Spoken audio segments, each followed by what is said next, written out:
Good morning, everybody. Hello, hello. It's time once again. EWC at or TRACKMANIA at EWC. Good morning. I'm actually already awake since 5 hours. I'm in the mud. Surely it's gonna be fine. Welcome, everybody. Hello, hello. It is a time for EWC day number 2. It's gonna get very exciting today. Normal sleep schedule, if 4 hours of sleep is normal sleep schedule, then yes. We'll see. Alright, welcome everybody. So, EWC at TRACKMANIA. I mean, it's not wrong, clearly. Like, EWC has the privilege of including TRACKMANIA. When do the matches start? The first match should start in about 35 minutes in theory. We'll see. But yeah, here we go. Everything should be ready in theory. Gonna be good. We'll see. The Twitch ping from the official TM channel told me it's the last Elite Cup today. Ooh, that's exciting. Yeah, need to look out for that one. Alright, so what we have today is we have quite a few very exciting matches. I think it might be actually best to look at them in E2 Mania, might be the most interesting one. So, I believe, wait, which one are we gonna start with actually? We're gonna start, I believe, with Group B actually. And we're gonna start, the first match that we will be watching today is this one, lower bracket semi-final. Nico, Charles, Flimsy, and a Spark. That's the opening match today. So we will have 4 lower bracket matches, and then afterwards we'll have the 4 upper bracket matches today. So 8 matches again, just like yesterday. Gamba on delay today. There isn't delay. There shouldn't be delay because they already delayed every match by 20 minutes on the plan, on the schedule. I think they realized that this might take a little bit longer. So, like, on the schedule itself, they've already delayed everything by 20 minutes. We'll see. But yeah, we have, first of all, Nico, Charles, Flimsy, Spark. I think this is gonna be finally a good show for them. I think all of them, like, they looked, especially Nico, I guess, looked quite decent in his match. He was at 121 points, not too far away from the others, but he definitely didn't show quite as well what he can do. I think he will be much more likely or much better in this match, for sure. Same with like Charles, Flimsy, and so on. Like, they will actually be able to show what they're made of, I think. Hopefully, we'll see. Same thing with in the other groups as well. So that was the first match. The second match we will be watching today is this one, which is immediately Mother, Lingo, Neuscher, and Josh. That is a crazy match already for match 2 today in lower bracket. If you get eliminated there, you're immediately out. Like, for Mother now, if he loses any match, he's out of the tournament. He's just out of the tournament. He cannot lose any more matches. The players in the other upper bracket, they can lose 1 match now still, in theory. And then still make it into these matches here. But Mother, Lingo, Neuscher, Josh. Pretty difficult match there, I would say. We'll see. Looks pretty bad for Neuscher. I would say Lingo, Josh maybe could be close. We'll see. Then after that one, we're going back to Group B again for this match. Wizzy, Richie, Neil, and J-Swag. 2 sole players there as well again. Wizzy and Neil facing off against Richie and J-Swag. I think Wizzy probably got this one here.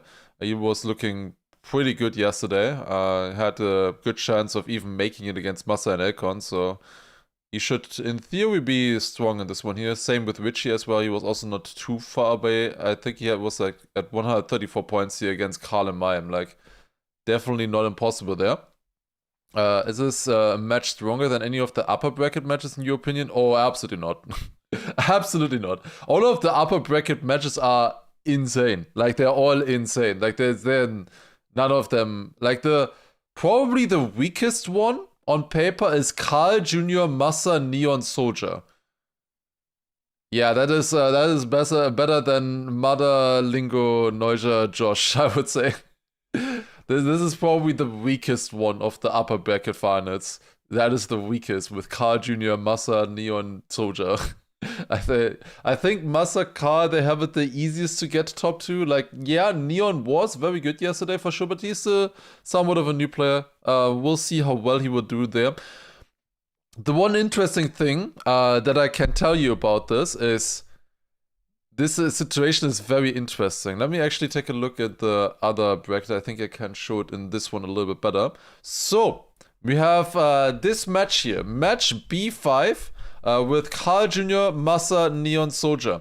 The top 2 in these upper bracket matches will be facing off against each other again in the quarterfinals. It's the same for every single one of these semifinals. So if like Carl Jr. Massa win there, then they will be facing off again here in this match, quarterfinal 3. I don't like that they did it like this, but apparently that was the only way to make the tournament make sense, so I guess fair. But yeah, that is how it works. So always first and second of each semifinal, upper bracket semifinal here, will be facing off against each other in the playoffs.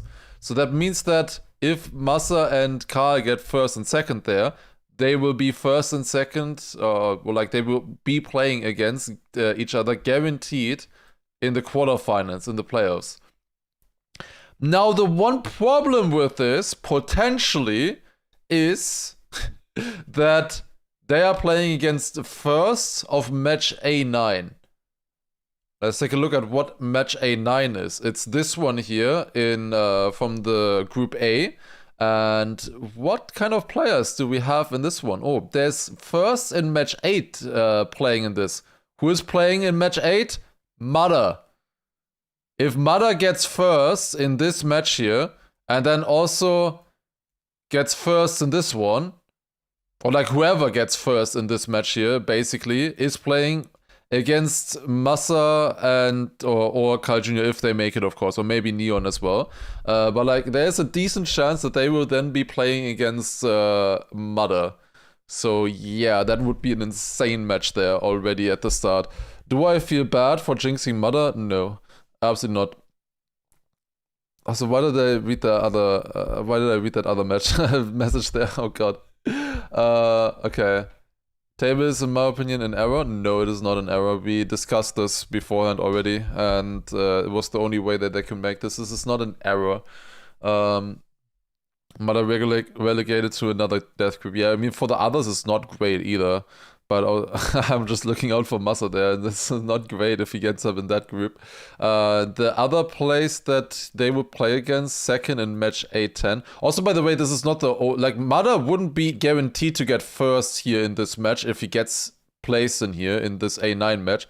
He would also be playing against third of match A5. Match A5 is Pack, Wosai, Gwen, Epos. So, yeah... it's probably gonna be, like, I would imagine, or anybody of these, like Wosai, Pack, Gwen, Epos, whoever gets third there is in this match, and whoever wins of those and Mother is then playing against Carl and Massa if they make it. Like, no matter what, this quarterfinal is gonna be insane. It's gonna be so insane. That's the toughest match for today. I think this one is, yeah, Pack, Wosai, Gwen, Epos is the toughest match. There is also this one here, Granadi, Bren, Elkon, Mime, the content match. But I think it's a little bit weaker than Pack, Epos, Gwen, I think. Wosai as well. There's the official start for the first match. The official start is in 30 minutes. Yeah, no matter what, these ones are gonna be cinema here for sure. And also, no matter what, with these quarterfinals, there's top 16 players. Like, you have to beat somebody really good, no matter what. You have to beat somebody really good. But yeah, it's not easy with this for sure. It's not easy. We'll see where they end up.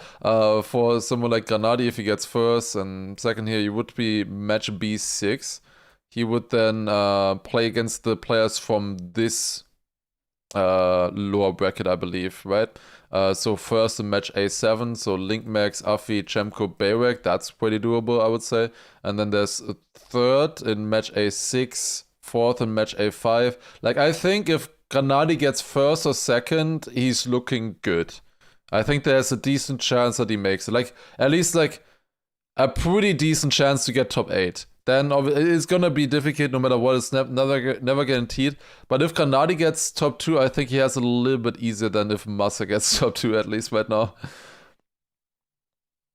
It's strange that they don't shuffle the first, second places. I don't know. I don't know why they do it. I believe it's because they didn't want it so that the top seeds are facing off against each other, I think. So, like, they didn't want, like, Pack and Carl in one group together, and then they also want them to be on opposite sides of the playoffs as well, if they win everything. Any update on Grana's health? He's not doing great still, but he's gonna make it. But I don't think he's feeling much better yet. Not sure. But yeah, no matter what, it's gonna be insane matches here for sure. First match that we'll be watching, of course, is Nyko, Charles, Flimsy, Spark. We can also take a look at the things a little bit, maybe. I believe the broadcast should start somewhat soon. Wait, never mind. I want to look at this one here. The broadcast should start probably in like 10 minutes, 15 minutes or so for us to take a look at them as well. For now, we're just looking at the matches here. I didn't look at all of them yet. I think we looked at this one not so far. The one with Link Max, Afi, Chemko, and Baywak. I think that is, in general, Group A, the lower bracket matches up quite sick, I think. This one could be fun to watch. Link Max, Afi, Chemko, Baywak as well. That could be fun. Who is the biggest underdog? The biggest underdog of the entire tournament is Spark.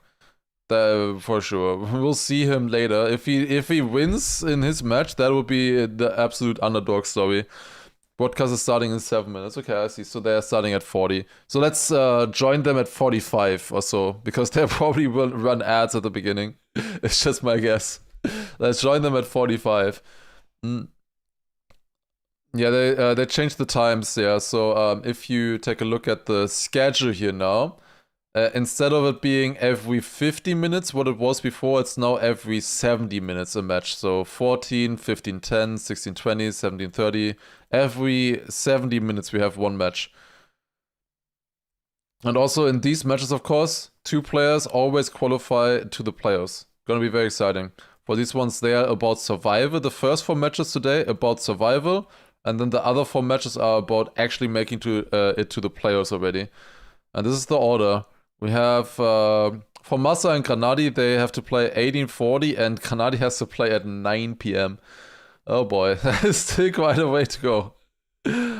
Paco as well. I wouldn't say Paco right now is in the top 16. I wouldn't say that is I'm not surprised that he made it into the top 16. I'm just surprised that he made it in the top 16 from his group. Like, I would definitely say that Paco is a top 16 player. I just didn't think he would beat Mother and Gwen yesterday. I would definitely put Paco in top 16, maybe top 10, but I would have put Mother and Gwen into like the top 6. So how is price distributed? You have that here as well in the thingy in the bracket. So this is the entire rundown. Bottom 4, 2,000, then 4,000 for the bottom, or I guess the next 4. These are basically like, if you get last in the matches coming up now, you get 2,000. If you get third in the next upcoming matches, you get 4,000. Then if you make it through there, at least 6,000, 8,000, 10,000 here for making it to the playoffs at all. So that the top 16 basically, that is just making it to the playoffs. Then also getting third in your first match in the quarterfinals, that's 12.5. And then top 8, you get 15k, 20k for top 6. That is just third or fourth in your match, of course, again, which actually makes a huge difference if you're third or fourth in a match when you didn't make it anyways. And that's just 5k right there. Like, that's insane.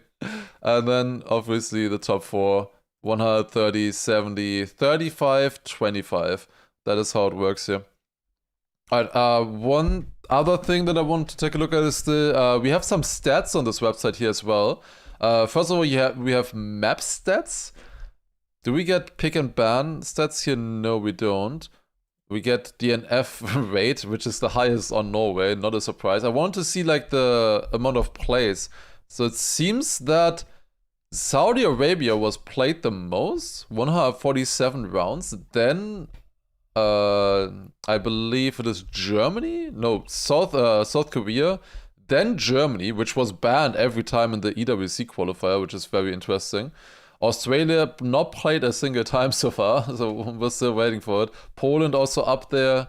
We have, generally most of the maps have been played a lot besides Australia and Norway. Those have, Norway we only have seen so far once. What happened to Mother? Why is he loser bracket? Skill issue. Got mocked by Paco, exactly. It's not like an issue on his side, it was just a close match and he didn't make it in finals mode. Alright, and then we have this, an overview. Oh, you have also the same thing for every map. Yeah, Carl, South Korea, 99.2. I'm not too surprised about that. He was very insane on South Korea. He drove 4 really sick rounds. I believe Carl Jr. won like the last 10 rounds or so in a row or something in his match. So yeah, Carl was kinda insane yesterday. South Korea, he was very fast. I think his worst time was like a high 0.4 or something. Saudi Arabia with Massa, best player, interesting. 93.5 for him. It just says perform. I don't know how performance is exactly. Combination of race times and AFP. What is AFP? Average finish percentile. Average percent of the field finished ahead of. Yeah, but it doesn't really matter if you have bad players or good players behind you. That changes how good that is, no? Like if you have 3 worst players, what match page is this? This is TRACKMANIA. Where you can see the top 10 for each one now as well. When we have Poland, I expected Pack to be up here. Appos also, Bren, Elcon there. Elcon first in consistency, interesting. That's a rare one. Then we have Norway, only 4 people played this, and even then, best player has 68.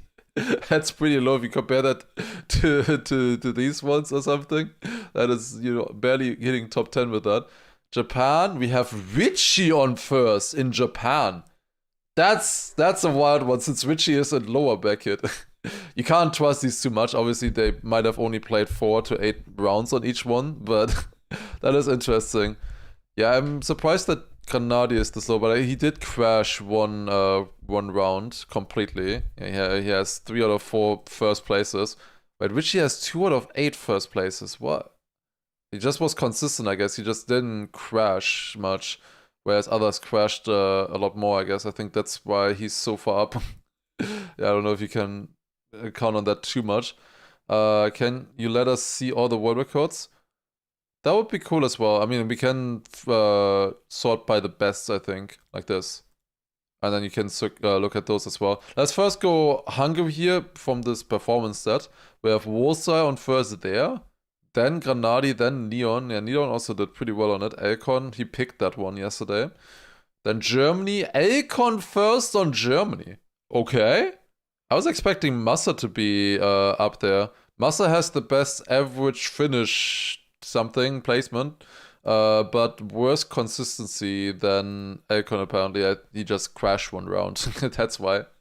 Out of 4, of course, so it doesn't really say much. Canada Mother on first. Then Pack. Then we have Australia. Huh. Why is it Lear? No stats included for some reason. And then we have Carl Jr. best on Argentina. Why is there no consistency? Is he so consistent that it's 100%? I don't know.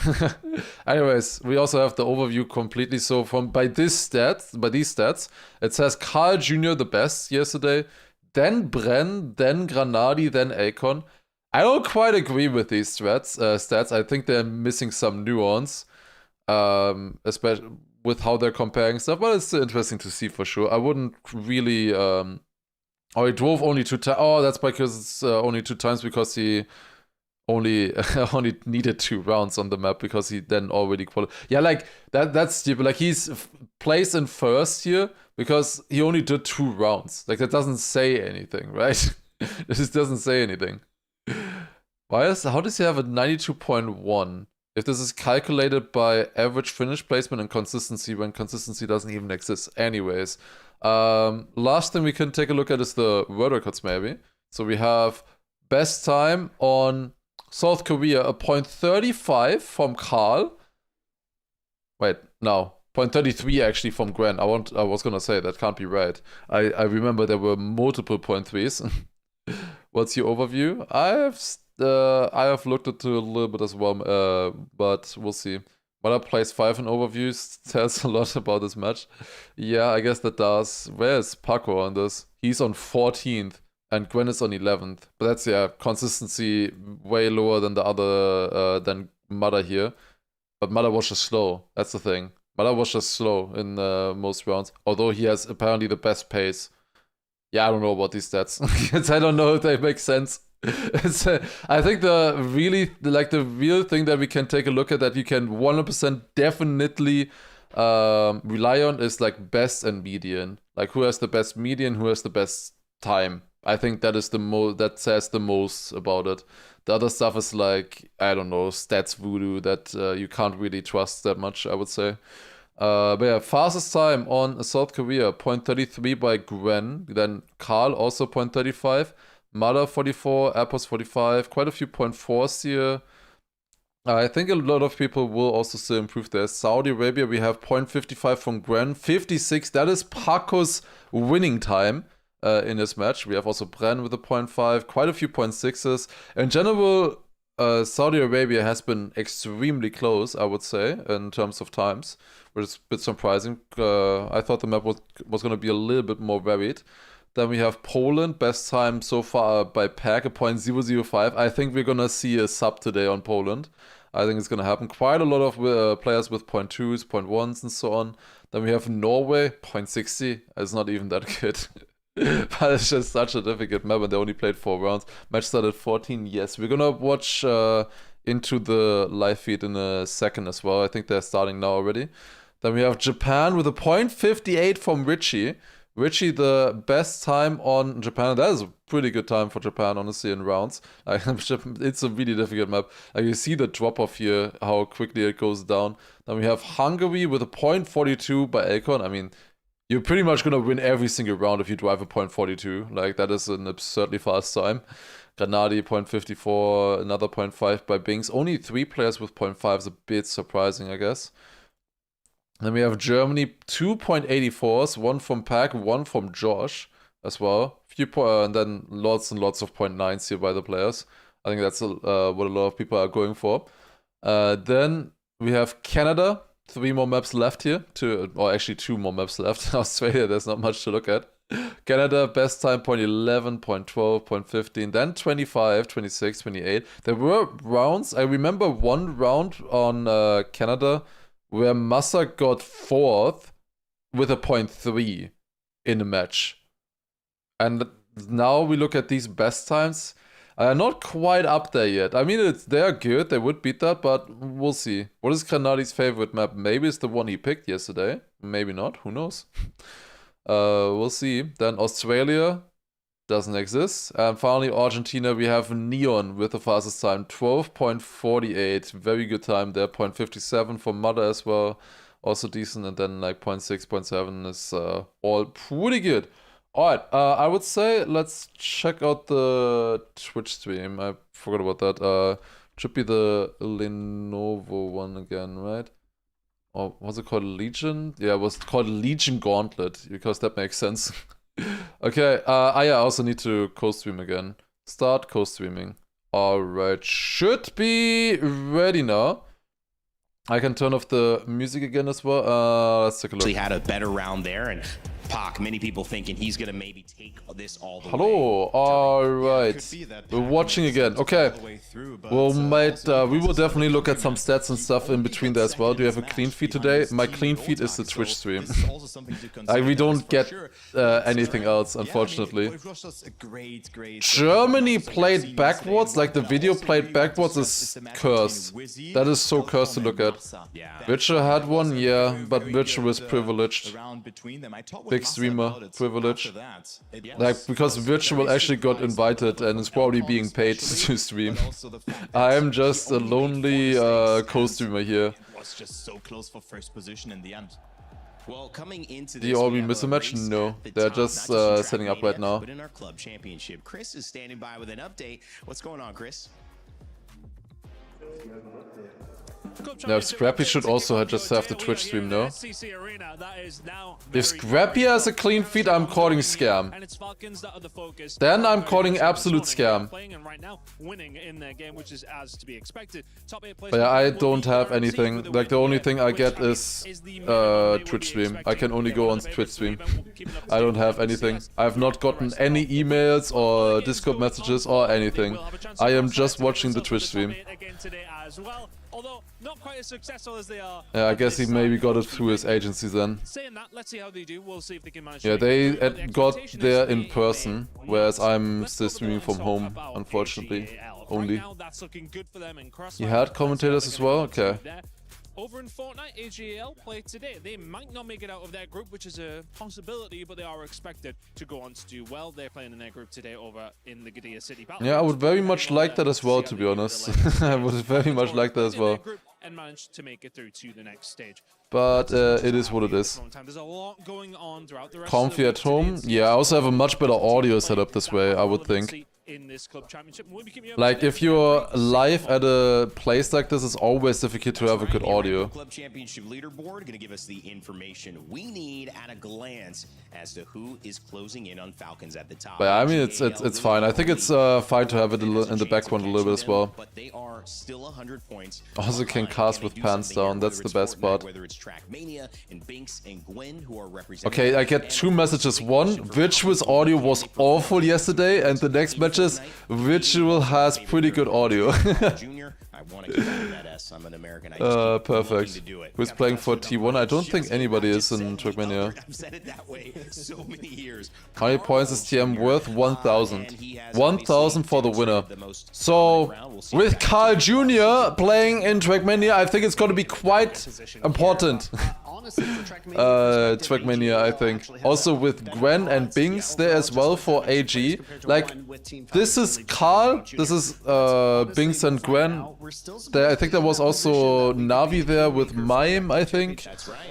Be looking for that. We'll be interested to see how that's going to turn out. Yeah, it's going to be a very important chat, and of course, Sage. Can I give Scrappy a hug? He's Sage. Why would he be Sage? Huh? Quarterfinals, semis, and then your finals. So it should be an exciting one that we're building up to. Other players bringing their own controllers? Yeah, of course they do. Of course they do. Our upcoming schedule and brackets. Where's Big? Really, we just want to let you know what's Where's Big? Good question. I think we're doing pretty well in Fortnite from what I've seen. Taking off and starting our do they get something as a team if they win? Do you mean Carl or do you mean the team? Because if the team wins that championship, they get $7 million. Like the team win is 7 million, I think. Second is like, I don't know, 4 million, 5 million or something. That's why they are spending so much on this. Because that's the big one for the teams. I guess probably like a Carl might get some bonus or something. I don't know. Who knows? We are very, very lucky with that one because we're gonna end it with a bang.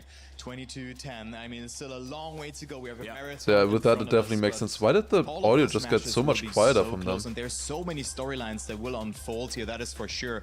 Both are looking strong, of course, but let's not get ahead of ourselves. Also, hey Lars, is it okay to take highlights of your cast from Mother's channel? There was one clip where you had the best drinks of the evening. If you link to my channel, that's completely fine. With these things, I would say. As long as there's like a link or something.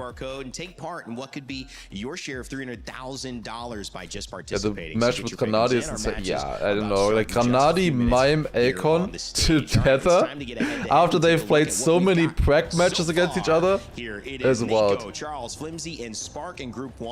EWC Legion Gauntlet stream is the same as the TRACKMANIA stream. I don't know what the TRACKMANIA stream is. I think they're also just replaying the same thing, no? Did you talk to Granadi and Massa? Yeah, we talked with, together.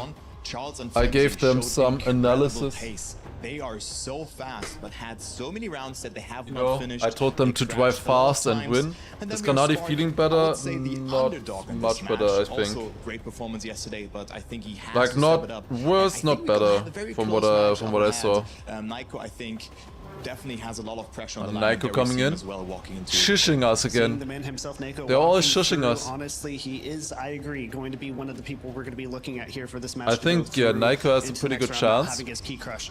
Charles is somebody Charles I'm also coming in looking there at as here. well now. Player I'm very familiar with. Very good guy. very Naiko, fun of course, guy, from and France. he Charles from definitely Colombia. feels Then we the- have the sting Flimsy from the coming match in from here yesterday, from the and USA. he thinks he could have gone through if And he would just focus a little finally, bit more. So we interesting have stories from him. Spark Flimsy, on the from other hand, India, I think he's of chill. course. I think he's okay. He's just kind of playing. Is the each audio game- good like this? I might each have put the audio game for that myself he comes lower. across, and Flimsy should be good here as well. Spark, on the other hand, is going to be somebody we're also going to have to kind of root Forgot for to a little mention bit avoid more. wars. He's not the favored Ah, one to make they'll it out know, today. they He know. may be one of the first ones we see his key crush. But Can't I be don't too wanna much see that. I wanna hand-holding. see everybody make it through. I want everybody to have their fair Louder chance, than and I think yesterday? Spark, this is his But time it's fine, to put okay. it all down and keep going. A lot of the dynamics yesterday, if Maybe you like this missed is day good. one, were that we saw some teams. Looking at the sets, by start the some way, groups Mada where was there quite a good in clear this match, only in favorite Saudi who was taking Arabia all with the the points, and then there was a battle for second, with the some of most these, played rounds. loser Unfortunately, he was brackets or quite slow, elimination and Mada bracket even matches picked us are Saudi Arabia. destined Yeah, to he be a wasn't lot that more good then. He competitive, didn't coming down to really one like he quarter, didn't one have turn, clutch and being factor at able to all in edge this yourself match. out over Like those on opponents who also didn't really paper, get a chance to Mada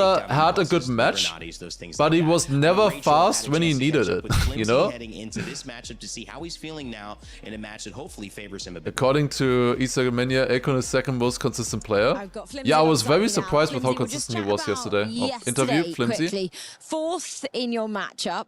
Overall reflections on yesterday? Yeah, I thought I had really good pace, but I was just crashing a lot. I would be first place and make a small mistake, which would put me in last place. I think today I've worked on the parts I was crashing, and I think I can clean it up some and do a lot better. Why do you think you were crashing? I think it was a little bit of nerves, a little bit of inexperience. Probably it's my first time on a big stage, so probably all that played into it. What do you think you were doing well, though?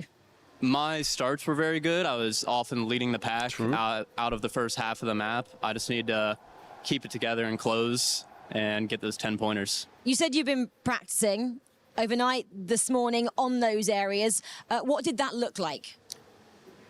Playing part maps on those specific parts, playing rounds with my practice group, just overall working to get my consistency up and try not to lose that pace that I had as well. What will you be telling yourself today when you go out there? One crash doesn't mean the end of the match. I just need to keep my head in the game. If I make a crash, just shrug it off and keep going. Have you walked in the arena today? Does it feel different now that you have the experience good outlook. from yesterday? A little bit. I'd say, yeah, I'll be a little bit more used to it, but I think I'll still be pretty nervous on stage. And I mean, in terms of the experience, you mentioned it. You're from the US, from Ohio, you know, never even been to Europe before. This is a completely new experience for you. Yeah, it's been great. The stage is great. The whole atmosphere is really cool. It's a lot of fun, and I'm hoping I can keep competing. Go on then, ambitions for today, what are they? I want to win the match. Win the match, go through. All right, Flimsy, good luck. Thank you. Thank you.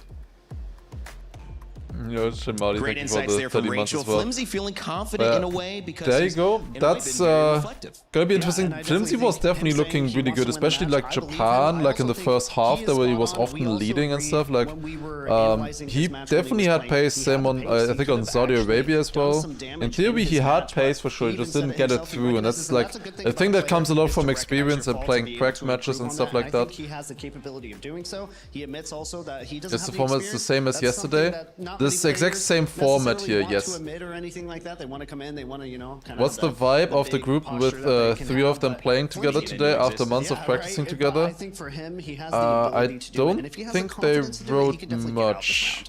I'm very much impressed how really Uh, after just a couple of okay, the hours, only he's thing I able to saw was process Grenady his writing, match so yeah, hello, well it's and the just get all Prac key group points across, match. because, yes, his That's starts it. were great, Like, but then he was shaky. But from why was he my shaky? perspective, I've Okay, not I'm seen here, anything yet, on a very, other very than big that. stage, maybe his first or one of Like, his second it's ever just events classic or right something there. like that. But you know what I'm saying? It's just. But yeah, besides that, I don't know. Like they would probably know back there. Like they have the bit of a behind the scenes. They have all like cubicles, small cubicles of where they are together with 4 players and setting up and practicing in the background, and they are all practicing together there as well.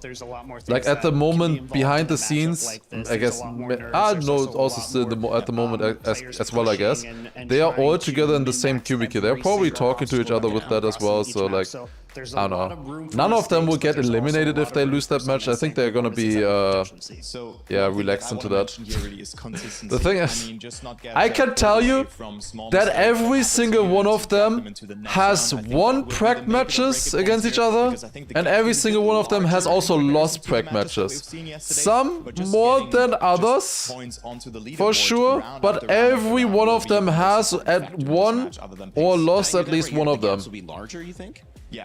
What is the next match? The next match is Charles, Flimsy, So you think people will risk more and thus create more here Dings, Nico, and also Spark. That is the 4 players that we'll see. I mean, I think we know they're very Dings. Yeah, I'm sorry. I'm still waking up. Yeah, he did. And he found out very quickly too. That's One as in first, one as in first. Yes.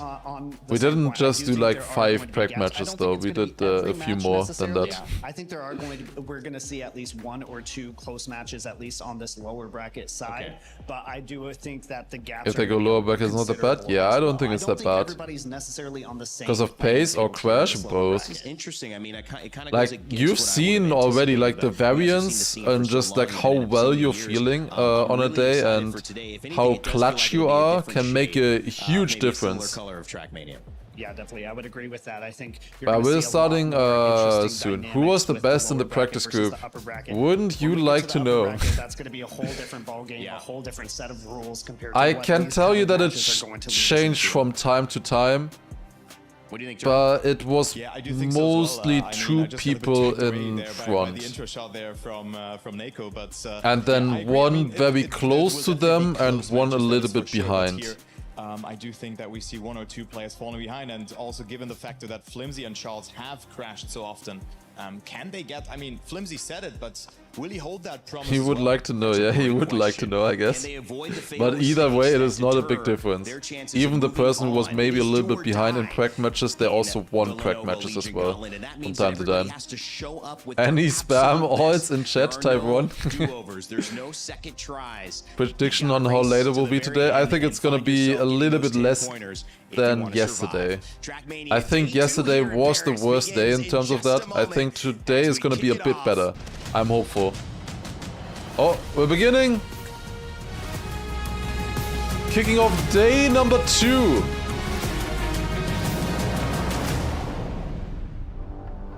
Yes, yes, yes. For those joining us here in Paris or at home, welcome to day 2 of TRACKMANIA at the Esports World Cup. It's the second day, but also still the first edition ever of TRACKMANIA here at this massive global event. And yesterday, I gotta say, for our first taste of actually being part of event crew here at TRACKMANIA, incredible day. Matches galore. Long day, but still a lot of action out. A lot of action indeed here. You know, I was actually watching Flimsy just there, talking about practicing last night after the event, yesterday, after a slug-a-thon. You know, it was hours and hours we saw our racers there waiting, racing. Each player only had 1 match. Can we think about EPOS yesterday, beatboxing? Yeah. Last night I went back and practiced some beatboxing at home. I've got this. I've got that so far. It's a work in progress. A 100-mile journey starts with the first step. Thank you, my friend. Thank you so much. And it's time to meet our race. Don't forget, every single one of these next 4 races, we're going to see keys crushed in this competition here. Paris, I know you're ready for this. You folks, I'm ready as well. That's right. So let's meet the first 4 racers eager to stay in the competition. Would you please put your hands together as we welcome to the stage Nako, Flimsy, Spark, and Charles. There they go. Have I talked about the line on Saudi Arabia? I've talked with them about lines. My friends, because up to this point, you've not seen what is behind that LED screen. It is our crusher, where in every single one of our first 4 matches, 2 keys will be crushed, representing 2 players to be eliminated from TRACKMANIA at What? EWC. That's insane. You get your key, they crush it? You can't take it back home or something? They crush it? Our first matchup with 4, 2 on the elimination, 2 on the you would be able to at least take that home. Started. What?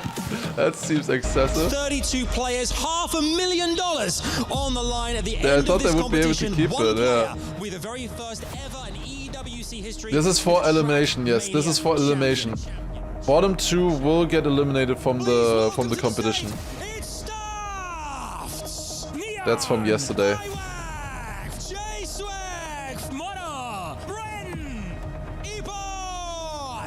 But we're feeling pretty good so far, honestly, over about the day 1. We're feeling pretty good at the moment. Open the casino. You got your prediction. You can predict in chat. That is, of course, on Twitch only with the channel points. You think they already engraved Kajina's name in the trophy? Wait, that was a... Wait, that was a weird hand motion there from Carl. There's a note. Can we get a replay on that? Maybe it's better not to.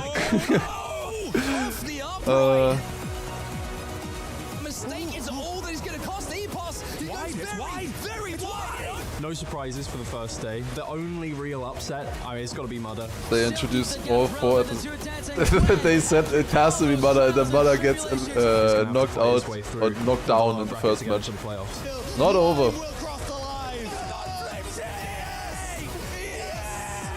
Everybody is going to be going tooth and nail in these games in the lower bracket. I think anything could happen. Yeah, it should be a little bit quicker today. I think it's going to be quicker than the schedule that they wrote down.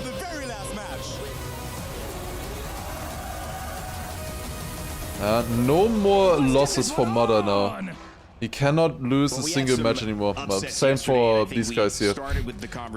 You cannot lose any more matches. To set the tone. Paco taking that first out of the 3 finalist mode over Gwen and Mudda, obviously leaving Mudda now to go through the elimination side of the bracket. But that is not this group here. Yet the stakes are still similar. Carl did look very good yesterday. Okay, we got the pickup ban. We have Spark banning Saudi Arabia. Okay, not one of the harder maps. Then Norway and Argentina, of course. Oh, no Australia ban. Nyko picks Australia. Oh my god. Australia map 1. Let's go. Let's go. Actually, Australia map pick 1. And that makes perfect sense. Nyko was the best player on Australia in the Elite Cup. Sorry, Nico. We know that I know that Kanadi won it, but Nyko was looking the best on the Elite Cup on Australia. So in theory, we had that. Then South Korea for Charles, Canada for Flimsy standard maps, Japan picked for Spark, and random pick Poland. Classic random pick Poland, as always. Argentina and Poland have been, I think, the main deciders. I would have liked to see Norway as well, but we finally get to see some Australia action. And I think you rightfully said it here. Someone is gonna regret it. It's a life-changing opportunity, and players. Surprised Elcon didn't pick Australia yesterday. Was it banned in this match? I'm not sure, but yeah, he's of course gonna be good on the full speed. But there's more to that map than the full speed. The identity is very difficult. Well, here we go then, folks. It wasn't, okay. Back to TRACKMANIA EWC 26. I'm Sam Bravo here to take you through this first Australia 40 out of 40 for Nyko. Possible, honestly. It's like the identity is very hard on Australia. I think a lot of people are not scared because of the full speed part. They're scared because of the identity on it. I think there's gonna be like starting on a map like that. If you're feeling confident on it, I think you can kind of crush the opponents with that. What does identity mean? It's usually the final part of a track, which is like the hardest, most difficult part that kind of stands out as something special.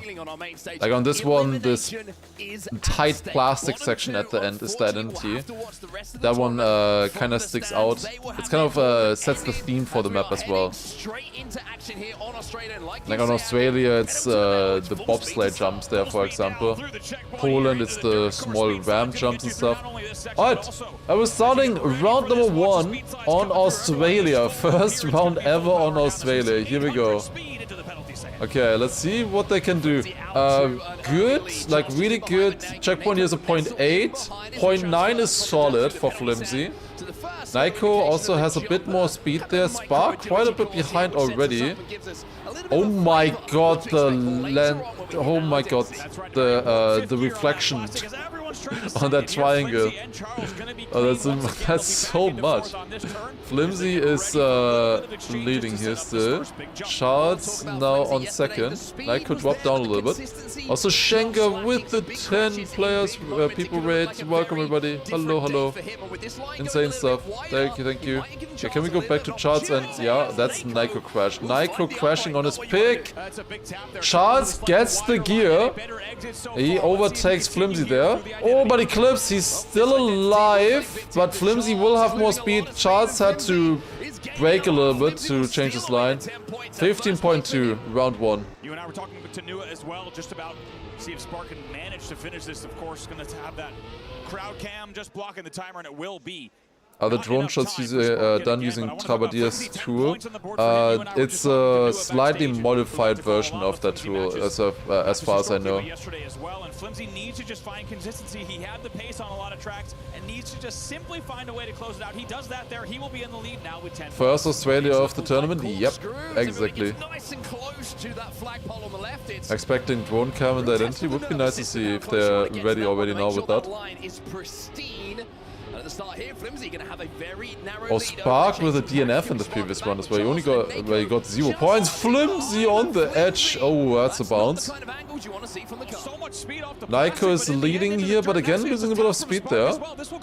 Like a good time on Australia is like 14.7, 14.8, I would say.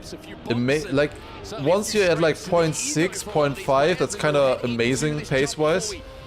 So like at this point, like in these matches here, lower bracket, it would be good to see like a high 14, I would say. Like the map is very difficult. Nico again losing the gear. It's his pick, but he's losing the gear, but makes the jump. Like that's one of the harder parts on it. Like, he lost like 3/10 there or so, but with Charles respawning, of course, he's gonna drop down there. 15.7. Gets the win there on his pick here. Oh, Charles, what was the jump? I mean, couldn't finish anyways anymore. Be able to finish, and it's actually a rear Neon has a 14-1 in rounds, yeah. I guess 14-6 is more like good in rounds, whereas like I would say 14-4, 14-3 is like insane, I would say. And then you have a 0.1 by Neon, which is, yeah, let's not talk about it. Who's the favorite here? Nico is the favorite, you would think. Then, after him, I would say could be close between Charles and Flimsy. Like I feel like they always like switch from match to match who is the stronger of the two. Very close round here at the moment. With Spark again DNF. That's not how you want to start this. He did get a second place in the previous round though. But that's the second DNF on the map. 3 rounds and 2 DNFs. Do you think Neon has any chance to get top 2 today? Unfortunately, yes. He's up against Massa and Carl, but I think he has a chance for sure. If he plays like yesterday and with a bit more confidence, consistency, he has the pace for it, for sure. No question. If he has the consistency as well, then he is a very formidable opponent, and that's a close round. Flimsy winning that by 16 thousandths of a second. Damn. 10 points in the bag for him. Yeah, just 0.016 ahead of Nako, and that's the reflection is horrible. Worth banning just for that. The reflection on Canada especially has gotten really bad with this mod. I don't know if you've noticed that, but in the sausage turn to the left, it blends you like crazy. Like as you go up the hill on that upper. This is, I think, game settings. Well, yeah, that's shards. Maybe DNF actually. If you respawn there, you have to standing respawn now up the hill with sand. Like that might just be a DNF for Charles. He's 8 seconds behind there, it says, but in what? Yeah, 13 seconds. That's a DNF. That's a DNF here if you have to standing respawn there. Because you have no speed and then up the hill on sand. It is so bad. How exhausting is it for you commentating in your second language for over 10 hours? Second language is no issue there. It's just the 10 hours part. And trying to focus on 2 chats, the gameplay, and also how it's looking with the times and how they're progressing and everything, and also having 2 voices in the background as well. Like that is the most exhausting part.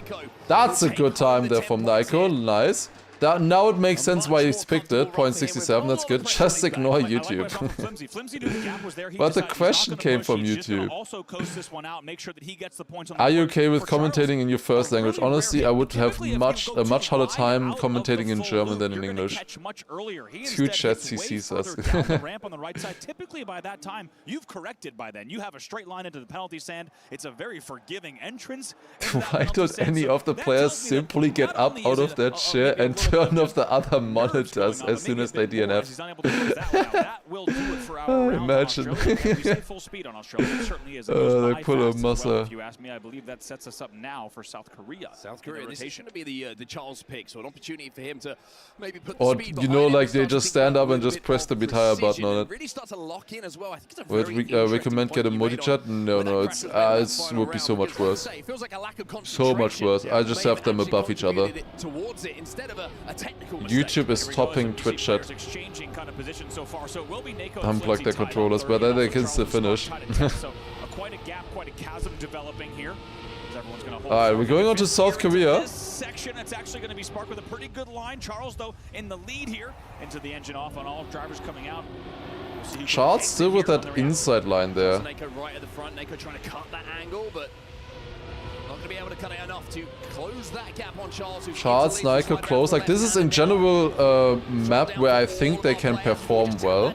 I think we might see some 0.5s, 0.4s from here, from them. We'll see. Charles has been pushing. Should be a clean maintain here, a 4th for everyone. Yes, it is. Charles has been pushing. He has been. What if you have someone who turns off the power? Yeah, that would work, or internet connection or something. Maybe they're quick enough. Okay, this is a close round here actually. Charles, Nako, Flimsy, all with a good chance to win this round. So far, Niko and Flimsy are dominating the match. Oh, better zoop there for Niko, 0.54, enough to win the round. What a zoop, he was just straighter on the landing, like yeah, I think Charles was a little bit tilted, but it's surprising just how much he gained. To steal out first place, that will put him now on 40 points. 40 points for Nako, Flimsy in behind him, just 6 points behind. That can change very, very quickly with a win on one of these rounds for Flimsy. For Spark and Charles, it seems like they're battling out for 3rd and 4th place at the moment. Now there is quite a bit of technique on this identity. Like that was a mistake there from Charles. It's just very hard to tell what the mistake was and what he actually did wrong. They had it picked? Oh yeah, true. That we didn't have that yesterday. So now it does say that this is specifically picked by Charles. That's nice. And it also says which round it is. I don't think it's said before which round. But it's nice that they updated that now. So we actually see that it's round 2 out of 4 here. That's a good improvement to the server plugin. I like that. What round are we in? Well, you can see in the top left we are round 2 out of 4 on this map. We are map 2 of the first match so far, so we're just starting. What's the threat on the booster? It's mostly perfectly straightening yourself out, getting into the flat position of the car as early as possible. Flimsy still getting second with that is kind of lucky. Did not lose anything with that crash. Spark just about still finishing there. German record and world record still wrong though. Yeah, it's just because of how they're doing them. I'm surprised that they kept the tournament records from before. Wait, and also here is correct. .31 world record makes sense with a .33 tournament record. I don't see anything wrong with that.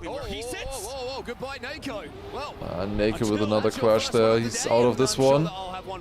Can Spark get anything better than fourth for once? Maybe that's a positive jinx. Let's go. There's a chance. He has a chance. Okay. Alright. Can he hold it until the end? It's a very wide line. He should have decent speed here against Flimsy, but not too much. But Flimsy has somehow found a way to get right back in Flimsy much more inside line there. It looks better. Inside line here as well. This looks nice. Seems like this identity isn't consistent. Yeah, it is the most inconsistent identity out of all of them. But if you're good, you can play around the inconsistency. Oh, is that Flimsy still making it? Yeah. It does feel like it varies, even if you get it like just as good, it sometimes varies by like half a tenth to a tenth maybe, but not more than that. As the tournament progresses, not DNFing will become more and more important. 53 and 50 points for Nako and Flimsy. Huge gap right now. Like normally Charles is right up there against them as well. Like this is also a good map for Charles. I remember Charles getting really good points here in the South American qualifier. He was doing well, and now another crash there for Charles. Came all the way from Colombia, and if he loses this match, it's over. It's all over. As all loser bracket matches, then upper bracket? Yes, we have 4 loser bracket matches, then 4 upper bracket matches. The next loser bracket match after this one is the mother one though, so I don't think you want to miss that one. Yeah, he's sending the car, but as you said, he was a bit wide where he didn't need to be. He's a bit in the air, as you say, more airtime. Yeah, this is definitely the weirdest one, but it's I've spent quite a bit of time on this identity as well, trying to figure it out, and you can get consistent on it. And there are definitely certain players that are better at it than others, for sure. But a few of them have like just a shallow understanding of it maybe. Like they know in theory what they have to do, but not really what it does technically. Flimsy with a great time, they're .43. And the final round on the map, that's a very good time. From Flimsy is just going to put the pressure back onto Nako.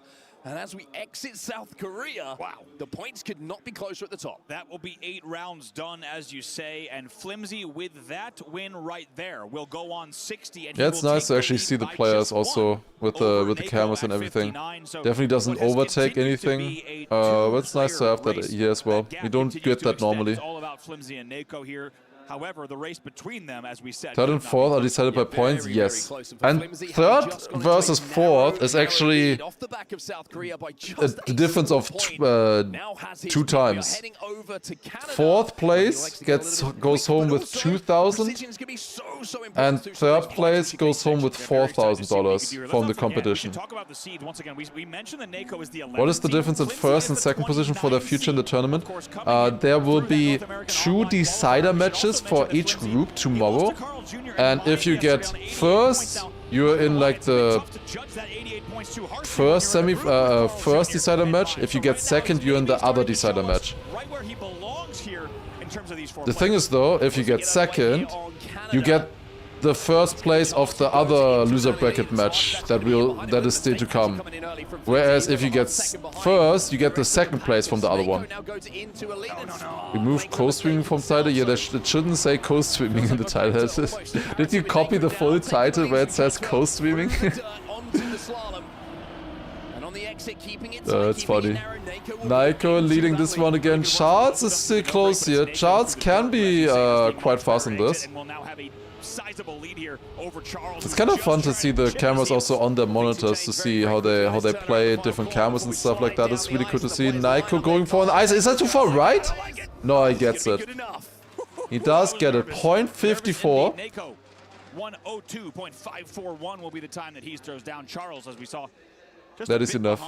Did we just have 3 different mods trying to figure out the title? Oh wait, no, mein Switman isn't a mod. I forgot. Moments, but there's plenty of those in TRACKMANIA, and I'm sure we're going to see a lot more of them. Good focus. Falls to the back of the pack. Not the best start here for him. Really just struggled with his line through some of those early. Oh, are they surviving this? Yeah, look at that right there. Did you see this sun reflection here on the uphill? Can get pretty bad. Especially in Camo 1, I believe. In Camo 3 it's okay from what I've heard from Granadi or what I've seen. In Camo 1 it can be pretty bad. Like, I've seen this different line that Charles does it, Grand also does it. Charles didn't get it that well. But like some players are going extra wide into that dirt chicane and then maybe get a bit more speed in the exit. Niko is French? Yes. Nako does have a narrow lead as we approach this. I slide into the tight turn before the ending, and it looks like Nako might have just Lose a lower bracket, lose one time and you're out? Yep. have a clear run at first. There's only one one lower bracket in the group stage, of course. After that, there's no lower bracket at all, either. Oh, no finish. That's rough. That is a rough one there. We're playing until 140 points, by the way, still. Spark currently 14 points behind Charles. Can still definitely catch it up for 3rd place. Yeah, the in-game is sometimes lagging a little bit. Nako, at least he survived that. He really just wants to survive at the moment if he's against these players here at the moment. Like, they're not really pushing him for pace much so far. Couldn't finally be reverse cup mode? I don't like reverse cup mode too much. Maybe it could work, but I didn't like it so much yet. How did Spark qualify? Spark qualified through the Asia regional. There were only a couple Asian players participating there. He was the best there for sure. But it was definitely the least competitive region, I would say, so far in TRACKMANIA. It's kind of like a region that's just starting right now. Like, it's just beginning. It's definitely a region that would be nice to be pushed a little bit. Good time by Flimsy? Shit, I didn't see it. What did he drive? I didn't see it. Once again, between Flimsy and Nako, Charles and Spark, quite a gap, as we said, 49 and 33. Flimsy got pace. Got a 0.2. Yeah, 0.2 is very strong. With a 0.2, just looking at yesterday, you're gonna win most rounds with that. Like, there were a couple 0.1s from the players. I think like maybe 1.0, but that's it, I think. With 0.2, I think you're gonna win basically every round. Okay, I said earlier that Niko could just take it a little bit safer. He's not really being pushed for pace. And, well, in this round that's true. I guess in the previous one it wasn't. In this round he's not really pushed for pace. 7 seconds behind. Niko, easy win here. Then Spark on 2nd. Can he get into the finish line with this? That'd be nice. This is first major LAN too, yeah. Oh, he makes it easy. Niko not playing near his level on Elite Cups. That kind of time that he just drove in there, that could easily win a round in Elite Cup, even with against like 50 other people, a 0.4. Like in Elite Cup we had much lower pace. The consistency was way more important, but the pace was a lot lower. So just looking good was kind of easier pace-wise. Is Spark the best in whole of Asia? He won the regional. I wouldn't say he's the best. There are definitely a few others still as well, but who maybe didn't try. Do you think you will see faster times as the tournament progresses? Absolutely. I think every single tournament record will be beaten on every map that we've seen so far. I don't think any of them will stay. That is my opinion right now. So I think it's definitely gonna get much faster still. has been a tough fight. I personally find it a very, yeah, there were a few good Korean players I know who didn't play. What about world record? Well, on this one I think the world record is getting beaten. On most of them it will. Canada is probably the least likely one with a 0.8. I think Canada probably won't. Every other I think is quite likely. What if Australia never gets played again? I think it will be played again at some point. I think there's quite a few who have it as their permaban. And just lined up yesterday like that, that almost every match had it like that, but I think it will be played a little bit more. Australia won't be beaten 2 to 0.1. Neon drove that in Elite Cup. I think it's an insane, not in Elite Cup, in EWC qualifier. It's an insane time, but like, he's driven it before, so why not again? That one is pretty good, though. It's not quite as good as the Canada one, I guess, but it's very good. Also, Charles leading. Can he get this through, or is Flimsy overtaking? Flimsy has more pace here right now. But not anymore. Charles gets the W. Charles gets the 10 pointers. He definitely still has a chance. He's 30 points behind right now. Definitely not over. And Nico also with a DNF there. Double DNF that round. Despite a little bit of wobbles as well there, so that will actually make the top very interesting. It's now just Aiko on Norway tournament record won't be beaten. 0.6 is not that bad, but like, we're probably gonna see faster times if it gets played. Off of round 1 here on Japan, that's already starting once again. Yeah, maybe the mental gymnastics are going to start pretty soon for. What's so bad about Australia? It's just a lot of people don't like it, I guess. It's a not really controversial map, I guess, but it's like a map with stark differences for players. Like, a lot of players just probably don't feel good on the identity. It's a very hard identity right at the end, obviously makes it very difficult to get a run through. A few people also don't like the full speed in the start. You have a 20-second full speed section at the beginning. Somebody like Carl might not like full speed and just wants to get that out of the way. Nico leading this one, but Charles coming back. This is a close round actually. Probably the best round we've seen so far in this match. One of them at least. Considering how difficult Japan is.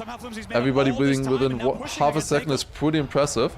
Like, this is one of the harder maps for sure. Nico with a crash, Spark with a crash, and Charles goes from 4th to 2nd in the identity. Identity moment right there. Spark crashing again, Nico crashing again. Can they still finish? I don't see the timer. They can't. They could not. Is there no finish timeout timer anywhere here? I know they have it while they're playing, but I didn't see it while in the scene there. Yeah, it's a double DNF again. And Nico now crashing the start. At this point, Charles is back in it, almost. It's behind a camera on bottom right, okay. Under the cameras, okay, that makes sense then. Yeah, map is really tough. You already have such a tight beginning section, then the full speed with the flip. Then we have NASCAR here, so many tech drifts here with engine off as well. Then the no brakes, which is really difficult, even though it looks so simple. It is a really difficult part to optimize. And then the identity is so difficult as well. I hate so much on the Discovery on this. Yeah, I think for good reason.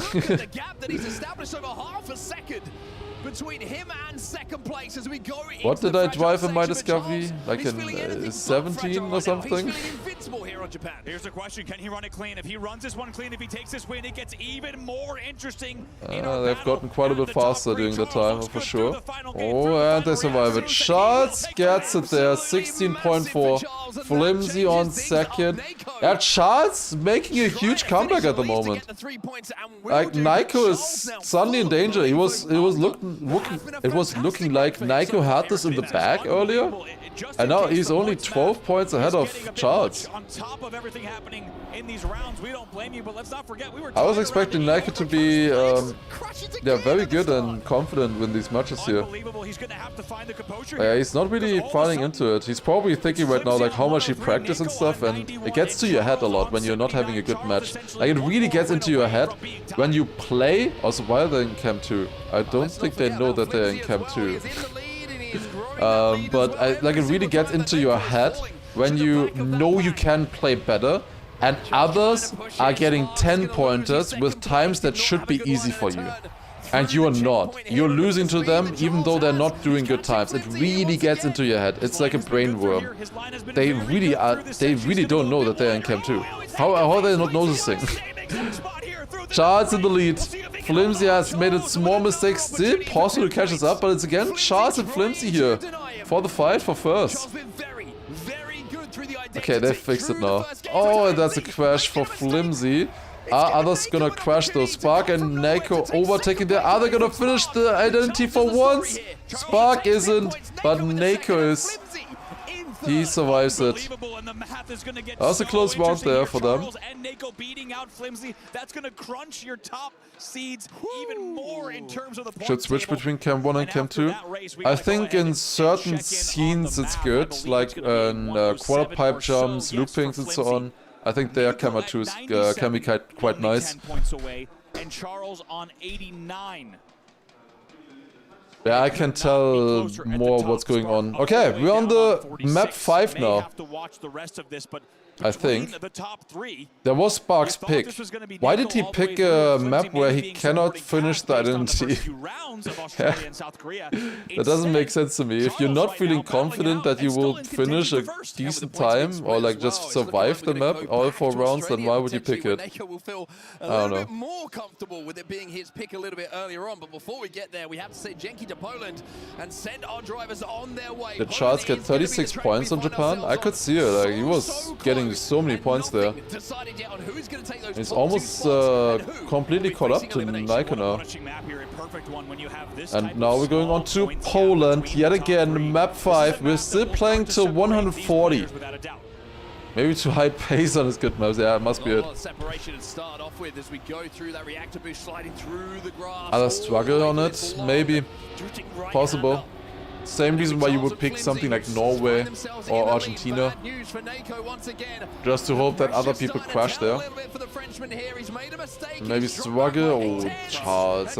That's a very risky approach that he does there. He's going very sideways from the left into that section. Spark this time again on second here. That's not a bad run from him, honestly. Oh, Flimsy did drop a lot of speed in the water. Spark might actually be able to attack. No.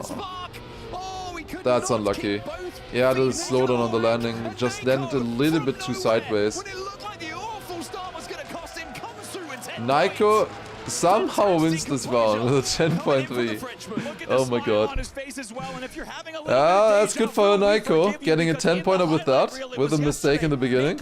On Poland, he knows how to make up the time in the identity. He does it again, and just like that, only trailing here. Oh, Spark. Still makes the jump at least.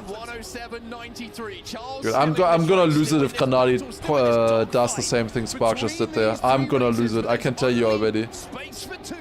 He has done it way too many times in practice.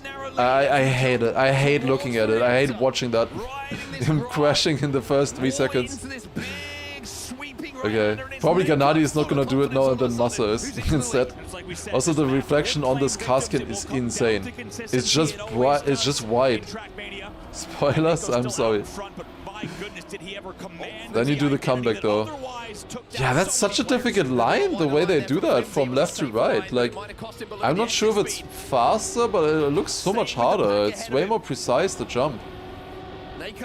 Like, technically they have more control on the setup, but the setup is so much harder. Oh, that's Flimsy with a crash, has to go around now. This is close. Charles versus Niko. This is the 1v1 to watch out for right now, and Charles takes it yet again. Charles on the charge. Flimsy should be able to finish here. Does so. Are there rules about caskets? Yes. There is basically three important rules. If you are in a team, you have to use a team casket. You are not allowed to put country flags on them. And every player has to have a unique skin. There has to be something unique to identify each player, in case there are multiple players from the same team in one match. with Nako's Ghost overtaking him. Did Granadi play already? No. You will need to wait quite a while for Granadi to play. He's the second to last match today. And it's back to the three at the front with Spark. The tail end of the pack. Let's make the jump. Yes. But Naiko this time big lead. That has to go to Naiko, no? There's no way Naiko fails this. Goes around the water as well. I think decent speed. Also, pretty good pace. It's probably like a 0.3 if he gets it through, I would imagine. At least. Flimsy Charles very close again. This time Flimsy is taking it, I think, with more speed. He does. It was a 0.3.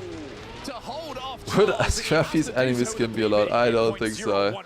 Difference between Flimsy and Charles there, and as you said, dude, I think Scrappy would be escorted out of the venue if he was using that skin.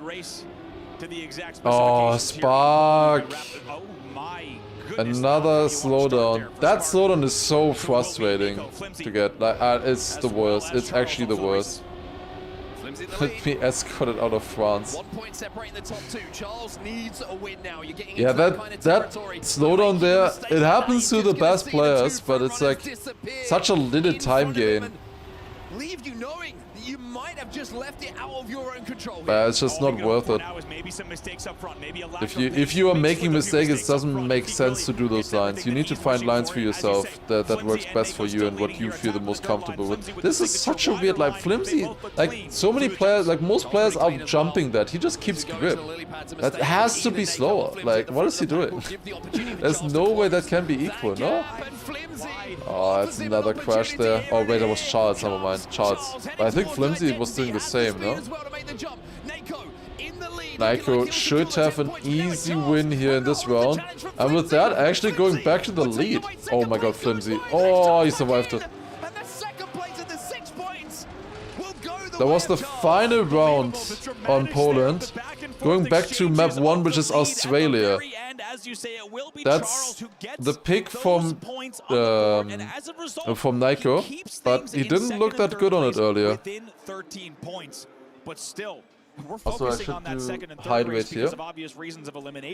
Is Spark showing inexperience with that? 133 over Flimsy's 126. There is everything to play for in the top three here. And as we go back to Australia, this is I mean, yeah, definitely.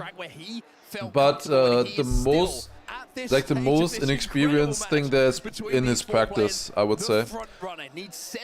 Like, if he is doing lines that he's crashing quite often in practice, he has to change it. You need to be consistent in practice. If he was consistent in practice and he's only crashing it now, then that's fine, of course. Like, that is, you know, that's just the stage nervousness and stuff. But it looks to me like stuff that he would have also crashed in practice. The way he's approaching some of those turns and everything. I think that is just an wrong preparation for the tournament. That is one thing you really need to learn, how to prepare for it, what you need, what is good, what is like a requirement to be good enough to actually be able to compete.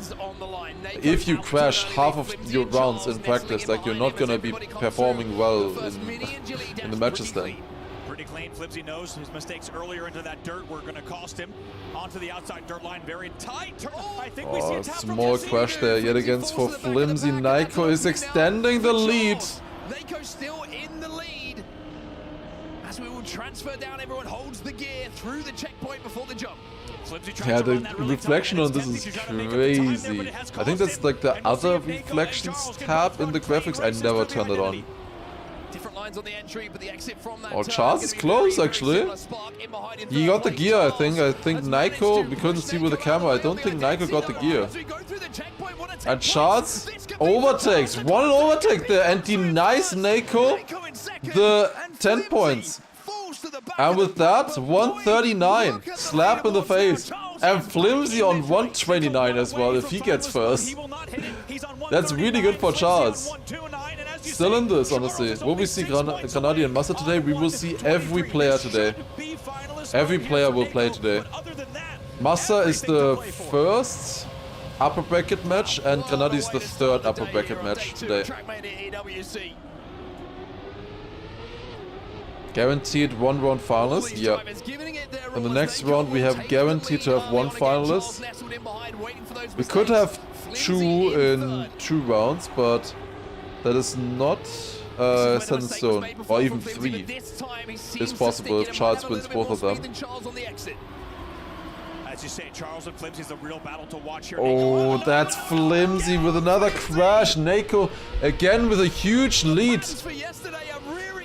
Naiko is finally finding the pace here and the consistency. Like, he picked this map for a reason. He is good on it. He wasn't really showing that earlier at all.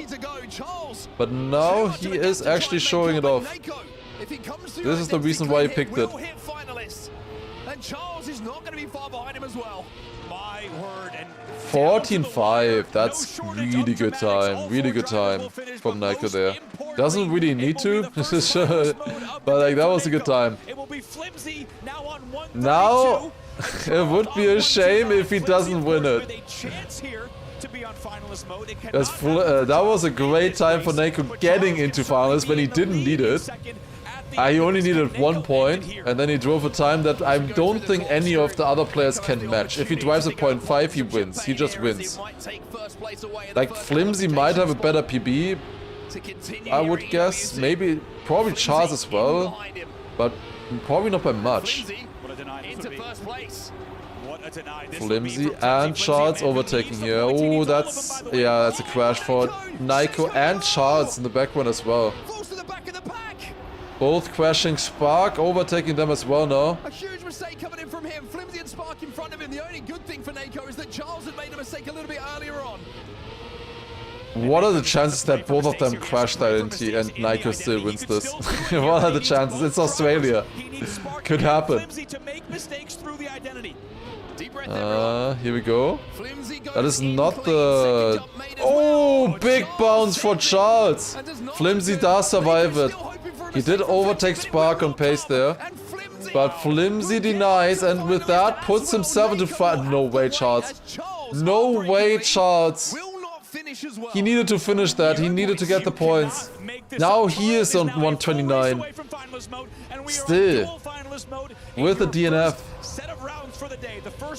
And now he needs to wait 2 rounds. That's really bad for Charles. That might have sealed him. Might have sealed his fate. Remember, he was like 30 points behind Naiko and Flimsy. In this middle half of the match, Charles was definitely the best player. It's just so weird. Like, they have always phases. All of these players have phases. Not like maps, but they have like a tournament or like a match phase where they're just really good. And then a match phase where they're really bad. Oh, that's Charles with another crash there. Spark is still close, but I don't know if he has the pace to keep this up and actually battle Naiko there for the win. Naiko is leading this, and he is crucially half a second ahead of Flimsy, the next finalist. It would be insane if Spark just comes out of nowhere now and actually denies. So far he's on a good run. He is keeping it up.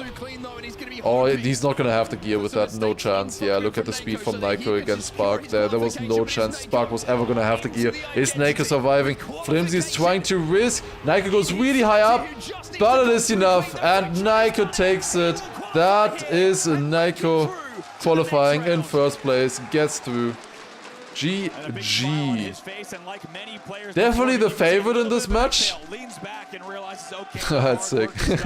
Definitely the favorite, but it was a little bit tight in the end, but he did make it. They managed to get through. Definitely shaky. Plus 4k, that's at least 6k for him there. I guess it is plus 4k, because he was guaranteed 2k already. 4th place in this match is getting 2k, and a 3rd place gets 4k prize money. And then, you know, one further, it's guaranteed 6,000 at least if you get last place in the next match, and so on. Kind of insane, if you think about it. Kind of insane. Yeah, maybe I should have tried to qualify. Oh, we have the drone cam back. We didn't have it earlier, those were just in-game cameras, I think. But now we have the drone cam again. Charles needs to deny this round and then win. He just needs to win 2 rounds in a row. He still has a chance. In theory, he's good on South Korea. He showed that in the EWC qualifiers, but that's an early crash. Oh, he's so out of it. Spark also too far away. Will Flimsy get through, or will the nerves kick in? He should have it like so easy. He has 2 seconds. There's no way he loses this. 3 seconds even. There's absolutely no way that Flimsy loses this. This is a great lead for him. It's a simple job to close things out. Charles trying to take his creative line, a very different line through the dirt, and it cost him in a huge way. Could not keep control of the car. Goes around here, through the checkpoint, into the booster, and now just survive that entry and you're through. With that, it would mean that Spark will get eliminated here on 4th place and Charles on 3rd place, with Flimsy going through and still surviving. He's still in it for the tournament, going through to the decider matches in the group stage. That is guaranteed top 24 for Flimsy at least, getting through there. Nice job. Oh, we have Toner there as well, interesting. So it's Nico and Flimsy going through. Those, I think, are the 2 that I expected. Charles did really well in the middle. I think Charles would have also deserved going through there for sure as well. Of course, nice to see Spark playing his first one. He has a smile. It's nice to see. Yeah, he's smiling. It's first time playing at a tournament like this. Of course, Asia region is just starting right now. Was the only player from there who made it here. They're nice to see, and we'd love to see him see progress as well, get better and better. Oh, now we'll see the crushing. Nako specifically because he took that first spot to crush the keys. But why is Niko gonna crush the keys from the others? Bro, that's kind of what? I've not seen this. I've only been watching TRACKMANIA. They have a hydraulic press for this? What the fuck? Okay. That's, yeah, it's savage. What? Yeah, actually crushes opponents in game and IRL. I mean, I don't know. That's so extra, but that's fun. Everybody's friends and everybody's very friendly, and we all get along very much. But I would probably want to keep that and carry it home. But well, it is what it is. It's going to be interesting to see how players react to it as we go on. I mean, it just emphasizes kind of fucked up. I mean, it's just something fun for the show, right? It's just something extra. Why not? Yeah, it just stresses that. That was very cool. Yeah, unfortunately, Crash there. Not in it at all. The winner can choose whose keys he wants on the trophy. He gets to get 3 of them? Like who he crushed the most? Then I guess. Interesting. I guess out of the grand final, because the others will not be there then anymore. But yeah, that's the first 2 players out of the tournament. Spark and Charles. Charles almost made it there still. He really did catch up quite a bit. In theory, I think he would have had the pace as well on South Korea. He really didn't show up on South Korea. Like, he had matches in the EWC qualifiers where he drove like 4.5s in a row, which was really sick, and even like a 0.4 as well there. 1 or 2 0.4s. Like, he did really well there. The next one coming in. Players who have, how do I put this best, been outshone by top dogs like Carl Jr., like Epus, like Otak. That we've just seen. Well, what's crushed. the story of those who didn't qualify? I don't think Naked likes this. It would be a lot closer. Opinion on Paco performance? Sick. And even sports in my background, I wouldn't say that he was like insanely better than the others or anything. It was just a really good match. Like, he played really well, bit better than I expected, I guess. And I would say that Mother and Gwen played a little bit worse than I expected. it seems like it opened up room for Mada way might more crush the most if he gets mistakes, far. way more variability. Possible. He's And so gonna we still potentially saw that crush class. 2 today. There's so many factors that come into play. Not only being the maps being incredibly hard, players make it look so easy, but they do. Trust me, those maps are they are so hard to Champco play. is the last Asian, right? 10,000 hours plus. Definitely. I mean, if you want to count, that's just EMEA, MENA region. I think just players being on stage for the first time, pressure comes into play. Turkey is Europe. Turkey is considered Middle East on I this. think that's a very, very neglected part of TRACKMANIA as well, just the whole mental aspect of it. Yeah, and I think at this level of play, especially for this Alright, the next match, let me check for a second. It's gonna be the Mada match. Mada, Neuja, Josh, and Lingo. I think that's gonna be the most insane loser bracket match of today. Like, that one's gonna be crazy. Charles was climbing back. He had a really good My map phone for away. himself, I believe on Japan. Need to check. Like, that is insane, that match. I'm quickly checking if I'm seeing any announcements at the moment for the matches and the players and stuff. So many rounds where he did not finish in. I don't see anything right now, so yeah. Next match gonna be Mada, Lingo, Neuja, Josh. I think they're already setting up in the background there as well. We can take a look at the bracket for a little bit as well, once again, as always. Gonna check it out. Let's actually quickly switch to this scene. Let me check. And what if he was more comfortable in Australia? I mean, he'll have to ask that question too, because Alright, here we go. Alright, so we have the updated bracket here in theory. Let's take a look. So that was a lower bracket match. It was this one right here. Naiko, Charles, Flimsy, Spark. We have Naiko winning this one, winner of B8, and Flimsy getting second. They will be now in these matches here. So first of match 8 is this one here. This is gonna be Naiko, and this one here is gonna be Flimsy. Now, this will be important, the way they played it, in case either Granadi or Massa don't get 1 and 2 in their matches, and they might have to play tomorrow still in the decider matches then against them. Like, it's quite important to know then what is their pace, what can they expect against these players.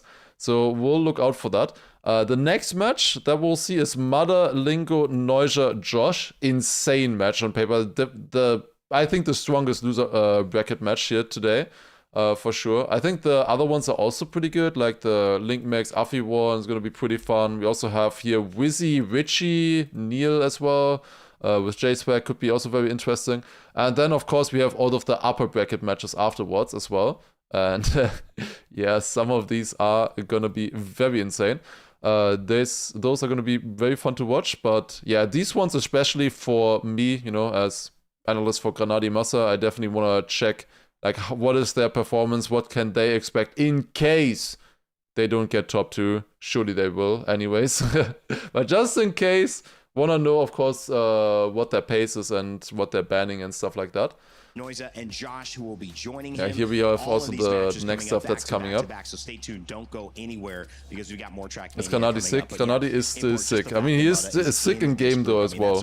So it makes sense. Exciting. Also, if Mudda somehow fails at this stage of the game, something went terribly wrong. I think everybody still has the expectation that Mudda is going to be at that grand final. Now, some have said that maybe he was just, you know, going Mada gets top 3 here. Really tough Top 3 in the lower bracket match? Dude, imagine Mada gets knocked out now by Lingo and Josh. Dude, that would be the craziest upset ever. You know something about Josh in the street? I didn't see what can you link it, or maybe I quickly check on my phone if I can find it. Now, with him being in the lower bracket, I didn't see it. A little bit of a, I won't say relaxed because there is that sudden death, but he does have a little bit easier time because the skill level of his opponents is would be insane, honestly. Would be insane. Sure, Mada plant this? Who knows? I don't think so. It was like triple finalist there. Was so tight. Someone like Lingo, he could theoretically also win that match. That is for sure. If Lingo would knock out Mother, he would never shut up about it. Yeah. Is upper bracket quali direct for Saturday? Yes. If you qualify in these upper bracket matches that are coming up later today, you do not have to play on Friday. You don't have to play tomorrow. You are directly in for the playoffs. And we can like spend a lot of time then preparing and everything, and you can have 1 day rest. I think it's gonna be quite nice for them. Disappointing. We're gonna see. All right, well, it'll be exciting as well. What just happened with this microphone? I mean, apparently nothing is happening with this microphone anymore. How about we send to that content? We got a Lenovo Legion speed reaction coming up, and we'll see you in Group 2 in just a moment. Alright, wait, what is this tweet? Let me see. Bad first match of EWC, and to be honest, I've had a lot of problems with the event, like getting wrong info on player brief, etc. Etc. Just it's all annoying, ready to get 4th again and move on plus side. Been great meeting friends from around the world who I've known for years now. And to be clear here, LinkMax also has had problems, so he and everyone who beat me deserves it. It just suck at handling the problems. Yeah, I've had not many issues from the other players that I've been talking about. Like, they have been getting quite a bit of like help and stuff, but that of course sucks always when you have issues and you can't play them away and stuff. I don't know. I don't know if this is like problems with the event, if you mean specifically with the event or at the event. Like if things just went wrong for him or something. Wrong info on player brief. I've not heard about that. I'm not sure. I don't know anything about that.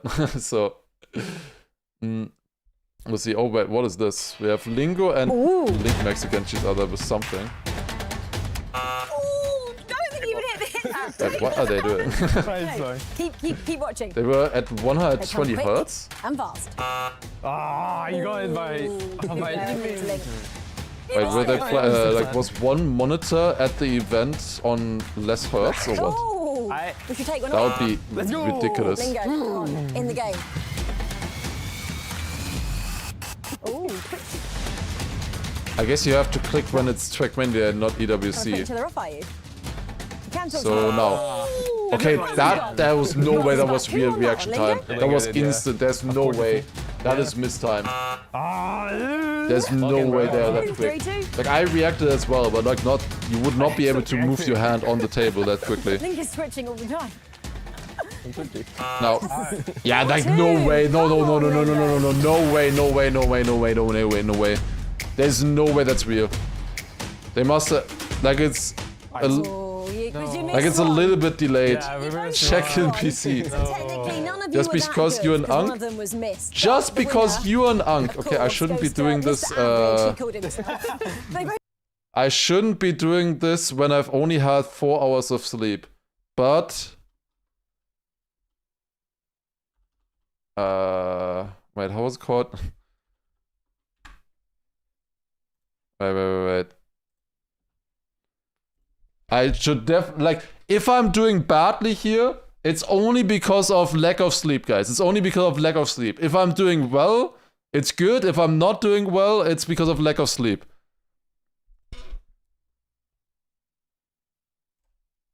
$174, first one. 162. Unk? What do you mean, Unk? Hello? Cope further.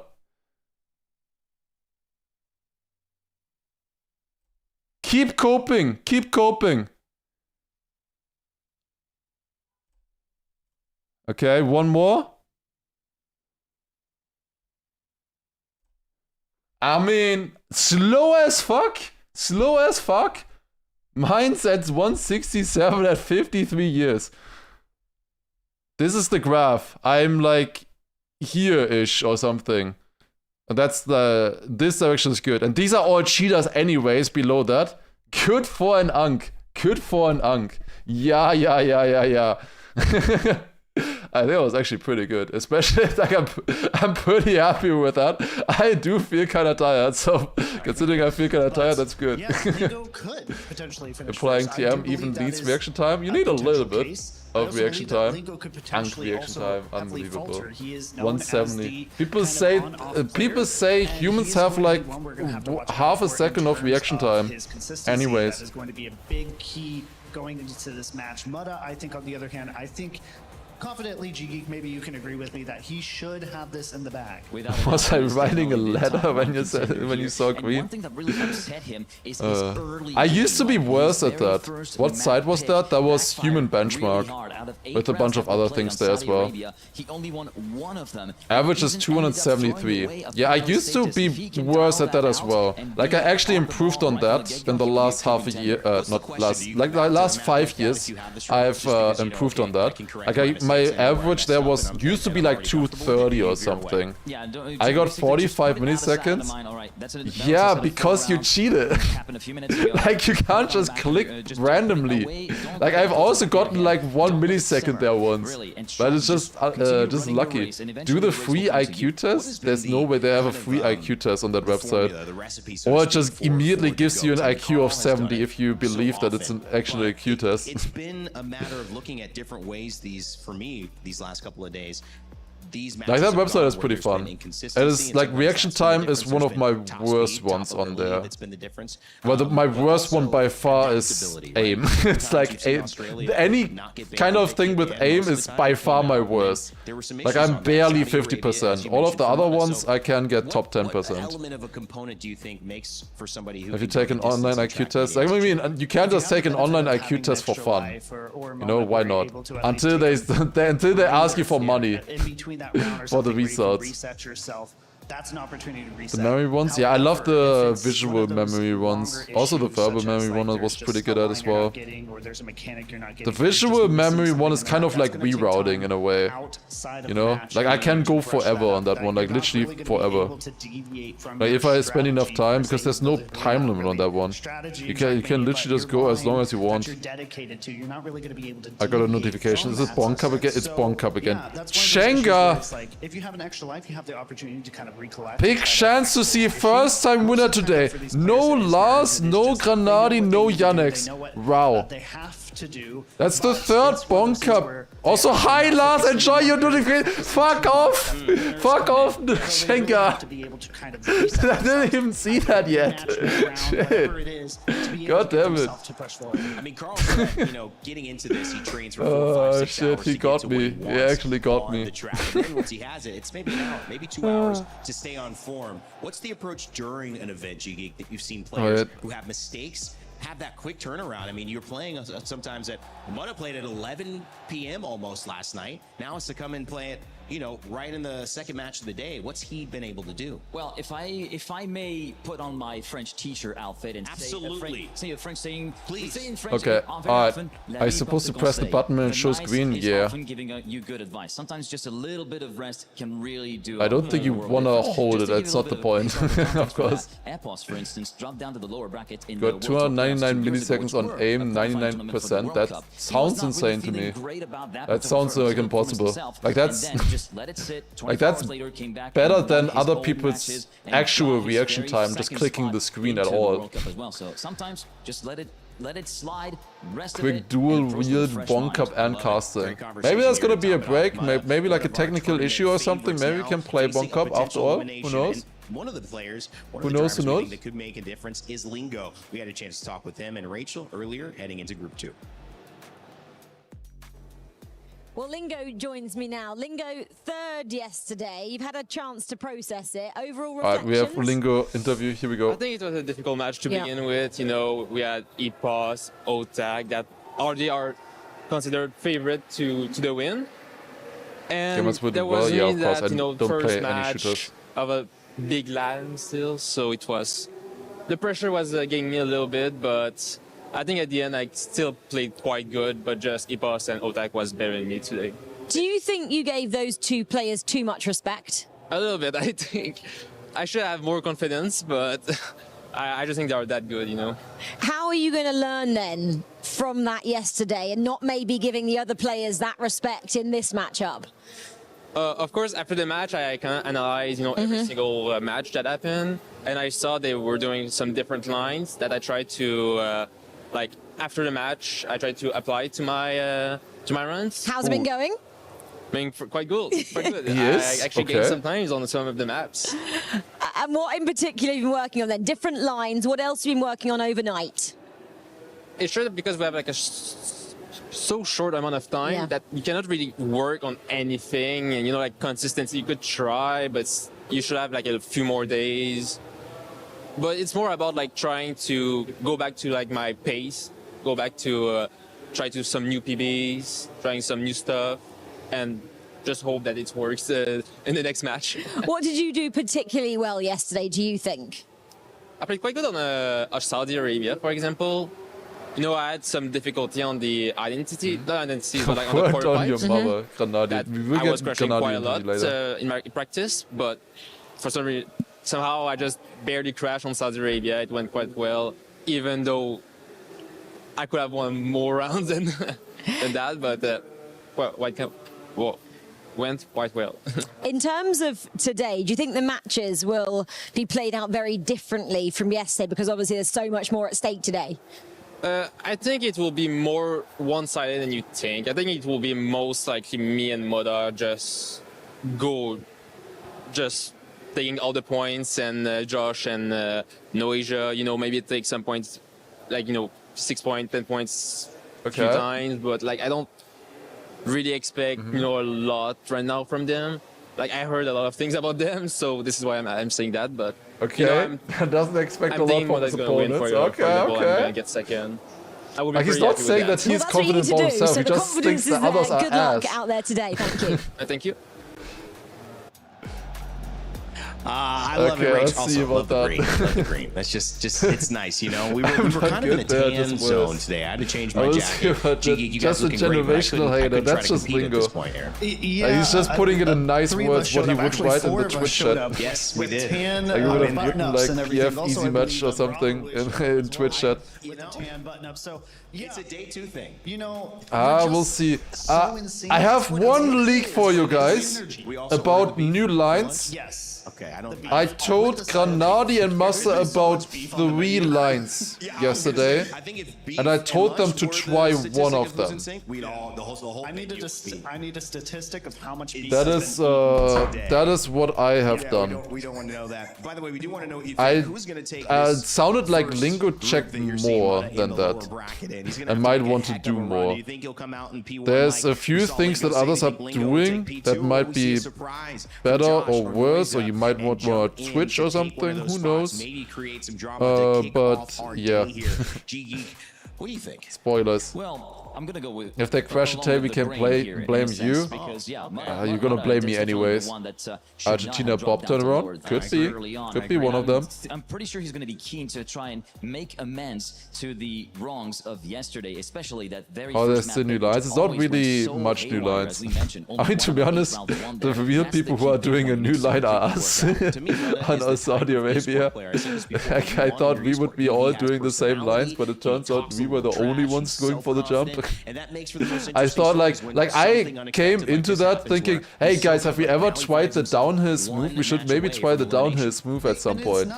You know, like because every one of us was from the start doing the jump line. But yeah, we like the jump line more. Just tuned in. Has anyone went out yet? Yes. Charles and Spark in the previous match.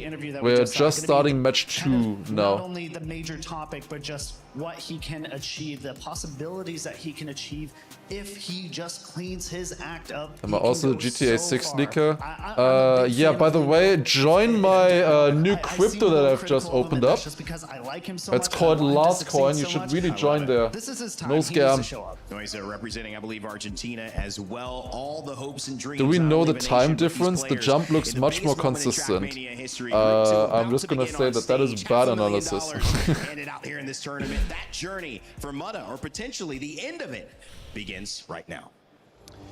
Thank you, Rain Day. Nako, our first winner here on the main stage today, and also the first This makes some serious money with Lars. That's a perfect name. I think it's really good. As well here, who sadly won't make it any further in the competition, but Nako seems very chill. Alright, they're just setting up.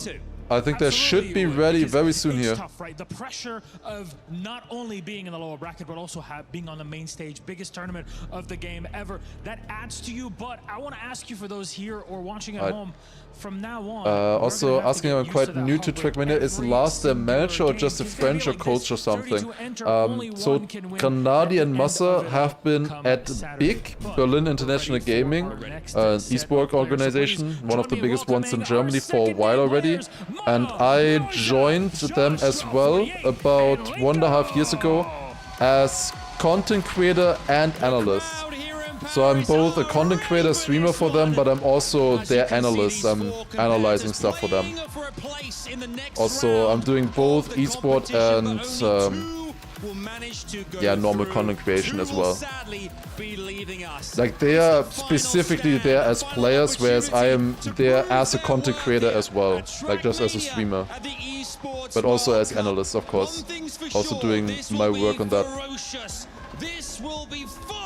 Fictional employment. It is nice to also have an employment, honestly.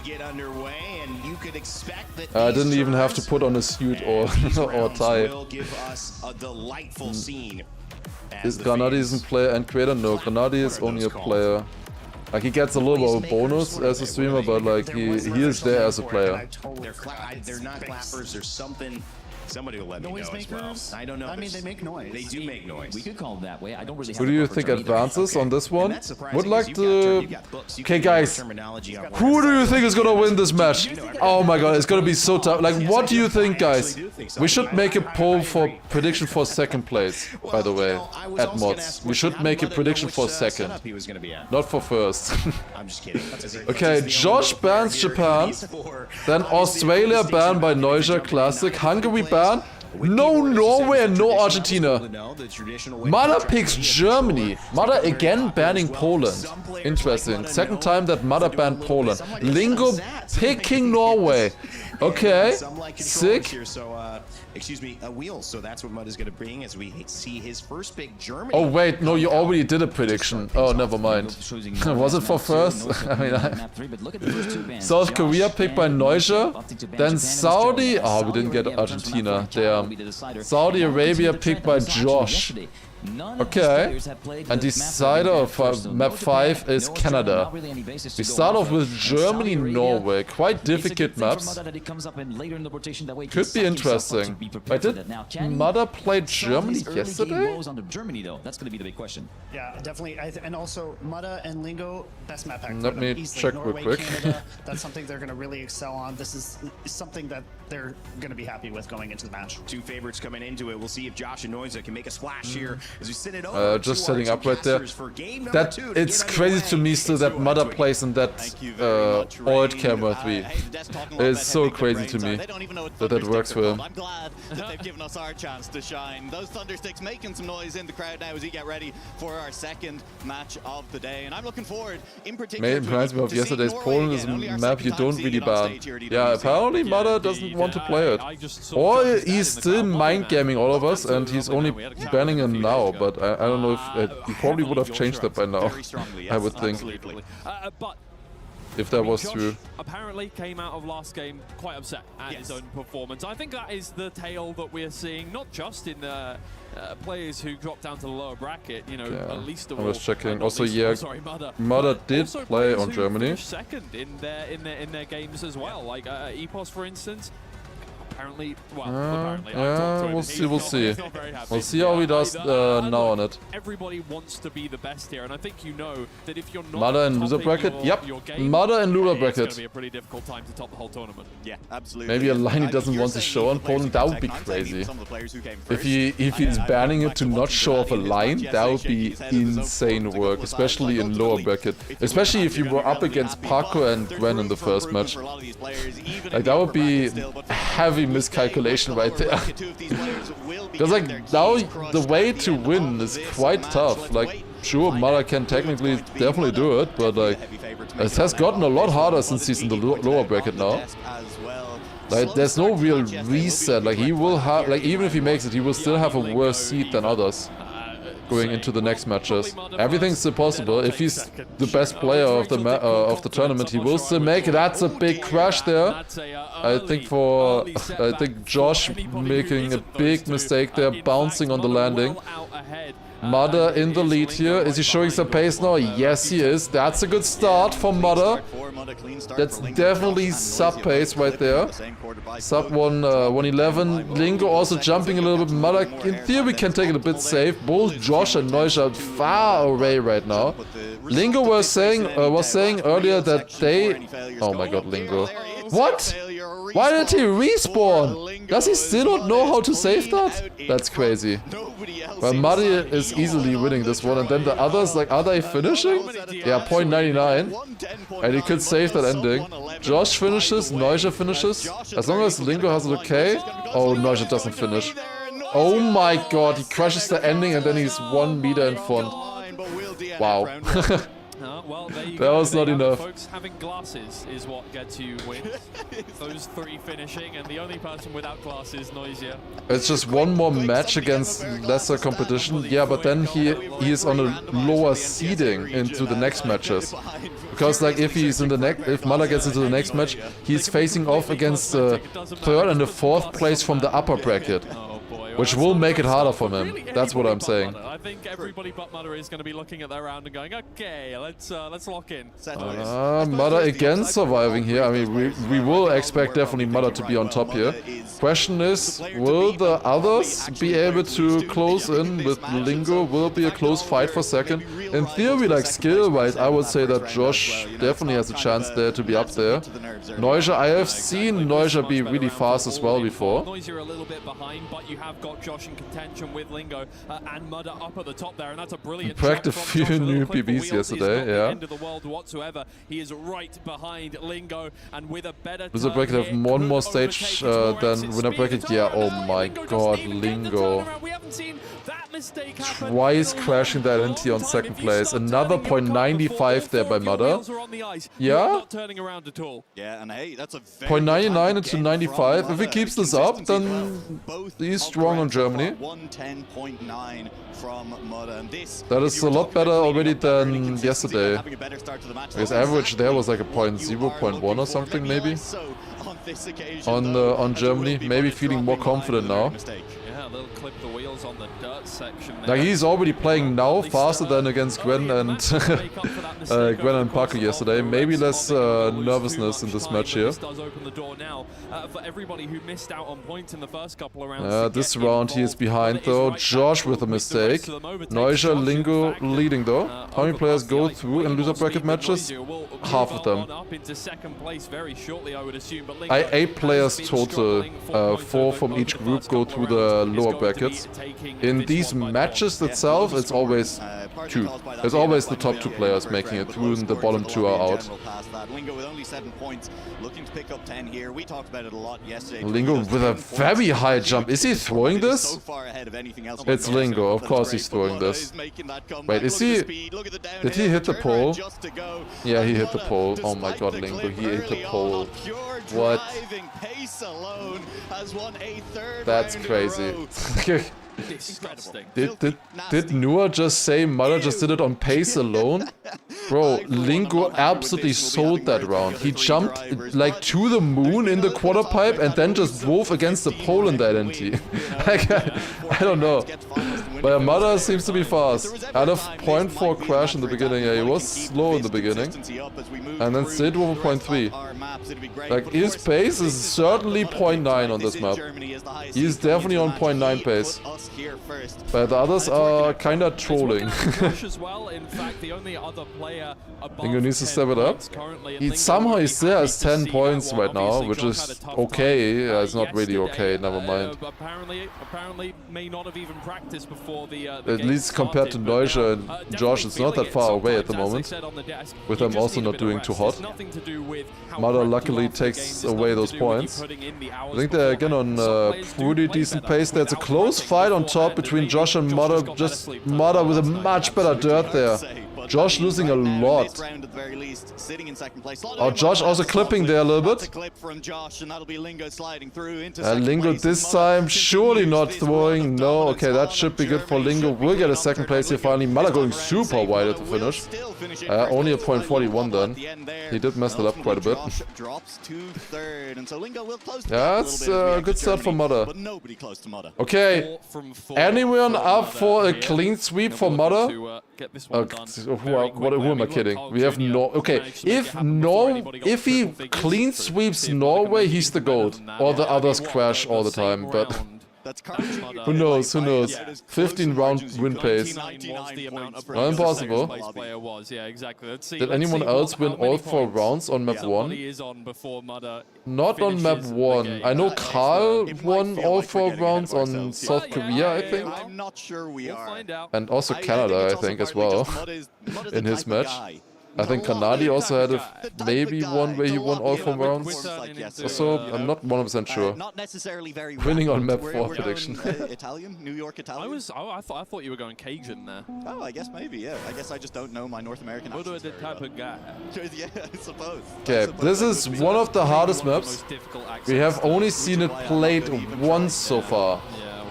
That was in the Appos Otak match. Let's see how they do now. I'm quite excited for this one. This was a pick from Lingo. Lingo picking one of the harder maps here. A little bit behind in the start, but we'll have speed against the others, overtaking Josh. Now comes this first difficult tower jump. The first one is a bit easier than the last one, I would say, because you're jumping more diagonal here. The speed is very important and Josh gets it very good.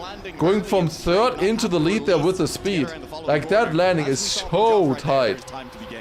It's such a difficult part. Lingo messing up the eyesight and Josh as well. And suddenly Mala is back in 1st. Mala back in 1st. Josh out of this one. Lingo quite a bit behind as well with that eyesight exit. Oh, that's gonna be a clip. Yeah, he had to release and kind of stood out because of that, so lost even more time. Now comes the identity. Lingo will survive this one. Mala though? Mala won't. That did not look like a good jump. Mala losing the round here and he's not gonna finish, I think. He jumps too far right now. Once too far left, then too far right.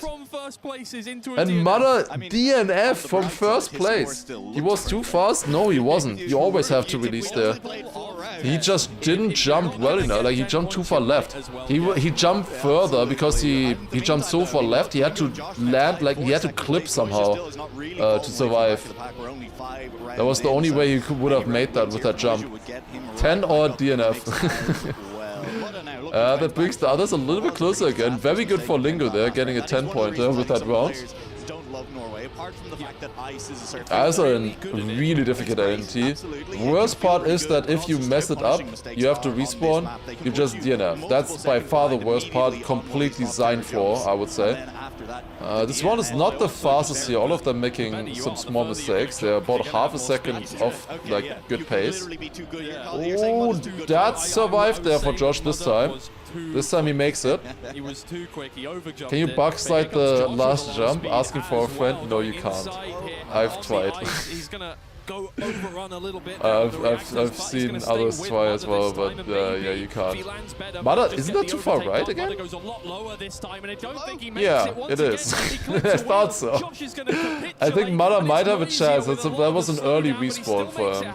Early, like very quick respawn, you might have a chance, but that is not a good identity. No, he's not finishing this. No, might he is. Just barely with 9.8. 9.8 he was able to finish there. But yeah, last place now, again failing the identity. And suddenly it's close. But the thing is though, like, Mada in theory has pace, right? But he just crashes the identity.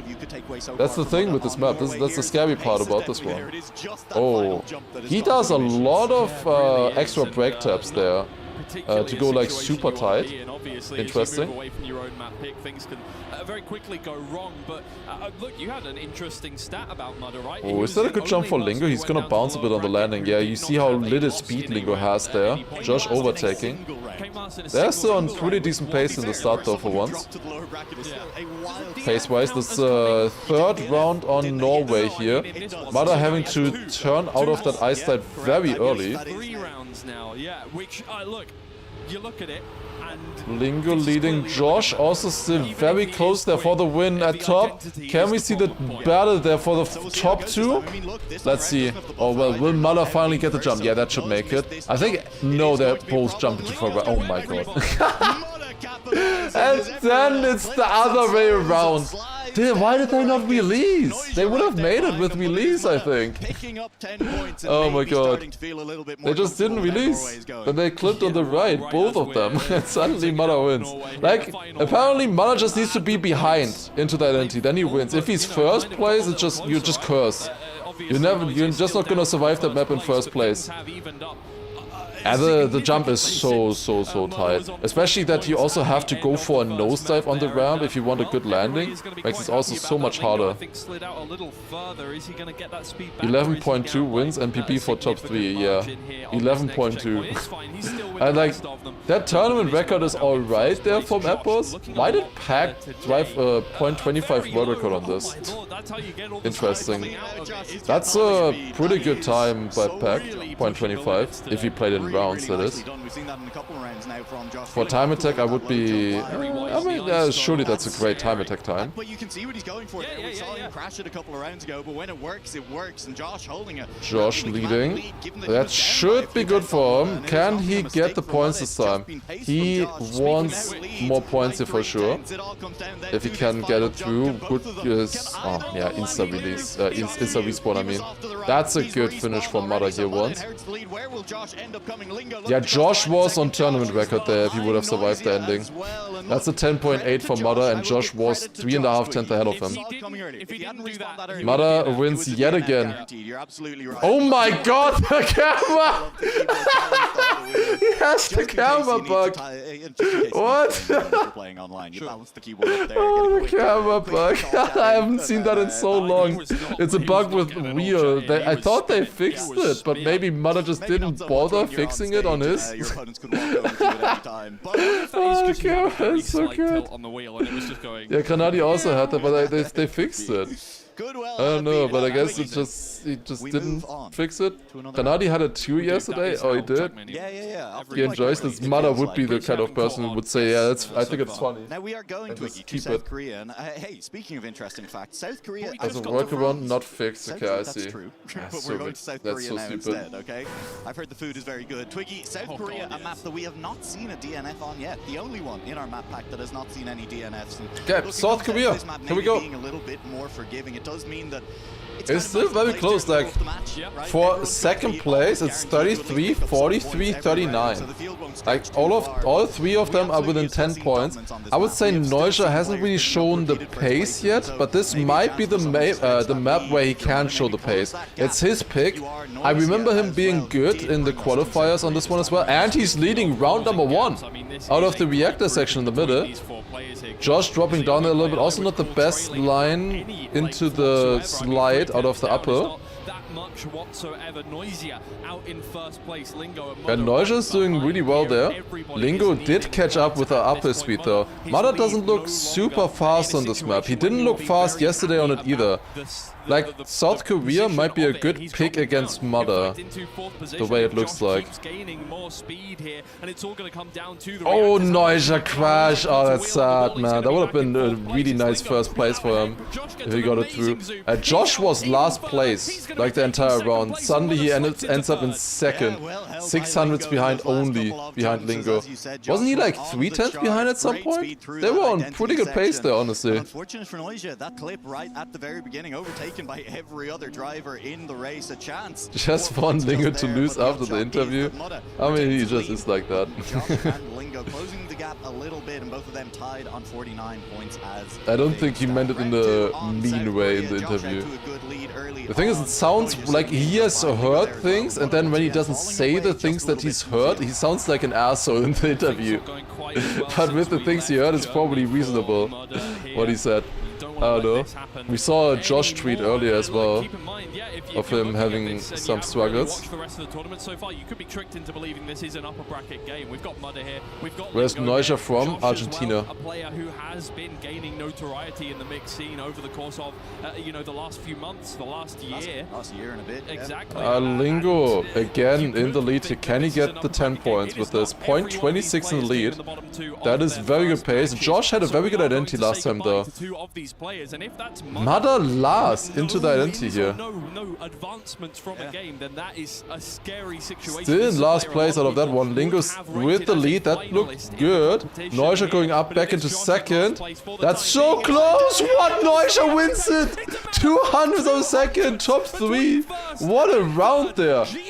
Yeah, also, Lingo was on a 0.1. Leg of the identity, overtaking Lingo right at the finish line, and that's big. What? Points as well. Lingo was 2,500 ahead of Josh. Josh won the round with a 0.45. That was insane from Lingo. Which checkpoint do you check, Diek, on this map? On this map I don't have a checkpoint that I checked pace-wise. I should probably try to remember one. Certain maps can definitely be an Achilles heel for certain players, but right now I think it's more just maybe this one is perfect, I think. What did he drive? 0.99. Okay, let's see what Lingo drives here. Maybe it's like plus 0.3 or something with good end. Bro, what is that camera? What the fuck? What is he doing? Granadi cosplay right there. For it to all end in 2 games would just be heartbreaking here, key breaking. Looks fun. Now aiming for first position, looking to regain more of that. Mudder overtakes Lingo in the identity here. Yeah, they're quite inconsistent in this identity. That was a good identity for Mudder. 0.34. 0.34. And again, he was like 2/10 behind Lingo or so, or 1/10. Mudder has a bad start though on this map. Mudder has a bad start for sure. There. So Mudder, look, we Chat overlay gone, that's unfortunate. The pace on all of these maps. I think again yesterday it just came down to a very, very slow start to the match. That has not been an issue for Mudder. 57.4 to 0.3. Yeah, looked very fast. With everyone else. Not let it slip and start letting the other players pick no win on map 4 though, yeah, definitely not. That Norway was very shaky for Mudder. He did still get 2 wins on it, but also he got a last place and the DNF. So overall not the best with 23 points. That's maybe like an average you get for a map. It is going to swap back and forth between all of these. Lingo seemed to think it was definitely doing a YouTube chat cosplay right now, but being non-existent. Finally I can ignore you guys and nobody will notice in the VOD when they're only watching. Yeah, the chat, I know the chat disappeared, but it just it will come back automatically again. It's just the website having connection issues, I guess. It tries automatically to reconnect every minute or so. What the fuck? ... I'm sorry, YouTube. That's another win there for Mudder. 0.37. Okay, finally we're seeing some pace from Mudder. As we do just get, again, that second, third, and fourth all getting a little bit. If he didn't fail those 2 Norway rounds, he'd be looking comfortably ahead. He is still looking comfortably ahead. Regardless of the way you're looking at it, bias aside, you're going to be looking at Neuser as one of the least favorites, right? I think 23 is indeed average. It's exactly what you get if you get each position once. Although I mean, I guess that is average in a way. This is looking good so far. Neuser is in that race. Like you could also say that you're average if you're getting either second or third in each round. If you get 2 second places, 2 third places, and that would be 20 points. No. I would have said Josh. But I guess 23 as a whole for the match is the average. Okay. Yeah. Okay. All right. I don't want you putting words in my What mouth. were those sounds? Oh my god. You can put words What in is my that mouth. sound? I thought you were going to say you could put something else. No, I would never, Twiggy. I would only never put beef in your mouth. Alright, next round we have 91 points so far for Mudder.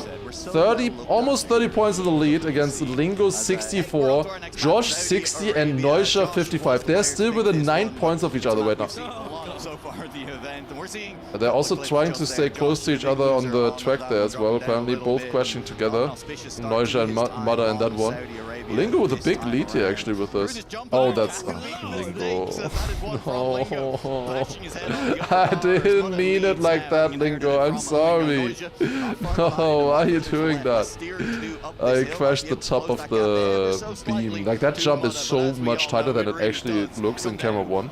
It's so much tighter. And Lingo is like... It's just way too crashy right now. Oh my god, Josh! That's so fucked up. No way, what a bounce. No, Neuscher, that's a respawn. Wait, is that a DNF for Neuscher? Wait, he did get the checkpoint. Oh my god, that's clutch. He still got second with that. No way, he slid into the checkpoint. Josh DNF. Oh, it's always tough on a map that Wait, how was he still there? He didn't get the checkpoint in the respawn either. What? How did Josh not get the checkpoint in the respawn? What is he doing? Yeah, he slid on his roof over the booster. Yeah, Josh was kind of scammed there, but I don't know what he did on the respawn. He should have been able to finish there. But he has made it happen, getting up to those triple digits here, and now everybody else left to fight. Practice? What do you mean? Also, look at this. Like, it is such a low jump there. Oh, another crash for Neuscher there. Mudder again behind. That's a sick start for Lingo. 0.47. I think that's the fastest start I've seen on the map so far. That is a very different line for Lingo up the hill. Most players go like really inside there. Oh my god.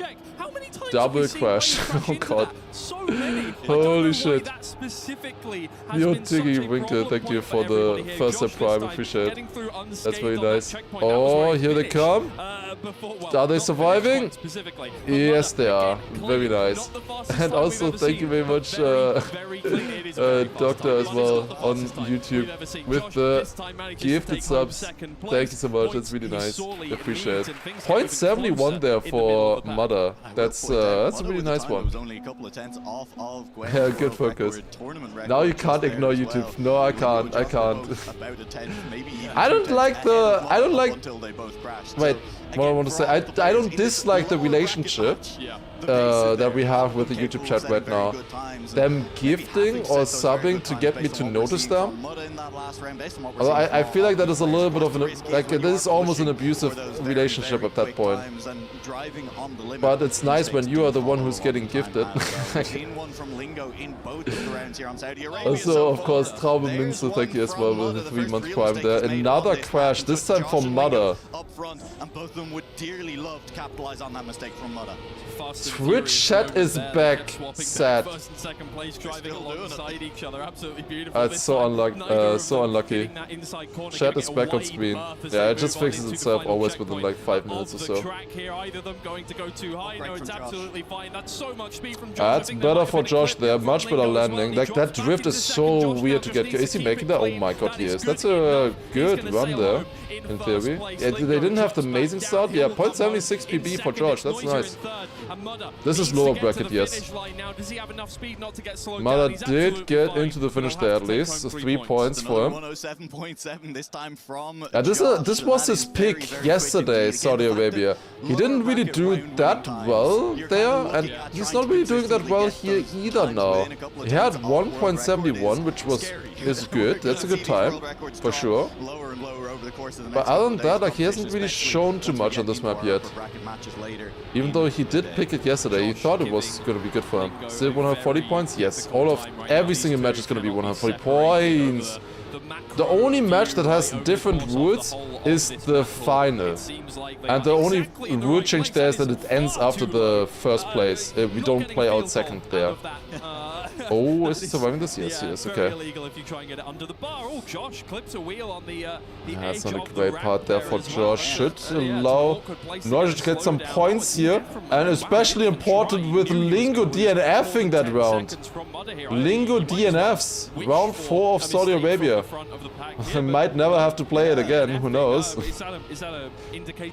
Lingo DNF is crazy.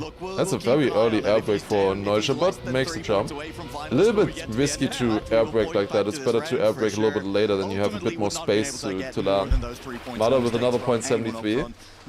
71 is 73 for Mother. That's good. Like he had 2 crashes and 2.7s. Like the pace is looking better and better for Mother. He's getting into the game. He's looking better.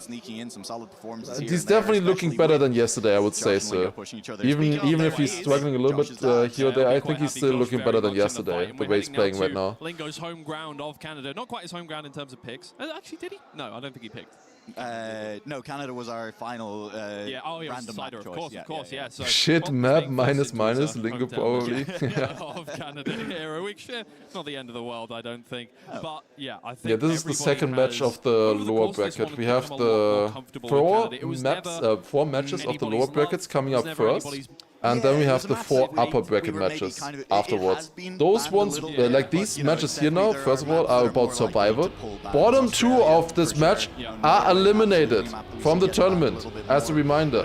Bottom 2 will be eliminated. And at the moment, the 2nd to 4th place in this match are only separated by 5 points. It's so little.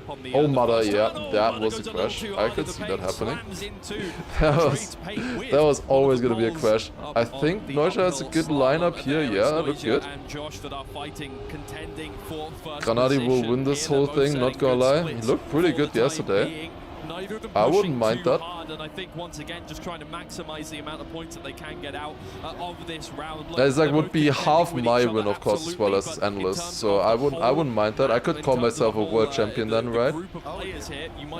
That's a mistake for Josh. It was probably not going to be enough anyways. Noisha on a good run here. That should be decent there for him. Gets a win, 10 points, and with that, yeah, he overtakes Lingo. Josh also now. Lingo in last place officially. Lingo in last. As a reminder as well, in finalist mode, they continue gaining points. Because remember, 3rd and 4th place is being decided by how many points you have. We don't play out 3rd place usually with finalist mode, it just ends after 2nd place. And then 3rd and 4th is decided by points, and they keep gathering points in finalist mode. And that is then the decider for them. Of course, better if you just make it in top 2, obviously. You wanna make that. That is the most important thing, but can make a difference as well. It's looking really tight. I might make it a lot tighter with Lingo now leading and having a super easy win in front of him. There's no way Lingo chokes this. Like, especially Lingo is not gonna crash the finish on the left side. Absolutely fine. He'll come home in second. Yes, okay, good. He actually did drive it well there. Point 20 from Lingo. Very nice time.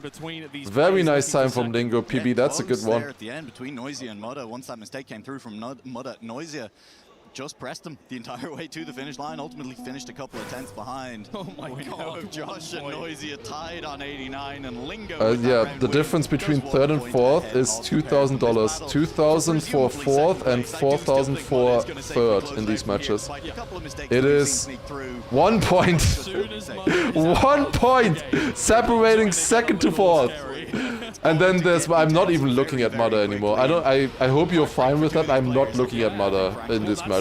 Like, we'll check on him when he's in finals and driving good times, but other than that, I don't care about Mother at the moment. I'm only looking at the other match. 90, 89, 89. Is this close? And 2 players have to go out. You're just thinking, Yeah, the thing is, second place, of course, from them is still in the tournament and can go even further afterwards. Afterwards as well. Just a few minutes, that'll be all to play for. At the moment, I mean, hey, I don't care about Mada. Mada needs second place here if he wants to get finals. Well, it's close with Lingo, but I think Mada has that. Lingo will get a second place here, though. Another decent round there, slower than the previous one from Lingo, but 0.28 is alright. I think Carl looked the best on Canada so far. He won all 4 of his rounds. The 2.15s, I think, yesterday. Alright, finalist mode for Mother. Does he just close it out immediately here and give the others more points to play for?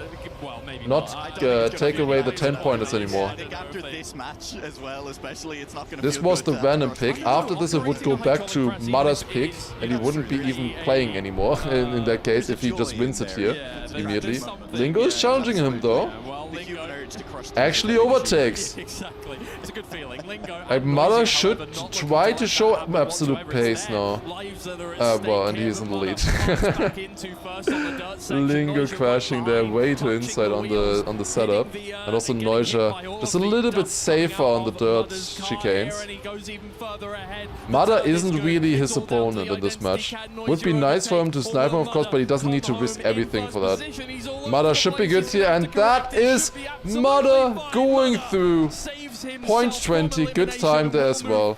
Mother will be going through to the decider match tomorrow. Mother not eliminated just yet. Oh my god.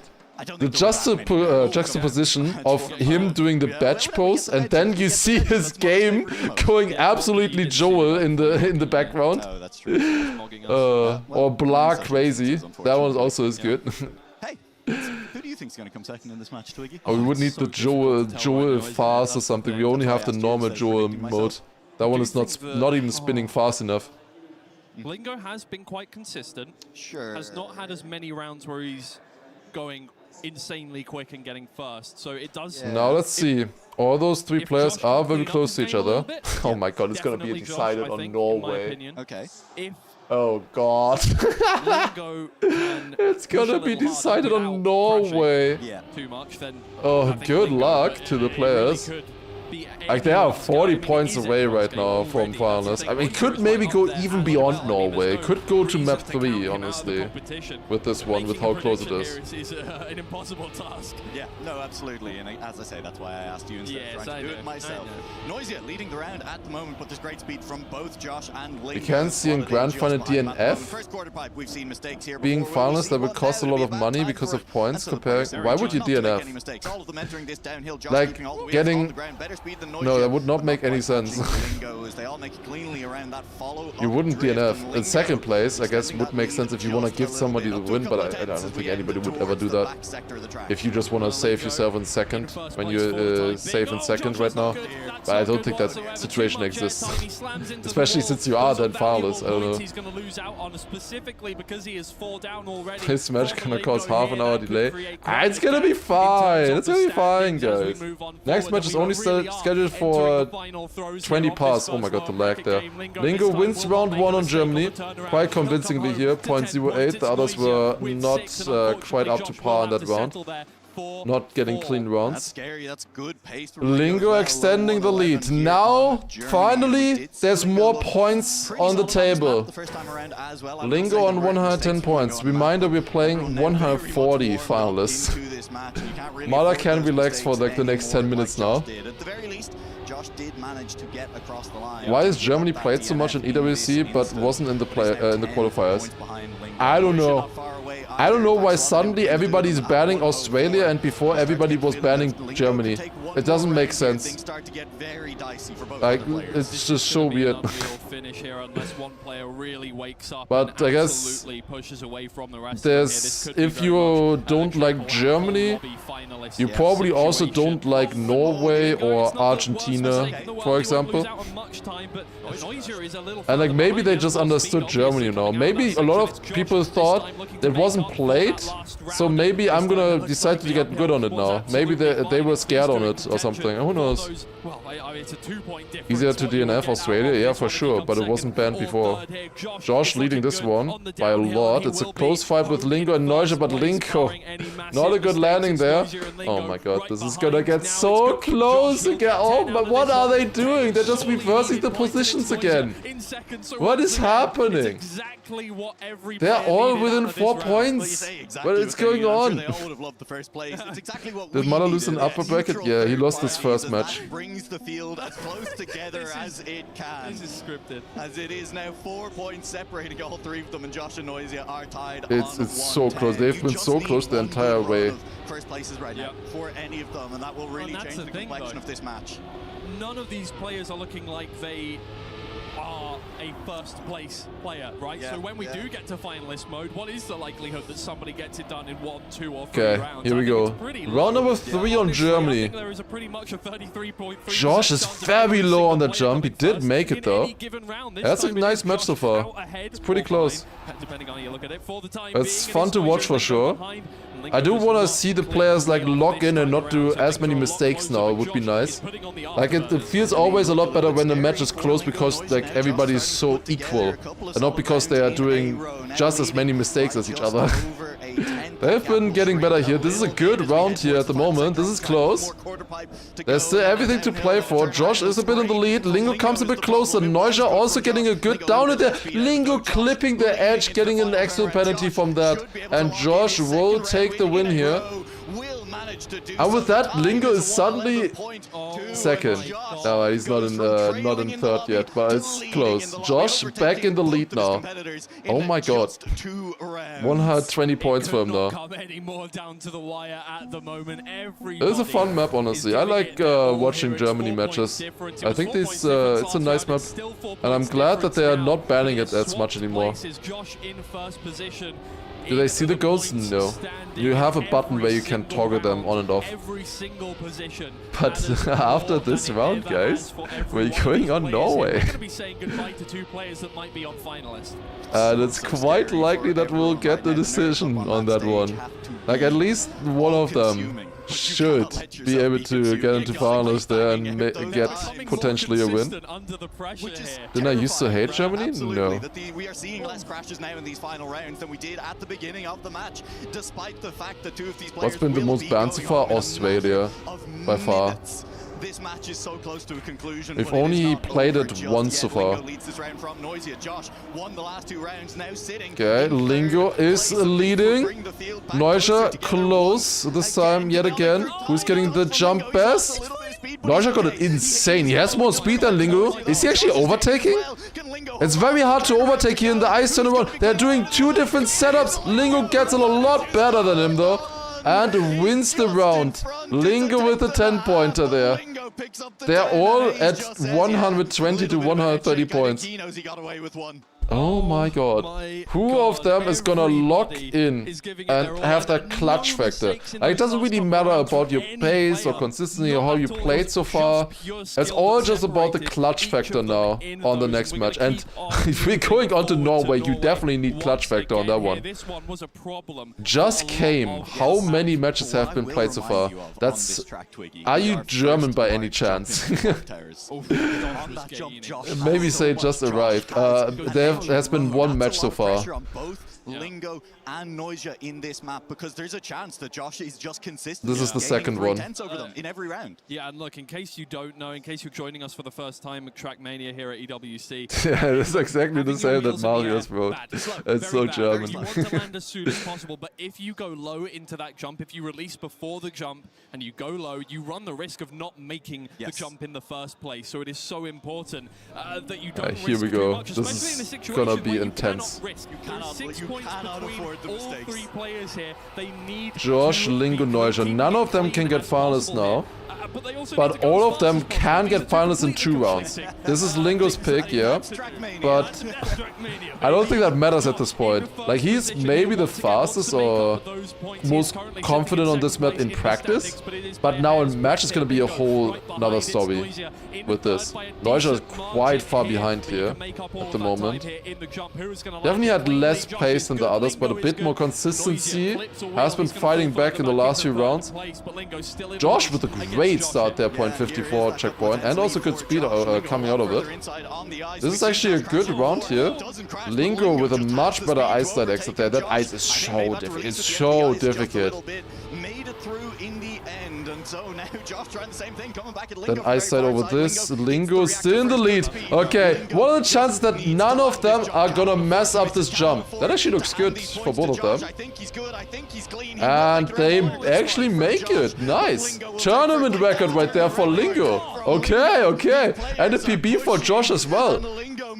That's a round right there on... That's the best one we've seen so far. 2/10 between them. That's sick. Tournament record for Lingo, 0.55. It is his match pick as well. He picked this map. And he definitely will get finalist now in the next round. Josh can as well if he gets finalist. If he gets first. Obviously he's gonna get finalist if he gets finalist. If he gets first, he will be finalist as well. And will be a double finalist situation. Actually, Lingo is not guaranteed at all. He still needs to make that final jump. As long as he makes that final jump without respawn, he will make it. There's a very high chance actually of DNFing. DNFing is the most likely on Norway. By a wide margin. And suddenly it's Neuscher in the lead. They're half a second slower than the previous round though, the start here. Where is Neuscher going? Yeah, that ice at least is very difficult. He completely messed up the entry into it. Half a second behind now. Still in there, overtakes Josh with a crash. And then Josh takes back with better internet apparently. Oh my god, Lingo! When he has reacted with up turnaround, he's looking backwards. As long as Lingo finishes, it's fine. But if Josh now overtakes Neuscher, I think Neuscher should have it though. Neuscher does have it. Okay, Lingo just needs to make the finish jump and he will be the only finalist. Yes. Okay, that did still work out for Lingo there. That did work out for him. He is the only finalist. Neuscher and Josh will both get finalists though, if Lingo doesn't do it in this round. Lingo has one round to himself. If he doesn't win it in this round, it's gonna be triple finalists. Prepare the cinema. Lingo has the chance. He just drove tournament record. Literally 2 rounds ago, and he was also leading the previous round as well. He has the pace. It is his map pick as well. And he has definitely crashed a lot in this match. I think on paper, like pace-wise, he is the strongest of the 3.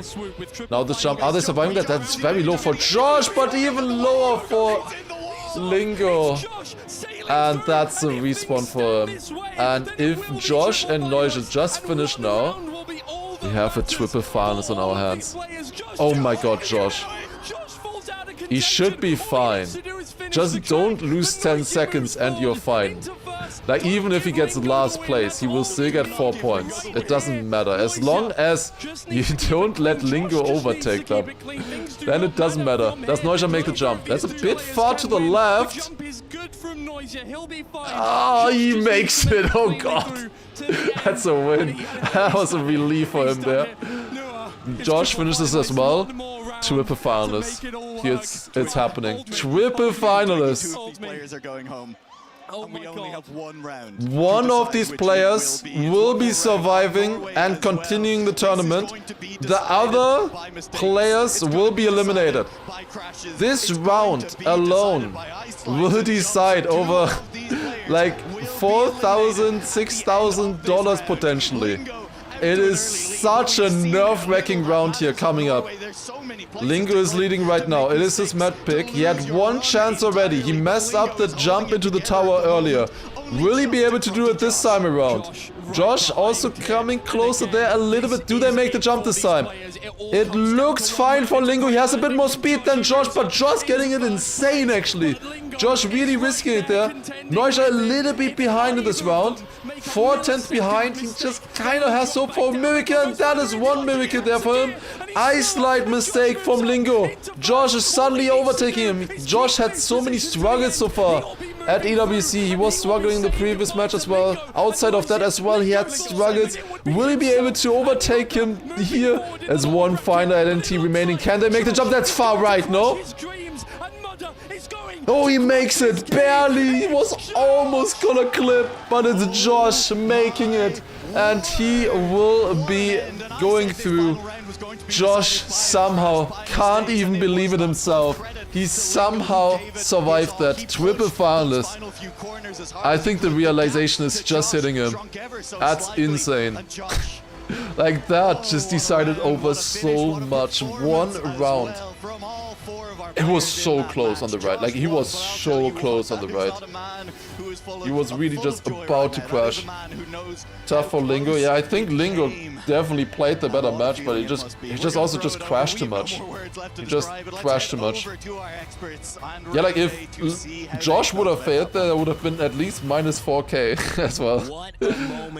Like that was a very important one. Last place gets 2,000. I don't even know who got last place or third place out of this match now. I have no idea. It's hard to tell. That would decide this one. Yeah, good stuff from them though. That was a fun match to watch. Crush the malice. Time to play the interview again, yeah. Nothing beats the 10k Grana. They could still go further. Still possible. And also there is gonna be more. Like if somebody doesn't get the win and only gets second in this EWC, that's 50,000. I think that could beat it. Okay, here we go. Mother now about to crush the medals of the other players who just got eliminated. The thing is, he didn't really do anything. Like, he was already done for 15 minutes. Yo! Fully through. Looking at Lingo, looking at Josh. I actually destroyed that thing. They tied it up. They were very close all the way to the very end. Triple finalist even. Lingo was the expected one to Being kind bad of for Lingo, yeah, for sure. Like he had a lot of rounds where he just choked. That's the thing. He had better pace for sure. He was the better player, I would say. Are they just playing every crash from Lingo, or is that just a random map? They are actually just playing every single crash from Lingo. There as well. Every single replay Lingo crashed. That's crazy. What? Yeah, no, this one as well? Yeah, what the fuck? That is so mean. Hello? You just lost the match and then you just show a highlight reel of every reason why he did? Full crash compilation of Lingo? Bro, that's so sad. I just can't get my mind away from those last 2 rounds. And even putting slow motion on it as well. Neither can Mutta. That's crazy. The expression of just disbelief as he sees Lingo and his keys show up. What a moment from him, and what a moment across the board. Oh, that thing is actually destroyed. Maybe the most challenging race for these three. Focus? Josh coming in with not too much of offline experience. Okay, we're giving up, I guess. Why do they have a hydraulic press? Such an extra thing. A lot of people who have seen what he can do offline import, but that right there could be the beginning of his story. Yeah, I mean, it's just kind of cool. It's kind of study, but it's kind of cool. Especially knowing just how hard it was for him crashing and stuff. Yesterday, what did I just say? And already he was talking himself down. Don't mind me. I think as I was just about to say something, I said I read crash and professional, and then I just said crashional stuff. But I need more sleep. I only slept 4 hours today, guys. I was gonna be alright. Oh god, I've been awake already since 8 AM. I've not been awake at 8 AM for like a year. Why so little? I had a doctor's appointment today in the morning, and I had to wait 4 months for that doctor's appointment. And I didn't want to move it, of course, since I had to wait for so long. They can't be too upset. It's a tough loss, but they can't be too upset. Had to see the doctor. Yeah, and you know, it comes down when you let it happen. It's kind of difficult to get appointments there at professionals in Germany. Always difficult. Woke up at 6 AM for EWC matches, yeah. Everybody has to put some or has to give up something, I guess. EWC forcing me to live like a normal person, bro. I've not woken up this early in ages. It's crazy. That's already... Can you believe it's already bright at that time? At 8 AM? Insane. Ever done until you reach the finish line and take the checker flag. That's really the main lesson here. And for Lingo, next match, by the way, coming up after this one. Are we still gonna get an interview with Mudder, by the way? They were already like setting up stuff and things. All of the pressure, all the nerves setting Look like that at least. But yeah, the next match that is coming up. And then all leading up to just that one split second where the I have the tiebreaker as well. I have the tiebreaker.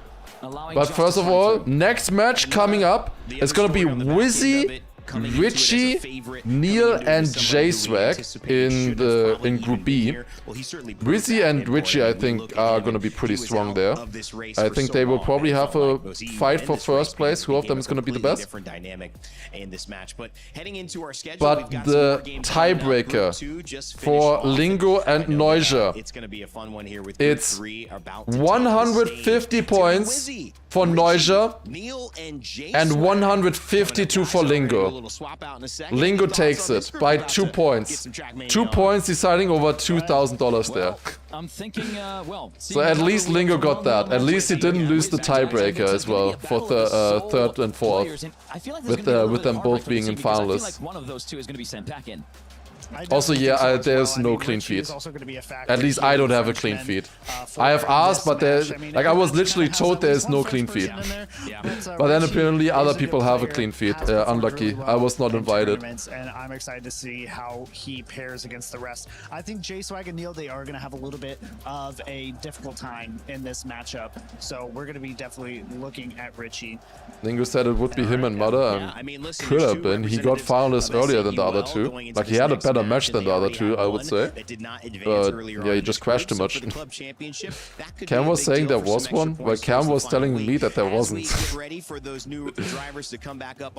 I think Grenadier and Massa are minimum 6k, I believe, if they lose both next matches. What is the Grana group? Yeah, don't question it. Okay, so let me show you guys the standings right now. Okay, let's take a look at this. So let's pause in the background. So we just had this match finish. It was this one here: Mudder, Lingo, Noisia, Josh. With that, we have Josh in match A10 and Mudder waiting in match A9. The interesting thing about this one here, I've talked about that earlier already. First place in this match, this decider match that's going to be happening tomorrow. We're going to see Mudder again tomorrow. The first place in this match is going to play in the quarterfinals. It's right here, first match A9. It's going to play against first and second for match B5. Which match is B5? Well, of course, it's the Carl Jr. and Massa match. So we could quite likely have a Carl Jr. Massa Mudder quarterfinal in the playoffs. I'm not looking forward to that, if that is the case. That's a pretty rough one there. And that's also, of course, missing then the second from match A10, which could also be a very good one here still, for sure. So yeah, the quarterfinals here is going to be so stacked. It's going to be crazy. But yeah, basically we already have like previews of the quarterfinals here with these qualification matches here in the upper brackets. Yeah, the thing is, Group B kind of has it easier, I would say, to qualify. Like, this group somehow is the easier group to qualify in. You know, where you saw Mudder going in lower bracket in the other one, for example. Where this one is technically easier to qualify, but then you obviously have to play against the top dogs from the other group, no matter what. Why do first and second from the same match play again in the quarterfinal? It's stupid. It is stupid, but that was apparently the only way they could do it. That's what I said. To keep the correct... like that the first place doesn't play against second place in the quarterfinal, or in the playoff tree or something like that. I think that's why. Massa should beat Mudder on current form, but who knows? I think Massa beats Mudder in this match, for sure. In Mudder's first match, Massa beats him easily. Maybe not easily if Mudder or Massa also has a bad match. But if Massa has a good match, then he beats Mudder in this match easily. This match, if Massa has a good match, it's close, I would say. Mudder did play pretty well in this match. Like, then it would be close if Massa has a good match. If Massa has a bad match, difficult. Is Josh not with an esport org? No, he is not. And he's still in now. That will definitely attract some people, I would say, for him. Maybe to get an org for the future. But yeah, next match that we have now coming up is gonna be this one. Wizzy, Richie, Neil, and J-Swag. First place in this match will be facing off against Flimsy in this match here. And second against Nako in this match. Of course, the third and fourth places from these matches are still missing at that point. But yeah, quite important matches here as well to survive, of course. I think... Would it be better to be first here? I think you want to get the... would you? I don't... I think you want the fourth place from this one and the third place from this. So probably better to have the fourth place from B6. Which would be this one. Which would be second in this one here. Okay, so first or second I technically would be good, I would say. It's not a big difference. It depends kind of if you want to play Nako or Flimsy, but I feel like you kind of have to beat either of them anyways if you want to make it. I think all the players in the upper bracket are stronger than Nako and Flimsy at the moment. So either way, you have to have a good match here for Wizzy and Richie. After this one, we still have then the Linkmax, Afi, Chemko, Byrek match as well. From the lower bracket, and then all of the upper bracket matches, of course, coming up after. Alright, let's go back here. They're walking on stage already. In the upper bracket, but he sadly fell down against Elcon and Massa. Richie there. He has strong opponents. Richie definitely out there. Neil coming up as well. Still looking for a team, and then we have Neil in that match as well. But I mean, you're already mentioning it, right? He did not really live up to the expectations that we had. Yeah, and that is going to come up in this also match. J-Swag coming up now as well. Do we have the clear yeah, I think it's going to be a fun match, to be honest. Someone like J-Swag or Neil, they couldn't really show up so far. I think they did pretty badly in their first match compared to what they can do, I think. I think they're a lot better than what they showed yesterday. Probably because they had pretty difficult matches. Like, it was quite likely that they were going to lose them anyways. This match, a lot more likely for them to survive. Yeah, Poland was definitely one of those. So we'll see how they play now. I think they might have a chance if they play well. If they show what they can actually do, I think they have a chance. Let's say if you're rooting for Neil and J-Swag. It's gonna be an uphill battle for them. I would definitely put my money on Wizzy and Richie to make it here. But we'll see, we'll see. Those I think would be the most likely ones. Schedule-wise, they're saying that we wouldn't start at 16:20. The last match, of course, was very long. They took a long time to finish that match. It went down pretty much as late as possible. Pretty much. So they probably lost a little bit schedule-wise there, but we're still on, even with that, we're probably still ahead of schedule. I think today is going to be good schedule-wise. I think we're going to be faster. I think most matches will probably take an hour. They planned 1 hour 10 so far. Oh, we have to interview. Wizzy, third yesterday. Talk to me about the positives and negatives from yesterday. I mean, I think the positives was that, in general, I drove what I wanted to drive on some of the maps. My pace, I'm actually really happy with. There's always that uncertainty of going from the home setups into LAN. It's the same for everyone. There's that uncertainty of what you're going to drive. Are you able to convert what you can drive at home onto LAN PCs?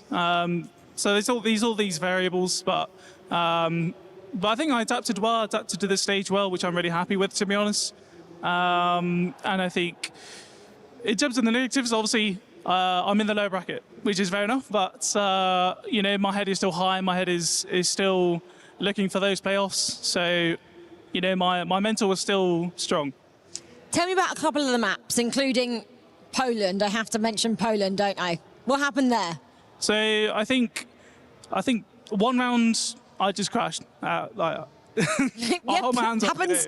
Yeah, it happens. And as soon as I did it, I was like, well, what am I doing? Idiot. But no. And then there were 2 more rounds. One round I actually saw I had a gap. I played with HUD on, so I could see the interface, I could see the time differences and such. So I knew I had a bit of time to play with, but obviously with Elcon and Massa behind you as like pace merchants, like literally 10 out of 10 rating. You know, I knew I had to try and push that a little bit just to try and secure the win. So I had to go, but unfortunately, one of the crashes stayed a bit too early, and then obviously also got the checkpoint, so it was almost impossible to respawn, and I ended up, not finishing. So went from 10 points to 0, and then the other one, I think I was already like 3rd or 4th in the round, so I ended up trying to push the water turn, which actually worked quite well, surprisingly. And then I knew I was equal with the other drivers, so I had to push for the end. And again, just the tiny details. It's the small details. And obviously, as soon as you do it, that's when you kind of say to yourself, like, what are you doing? Like, you know the mistake that you've done 100%. Like, you know the mistake as soon as you've done it, right? Sure. So, is there one detail you're working on today? I think for me, especially on those Poland moments, like I kind of forgot the game plan. Like I knew that, like the start of my match was exactly how I wanted, very consistent. And then I guess because of Germany, maybe subconsciously the pace and not getting 10 pointers was maybe subconsciously playing with your mind. So, maybe in Poland I was trying like almost like overdriving, and then forgetting about, maybe we should actually finish the runs instead of like crashing. So I think today let's just try and stick to the game plan, just finish those rounds and take advantage of the crashes. Don't overthink it, lock in, draw in your 100%. karting experience. Let's go again. Good luck. 100%. Thank you very much. Willie is such a nice guy. What am I doing? I love the reaction there. Nice to not get like a media answer. I love that kind of stuff. A little more detail from the players. Always good to listen to, I would say. I'm trying to keep up with the pace merchants. And I think also I enjoyed a lot more. I enjoyed the essaying, definitely. Instead of just saying, we had a tough match yesterday, but I'm working on it. Today will be better. I agree. Poland. Shout out to the guys at the factory. We have the best fans here. He has lost the match there, but of course I want to hear that. Analysts, of course I want to hear that. Being 10 out of 10 players as well. So yeah, I agree with Wizzy, and it was a very great interview as well. Oh, did they do? Oh, I thought they were putting up for another interview there. I don't see anybody in the background. Nobody's setting up, so they should be ready, I would imagine. Subconsciously playing in your head. I'm guessing that given that Germany was Lewis catching space, so he has gotten better with that, but maybe that's because he's not winning as much nowadays. Trying to make sure that it does not really creep up too much. All right, well, okay, I think they're getting ready here. Alright, we have the next match coming up very soon. Wizzy had a really good match yesterday. Like, I was impressed by Wizzy. He played well. Like, Wizzy is definitely one of the best players in the lower bracket right now. Together with Mother. Maybe Afi. Richie is also up there as well. Like, definitely one of the strongest players. A little bit unlucky for him to be facing off against Akon and Massa in his first match, to be honest. But then we also, of course, have Neil. He has a lot to prove after a sluggish first day. Yeah, indeed. I would stay with that prediction. Wizzy P1, Richie Thoughts P2. on new Verstappen contract? I don't know. I haven't heard anything about it besides that he just extended, which is a bit of a surprise. We don't have a reservation for you, sir. Considering what he's been saying. A little bit of a surprise. But maybe he was pushing his contract with that a little bit. Yes, my friends, it is time to continue on with our day. Can he make the Norway jumps? Honestly, I think he would be able to. To make it. Not as consistent as these guys, I guess, but like Verstappen is a sim racer. I'm pretty sure he would be able to play. They've definitely delivered. I really am looking at this trophy right now thinking, my goodness, isn't that glorious? Look at the way it shines in this beautiful light here. One of our players taking this home in a couple of days' time. Who will it be, though? But that's one thing's for sure, Milos. As you said, finalists. Carl already has a few trophies that look like that, I feel like. That'd be another one. They do look nice. I also have 3 medals now like that, but those are from BYMC and World of Muspus. Not quite the same yet, but I do like them a lot as well. Another set of 4 big names in their own right. It looks so good on Karl's wall, yeah, like behind his bike. Gonna look great. He's just gonna tape it to the wall. Equal footing in the competition. And then another set of keys that are gonna get crushed by the end of this game. 2 players will advance on, and we'll see who will that be. Still for now, we'll clear the air on all of that. And we have Wizzy, Richie, Neil, lead off in this conversation.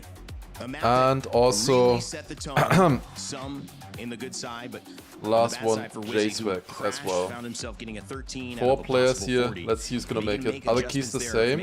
I think they only have the name on the nameplate, right? Or do they also have like an actual name on the thing?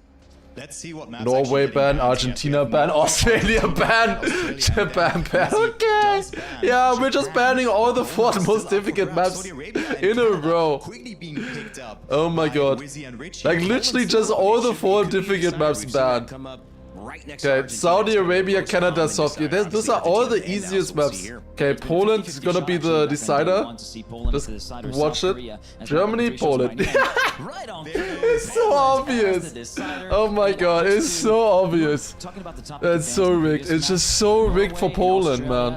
Every time. How does it win every time? During day 1 as well, they do not want to risk it at all. They do not want to fall in the same traps that Lingo fell into in the previous match. But you could see how important it's going to be for not only Wizzy to set. I can check after the match maybe, Mikey. How many maps are in the pool? 10. So they get 4 bans, then 4 picks, leaves 2 maps remaining, and the last one is just randomly picked, 50-50. But somehow, so far, Poland has won. Has it won all of those 50-50s? Like 5 50-50s? Maybe it has lost one of them, I'm not sure. Okay, that just shows the picture of the key and has the name on it. Okay, I see. Are you sure it's 50-50? Maybe it's like our 50-50 from the Pathfinding Cups. If you remember, it has been a while. 50-50 unless Poland is an option. This should be Wizzy's match to lose, but with that in mind, there are yeah, these are all like pace maps. We will probably still see quite a few crashes, but these are pace maps. They are gonna be quite good close rounds on these, I think, in theory at least. Because that's how Richie drives. He is consistent, he is quick, he's maybe not a world beater at his best, he doesn't quite have the pace of some of those very, very top level players, but I think in a lot of ways then that makes him a very good benchmark for Wizzy here in the lower bracket. If Wizzy wants to go deep in this tournament, he needs to be... Okay, I got information that we are ahead of schedule, officially. Okay. Are we? We are starting this match at 16:20. I just got a player notification that we are quite a bit ahead of schedule. But it's exactly schedule. What? We're starting on the minute. Well, I guess we already started the pre-match procedure and stuff like that. I guess they are including all of that. Alright, here we go. So I guess we are about 10 minutes ahead of schedule. I think, yeah, today it's gonna be a lot quicker. Starting off with Saudi Arabia here. Also, Pilal, thank you very much for the 2 gifted there. I appreciate it. Thank you very much as well. We have a prediction also. J-Swag, does he make that? He does. Not a great jump though. Neil already made a mistake. That's a very low jump there, or low approach for Richie. Does make it though. All of them going for the air brake sweat here. Leading the way, J-Swag just behind. Richie slotted into 3rd place at the moment. A solid first round so far from Wizzy, who's looking for, not redemption. Wizzy going quite inside there. All of them going for the downhill smooth approach here as well. Makes it a lot easier to have the gear on the start. J-Swag actually gaining there. J-Swag was like in no man's land the entire match yesterday. But already starting off well here, but not quite enough. I think Wizzy takes it. By 200ths of a second. Wizzy wins round number 1. I would say the favorite in this match here. Wizzy does start it off with 10 points, but J-Swag with 6. Very solid, honestly. Good points there. Very good driver and is at this point, I think, playing a little bit with This would be nice. right? The guy who's controlling these drone shots is honestly really talented. The way he has control over this, really cool to see. Like that is constantly controlled by a person, you know, and it's not automatic. There is a person constantly on a controller and trying to follow the cars every single round. What team is Wizzy on? Wizzy is team S8 Yule or Soul, and apparently Soul and 8-bit I think connected together. But I don't like the like calling them S8 Yule. That sounds so ass. I don't know. Do you think the pace is increasing? Will increase as the tourney goes on? Oh, absolutely yes.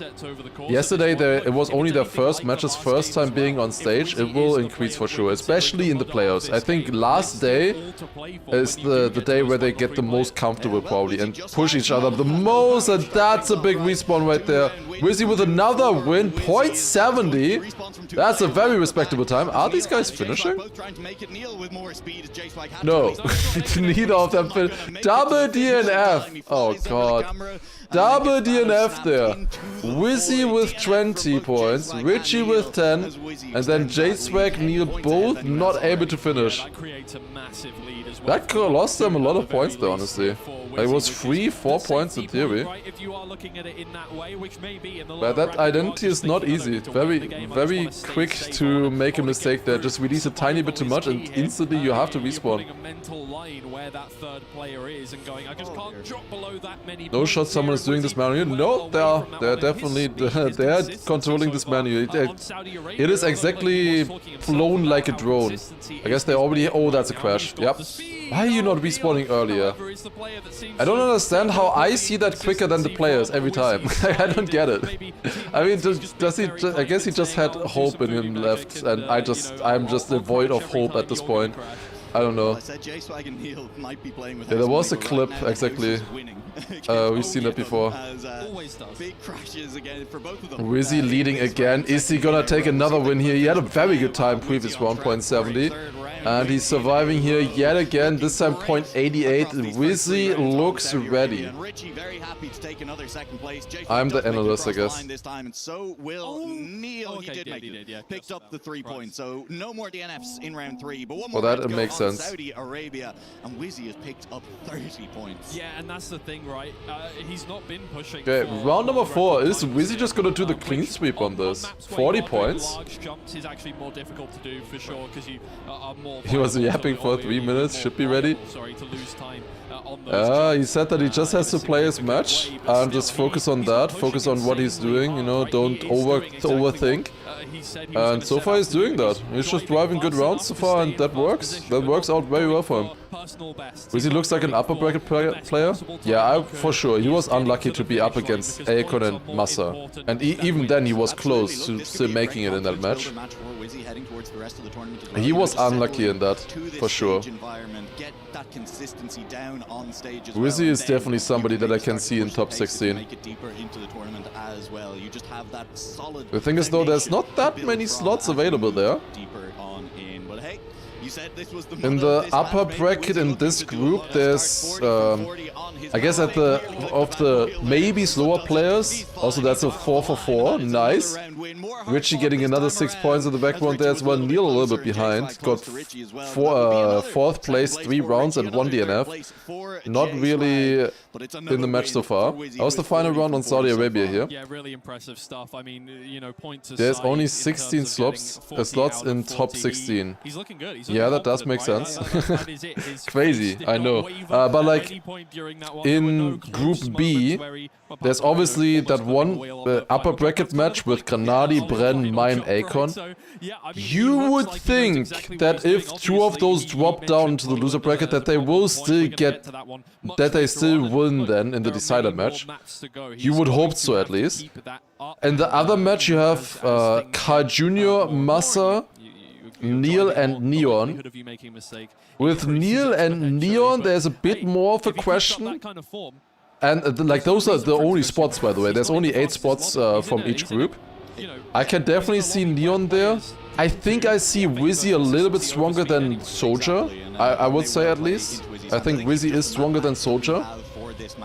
But would they even play in the same match? I'm not sure. Like, we'll see how that all lines up. Could also be up against Neon then and Elkon or something. It could, like, there could be some upsets there. Like, that Wizzy had to go lower bracket early. Like, it can close some doors for you, even though you're doing good. Like, in theory, a better job than other players. But that's obviously he had a worse seed than others. So that's the liability you get from that. From having a worse seed. He only qualified through the regionals. It is also true, unfortunately. That is, and Wizzy not looking to slow down. Did I say Mother? No, I didn't. Yeah, I want to say the Soldier and Neon were the ones that I was talking about there. Okay, now I said Mother. God damn it, you infected me. Wizzy with a 5 for 5, 50 points. Neil with another 4th place. J-Swag is doing a lot better so far than Neil. But also not that much, to be honest. J-Swag had 1 second place and the others only 4th, I feel, or 4 points, I believe. The other rounds, Richie always on 2nd then. Also gathering a decent number of points with that, but not really challenging Wizzy at all. We will have 2 winners, of course, from each one of these loser bracket matches. Even if Wizzy were to win this quickly, pull a Mother of the previous match, we would still, of course, play out for the 2nd place, as always, and that is quite important. Sometimes you also just don't have a good day, and then tomorrow or something you're gonna be the 2nd incarnation of Carl Jr. This is so close. Wizzy versus Neil here. Who's gonna take this? Oh, Neil had to release. Good save, honestly. That's a really good save. 6 for 6? 6 for 6. It's not a great time, honestly. 53, like it's alright, but it's not great. You can win times like that in the lower bracket. You're not gonna win rounds with that in the upper bracket. Who's the first incarnation? Carl. And Carl Jr. is the 1.5 incarnation. Also, Wizzy got fucked. Wizzy got the random slowdown that all the players have been complaining about on Canada. He got the random slowdown in the start. That's unlucky. They all have to go over an edge there, and he got the slowdown on it. Yeah, that's just unlucky. Everybody goes over that. Besides Mother, maybe. I don't know. I haven't seen Mother yet on it. Or maybe, no, I think we have seen Mother, but I didn't focus on that if he was going over it. 6 out of 7 incoming? Oh, that's probably 6 out of 7 incoming. Oh no. Wizzy is a middle bracket player. I think that would be fair. What is the difference on Wizzy's and Neil's car skins? I think it's gradient. Like just a different blue to dark blue gradient. Oh, that's close, that's close! Richie stays in front. Oh, that's really important for Richie there. And very bad for Neil. 100 costing 4 points there. And behind at the moment there, that's a big difference at the moment. I don't think Wizzy is too, Neil is too happy about that at the moment. Once again, look, hey, you don't have to worry about what Wizzy is doing whatsoever at this point. He is far enough ahead that didn't someone find a fix for it? Is Richie. That is Remember some explainer? There was no explainer. They're just going over an edge. There would be a fix mapping-wise that they could do, but they are literally just going over an edge and getting an acceleration penalty from that. Like at the very start, I can point it out next round. Never mind. This is round 4 out of 4. Unlucky. But you can see Neil's gradient slightly darker. They did not put that much effort into having different skins. This would be huge for Neil. Neil is pretty good on Canada here. He really does want the results now as well. He's currently trailing in last place with 22 points.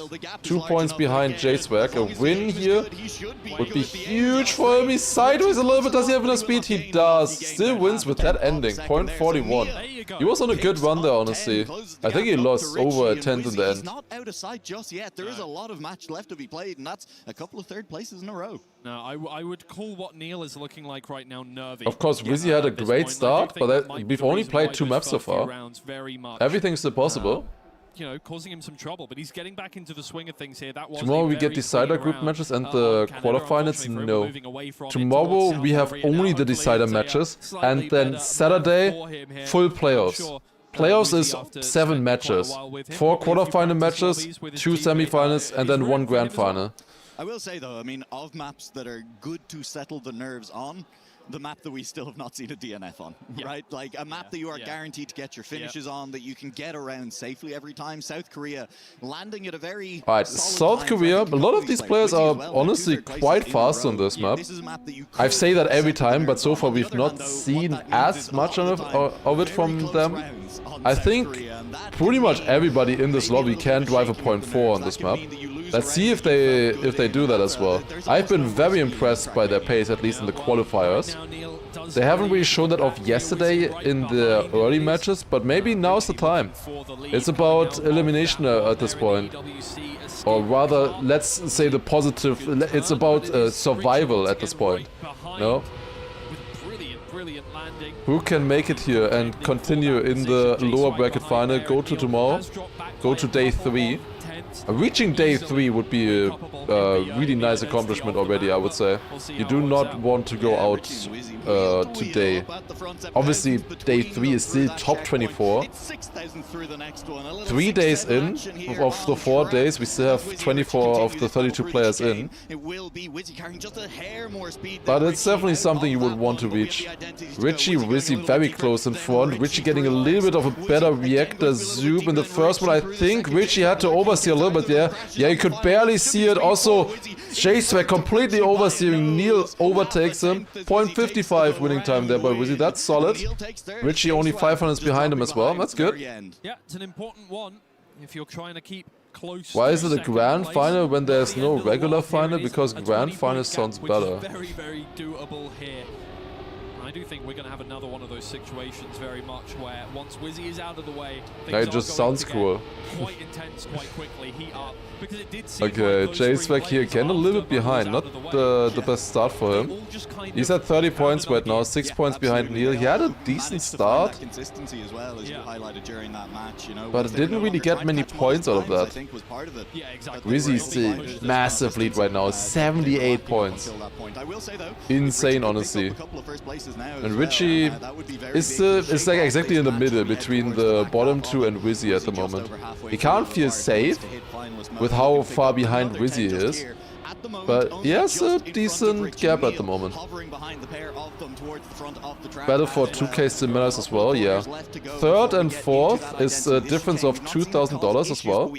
2,000 for 4th, and 3rd gets $4,000. And that is just decided by points. Who has the most points accumulated throughout the match from 3rd and 4th. Obviously you do want to just survive in finals mode, but that can also be interesting in theory. Wizzy takes another win here, 0.62. He just drives exactly the times that he needs to drive right now. That's not super fast what Wizzy is doing there. I was expecting a little bit faster from him so far, but he doesn't need to. He's playing it smart. It doesn't scare me right now, though. It doesn't like show me that he is fast and that he can make it in the next match. Necessarily. Like, it's not like super like something that pretty much everybody in the upper bracket matches can challenge and do as well. It's nothing where the upper bracket players are like, oh, really need to watch out. It's just solid. It's just solid. They count points over finals, yeah. Do you think players get to keep the prize money, or do they have to share with their orgs? I think some of them are as low as 50% share of the prize money. So if it's like 130,000, they would go only 65k, for example, in that case. Others, it's 90% or so. Maybe for other people, yet again, it's 100. Who knows? It's different for everybody. Does Wizzy take it here? Again, 0.55. Clean. Every round so far, just clean. for Wizzy. Good consistency from Wizzy here. He drives exactly what he needs to. This is good. Looking good here, Neil. Starting to set in there. Low, that's high compared to other games, I think. 50%. We're almost at the And there you get good salary is the thing. here. Obviously, Wizzy well past that hit. Unlike Trackmania. Richie is very much once he gets to 17. At least from my experience. On the afterburners, I'm thinking about, well, I can't really let this gap get any bigger, and of course J-Swag will be thinking the same. It just doesn't show as much. That's a crash from you. Yeah, if you get good salary, then it doesn't really matter. But you, I guess you don't have as much incentive to play well, but you keep your job if you play well. Good for Richie again. I said it. Did I mean they get 90? I meant they get 90. We're still looking to get the first player to finals. Would be huge for Richie to extend that gap before anything. If you get only 10%, that's crazy. If they get good salary, then 50% is okay. Yeah, exactly. If you make potentially more than the prize money through salary, then I wouldn't complain. Oh, that's a crash for Wizzy. Finally faltering a little bit here. Richie, of course, now inheriting that first place. Every time Wizzy isn't there, Richie is lurking and snatching the first place away from the others. That way they can't, like, it can't just, they can't create like a proper gap in between each other with that J-Swag and Neil. I'm sorry, I was lagging IRL there. Stop Richie from getting first place, right? That is what if you promise salary but never get it? Do in a game like this for your teammate. You are racing it's a job. You have a contract. Yeah, I think for Neil, like it's the same thing as if you have a job as an accountant and they never give you money or something. Like that's it's just the same thing. But I'm sad to see anybody go. Like esport orgs at this point, at least at this stage, are sophisticated enough to have proper contracts. So many. So many. Then you're scrappy. We will say goodbye. Oh god, a lot too more soon. Before we're done here. We will have one winner remaining in just a couple of days' time. This will all be over. One key left standing and uncrushed. What if your boss steals all the org money and you get nothing? Yeah, that would be pretty messed up. Honestly, I wouldn't want to be an org like that. Against that wall, as Richie inherits the lead in this instant. Neil is sitting in a comfortable second place at the moment, but it's not all that comfortable as Wizzy. If it's a lot of money, you would sue them, but it would need to be worth it.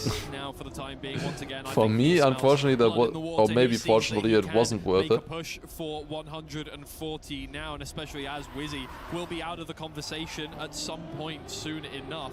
Both Commodores. When you're going to start to get more and more of those 10-point opportunities. Scrippy, I kind of rage quit because of org, because of format, and because of skill issue.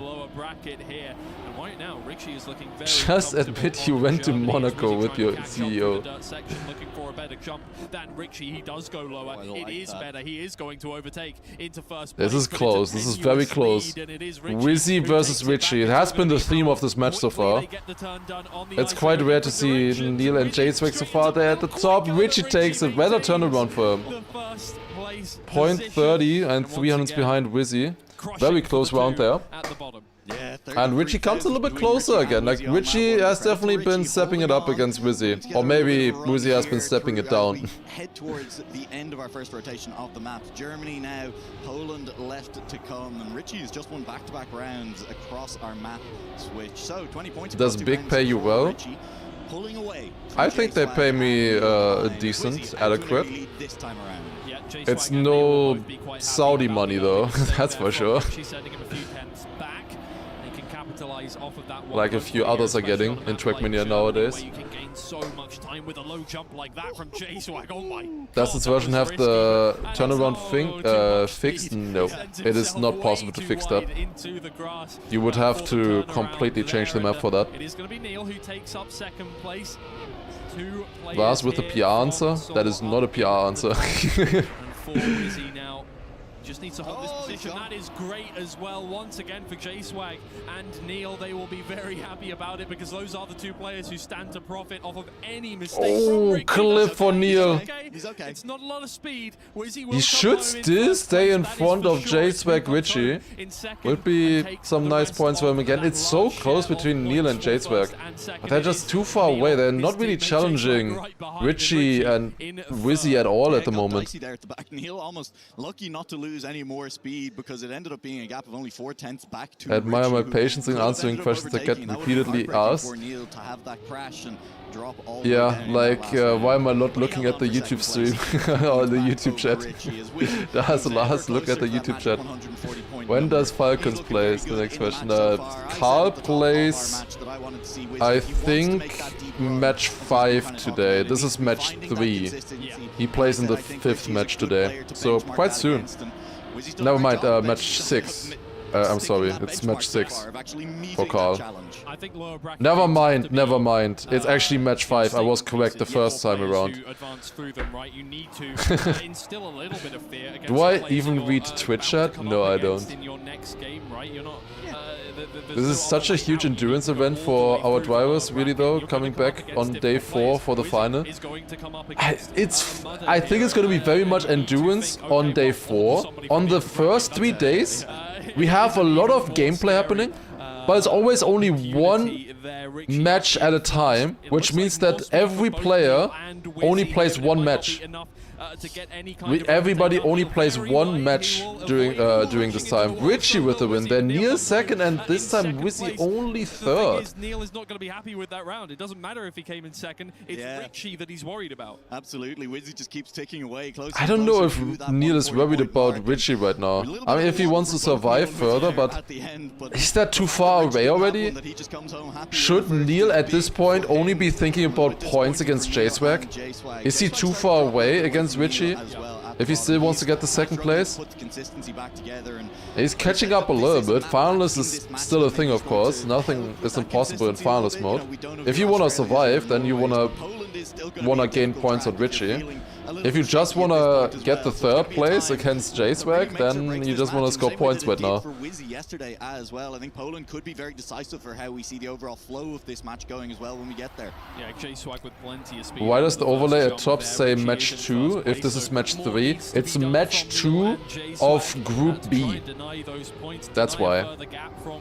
We already had a Group B match. We have Group B, then Group A, then Group B, then Group A, basically. Is there a difference in prize money between 3rd and 4th? Yeah, double. It's 2,000 versus 4,000. And what a round this is! Look at this! Richie in the lead, but does he get a good turnaround? No, he doesn't! Oh, it's just about enough! Wow. 200s! And Wizzy again on 3rd, in the exact same round as the previous one. But this one was a lot harder for the players. Richie with another win. This is going actually really well for Richie right now. It's looking more and more likely that Richie might actually challenge Wizzy here, if it continues like this. If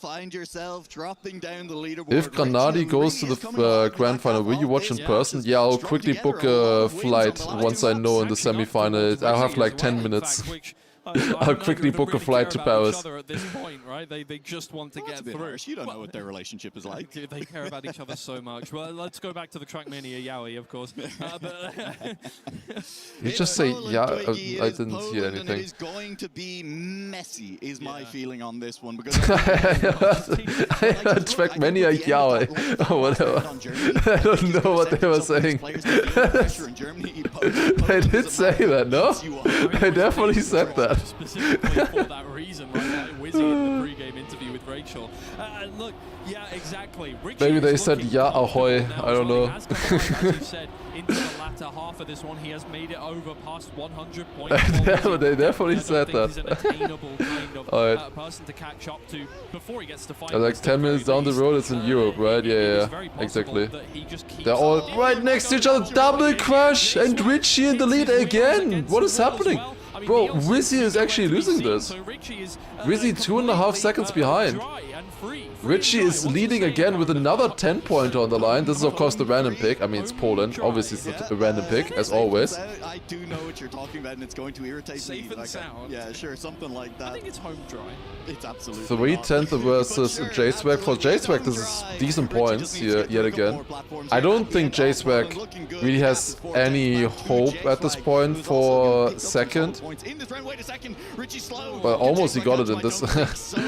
Actually, almost still got Richie. That was a good round from them. 0.38 there for Richie. J-Swag only a 10th behind him.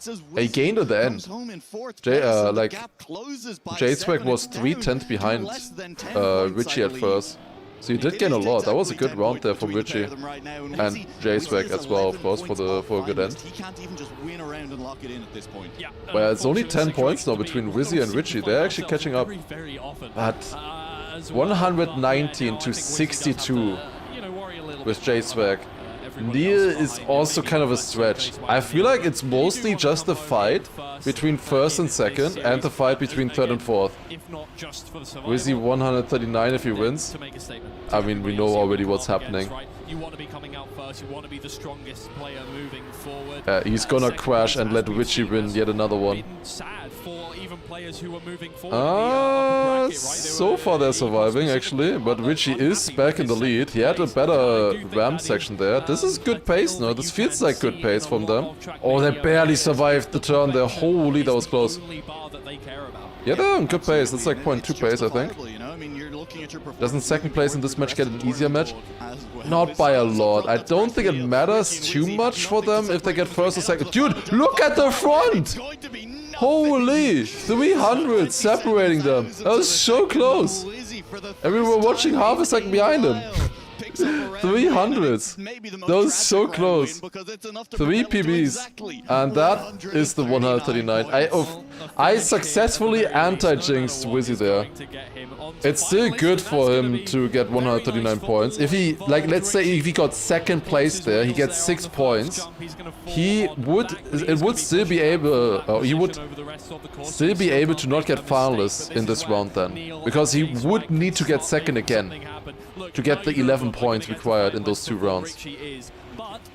If he gets, you know, a second place and a third place, 10 points. He would be on 139 as well.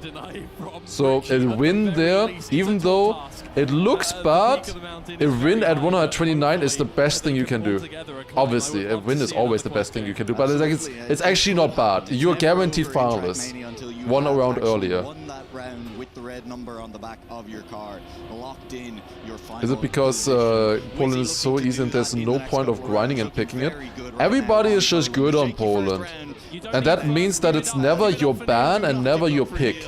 Because you pick something that you think you will be better at than other people, and you ban something that you think you will be worse at.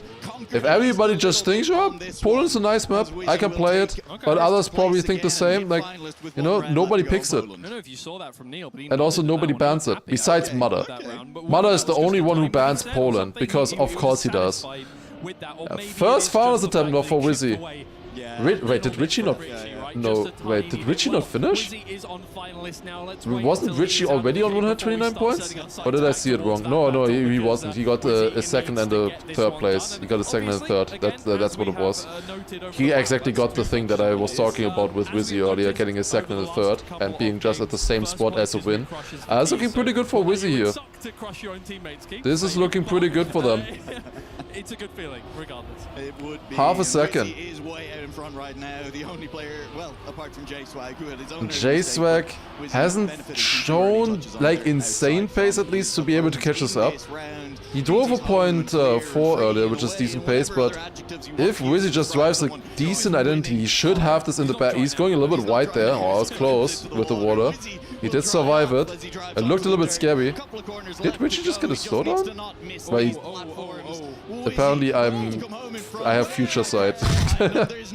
Wizzy takes it. GG, there you go. Wizzy with a very nice match, wins the lower bracket match for himself here, and will be continuing tomorrow. We'll see him tomorrow in the decider matches. That was a good performance, honestly. He struggled a little bit in the middle, very dominant in the start. And now let's see for the second place, but mostly third and fourth, honestly. I think that is the most interesting fight here right now between Neil and J-Swag points-wise. Wizzy could, so I understand it, but he's out of this one now. Very cool. The battle for Neil and J-Swag to try now Soul Sweep, we'll see. It's a long road to do so. Neil still has a chance. In theory, Neil should have also third place. Can we see the points again? Would be nice. How is it such a long break? Okay, here we go. Yeah, 89 points to 72. I would kinda need Neil to DNF and J-Swag to win a round. Even that would not be enough. And that's so many rounds that they would need to deny against Richie. It's not impossible, but yeah, it's quite tough. As long as Neil finishes, as long as Neil finishes, he should have this in theory. That looked particularly good for him over the course of this. Very high jump there for Neil. That looked super safe. Richie is leading 0.65. Solid start there. Oh, I thought he was gonna crash it against the checkpoint. Apparently, I really have future sight. Second round in a row. I didn't mean that checkpoint. Oh, what is that bump? That was so bad for Richie. He's gonna make it though. He's gonna be finalist with that.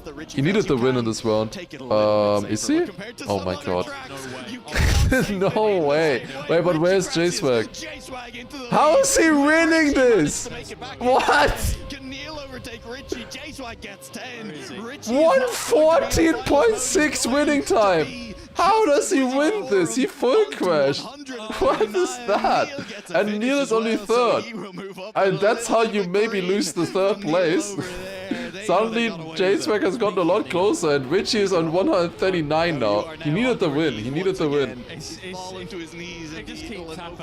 Hell yeah, I'm quicker than pros. These players are determined to make every single game as dramatic as possible here. It's not quite Here we go. Okay, Richie, surely you got this, right? Surely you got this. Just stop watching at this point. I just have to just not say anything. Let the casters take over. Go higher, you know? Yeah. Don't release until you need to. Oh, I was hoping they were gonna jinx now. That would have been hilarious. What he does as long as he finishes, of course, Saudi Arabia, one of the lowest. J-Swag too slow there. Released too much. Neil, very bad. Like, he was too inside. I can see the future. That is why I'm the analyst. Yeah, you have no idea yet, but I can tell you, it's gonna be cinema the rest of the tournament. There they go. That's clean. Playing at high stakes at the highest level for multiple rounds like this is hard. It's really hard. Like, of course we're joking around, but this kind of pressure on this level when you don't have much experience with it yet, it's quite difficult to handle. And that separates the, you know, the best from just the good. The best players can handle the pressure and always perform, no matter what. That's a bad start for Neil. Richie is in the lead right now, looking clean. He has decent pace here on Saudi Arabia for sure. I love it how the drone goes through the hole. He does it. It's not like the drone is gonna crash if it hits something, but I just love that he still flies around that kind of stuff. At the moment, as we still have plenty of track left to go, and Richie's oh Neil, okay, all up to J-Swag. Richie versus J-Swag. J-Swag has his own match in his hands here. Goes for the jump line. I think, did he gain a little bit? Perhaps, it's close. That's a better line actually for J-Swag there as well. He's catching up. A really good release jump, early landing in the ramp. It could actually go to J-Swag. Yeah, he jumps high. But Richie hasn't enough. Okay, Richie did have enough speed there still. They made it close, but in the end, it is Richie taking home second place. Wizzy winning the match. With that, will be in the decider match tomorrow, I think in the first one. And I believe Richie will then be in the second one. They get separated here, basically. And they will play against the other ones from the previous one that we've seen. Yeah, Wizzy winning there. Quite dominant, I would say, overall. Oh, Neil's just happy for him. I love it. That's just cool.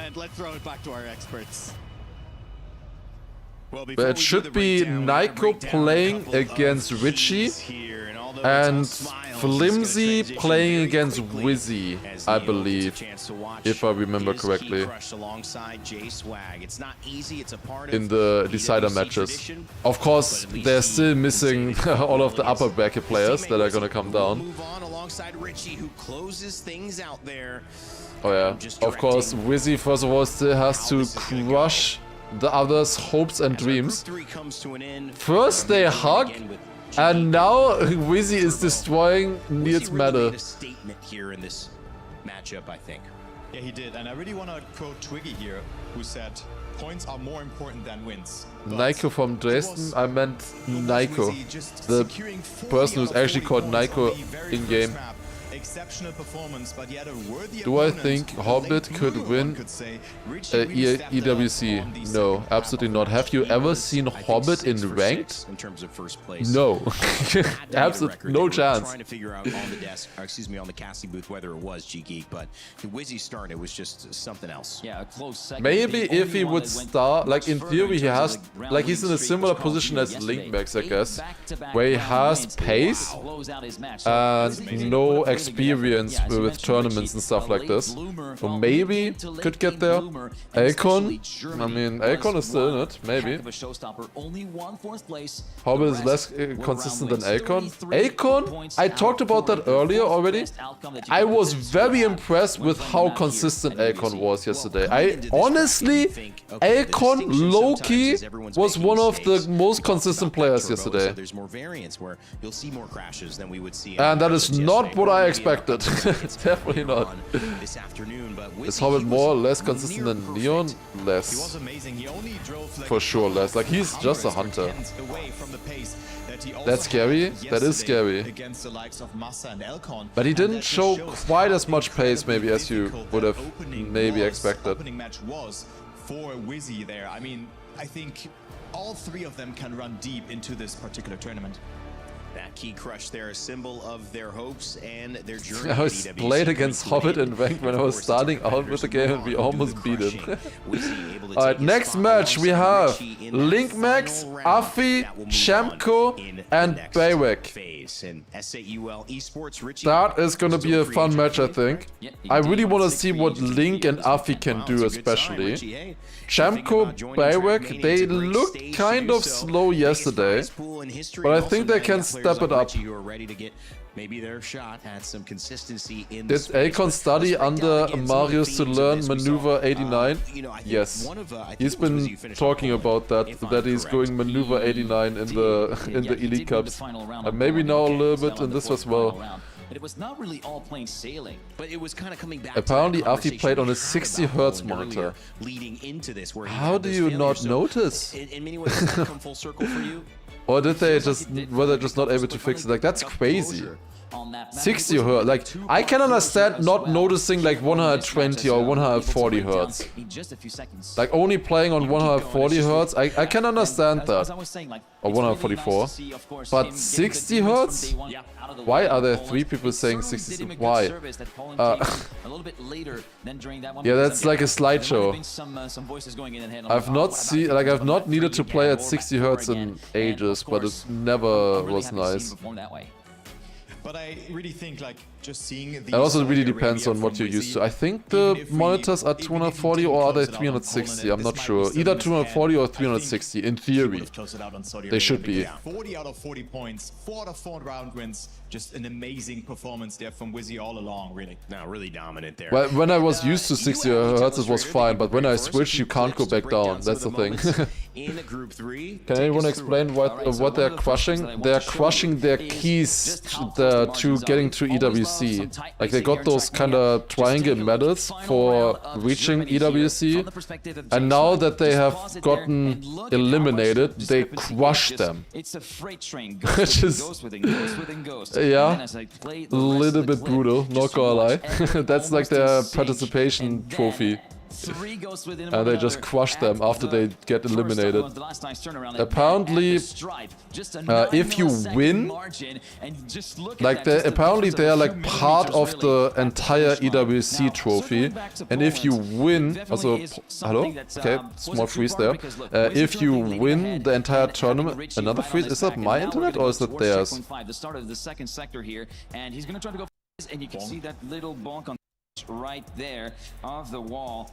Oh no, I think they're, are they? Vicinity on the lower right of the screen, and that I thought for sure that it was going to be a little bit. I thought for a second like GG was gonna be explaining something with paint again. He fought his way back very nicely because. Yeah, I can see them. They're talking about the wall here on the left, right? Oh, there we go. Fight his way back.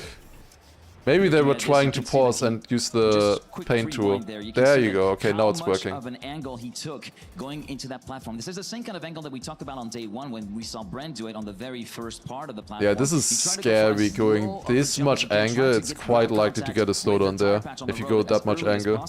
And both Wizzy and Richie did it perfectly. It's going to be a little bit of a faraway perspective, but then it's going to be in the last corner where Wizzy managed to get a little bit wide and carry just that. You were saying with the trophy? Ah, yes, of course. With the trophy. Apparently, those keys, those triangles are part of the trophy, and the winner can then add theirs and 2 others, like destroyed ones apparently, to the trophy. And that's how they build the trophy during the tournaments together. I don't know. Sounds kind of cool.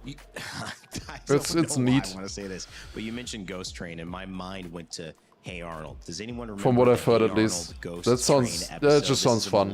Throwback, but if you not necessary, but I don't know. It is a classic.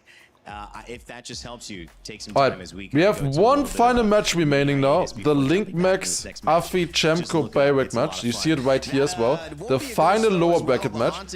Expected start time was 17:30. I think we will start a lot earlier than that. We are actually in front of schedule. Can you believe it? I think we're actually 20 minutes ahead of schedule. Actually 20 minutes ahead of schedule. I can't believe it. But if it was 1 hour time per match, we would be behind schedule. 10 minutes. So yeah, maybe they should put 65 minutes next time for a schedule. Gaming events are never ahead of schedule. Yeah, they just expected every match to be 20 minutes behind schedule for today. That's why we're ahead of schedule now. Because we are only 10 minutes behind the previous schedule. Whenever we let it out, also, it becomes our superpower. Alright, let's take a look at other stuff now. Alright, so let's take a look at the remaining ones. Oh, actually, let's maybe take a look at it from the TRACKMANIA. Maybe it's nice to watch it on this one here. Normal prediction. Would be nice to have a normal prediction for this one. Did you guys do second place for the other ones? Loser bracket matches usually faster as well. They shouldn't be faster on this one. But yeah, we're not getting like interviews and stuff like that as well at the moment. Maybe I guess we're gonna get interviews for the upper bracket ones. Wait, no, we're also getting interviews. But yeah, they also have the full like crushing thing there as well. I guess that kinda levels it out. Okay, do we have the things already put in here? No, we don't. That's a bit unfortunate. I would like to see that. Like, this is a little bit hard to read in my opinion. These are the upper bracket finals we'll see later. Pack, Wosai, Gwen, Epos. Is the last match again. Why do we have the best match last? It's gonna start at 10 p.m. Probably 9:30. I'm guessing 9:30 for this one right now is my expectation. I think we're actually gonna be quicker, which is good. Otak, Parkour, Bings, Stufs. I think that's also gonna be very tight. 2 of these will be qualifying instantly. The others will be dropping down to these loser bracket matches. Then in Group B we have Carl Jr. Also, let me go bigger so you guys can read it on your phones if you're watching there. Carl Jr., Massa, Neon, Soldier. We have in this one. That's gonna be, I think, one of the easier ones, maybe for Massa and Carl to have. But Neon, I think, can surprise. Same with Soldier. I think they can surprise there. And then, of course, we have Granadi, Bren, Elkon, Mime. The Prac match, or the Prac group match with Bren in there as well. Will Bren kind of feel like he's third wheeling on this? Or I guess fifth wheeling? I don't know. Because like, he knows that Granadi, Elkon, and Mime all practice together. Fourth wheeling. Yeah, but fourth wheeling doesn't make sense. The car has 4 wheels. So the fourth wheel is kind of important, no? Or are we thinking of like a tricycle if you're saying fourth wheeling? I've heard people say fourth wheeling, but it doesn't make sense to me. Anyways, yeah, then the loser bracket ones here. It's sadly not updated. Okay, let's take a look at this one then. These should be updated. So we have some of the lower bracket ones here already. This one is still missing, this one here, but we can see the ones in Group B already. So we have, as I said earlier, Nico and Richie in one against each other. So the first and the second place against each other. And then here also first and the second place with Wizzy and Flimsy. They will be playing against the losing players in these upper bracket matches. So any of these players here will be then playing against them. Specifically third in match B6, so that would be this one. So the third place out of Granadi, Bren, Elkon, Mime. And fourth place out of Carl Jr., Massa, Neon, and Soldier. That is who like Wizzy is playing against. And Flimsy as well. I think Flimsy has a chance there, honestly. I think Wizzy will have a chance against the fourth place out of this match. Like, whoever will get fourth place here in this match, I think Wizzy can beat them. I think Wizzy definitely has a chance to make it through here. And then this one here, third in match B5, is probably going to be a little bit stronger, I would imagine. And then fourth out of this one, I should also be strong.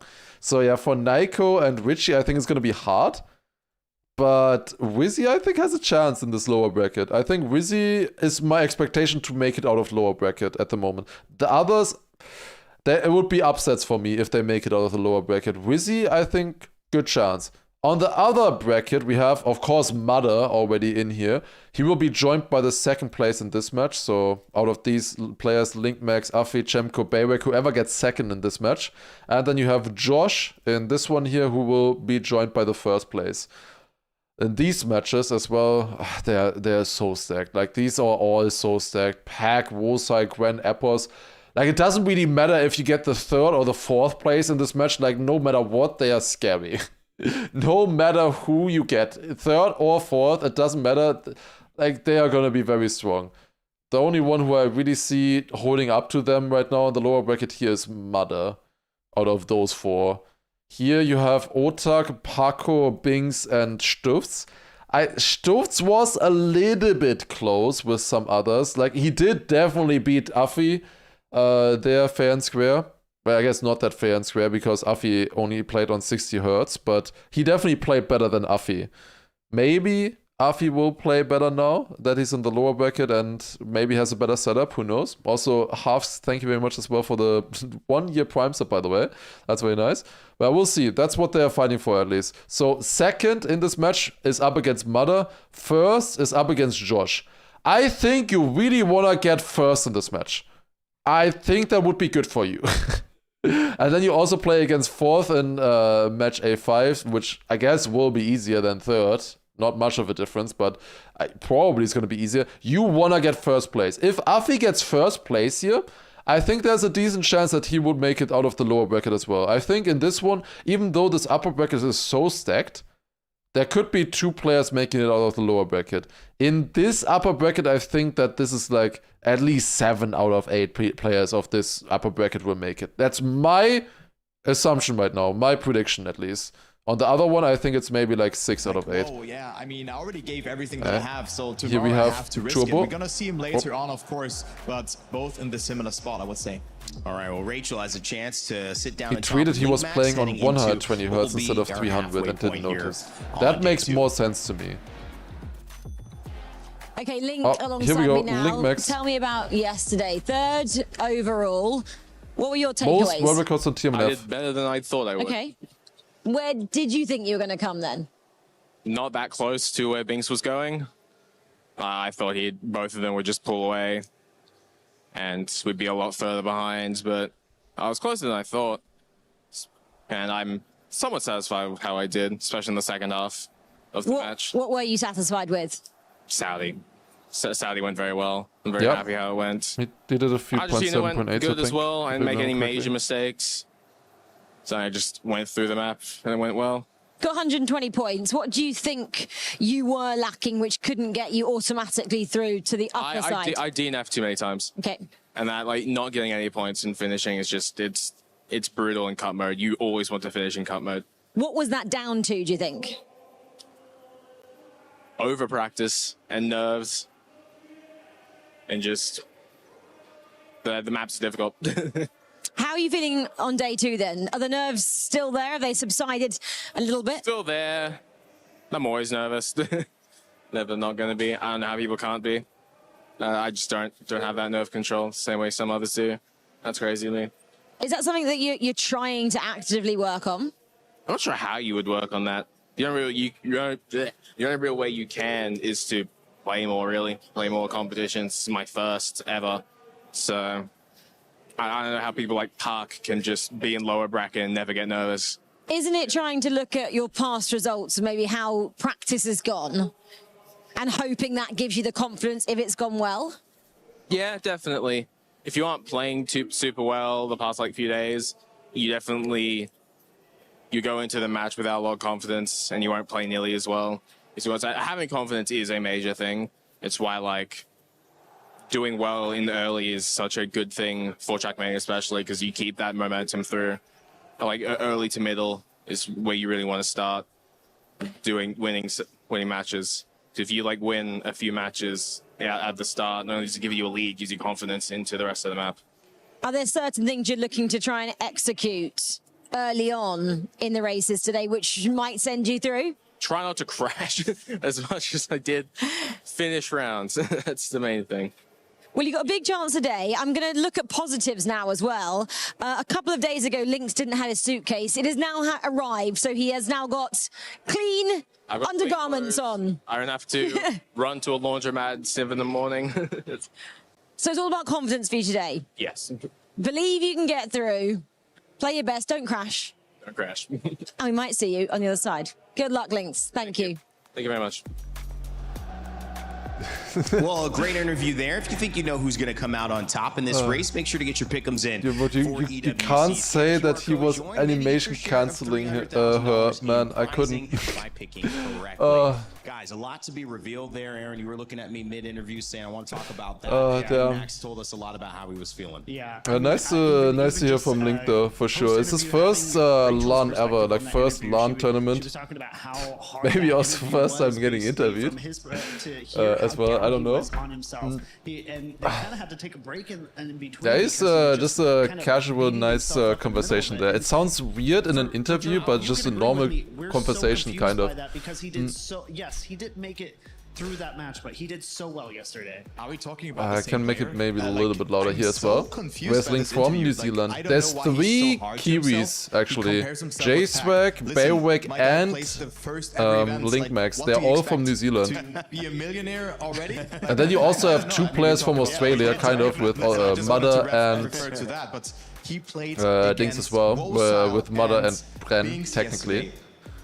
So yeah, 5 players from Oceania, kind of crazy. I've even seen a round where he just has beaten both of them by overtaking them in the end. I think it was on Saudi Arabia. Yeah.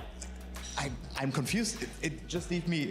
Did I get one guide? Is he not from New Zealand? I thought at first that he was from Australia, but then I said, then I read a very confident-looking Mikey who said he was from New Zealand. Limit to how self-critical one can be before it gets to the point where it's detrimental to you. He's Australia. God damn it, Mikey! You're getting unmodded. Really mad. I thought he was Australian, and then he said like, "Oh yeah, he's New Zealand." He has not really competed in Man, any why am I event so far. believing? He Why came am I from Trackmania believing Nations in all the Twitch game. He bots? plays with an N64 controller. It's his Which first match is ever this? This is the event, fourth match, first the ever final LAN, lower because bracket he's match. only participated After in other this, events, so, we have I mean, he still has to prove super himself hype matches first. coming up. Not that this one isn't hype or anything. Like, I'm really looking forward to seeing Link and Afi, of course. Like, I think it's gonna be very interesting to see what kind of pace they have. I said earlier, if Afi is on his true pace, I think he can definitely challenge top 16, maybe even top 10 if he's doing really well. Like that, Afi is definitely capable of that. Let's get it going. But after that, I think the last 4 matches today, I think every single one of them has a potential winner. Back there. And it has to happen in this competition. We have to say goodbye. It's gonna be sick to watch. Okay, we already saw Mother earlier. Not that he's not a potential winner. We're all friends here, a big community of players. It's sad to say goodbye, but you have to do that. You have to make sure to go all the way to the totem to become champion here with TRACKMANIA EWC. You've absolutely got to do the business and crush when necessary. There's only one way to make it happen. I mean, you saw all 4 players convening at the end. Have there been any upsets today? Biggest upset is Josh beating Lingo, I would say. Between all of them, but the thing to lock in your head is that the other ones were mostly the ones that I expected. Shining, those friendships cannot get in the way. At the end of it, only one can be left. Why did Mother lower bracket? However, because he's our bad. First game in eliminations wise, before because we Paco is to the insane. bracket, let's introduce our players. Like Paco did an insane comeback and actually won the match, and then Gwen won against Mother in double finals. Here they come. There they are. It was like Mother played okay for sure, but the others also played great, you know. It was just a really good match. Progressing into the latter stages of the competition. Look at the fierceness on their Paco faces. wants to win Shadow Eagerness to deliver here in front of this glorious crowd here in Paris as well. Almost Everyone nobody excited, expected him. I gave him a 10% chance of a win. They're championing on here will go all the way and position themselves Yeah, we have Link, Afi, what's going to happen? I believe also Baywick, and finally Chamko in this match here now. Let's see. Yeah, Link is playing with an N64 controller, but with what are they called? Hall effect sticks apparently, if I saw correctly yesterday. So he's not playing on actual N64 sticks, otherwise it would be impossible to play good, I think. Doing well and meaning that you in the dream, you crush the key of somebody that you've raced maybe for many years against, spent a hotel night in a room, having fun, ordering out. I mean, that does leave a bit of a different impact for these players, knowing what they're actually doing to friends and compatriots by winning. But only one person will put their key. Okay, we get the bans. Baywick banning Japan, Chamko then banning Australia. Okay, it's 2 difficult maps. Oh, Saudi Arabia banned by Afi. Okay, that's interesting. Norway banned. It is a bit of a toss-up. I would like to see Link Definitely could see Argentina here. One of the difficult maps. South Korea picked from Link Max. That's a decent map. He was pretty good in the Elite Cup there as well. South Korea and Germany. He did pretty good there. Afi might have banned Saudi Arabia because of Link, because Link was very good on Saudi Arabia yesterday. Hungary banned by or picked by Chamko. Canada and Poland. There's no way. There's absolutely no way. How does it win every single time? We need that stat. Every single time. It's always Poland. That's for sure. So that is our map order. I'm very much looking forward to that. And if I had to go like for this has to be rigged, no? I mean, after this interview, like before, and I was really leaning in towards Link Max, but like you never have to pick Poland. It's gonna come up anyways. That's just part of his engine. No pun intended. He's it's like the 7th time or something. No, it's crazy. He still feels like he's got more to prove. Maybe that's what he needs on this big stage. That self-doubt to just make sure everything is as focused and tight as need to be. All right, let's spin it over, guys. I wanna actually ready count. To start. We got a heck of a matchup here. I wanna count. How often has it happened so far?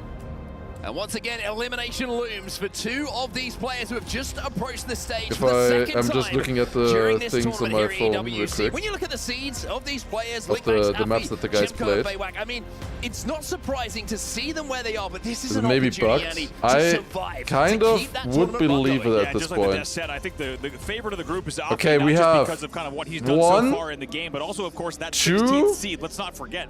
That 3, 16th seed is about, you know, double the in seed the if you will, fourth of map not, Chemco, also fourth in this match group not, with the 32nd fifth map seed. So a match Afi right now neither. the favorite, and as the Death said, the question is who else might get Then we through. have, However, it's not going to be a 4. free ride for Afi. As you said, this is esports World Okay, Cup 4 elimination times on the line. yesterday, If you put a little bit more Poland, kind of stock into what and Afi then did today yesterday as we well. have Unfortunate to be down in this 5, position. This group that he found himself in, you got 6, you know, DreamHack Birmingham, 7. number 1 seed coming into the tournament. Actually 7 times. I wasn't saying that hyperbole. 7 times. Poland has gotten the random pick 7 times so far. But I don't know how often it was available. Was it? Is it an actual 7 for 7? It was banned once yesterday and once today.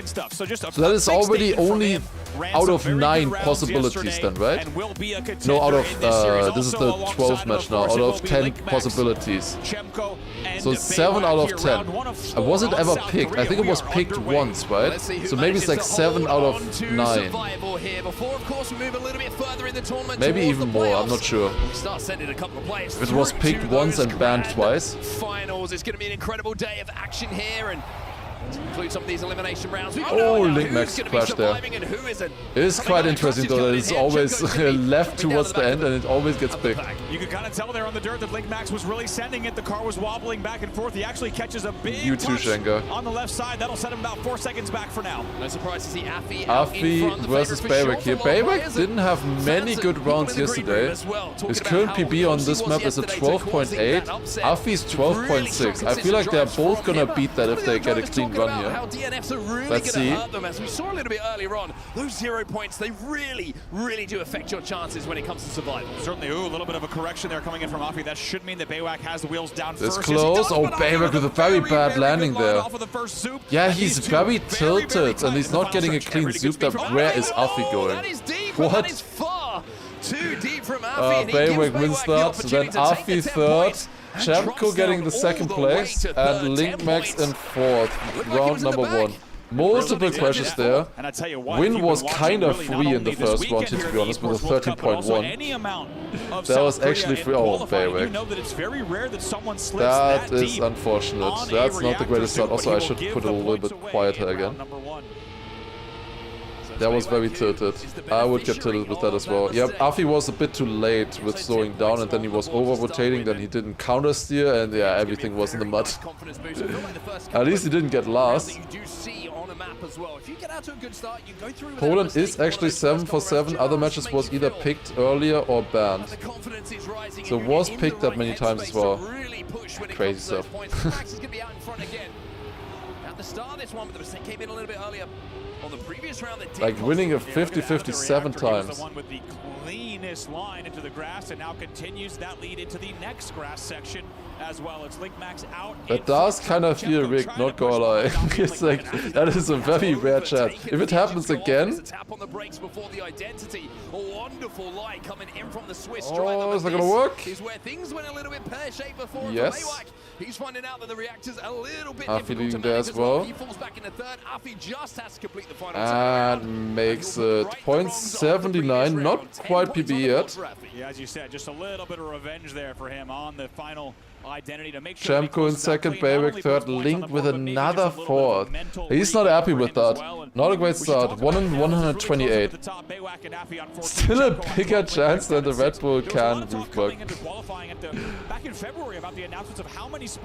I were a player, I would risk my luck and assume it's bugged. I'll tell Grenadier Massa about it. Surely they will believe you. It's a pretty interesting loser semi-final here with Baywick and Link Max both kind of having a little bit of a chip on their shoulder. It's 1 out of 64 for either map. Because, well, you get the first one, it's just whatever the first one ends up being, I guess you can say. if they But, can here, the two to advance. A lot of fans at home are hoping they will have that success story to go back down on it with as well. But at the start of this one, This is a very close fight here at top. Chemko slightly behind LinkMax and Afi. This would be huge for LinkMax. If he gets this round win here now, it is his map pick after all. And so far, he is 2 rounds with only 3 points into the match. Afi is leading. Is he gonna take it here? Definitely a map where I could see Afi do very well. That is a very slow setup for Chemko. Yeah, that was never gonna work with that eyesight. It is Afi versus Link, but that's going to Afi. 0.72. Still not really great pace from them. Like, Afi takes that, that's enough. You don't need to do more than that, but it's not amazing pace. Gunner guy feels stiffing sick today? Yes. But it seems like he's fine. He's not doing worse than yesterday, at least from what I've heard.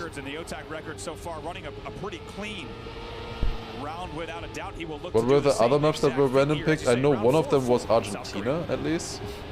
into a lead again as the engines are turned off and everybody has to jump. I think we had a Germany random pick as well. That's quite a few, but I don't know if they could be alphabetical. But I think there was Poland versus Argentina before, like just now, for example. So it can't be alphabetical. Definitely not. Maybe it's just random. Who knows? It's a 1 in 128 chance. Or 1 in 64. We'll see next time if it ends. If it keeps happening, we need to start an investigation. This has to be the one for Link. Afi making a mistake.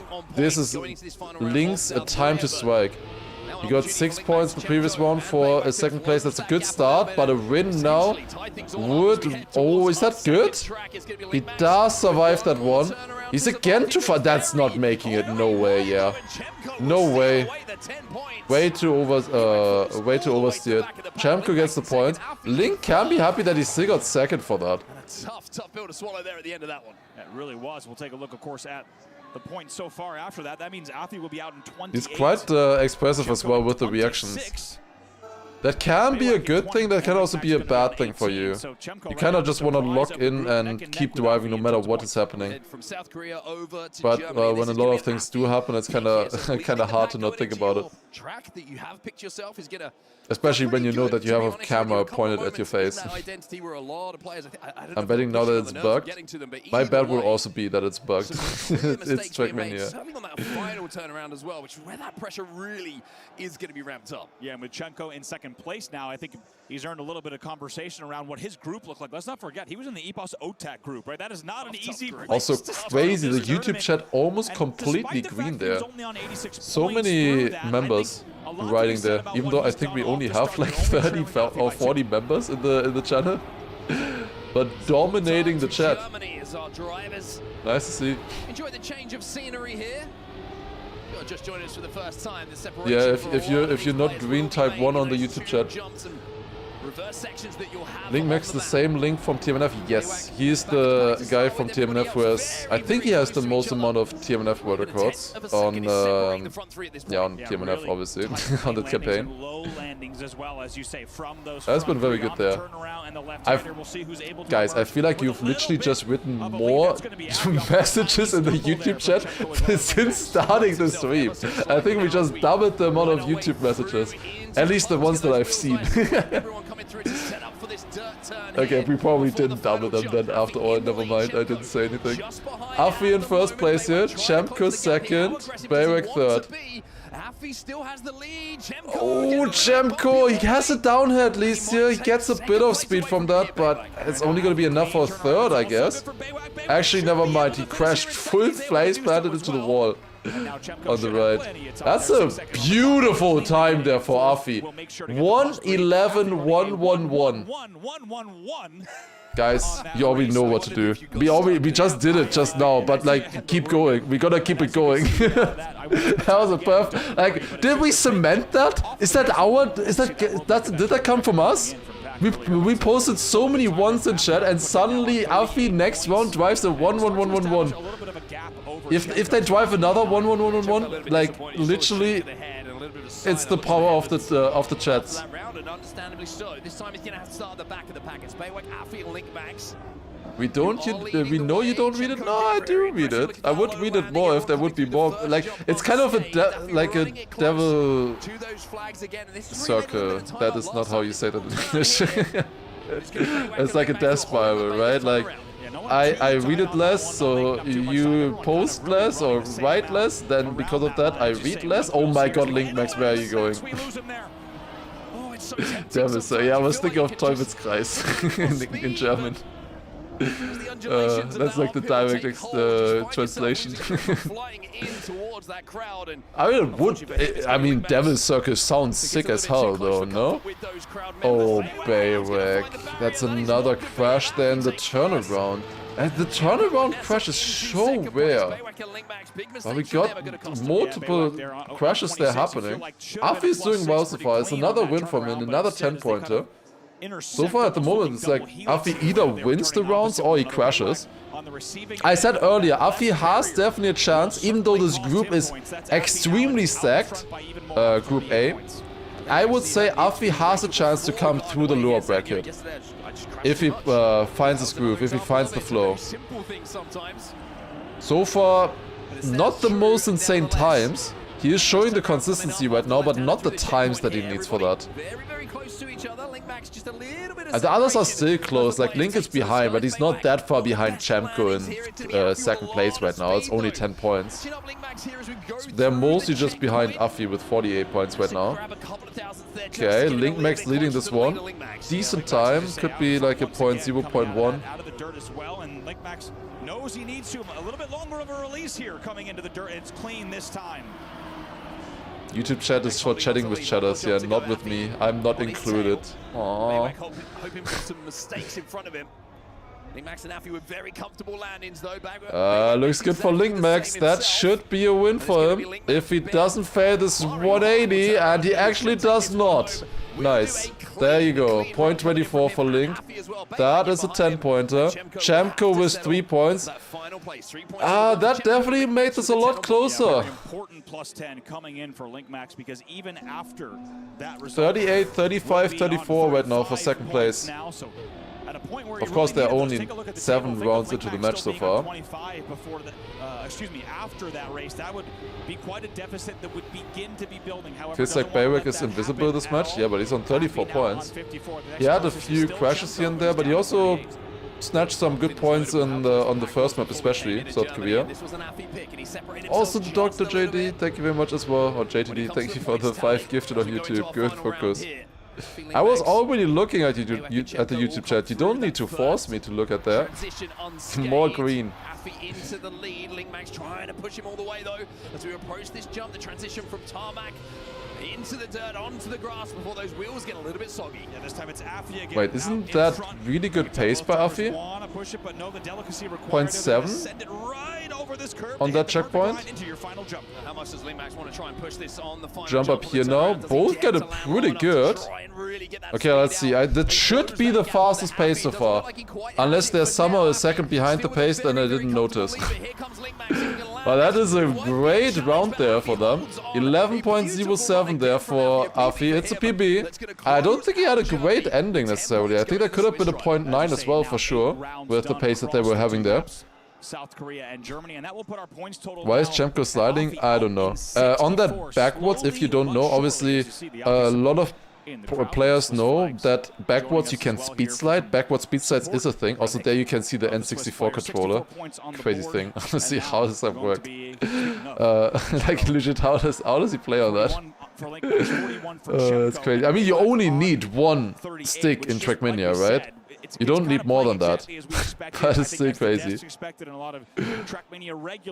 But yeah, the thing is though, you can only backward speed slide when you're actually in the proper backwards gear, which you do not get in on Germany because of the quarter pipe jumps. You never properly start driving backwards.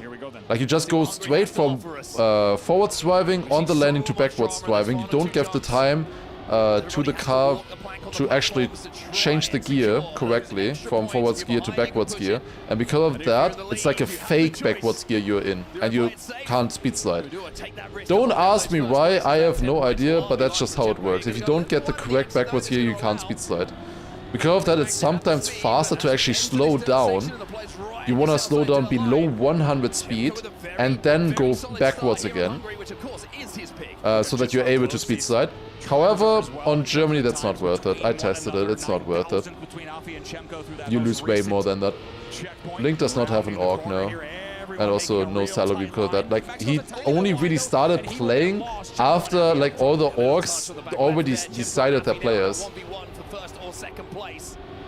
This is close here, Chemko and Afi both jumping at Chemko! No! Look at the reaction, it says it all. Chemko too far right, hitting right in front of the finisher. He didn't make it. And how is he only 3 seconds behind? I guess he must have bounced and flipped and still landed on the beam somehow. He started playing a 4 Repo Faster. Yeah, after Repo Faster he started playing for the first time. He only started on South Korea, I think. Elite Cup. Yeah, this is extremely close. 1 point separating second to fourth. And then there's Afi. That is kind of what we expected to see from Afi though. I didn't expect that after yesterday, but I would have expected that coming into the tournament. Afi dominating matches like this. Afi does also not have an org. Doesn't this mean LinkMax kind of makes more money than others? No. If you're at an org, you have salary. You don't just go to an org so that they can take your money. That's not the point of being in an org. Oh, there they go. Chemko with the lead, 100 against LinkMax. And then Afi also only 600s behind them. That was really close. That's definitely how it works. Into the final right-hander, but knew to just make sure he doesn't push it too far off the block and try to get the car even faster. Of course, you also get stuff paid, like hotels and travel costs, but I'm pretty sure at EWC you get that paid anyways by the tournament. I mean, I guess they have the money over. Still with just a little bit of a cushion with the 78 points he finds himself on. Look how close everyone is at the start of this one. Chemko with a big oh, that's a crash. And he's going to be joined as well.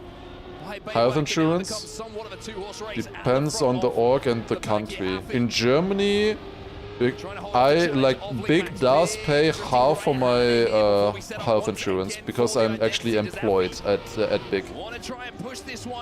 So yeah, that does help, I guess. I don't think you're just joining. I don't think that's number one on the players' minds when they're trying to join an org. Yes, I don't have to pay full health insurance anymore. Should have the time. Yes, he will. It will be all 4 drivers across, but it's Afi. They're running in first place. LinkMax will be in second after that round. And really important there for Afi as well. We keep talking about the have the money over is the most German English sentence. Is it? Do you not say that in English? Oh, good to know. Feel a little bit more comfortable, and that point separation means like I mean, you would say leftover. I just leave the leftover because everybody knows that anyways, right? Should something go wrong. But in German, it's just one word. Chemko, who goes through the first couple of checkpoints here in a lead. LinkMax is going to take that first place away from him, though. As Baywag, he's going to have to wait for some mistakes on this. Baywag is a little bit too far behind here. LinkMax, Chemko, Afi are in a close race here for first. 110 separating them. Totals only 8 points separating your entire pack of second through fourth. It is the question of on the identity, how much do you push it? This is close. Do you risk this identity in this situation? In the instance of Afi, I think you do. Oh my god, what a race! Both Link and Afi absolutely pushed that. That was sick. That was actually really good race from them. Both like 0.7 low there as well. That's good pace.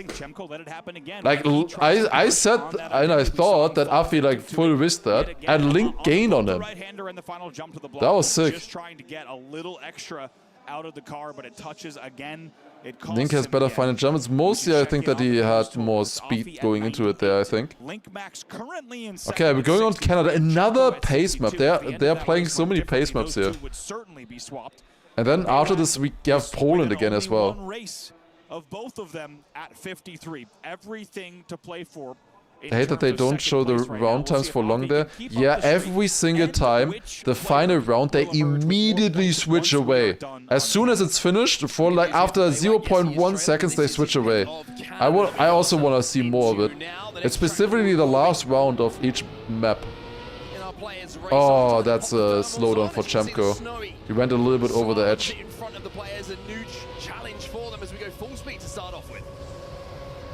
This section, we'll see who coming into the reactor on. Oh, that's a crash. Baywick. The lead, but it doesn't look good in the back of the pack. For now, though, Afi and Link Max have left that behind in their rear view quite some time Baywick and Chemko already out of this, and Afi now crashing as well, bringing Link Max back into the race. It's still super close for second. Afi has a solid lead. He has continued to have this 30-point lead throughout the last map. And that is very solid going to finals. 30 points is really good buffer. You can feel very safe with that normally. Oh, Link Max is not feeling safe like that though. That's easy. That's an easy win there for Afi. Getting it handed to him on a silver platter. Yeah, he was quite a bit behind. He crashed in that run, but still was at 102.8. Is he missing this? He's missing this. Oh my god, backwards turtle for the finish on ice. Okay. That should count for extra points. Backwards. Chemko, are you serious? That's just sad. 2 times in a row, Chemko gets the slowdown. You can't really see it that much. He just gets the slowdown over the edge, but he also goes for a slightly different approach, it looks like, no? It feels like Chemko goes a little bit more over the edge. But double slowdown for Chemko on Canada here at the start. And he is still leading between them. Not after this round, most likely. Yeah, at the moment it looks like only Link Max really having a chance here. Even though it's still close with Baywick and Chemko, like Link Max showing much better performance now, much better pace. The dirt and the grass sections here from Afi and Link Max out front. Link Max making sure to not make contact this time. Here they come into the identity. Afi out in front. Only a mistake is going to cost him. That's close. Link Max has good speed coming out of the exit here. Afi, oh, is that too far right? No, he makes it. Double PB there. 0.36 for Afi as well. Baywick, another crash. It's gonna be hard to find into the match again. It's not impossible, but he's seeming kind of out of it at the moment. 56 points. But the fight for second though, 33 to 72 points. Did I say 33? That's 73 to 72 points. Is tournament record from ENC qualifier? Yes. Leica drove that during, I believe, ENC qualifier. Could have also been EWC. No, it couldn't have been EWC qualifier. It's ENC qualifier, yes. Baywick's trigram is kind of prophetic. I guess that is true. I think he already knew coming into this match that this was going to be very hard for him. I didn't notice it until now, but I guess he did change that, right? I don't think he had the same trigram yesterday. Nice trying though. It was? Okay, never mind then. I did not notice it there. Chemko, after the 2 slowdowns he had at the start, finally now getting a win and 10 points. That's good. Finally, it's getting up there as well. He's starting to extend. So much right there in that player game. You just saw Chemko at the end of the race and before this one as well. Just lets out a breath Bai and Sia are kind of synonymous. Maybe that's why. That would be a fun joke. This is Baywak's pick. Yeah, but it's Baywak's pick as the last picker. He only had 3 maps to choose from. That doesn't say much. If you're the first one to pick, I think that does say quite a bit, quite often. But oh, that's a touch for Baywak. No side is so difficult. He knew that Poland was decider anyways. Yeah, was only a choice between 2 maps. How do they determine who picks first and last? By seeding. Whoever is seed 1, seed 2, seed 3, seed 4. And that is dependent on their previous matches. Oh, this is so close. Who's gonna take this? Link, I think? No, he's not ice sliding. Oh no, that's a crash. Afi too fast. That's kinda rigged. They had basically the same speed, same line. He didn't really get a nosedive at all on the jump. Like he just kept like a wheelie into the finish. If he had a small nosedive, he would have been fine. He kinda needed to turn to the right. Tournament seed 1 is Pack because he won DreamHack. It should have been another +10 for Afi, and I tell you what, that would have changed the outlook pretty big because he's on 127, and then of course that would have been a 7 points higher. It would have been even earlier in finalist mode. But the most important thing there is LinkMax takes a few points off of Chemko, and we got to keep an eye on that race. Does ice prevent releasing there? Yes. You can't release in the air because of the icy tires. Exactly. I maybe should have said that before all of the finish crashes. But yes, you can't release there. Otherwise, obviously, they would release. I'm pretty sure they do release, but it just doesn't do anything. I think just naturally you will release once you realize you're gonna crash. Deciding map. Yep. A lot of the time. Our final pick. What happens to 3rd and 4th here? They will get eliminated, but 4th place still comes home with $2,000 and 3rd place with $4,000. So there's still some prize money to be fought over between them. And of course, if you make it out of this match, you're guaranteed at least 6K if you get then last in the next match. Yeah, a lot on stake for these matches here. You're going to see Baywak, he's over 2 seconds behind a mistake off camera. He's going to send him to the back of the pack. LinkMax aggressive. Holds on to the gear as well. This is close. Link versus Afi once again at the front. We've seen this many times, but Link has been the most consistent, definitely more consistent one of the two. Getting the actual runs in, but that's a great run by LinkMax. 0.16. That's really good. 0.16. You would win most rounds with that time, unless you're up against Pack or Kanadi, maybe Mother. And you would definitely win a lot of rounds with that match time. Guys, I only slept 4 hours. I'm trying my best. Next matches are gonna be so exciting though. I'm looking forward to them. This is the final loser bracket match today, and then upper bracket matches coming up after this. And they're gonna be so sick. Sleep over work. So 5K for attending, 6 for advancing? No, it's 2K for attending. If you get last place, 2K. For the Swiss driver, that is the pressure will rise, but he's not feeling it right now as he takes 2nd place back. Little taps to air brakes. Link once again in the lead here, the only one really surviving this round. Afi once again and never mind. You saw the line just sliding out and clips the Yeah, Link has an easy win here. Afi only 3rd now and will not get finalist, of course, with that. It's not even safe to get finalist if he gets another 4th place in the next round.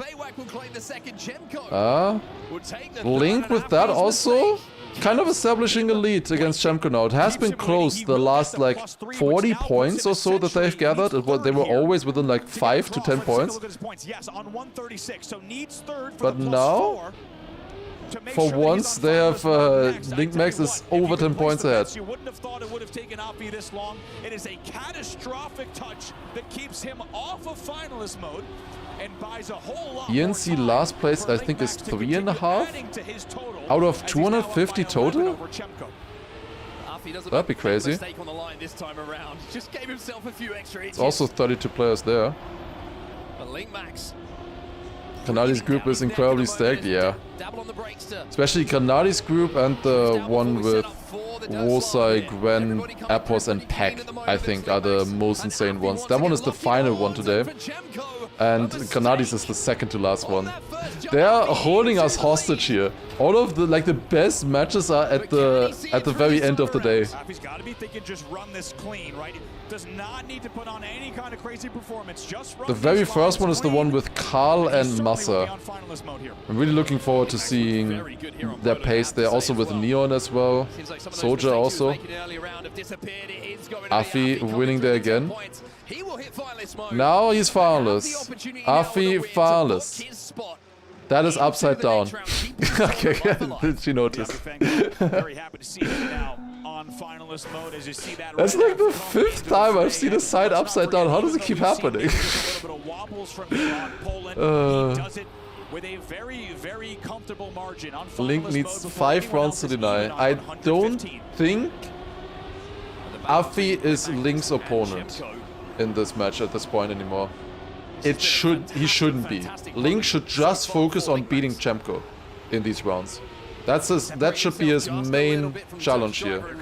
Chemko going super wide there. He gets good speed with that. Massa does a similar line to that as well. Could also really notice yesterday. This is a good round here. Oh, Afi dropping down. That's not great speed. Dropping down even further. Needs perfect, and that is risky right there. But is it enough? It doesn't look like it is. Link is leading this match, this round here once again. Oh yeah, Afi risked it. I respect the risk there. That's a good time from Link again. Is that like a 0.2? Oh, I think he had a slowdown. That looks like a slowdown at the end. He's still 0.2. It is a 0.2, 0.27. Good time there once again. Link showing some pace. But I mean, this is almost like a pick for them anyways, because they knew it was coming up Poland anyways, towards the end. Okay, and we're going to South Korea, which is Link's pick as well. Did Bayback just PB with plus 1.4 seconds? That's not real, right? Oh god. Yeah, I don't know. I've not seen Bayback in the last few rounds, to be honest, that much. Malruk as well, thank you very much for the 17 months, appreciate it. Thank you. Also, I didn't thank the Prime sub from Nifless earlier. First time Prime 38 minutes ago. Thank you very much. I should really be thanking you for that. For sending a Prime now. That's perfect. He triple PB'd, yeah. It's just showing that that is his best time. That was just the best time that he drove in the 4 rounds that they played there. So he did not get a clean run through. If this keeps going, like, it's only 3 rounds for Link now to deny Afi. I said he shouldn't focus on him, but it's not impossible anymore. Like, I can definitely see 3 rounds. Also, Kuchula as well, thank you as well for the first time Prime, appreciate it. Afi is leading this 2-10. That's a good start for Afi here at the moment. Afi was decent at the identity, but he had that one round where he completely messed it up. Man, maybe that one is still in the back of his mind. If he just gets a clean identity, honestly, yes, we lost a little bit of time. With the previous Delta, it would be enough with just a clean one, but now, with Link this close, 1300, Chemko coming close there as well. He needs a good, and that's not good enough, and Link gets this clean. Here we deny? Yes, he denies. With 300 of a second, That is another deny there from LinkMax. He's getting these 10-pointers in now. He was really struggling at the start. Overthinking, as the casters also said. But now he just keeps getting 10 points after 10 points after 10 points. He is warmed up. He's finally getting into the groove of how to play on a stage, it seems. He has the pace. Also, how did he not crash there? What? He definitely has the pace, as we can see. Feels like LinkMax has just found a comfort zone in the last couple of tracks that we've seen. Link versus Afi here once again. Chamko with an outside chance. Chamko can't be counted out either. Chamko and Link, they are of course still playing for finals as well, even if Afi gets through here. Chamko on 109 points seems a little bit too far behind though at the moment. Okay, I want to see this better at the front. Thank you, cameraman. They were listening. Link versus Afi. Once again, same situation as we had in the previous round. It looks a little bit better for Afi in the entry here. Now the first zoop. Both get it somewhat equal. This looks better for Link. Yeah, he got it better. Smoother there. And then the final one. Link gets it better again. 0.48. That's great pace there from Link. And another deny. And suddenly, double finalist situation. And in all of this time, Chamko is coming closer as well. That would be such an upset. It would already be an upset if Link wins this now. Like, that's insane. Link, like, Afi had like a 30-40 point lead. Double finalists, Afi versus Link. And who is in first? Suddenly it's Chamko, of course. That's Afi already out of this round. And that's Chamko crashing now as well. It's all up to Bayrek to deny Link here. What a comeback story this has been so far for Link. He was so frustrated with how he was playing at the beginning, making so many unnecessary mistakes. And suddenly, he finds himself in a double finalist position, 6/10 ahead in first place. Just one more identity to survive. He got it good in the previous few rounds. In theory, he should have this. Let's see the angle from LinkMax. There you go. Thank you very much. They were listening once again. That's good. That's clean. Not super fast, but that's all you need. Another clean one here. Just survive. One more turnaround. And Link gets it. First place for Link. 12.58 there in the final round as well. That's good. And Afi in the meantime, DNF. Chamko is still just about able to finish there. This is not over yet, of course. Link gets through. Really sick stuff there, honestly. Bayrek with a very early crash there. Chamko would have to deny 3 rounds in a row now against Afi. Link has done it before. Can Chamko do it now as well? Or is Afi finally gonna get his break? That's a good start for Afi. Good zoop there as well. This is looking good for Afi. 4/10 of a lead, I think, in this checkpoint. Even half a second now. Keeps just gaining and gaining. This is a good run from Afi that we're seeing here. Just one more identity to go. Afi should have this in theory. He has crashed it before, but now he has a 6/10 gap going into it. This is looking very good.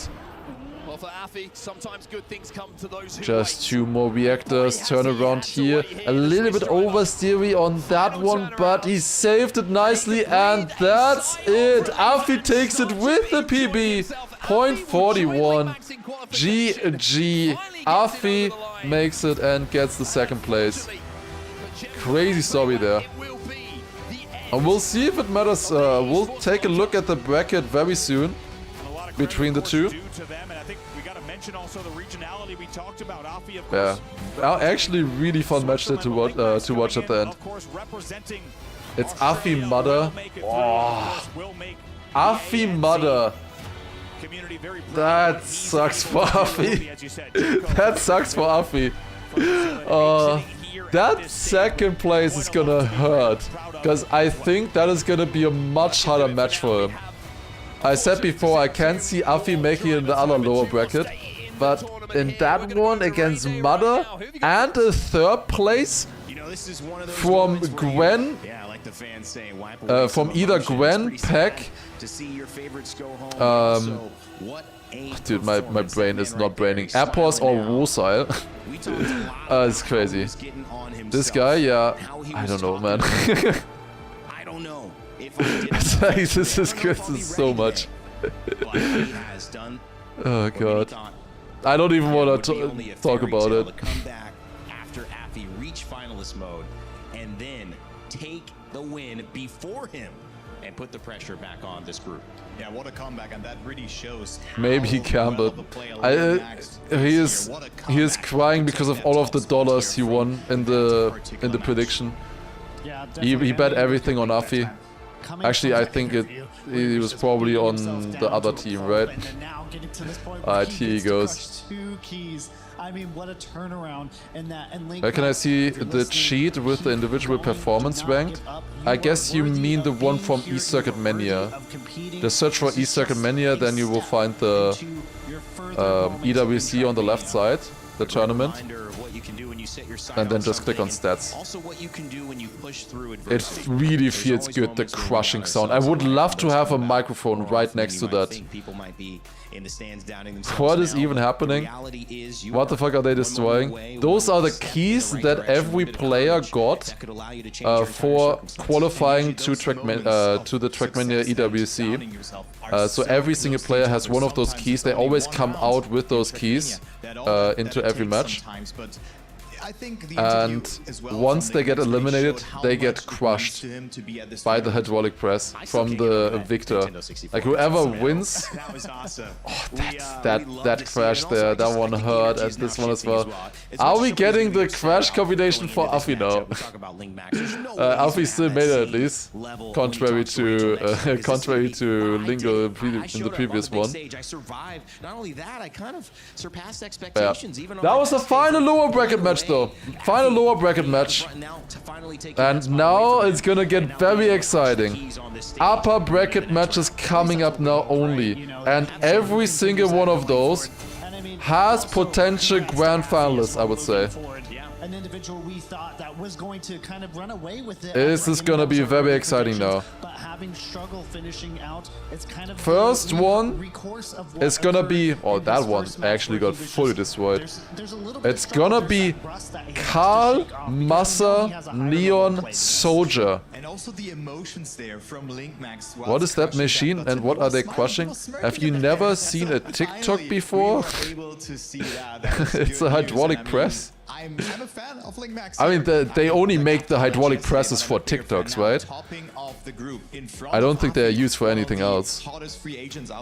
It's going to be a really good day tomorrow because we get to see... Yeah, it's actually kind of crazy what Turbo said. Both players making it who are not in a team. Excuse me, are going home, and that means that the stakes get even higher here at the Lenovo Legion Gauntlet. But for those watching and seeing some of these faces here from the crowd or on the stage, they actually kind of maybe also for Instagram, maybe. The upper brackets are heading our way, Import, and that means a whole different type of group, and a group that I think is going to be just so exciting. But those kind of hydraulic presses, I'm actually wondering what would you use those for. Like those look so specialized to exactly that kind of form. Now we go to the tension of knowing that you were literally playing against the best. Imagine if you destroyed their controllers instead. That would be funny. And now it's time to lay it out what you have. I mean, I would be so sad though to see an N64 controller getting crushed. Or Granadi's wheel, imagine. $1,000 down the drain. When I look at this group of competitors, we're going to have obviously 16 racers who have been able to make it into this position. There's still a lot of fat to trim, so to speak. There will be some who fall down, who show up in that elimination, but 2 out of each group is going to be moving on. There's just tool that. Okay, Okay, I see. Yeah, I was thinking that most hydraulic presses that I've seen in actual, you know, like engineering or whatever, they were more... Paris, but I think they have better things on their mind. But I don't know. Or like, you could use them for more things rather, I should say. Was using N64 controller, Link, who won that match. But also just taking a breather after like 2 very fully packed days is also very important, of course.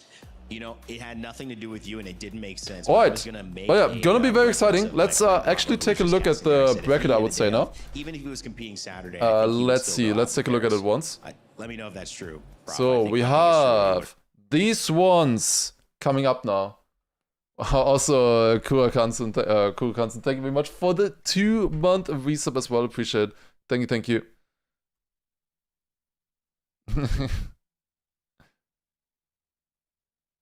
I assume like, yeah, no, safety goggles is kind of scary, but I assume they made the keys in a way where that doesn't splinter that much, right? Like, surely you make it in a way that there wouldn't be any splinters flying around. I've seen a few small things, but like, it seems like a material that is, I mean, I don't know. It seems pretty squishy, the thingy in the middle. There's a safety glass. Oh, there was as well. Okay, I see, yeah. So yeah, then it's definitely fine. Also, Maurice, thank you as well for the 7-month prime as well. Alright, so let's take a look at what we have now for the lower bracket matches here. So these are the decider matches that are going to be happening tomorrow. We're going to be starting 3 p.m. tomorrow, so 1 hour later than usual. That's the starting time for tomorrow and on Saturday as well. And the first one we have here is going to be now Mada and Afi. Mada and Afi in a decider match for the top 16. And they are the lower seeds. There are 2 more high seeds coming into this match. 4th place out of this match, Otak, Paco, Binks, and Stifts. And then also 3rd place out of Pack, Wosai, Gwen, and Epos. That match is gonna be fucked. Like, no chance. Like, that is gonna be such a difficult match. I don't know if Afi has a chance on that one. Against Mother, and then either of these, maybe on a really good day. I didn't really see enough pace from him earlier, though. I think Afi would have had definitely a chance in this match. If he would have been in the position of Link now. Maybe Link has a chance on this one as well. Who knows? Link with Josh in this one here. And then 3rd of match A6 and 4th of this one. I think it's still going to be difficult. Like, who's going to be 3rd in this match? Otak, Paco, Binks, Stifts? Like, whoever it is, it's going to be a very good player. And 4th out of this one as well. I think it's going to be tough. Either way, I think this is going to be tough. Out of these lower bracket players at the moment, I think I only see Mada making it. Afi, I think, would have had a chance if he was in this match. But in this one, I don't know. I only see Mada making in this one and the other spots going to the players from the upper bracket. I think 7 out of 8 players of this upper bracket will make it. And I had the same prediction for the lower one here as well, that 7 out of these 8 would make it. Specifically that Wizzy would make it out of the lower bracket. I think Wizzy has a good chance here in this lower bracket match. He was a bit unfortunate to get into the lower bracket in the first place because he played, of course, against Akon and Massa in his first match, and he also didn't really get into it. If you want an explanation of why he was so far behind, you can watch the 5-minute interview with him. But yeah, he didn't really get into it, and then he definitely played better earlier in this previous match today. And yeah, that is all going to be happening tomorrow.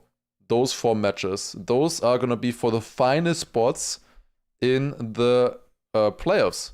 And that is then all the decider matches, basically the playoffs. We have 4 quarterfinals happening, then 2 semifinals, and finally the grand final. Gonna be very exciting. 7 matches. All of these will be happening on Saturday. All 7 of them.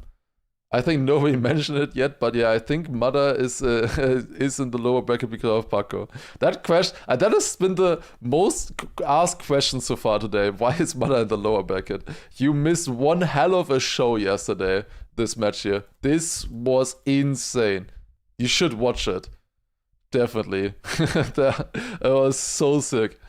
Alright, but yeah, there's a few more to go here. Continue when? Probably in a few minutes already. I think less than 5 minutes we're gonna have the next match. The last thing that I want to take a look at is the upcoming matches here. Because of course we have now this one coming up. Karl, Massa, Neon and Soldier. I have already been thinking about a little bit of the pick and bans for this one already. Can I say now what I think for the pick and bans?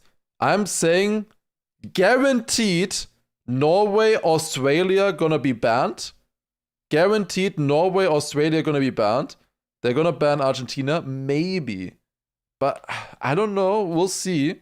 Maybe they will ban Argentina against Neon. That is an option. I'm pretty sure Canada will be picked by Soldier. I think Canada is Soldier's pick. Karl picked Japan yesterday. He didn't look that good on it though, to be honest. So we'll see if he picks it again. And yeah, from the players then of course, top 2 will be qualifying to the players. The bottom 2 will be playing against these guys. A third in this match, B5, you can see here, third will be playing against Nico and Richie. Fourth will be playing against Wizzy and Flimsy. I think you want to get third. I think Nico and Richie is easier than Wizzy and Flimsy. I would say at least. Alright. But let's go back to the stream, I would say. Here we go. This is the kind of vibe that we're getting here. And I love that you one of those guarantees must be Massa permaban. No, the guarantee is Neon's permaban. I'm pretty sure Neon's permaban is Norway. It looked like it at least. And it also looked like both, I can tell you, both Karl and Soldier banned Australia. I think Neon is going to be able to put up a fight in the very early stages of the game. Yeah, we'll see. We'll see. If it's different, I will be surprised. For the picks, I have some ideas, but I'm not gonna say those. You got enough leaks for me already for that one. I have the same thing, also of course, with Granadi's match. We'll see. With Granadi, of course, we kinda know with Mime and Akon what they probably pick or ban, because we've been playing with them together the entire time. Also, let me get rid of the mouse cursor there, it's triggering me myself. We have Karl and Massa, Falcons and Big, and then again 2 more players without an orc with Neon and Soldier. I think Neon has a great chance of getting an orc soon, for sure. Later tournaments is where he begins to start of get the nerves getting to him. But Soldier, on the other hand, now he is definitely a talent, shaking off the rust, making sure that and he, I think, has like he is looking really strong on the maps. He has definitely pace. That's like the most important thing. He has pace. Might still need to learn a little bit of consistency, but he has the pace already. Similar to people like Gwen, Akon, reminds me of that for sure. You know, you kind of jokingly mentioned it, but almost drove perfectly yesterday. G-Geek, is anybody able to stop? I did check a little bit of the stats from that opening game day. A 77% round win rate. There you go. I was trying to find the pronunciation. 8 rounds of 4. He won 14 rounds of 18, and 8 of those round wins came in a row. Yeah, I was gonna say that. The special thing about Karl's match yesterday was not just how many rounds he won, because he was washed on Japan at the start. The crazy thing is that once Karl locked in, he never looked back. He won the last 8 rounds of the match in a row. Like the last 8 rounds until finals mode, he just won all of them. But so many questions on the 17-year-old who, just like we mentioned, turned 17 a week ago and now finds himself. Whoever picks him up with like a 5-year contract, that would be insane. I don't think anybody in eSport would do a 5-year contract. Mentality and maybe nerves heading into this one. Well, I got the youngest competitor with me now. Here we go, Neon interview. Holy. Age didn't seem to affect you yesterday. You looked cool, you looked strong. How did you feel out there? Played good in the match. Nothing else to say about it. In terms of towards the end of the match, it looked like maybe the nerves got the better of you a little bit when you tried to close it out. Did you feel that might have been the case? Yeah, maybe that one round where I shouldn't have crashed, but the next round I just I finished it. I finished the match. How pleased were you with your performances yesterday? Like a 6.5. Out of 10? Yeah. What was lacking? What weren't you happy with? Consistency on some maps. I feel like you're a little bit annoyed with some of the consistency from yesterday. Is that the case? Did you expect more? Maybe a little bit more, yeah. What did you expect? What was that? Just good consistency, not crashing as much as I did. I crashed a lot of rounds. So. You're only 17. This is your first time at LAN. It hasn't affected you. Why do you think you're able to adapt so well? Well, I don't know. I'm just playing the game, I guess. Yeah, how do you do that though? Because a lot of players get in their head, they get nervous. You don't seem to be nervous. Is that the case? I just play like at home. I set up everything like at home and just play the game. Who's here with you? Who's supporting? My mom. And what does she tell you before you go out to perform? Nothing. Does she give you any words of encouragement? Tell me about today then. She supports me all the way though. As mums should. Tell me about today. Obviously you've got Massa and Carl Jr. up next. Are you worried at all about those names? Yeah, it's going to be a tough match. Yeah, gonna be tough. They are well established in the scene, and it's just going to be hard. How are you going to approach it? Just drive like I always do. Which is? Fast and consistent. Good luck out there today. Thank you. Fast and consistent. That's what Neon wants to do, and I mean, import that is a recipe for success. It's like Kimi Räikkönen if they actually get him to keep talking. Fast and consistent. So yeah, I mean, right on the mark. Yeah. But I mean, I don't know. Do I fast? Crash less? The nervousness is a little bit there now. That's exactly what he needs to do. And getting into this moment. That's my analysis as well. Competitive-wise, he's held himself up pretty well so far. I can't wait to see what's going to happen in this next match, especially with the likes of Massa and Carl Jr. that he's coming up against. Yeah, I can't wait as well. I mean, obviously Carl Jr., it's a big story. We talked about Neon, that's a big story as well, but yeah, he's just 17 years old. How much of an X factor are they? Either one of them. Good to see him here at the is this his first tournament actually? Is it the proper first tournament there? This is going to be definitely and then it's just Massa and Granadi. Drive faster, guys, don't crash. It's a good strategy. Granadi and Massa last year would have signed a 5-year contract. Would be careful. I don't think so. I don't know if they would have signed that, to be honest. I don't know. I'm looking to get it. But even though he managed to win his first match, there were a couple of moments where he seemed to have tripped up a little bit. You could see the relief on his face at the end of day one. So it's going to be a matter this is thing here a little bit. We're gonna. They have already set up everything in the background, so looks like they will start very soon. It looks like we're gonna start like within a minute or so already. Gonna be exciting. If you think you know that somebody's gonna make a mistake or maybe gonna win, make sure to get your pick'ems in for EWC. Scan that QR code. Yeah, guys, vote in the prediction. Or we already finished the prediction. Good that you guys voted in the prediction. What was the? Wait, can I see it myself if I write /prediction? Can I see what the thing is? To play for here. Yes. This is 75% Carl. Okay, yeah, I mean, fair, I guess. 75% Carl, 70% for Massa. Soldier 5%, Neon 3%. I would agree with that if they play like yesterday. I think Massa was definitely the best yesterday. From not Massa, Carl was the best yesterday out of everybody. He was looking very strong once he got into it. Like he was like the most confident, I would say, in all of the matches, and just played exactly his pace, his match. The beginning of the decade or the current phase of the decade, he's always the benchmark, always at the Mother top. had the same odds yesterday. True. Until the very end of the decade, at least.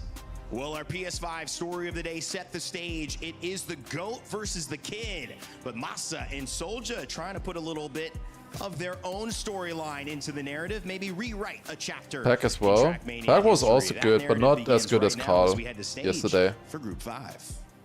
Yes, my friends, a new narrative, a new history.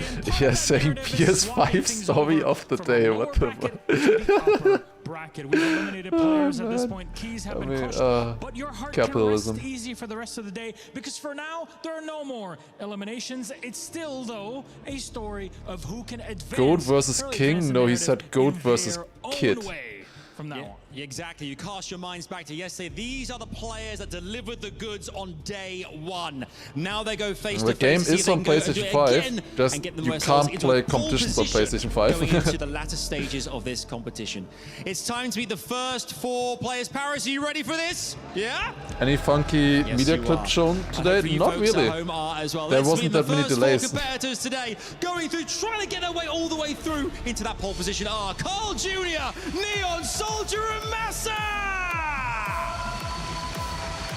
4 incredible players that put in the numbers yesterday, points in their own ways, but that story does not end. Finally starting the winner bracket. Opening day. It's going to be exciting, these matches. I think this is the easiest match in theory for the top 2. It's not going to be easy. Face another set of matches, so let's get our way started and set. Well, World Cup semi-finalist with Grenade last year, Massa on that controller, ready to bring his international experience. Okay, I'm really looking forward to this now. Alright, let me see. Was my analysis correct about the pick and bans? Those 2 years I wanna see. Slow him down a bit. He's found himself in an upper bracket race that could be one for the ages in TRACKMANIA. There's no need to introduce the GOAT yet again in Carl Jr. Maybe all eyes here on Neon. G-Geek, the young star, who if he has another performance first ban, like this, Australia. Again, is it going to be Norway? Yep, that's exactly what I said, man. Hungary banned by Massa. Okay, that makes sense. Germany banned by Karl. Okay, Japan pick again from Karl. Okay, he picks it again. Picked it yesterday as well. He wasn't that good on it. South Korea picked by Massa. Massa counter picking against Carl Jr. Carl Jr. looked really good on South Korea yesterday. But Massa is also strong on South Korea. Argentina picked from Neon. That makes sense. Neon looked really good on Argentina yesterday, but let's see what Karl and Massa can do against Neon. I think that's going to be very fun to watch. Poland? Not Poland! Oh my god, for the first time ever! Poland has lost the 50-50, okay. It is actually not bugged, or they noticed. Australia has been banned 10 times, now 11 times. Wow. Out of all the matches. Soldier picking Canada is also what I said. I said Soldier was gonna pick Canada, I said Neon was gonna pick Argentina, I said Karl was most likely gonna pick Japan. I called the bans. I didn't call that Karl was gonna ban Germany, but I guess that makes sense. I know these two are as well for the call. It's Onset and Bravo. Correct analysis. Now the question is, did I do the correct analysis for Ren as well? That's the big question. Do you think we will ever see Australia? We saw it today, first match. Those 2 spots to go through to the playoffs. That's right, we've crushed some keys so far, but right now we are back into the upper bracket. Or something? And the only way you got here yesterday was, of course, winning rounds up against very, very talented opponents. They were able to top their groups. Tested each of them all the way through. However, now, as you say, Carl Jr., Massa, Neon, the man on your screen right now. I should say the young man on your screen right now at only 17 I want to say more, but I can't. 17 years old. And Soldier, like, there's so many things going through my head, but I'm like, no, don't leak. No, don't say that. Don't say that. No, I don't want to say this. History of TRACKMANIA esports. I'm getting chills. As you heard, Japan is the first place we are going. I would have more things to talk about otherwise. Alright, Carl Jr. Gonna pick, start very soon here. Pretty weak comparatively on Japan yesterday. Did not have the fastest single time, did not have the fastest median time at all in his group, if you'll remember playing alongside mine. Okay, I just had to switch up my headset battery as well. They hold for 20 hours in theory. I thought I switched them yesterday already, and now I have to switch them again. Maybe I left them on overnight or something, I don't know. Have a headstone with Carl Jr. and what's going to be underneath that, it's going to say relentless consistency. That is what he does so well. Tossing a coin somewhere in the back. By backstage, him. And that is why he is always in the latter ends of tournaments, usually lifting up one of those trophies. I wonder how the pick and ban is for them. Push him to find those quick I know times. those There's guys. no one quicker than Neon, the young man in this lobby. One thing I loved from that interview, it kind of took me back to one of my favorite interview questions ever. You know, what are you going to do well today? What And he headset? just says, I'm "Gonna using play the the... game." And it's so simple when you have an uncluttered mind he and is you keep it that serious simple. Then you know there's not Arctis too much Nova else that you're thinking Pro or about. We're something like underway that. here onto Japan. Alright, here we Let's send some go. of these players Round number into 1 the of the fight. winner bracket. It's heating up today. Whoever wins this match, the top 2 are guaranteed top 16 and playing in the playoffs. We're starting off on Japan, which is Carl Jr.'s pick. It's gonna be played twice. Most likely we'll see at least 8 rounds on this map. Yesterday, Carl Jr. picked it and he didn't really look strong on it. Let's see how well he does on this one this time. We've seen quite a few Japan picks, in fact. We saw Brent pick it as well, and we also saw Kanadi pick it yesterday. It's a difficult map, a lot of people are struggling with it. So far, Neon leading round number 1. Also, I need to put this a little bit lower. There you go. Neon looking very fast here at the moment. Do they survive this? Yeah, just about. Now the no slide line here, and now the identity. And Neon crashes the identity. That's what I thought. Where are they? Massa and Karl! Switch to Massa and Karl! Massa crashes! No! Fuck! It was really good pace for Neon there, I think. He was on tournament record with that run. Ach man, Massa. It was a very close fight with him. With 10 points, despite the fact that looked like that was going to go almost. Neon was on world record for sure, yeah. I don't think he was on a .0. I don't think he was on a .0, but it was fast. Truly incredible. Neon so far ahead for so long. And that's Karl at the bat, and I couldn't really tell. Claim his analyst. I told him to not crash, and why does he crash then? Also, yeah, Karl won that, even though he was third going into it. It was a very close fight with Massa. He's again third at the start. He doesn't have a good start on this map. 15.8 is decent on the map. But again, he's behind Massa and Neon here. Neon again also leading. 2 rounds in a row. Immediately starting up with good pace here. It's faster than the previous round from Neon. That's a bad no slide from Massa. If Neon survives this, it's world record. Karl with a better turn there as well. Massa dropping down. Are they gonna survive this time around yet again? With identity. This identity is so tough. Massa is coming back. That is world record, as I told you, and then Karl beating out Massa by 100. But what a world record right there. Finally, we actually get proper pace, and I don't have to say that a 0.5 is really fast anymore. Let's go, okay. So finally I can reveal, yeah, a 0.5 is actually slow, by the way. That was tournament record the entire day yesterday. I was thinking the entire time that's actually slow. But I couldn't say anything.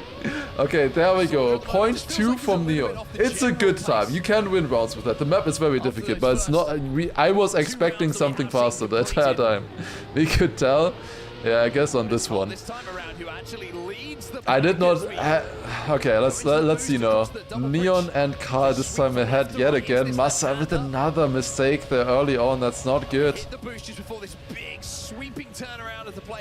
Going a little bit wider here. Yeah, Neon just back out ahead a little bit, as you said, through the no breaks earlier. It was Neon is looking so locked in right now. He is looking so locked in. Soldier with a crash there.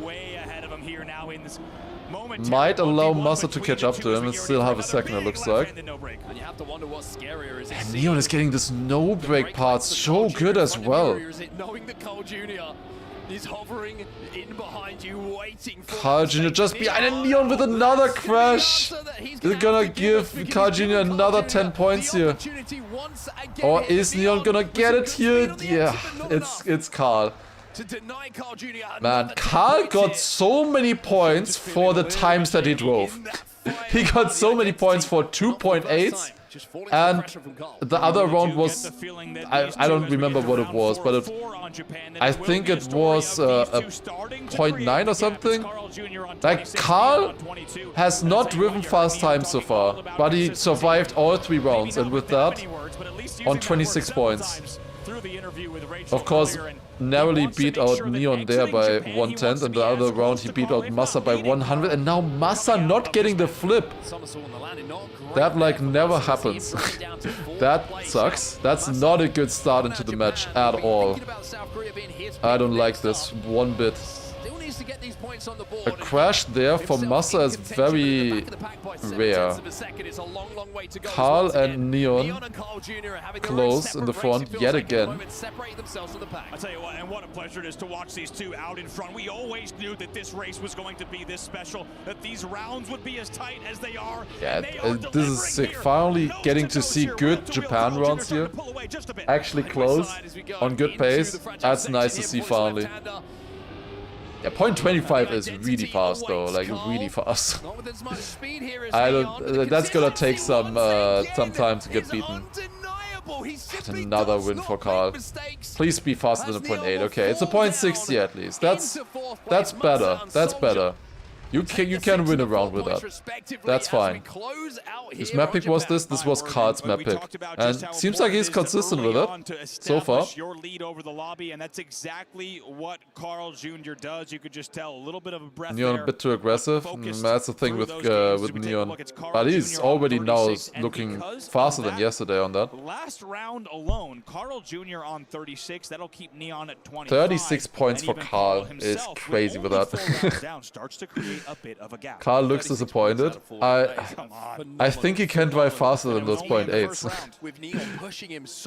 Like his best time was a 0.60. He probably also thinks that he can do better than that. Like he did survive all 4 rounds, but I have a feeling that Carl will think that he can do faster. That's scary.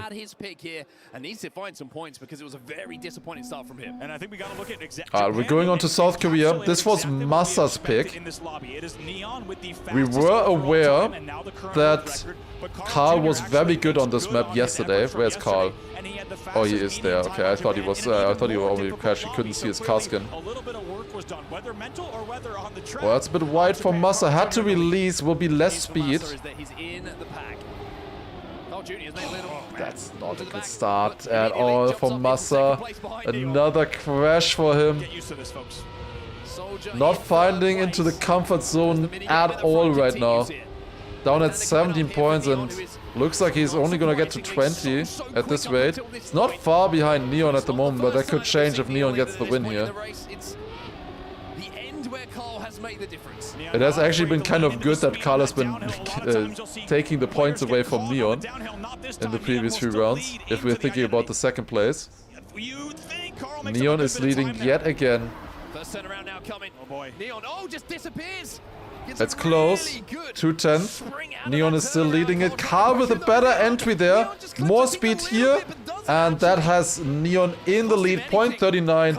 Very solid time there as well. Carl then on second. Soja not really playing too much of a factor so far in the match. He has not really looked like he had the pace in any of the rounds. Okay, can Massa get one good round? That would be kind of nice. He hasn't done so yet. Soja starting off with a small touch in the beginning, I think. Yeah, 8/10 behind. I think he touched the inside. You could barely tell on the camera. And Neon looks so much better than yesterday already. So much better. He was of course quite a bit nervous, you would imagine, but like he's looking better on these maps right now than on Argentina yesterday.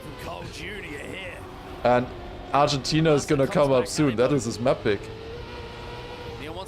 Neon again leading 210. Close fight with Massa and Carl right now behind them. And Neon has been kind of a new person or new player to the scene now. And he's really locked in and he's improved so quickly. It's insane how quickly he's improved. That's another 0.3 pace run there for Neon, I'm pretty sure. And reminder, 0.3 is tournament record right now. He was only 500s away from that in the previous round. Can Massa get the second place here? It's close there. Yeah, that is better than 0.3. That's a world record right there for Neon. Had a 6th start. Insane. Yeah, it was 2/10 ahead of both Carl and Massa and just kept that through. 0.24. Yeah, 2 maps and 2 world records for Neon. That's insane. Carl Jr. on 46, and as a result of that last round, it's Neon just behind him in 45. It's really close. 1 point difference right now, Neon and Carl, with Neon winning those 2 rounds.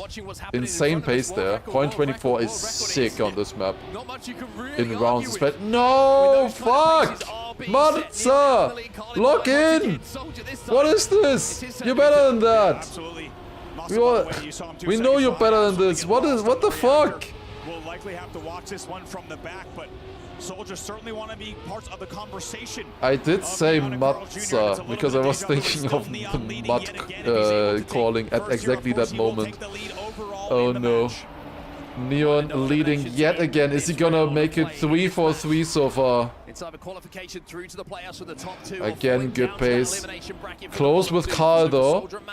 Carl with a good ending here could snipe it against Neon, but that's Neon again with a good ending. What did this guy have for breakfast? Another 0.44 there. Massa sniping 3rd. There's only a 1 point difference, of course, against Soldier there. It's not what we're going for, of course. Hasn't really found into the match, Massa. He can definitely compete with those times as well. At 55 over Carl Jr.'s 52, and now of course we can't get too excited. They are about 20 points ahead now of Massa. 25 points. He is here to play against the best in the world. But they are ready. They are looking good. Neon was good yesterday, but the way he's playing right now, he has really shown up here. He did not look this good yesterday. Massa finally leading around. That's what we want to see. Although I am getting scared. I'm not gonna... Okay, let's see. Carl Jr. and Neon... Oh shit, that didn't work. That didn't work at all. No, no, no! That's not what I wanted to happen! No! Carl with a slightly bad line there. Will allow Massa to catch up again. Massa a bit more inside line than Neon. This is so close. This is such a close round here. Massa a bit over Rotator, I think, but gets the nice straight line after. Good soup there as well. Neon now with the best soup in the second one. And the final one, it's Neon and Carl getting it. Massa with a bad identity. Only 3rd. And in the back one, Soldier PBs with 6 tenths behind. That was a sick race there. That was a little bit of a smile. You feel like he was even maybe that was such a close one. That was another win for Neon.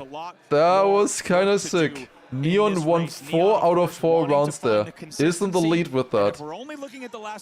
Yeah, I was saying earlier that it was good that Carl denied points from Neon. But now suddenly... It's maybe the other way around. And remember Neon's best map yesterday? We're going on to his pick. If you're a Neon fan, if you're enjoying what you're seeing from the young man, well, it's his pick next. We are Massa 5 out of 8 crash, yeah. He's still 3rd. He's really going to test so many different facets of but yeah, the others have barely crashed Neon and Carl in comparison. And it is definitely not the standard for Massa. He can do better than that. I know he can do better than that. Let's see it on Argentina now. This one is such a tough match. Touch map. No, Massa! To inside, why?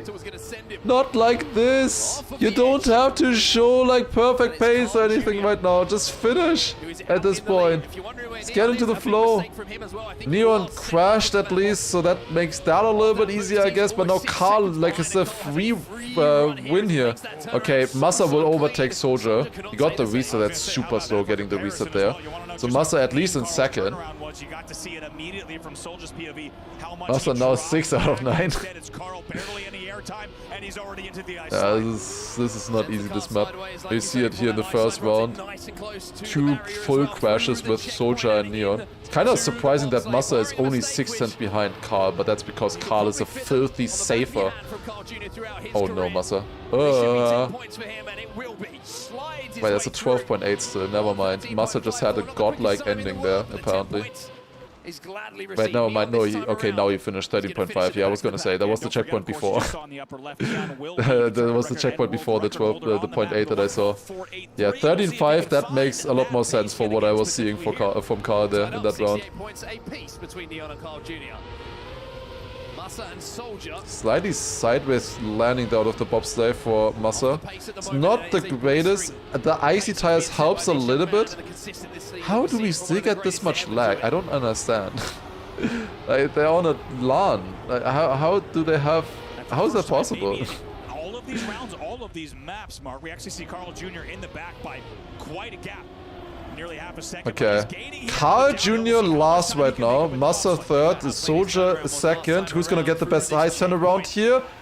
Massa got that the best. Massa suddenly back in the lead here in this round. Well, was third because before the... I had to hold back there. I was gonna slam the desk so hard. Oh my god, I held back. Oh, dude, like last 5 centimeters I picked it back up. God damn it, what the fuck, Massa? Lock in! That can't be happening. Take home the 10 points, excuse me, and dude, it's so over. It's so over.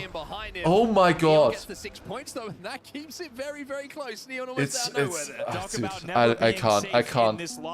Bro, can you just drive world record already, Massa? We can't even count that out as like at least something to get back into this match. I know he can. Exactly what he just did. Yeah, at the pace maybe even earlier. Come on, Massa, come on. At 78 points over Neon's 74. That's a decent start there. Neon with a crash. Tell you what, that jump into the boosters. A couple of players that's the thing with Tilt. Getting out of that is a skill. You do get annoyed after so many rounds in a row just not living up or driving up to your potential. That was good. That was very good. Nice, nice, nice, that's nice. That's what I want to see. Massa indeed on world record right now if he has a perfect end. He needs a perfect end though, which is not easy. But that is world record pace for Massa. Massa is leading by 3/10 here. It's slightly wide out of the ice. He might have lost a little bit of time there. Might not be world record, but I'm taking a win. Come on, Massa. Get it clean. No mistakes at the end. Just drive into the finish. And there you go. 0.53. It's 500s behind the world record. I'll take that. I'll take that. There you go. That's a little bit better. That's what I want to see. I didn't finish. That's good for us. I need to start hate watching Neon at this point. A DNF, no points awarded, but more importantly, we need to keep our eyes. We need to scream more apparently. It is Carl Jr. on 84. We need to use drastic measures here. Okay, one more round on Argentina. Come on. Line's pretty good for I don't care. I'm cheering for the 31-year-old instead. Oh fuck, is he 30? I think he is. Oh, that's so close, what a line there, holy shit, the way they got it was insane. Massa crashed again in the background. Dude, that's a sick one for Neon. Barely survived there, Neon is on world record. Carl is still close though, much better dirt for Carl. Early landing there as well. They're going for this inside line here. Some other players are going a little bit more outside there.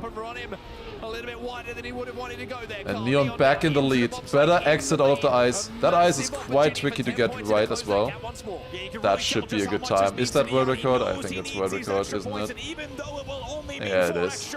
Yeah, that's map 3 and the third world record for Neon. Okay.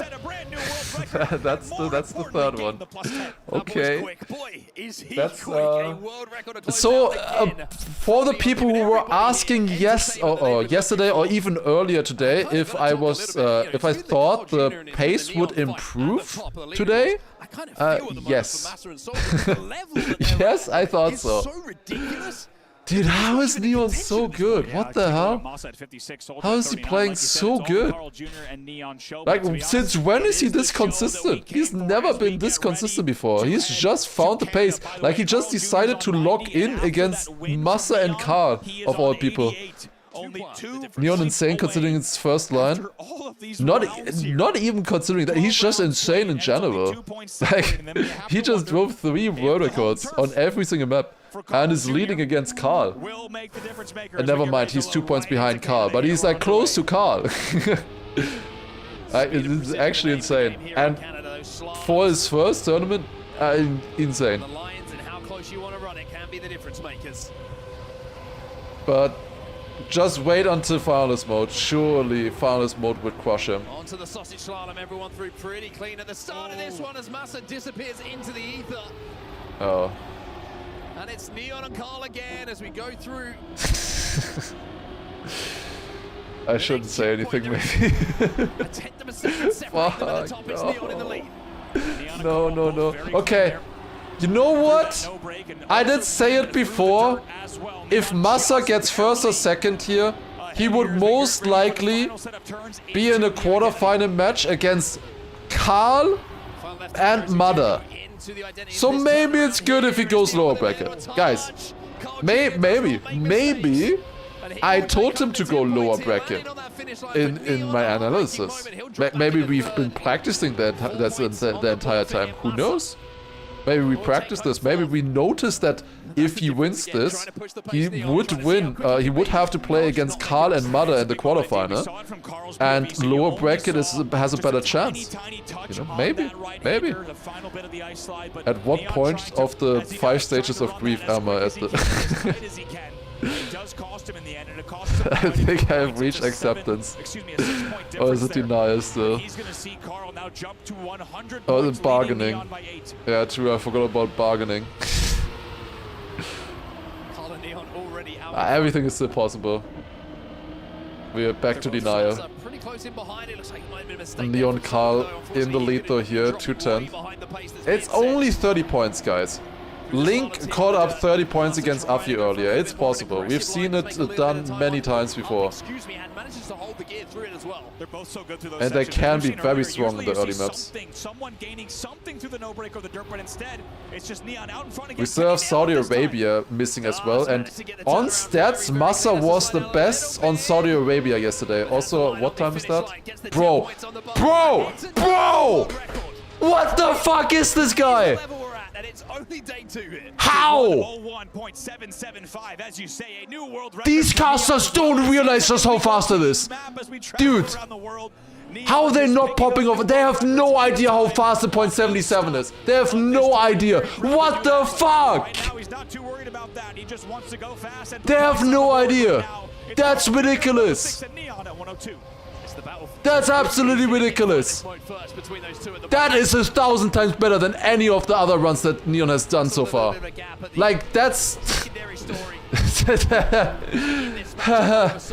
What?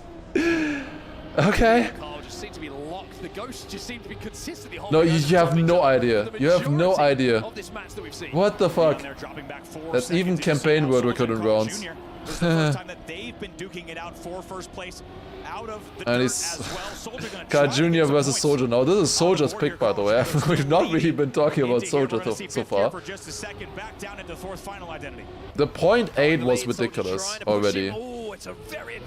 I think that beats like half the players' PBs. Is my thought. Like that .77, I think that beats half the players' PBs at the event. Minimum. If not more. What is Granadi's PB? I don't even know if he has a faster time, honestly. Granadi, type 1. there's a wonderful thing kind of about the exuberance of youth in the way that Neon is driving. Certainly beats mine.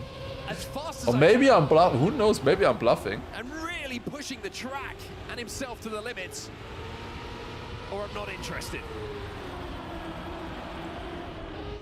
Who knows? Who knows? For a second, it was a sizable lead there. Massa again was a bad no, but he was close, but like I don't know, man. I don't know. I'm in disbelief right now. This is insane. Two scary, scary names to see right in behind. The thing is, Karl is still getting better points because he's just driving consistent. Like, Karl is just getting the second places, and if Neon crashes, he's getting first. Okay, immediately he crashes. Maybe I should talk more about Karl. Oh, and that's a Soldier win right there. Point 31. Soldier wins that round. How is that half a second slower than what Neon drove earlier? How the fuck? How? Like the fastest time I have seen in a match, in a live match here, was a 0.0. I never actually saw a 0.9 or 0.8. And then we jumped straight to a 0.7. What the fuck? Yes, indeed. It was actually only less than 300ths between Neon and Soldier in that last round as well. That will wrap up Canada. But Gonna we'll look jinx. at the point totals now. It is Carl Jr. Guys, on 100. on stats, Massa's best map, Saudi Arabia. Yesterday. Massa was the best on stats. Let's see how he does now in this match. On this match, he might be struggling a little bit more. We'll see. Neon still has to get world record on this one. Yeah, I mean, 0.55, that's a piece of cake. If he can drive a 0.77 on Canada, he's gonna drive, I don't know, 0.1 on this. I don't know if that's possible. We'll see. That is exactly how we knew it would go. It is Neon with blistering pace and world records about just every single map that we've seen in this split, but it is Carl with the overall Actual Larsing at this point. By 8 points so far. Can Carl hold on here right now? And Massa is leading this round, but it's very close. Quarter pipe jump. Okay, Massa didn't insta-fail. Good, okay. And the jinxes are not too strong yet. Are we going for this one? Early release here, of course. Now survive the upper. They get it all good. This is a really close round for Saudi Arabia. Now we have different lines here, of course. Massa jumps. Massa gained. Ah, but a bad bump! Of course a bad bump! God damn it. That's the most... Oh, yes! Okay. I've never been happier seeing somebody... It's rough. Round 1 world record. Massa drove world record, by the way, as well, but it will never be counted. Round 1 world record. 5 for 5. God damn it, bro. In TRACKMANIA Esports to see Carl. This is ridiculous. This kid. What the fuck?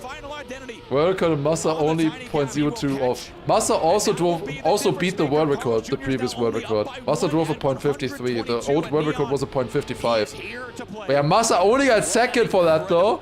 What is this? This is rigged, man. What a scam. Why is this guy so good? How old is Neon? 17. Place for the majority of this, just watching this almost flawless racing. We were expecting, we were all expecting Neon to be good, to have like insane PBs. I said before that I was expecting Neon to have better PBs on like almost all maps than like Massa Granadi.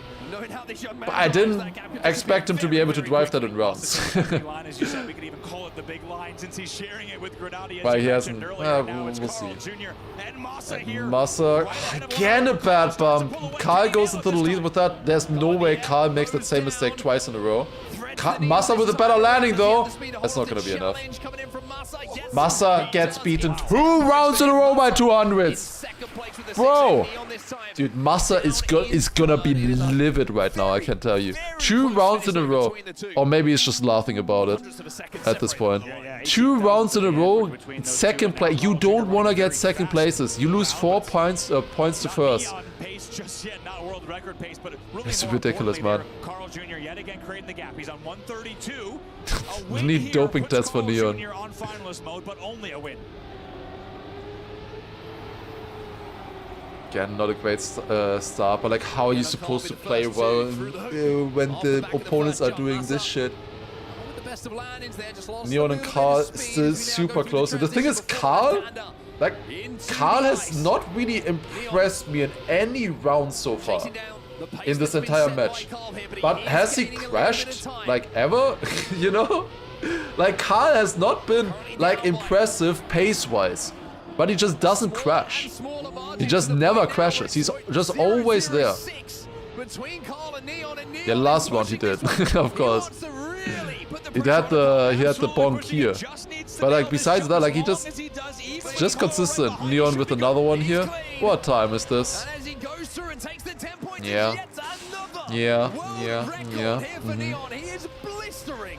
0.46, sure.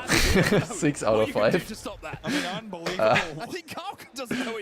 Like, he looked just decent yesterday. Like, he looked good, but he just looked decent. What changed? Like, what? What changed from yesterday? This is insane. We could very well see double finalists. Dude, am I like dreaming? As long as the results continue. I didn't have that much sleep yet last night. What is going on? First or second better here, it doesn't matter. First and second play together in the quarterfinal. It literally doesn't matter if you get first or second. It's just nice to have. The only thing that matters is for picking. So it matters a little bit. You have better ban and pick in the next match. But that's it. Carl leading here once again. It's close round. Final round on Saudi Arabia. Both of them can get finalists here. If Neon gets second, that will be enough for him. We will have a double finalist. Massa is still ahead of Soldier right now in points. That's the only thing I can really look at there positively. 0.65 there. And Neon just 100 behind him. Simultaneously. How about it? We could not ask for anything more between these two. We knew it was going to be close, but now double finalist mode between Carl Jr. and Neon. That will wrap up. I don't know what to say. Alright, good luck. We're going on to the next map. We're rolling it back. A subtle, confident smile. Wait, are we rolling it? Wait. I tell you what, look at them right next to each other. You are witnessing two generations. This must need third or fourth. I don't know. I don't think it matters too much. I think he prefers third. I think he prefers third. Oh yeah. Think about the pace that was being set by Neon. But actually, never mind. Maybe nah, it doesn't really matter. I don't think it matters. Like, he has to beat Wizzy again, but he's done that before. I think it's no matter what. I don't think he needs to focus on that on third or fourth. If he can't beat Wizzy, then it doesn't matter anyways where he gets up, gets to, I would say. Red Fs on your screen, Neon and Carl Jr. We should mention, of course, due to the points gap, it is all about these two, and the question is... Double finals, we're going back to Japan.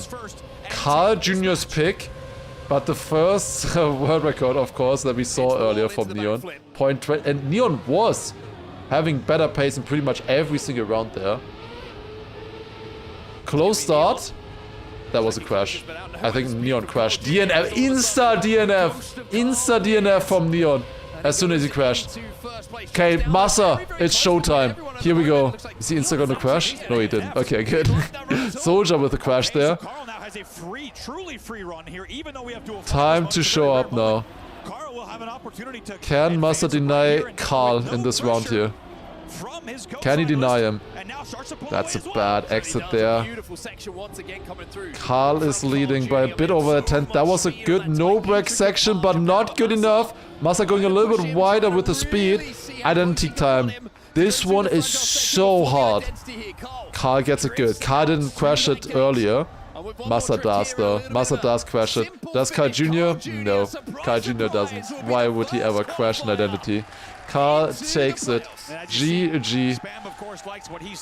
Carl with the first place. You can imagine the amount of work that's been done between Spam, Carl, the entire organization to get here. As you say, Carl Jr. will officially and with that, Carl is your first player in the playoffs. That was an insane start from Soldier. Holy. How did he keep grip with that?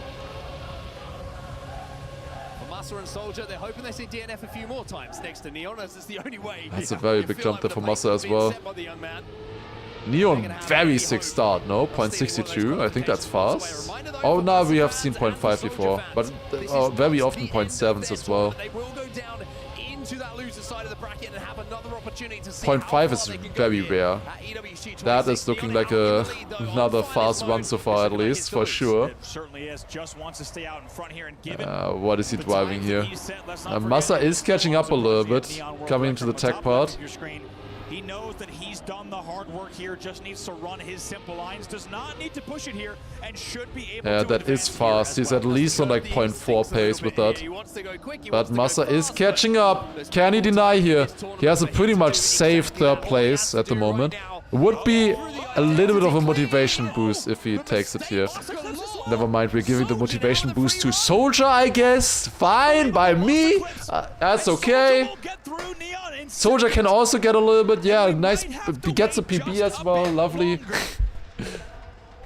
Also, like, imagine actually Soldier gets the third place now. Oh my god. Caught up with that. Oh god, no. How many jinxes have I done during this match alone? I feel like it's in the double digits already.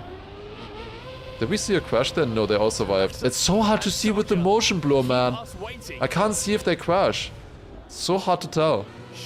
Because like the most blurry part are the opponents. Who thought this was a good idea? Massa leading, that's a good start. And Neon crash. This time he decides not to DNF. Oh, he taps again, and you could even see already he releases the keyboard, he DNFs again. This is unreal. He talked to Rachel about consistency. He hasn't found it here on Japan. And it will now just be Massa and Soldier. Free opportunity against one caught it. I guess. Okay, maybe Massa can do it soon. Who knows? Who knows? And see who can get more points. It's a long way to go for them. As Neon has to look I mean, Massa is on 99 points. But maybe Soldier can take over a few of the rounds as well. Who knows? We're gonna go on to South Korea after this. That, in theory, should be a good map for Massa since he picked it, right? You would think so. Is Massa even winning this?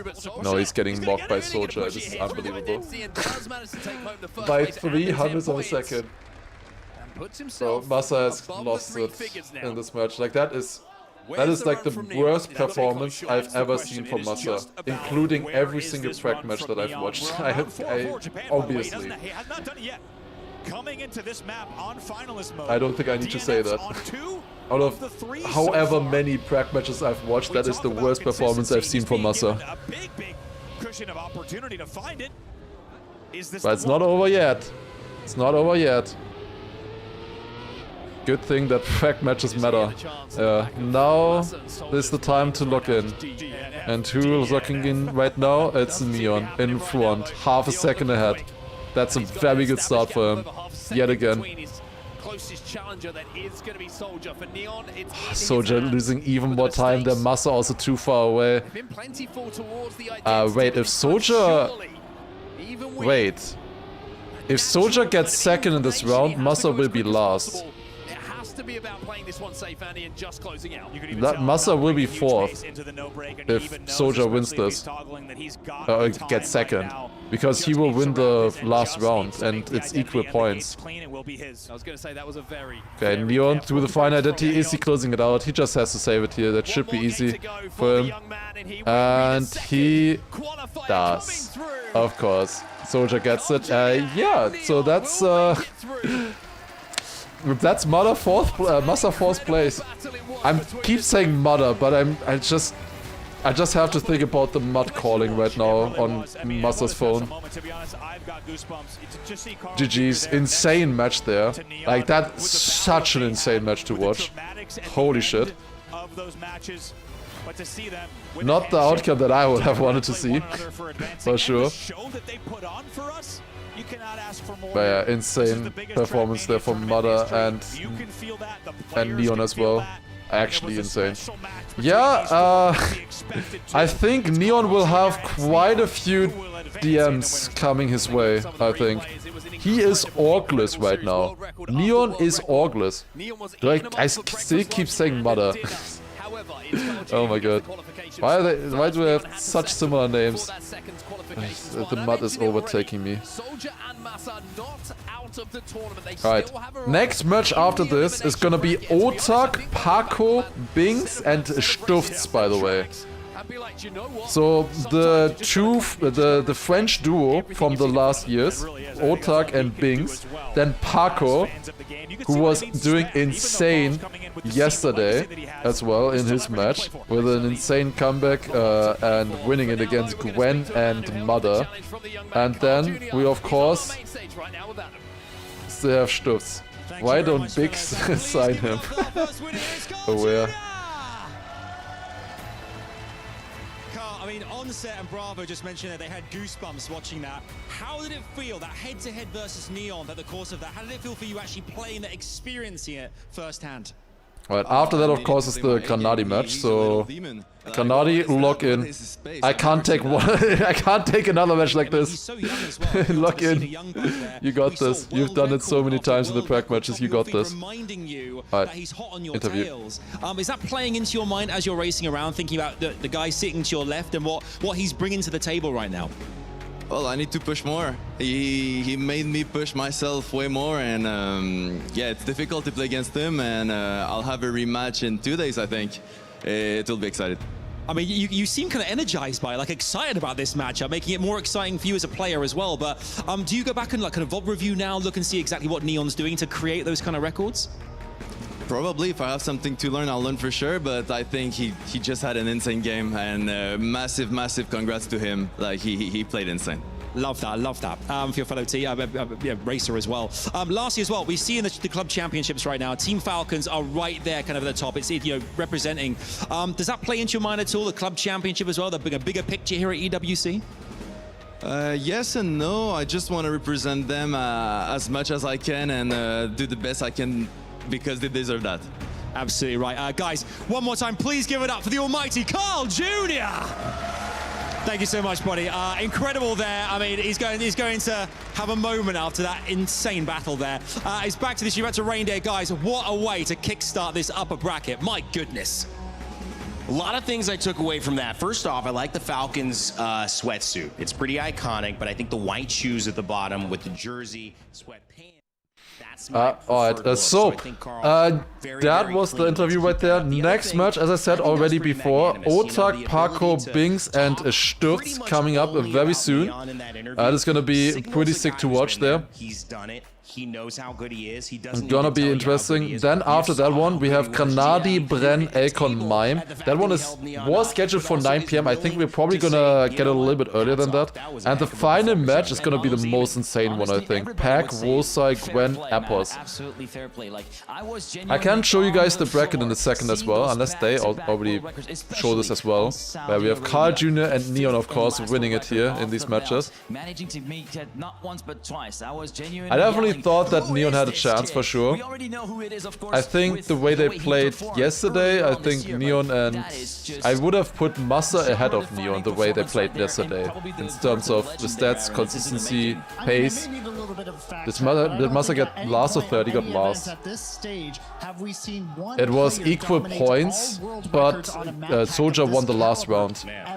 So Massa will be 4th pick, or the 4th place. There's the man right will there. that change if you're planning on getting 3rd or 4th place, Kanadi? But hey, this is what happens when you get him in Lock the building. in. You know, you see him walk by, you see the reactions, you see Carl. It would definitely suck if you got 3rd and you guys play against each other. That's for sure. A lesson for Carl as to what could be showing up in his matches. I mean, it's anything but given here at EWC. Yeah, anything but given. And I'll show the bracket in a second. Actually, let's show it now, I guess.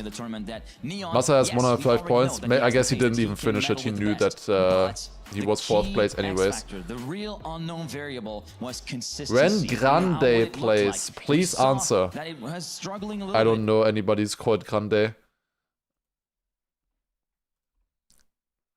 Alright, here we go. But I'm actually was planning to show you when he plays. God damn it.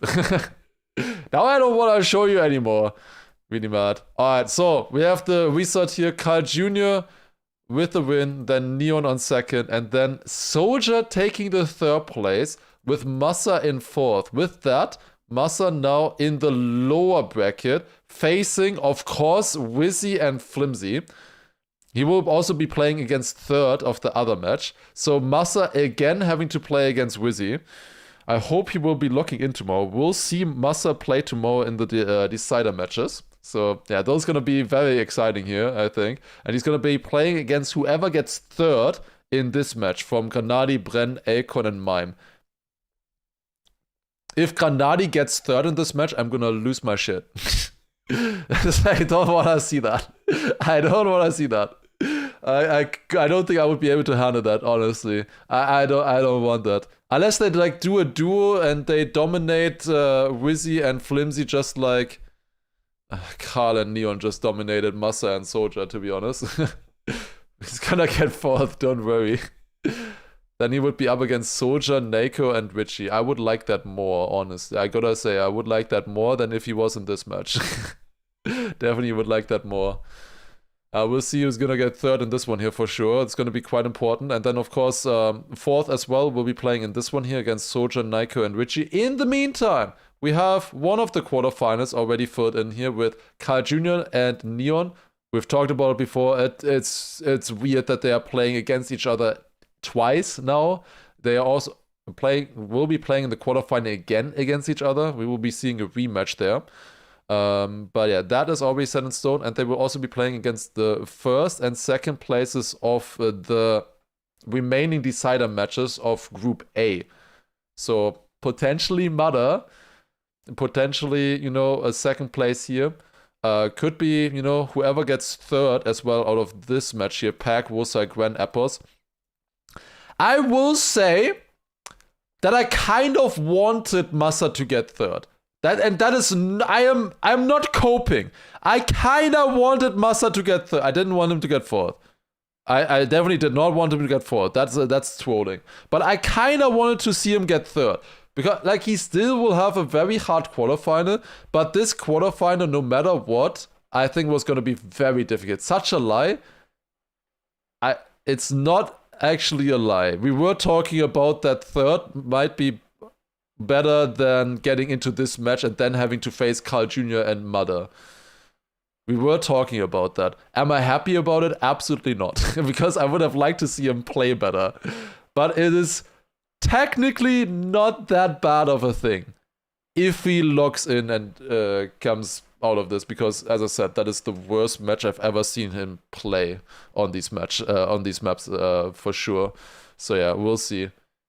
We'll see. He can still play there. No, not in this match. This is only 1st and 2nd from Group A. They are only playing against Group A players. Where would he actually end up if he wins this match? So this is B10.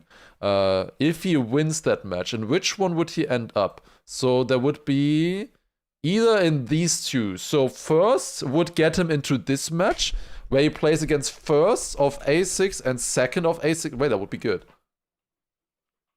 Well, I would like that. I think I would like that.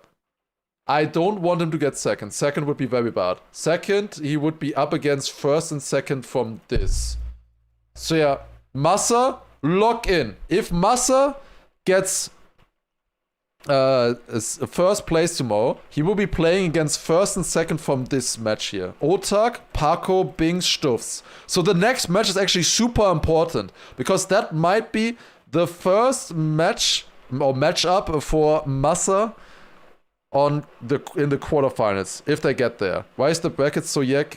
Don't ask me. I saw a long explanation from Cam at some point, but I don't know. I didn't really get it. Can we get a recap for today? Exclamation mark bracket, look at it yourself. I've done too many recaps already. We're gonna continue playing very soon. What is the other player that he would be playing with? 2nd of match B9. So that could be Soldier, could be Nako. Okay. Call that coping or whatever, but honestly, if Massa wins this match, it's a better quarterfinal. It's 100% a better quarterfinal than if he's in this match with Carl Jr. and Mother and so on. If he wins, because I've lost a little bit of confidence there in the previous match. I think if Massa plays like in practice, he wins no doubt. If he plays like earlier, he's not. He's definitely not. What step of denial? No, like this is legit better. This is legit better. Neon said he thinks Paco and Stuff's advances. Wait, where did he say that? Did they have an interview? Did I miss an interview? Oh shit, they're talking there. Oh wait, never mind, that is a different thing.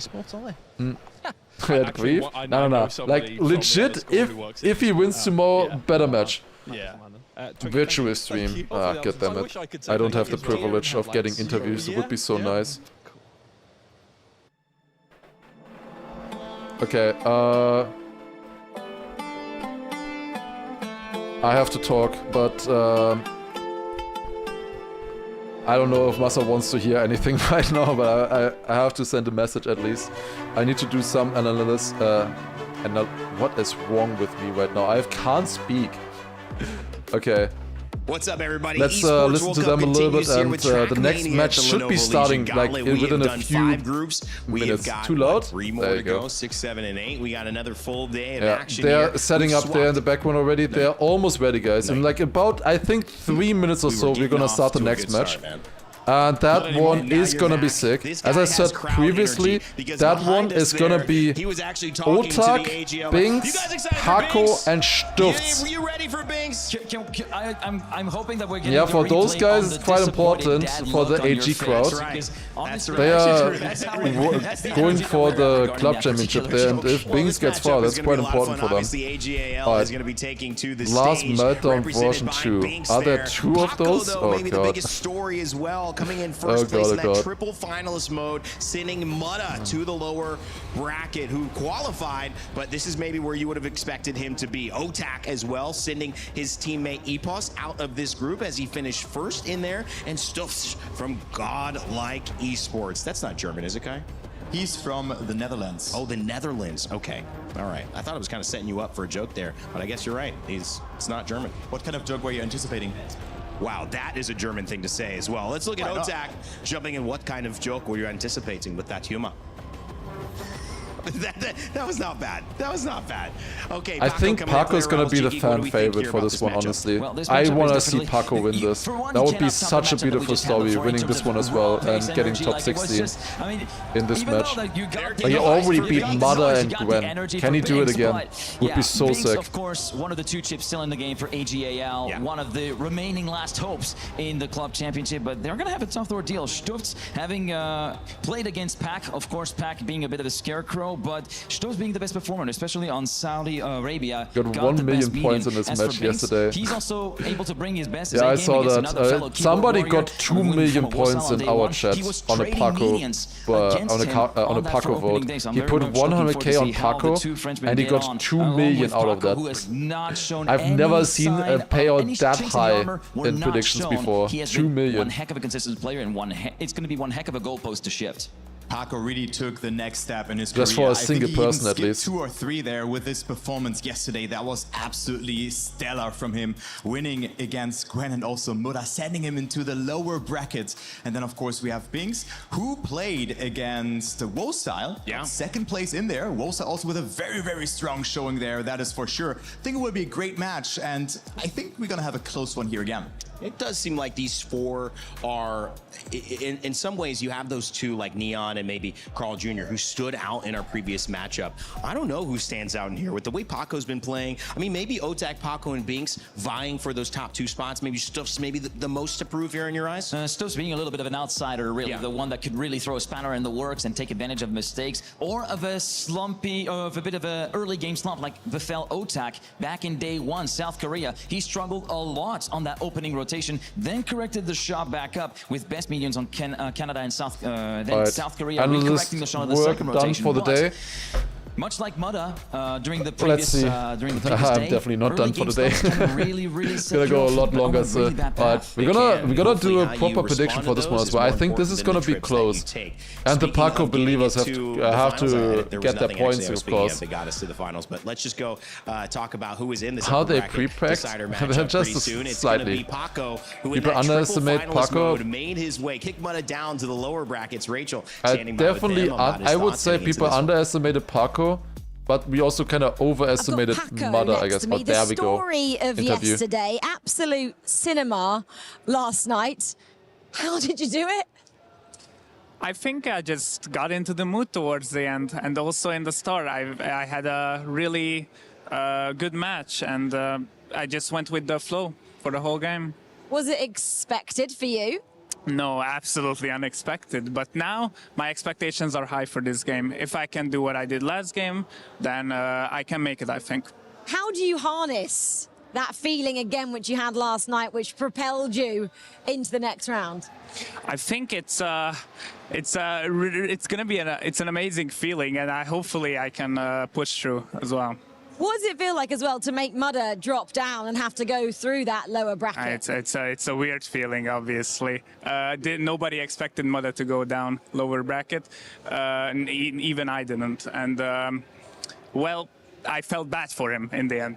You don't need to feel bad for him. You're going through. Yes. In terms of how you actually played out there, you know, what were your strengths? What did you think you did well?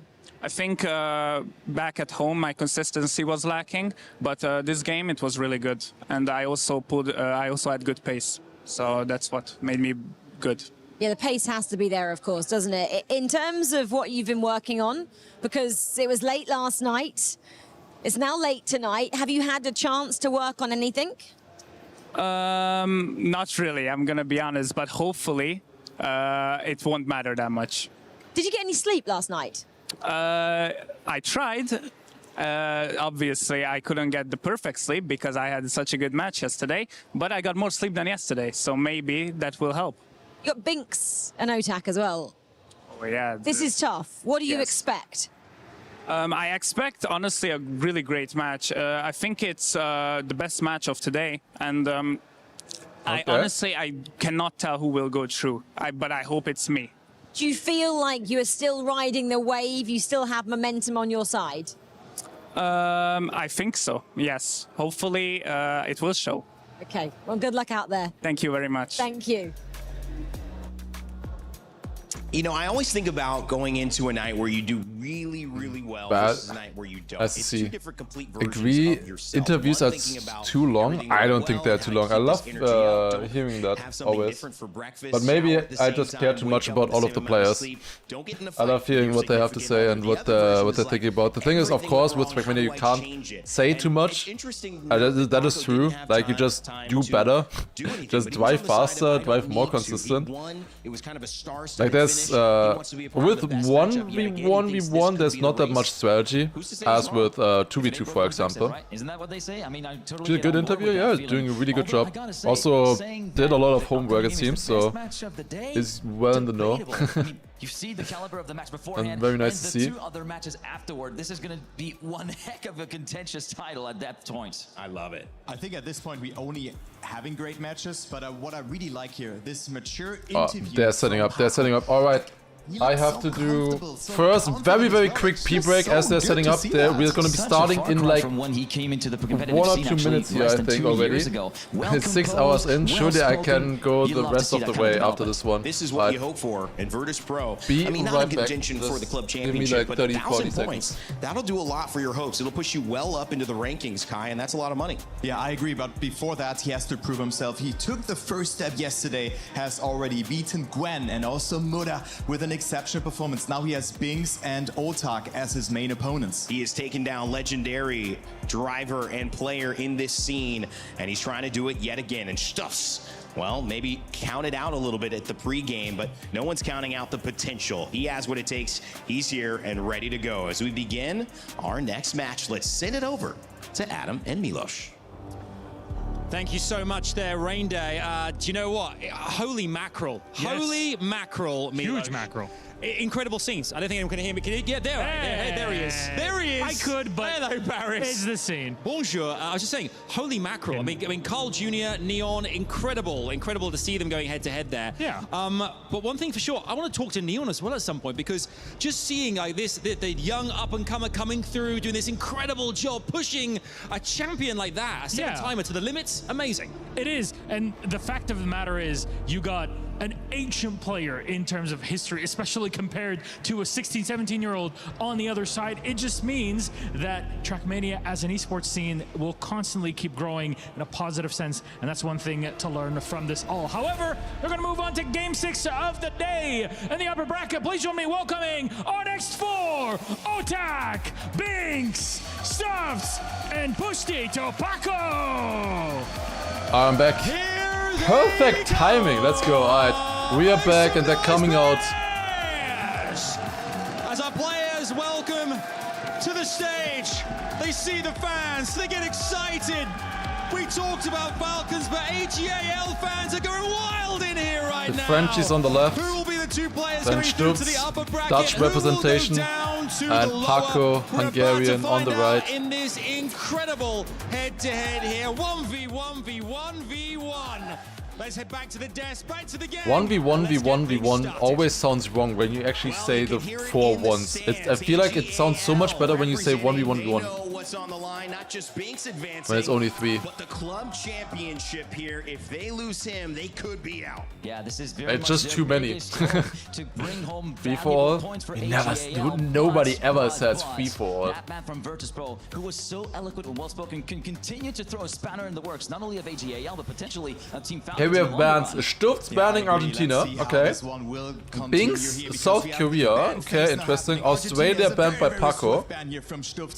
And Canada banned by Otak. Pace map from Otak and Binks. Then Saudi Arabia picked by Otak. We have seen quite a few good rounds there. Paco with a Germany pick. Okay. This should be, I think, good sound here. Then Poland picked by Binks. Finally a Poland pick. Dude, why does he not, like, is he stupid? Why does he not just leave it for the decider? Then Japan picked from Stubbs. And finally Hungary. Hungary as the 5th map. Oh. Hungary feels so random. We did not get Norway. That's sad, actually. We could have had Norway. That would have been... I want to see actually like sick rounds on Norway from the best players at some point. I think it's going to be really fun to watch. Drivers, 4 players who want to make their mark, set world records. Wait, as I was gone, did Schenker advertise the Bond Cup? Best chance to win the Bond Cup with me not being there, clearly. Nobody else matters, of course.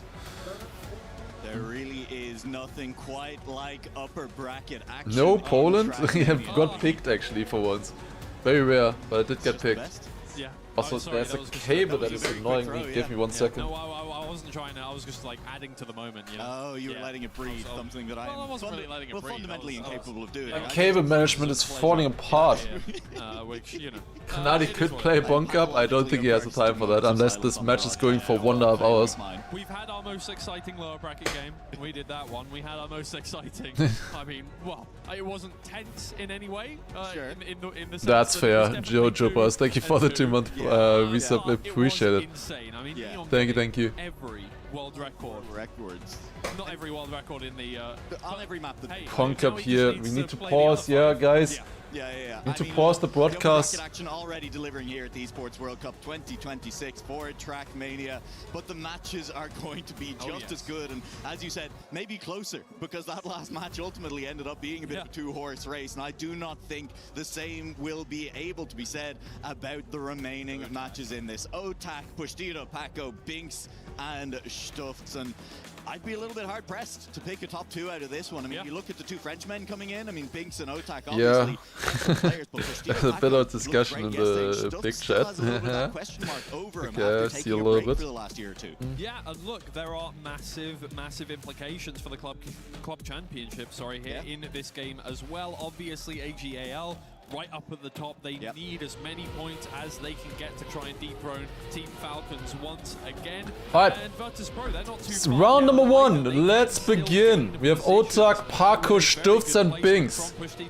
Did we see the prediction actually? I didn't see what came of that. We have Paco winner in the prediction with 40%, then Otak 30%, Binks 21%, and finally Stuffs with 8%. Oh, I think I saw a mistake there, and that was Paco having to respawn, I think, on the quarter pipe jump.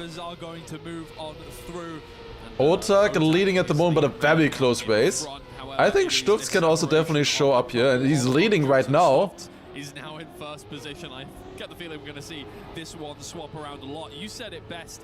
Now over this bump. The bump is always really weird. I thought Stufz got it good at first, but actually dropping down there, losing a lot of speed. Gwen watching from the stands. Has a match later there as well. Otak wins the first round, solid time with a .79. And finally, Parko's still able to finish to get the last 3 points here. Yep, was close enough just inside that 10-second. Who is Parko practicing with? I don't know if I can say. I know, but I don't know if I can say. I don't know if that's public knowledge. He plays to the crowd. He plays to the camera in a way few other yeah, it's me actually. Okay, I'm sorry. I have a job. I can't. And like people rely on that. I can't just leak everything. I'm sorry. If you tell something to me, I'm not just gonna leak it on stream. Why did I not leak that we're practicing together with him actually? Yeah, we have a 5-player practice group actually, and we've not told anybody. Oh, Stufz! That's too wide. That uphill is so scary always. That's a really bad round now. Only Otak surviving here. Will he actually get a clean finish here? But yeah, the others all with big mistakes there. Being still the closest, half a second behind, but yeah, probably not gonna be enough here unless Otak clips the roof or something like that. There you go. Otak winning the round with .76. Bing second, Parko third, and Stufz fourth in that round. Again, that's a 3-pointer there in that round. 7 points for both Stufz and Parko, so far occupying the bottom 2 positions. Really good start for Otak. You guys voted for Otak as well, 30%, so maybe you guys knew something. Oh, Stufz. Oh, Stufz. That nose side is tough there if you have really good speed from the wall ride. It's really difficult. A stage is unreal. We are going to be hard pressed to find new world records for those. Yeah, guys, I'm sorry that I'm not leaking that much. I'm not as good of a streamer as Granadi, who leaks everything that he gets told. I'm sorry. I'm rattled by what I have just witnessed that I can't get it out of my brain. It's a French battle up front in this one. I suppose we should talk about this match a little bit. At least it was a French battle. I thought he was gonna crash there. Joining the fray. Has slid past a bit of a bounce there as well. I thought Bings was gonna crash for sure on the inside. Parko, another win here.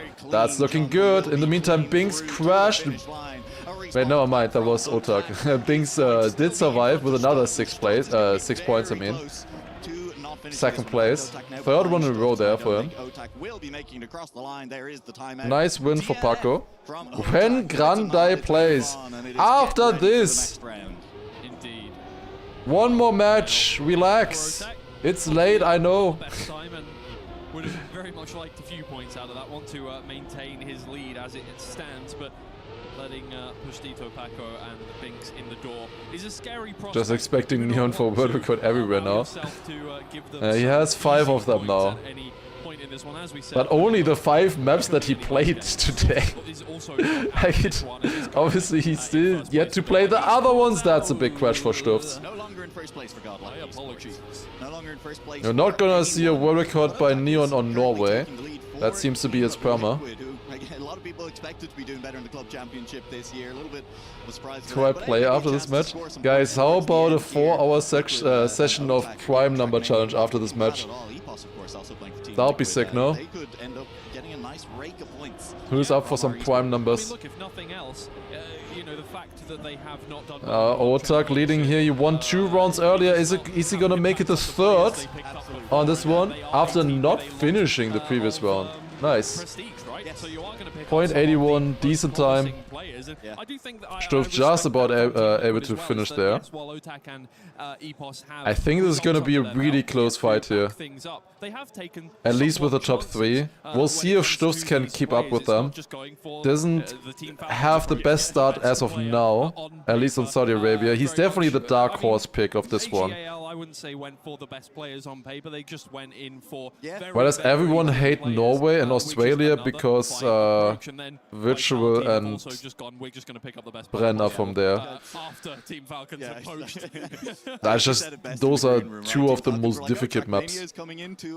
Like, they are just so difficult, those two, to survive. Especially in Norway. If you have never seen a match on it, we have had it 2 times so far. If you mess up the final jump, which is really difficult, you need to jump like a kilometer far onto a small ledge, and if you miss it, you DNF. Unless you're really quick. If you're first place, you might not DNF. If you have a good run. But that already alone scares away a lot of people. It has ice, it has plastic. Talking about plastic, that's one of the issues with Australia. Has a very difficult plastic part at the end, has full speed at the start, which a lot of people don't enjoy. So that is, I think, the biggest reason why people don't choose it. It used to be also for Germany the same thing. People used to ban Germany all the time. Maybe because of the backwards driving, maybe because of the quarter pipe jumps. But people have adapted. Like, everybody's playing Germany now. Like, basically nobody is banning it. I think the only one who banned Germany was Mime yesterday, if I remember correctly. Stufts was leading this round, he was looking good, but now I made a mistake yet again. Might still be able to pick up a few points here with a good end, if Paco decides to lag a little bit more still. That ending, like, Paco does it with the smooth down, he releases to get a smooth downhill. It doesn't really look like he gains that much more speed, but I'm not sure. Otak having a really good match so far. He's leading with having 1 DNF already. He DNF'd once. All the other rounds he was always first or second.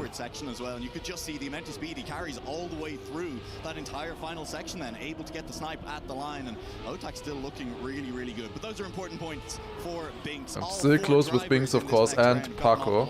Stufts a little bit further behind, but he has pace. We've seen that already quite a few times. His PB is a .91 on this. I would have won the previous round. I saw a crash there. I think that was Otak. Yeah, I just praised him, of course, so that's a classic one. It's so interesting that some turn right and some turn left there. It's just whatever you feel the best with, I guess, with the setup for the next turn. You need to straighten out anyways, no matter what, if you steer to the left or to the right. You don't want to, like, be in a slide when you set up the left downhill. Left obviously faster, yeah, either he's stupid or the players who are going right. See this, like, Paco is specifically going for a line where he keeps grip on the downhill. In theory he has then more speed for the rest, but I don't really see it so far.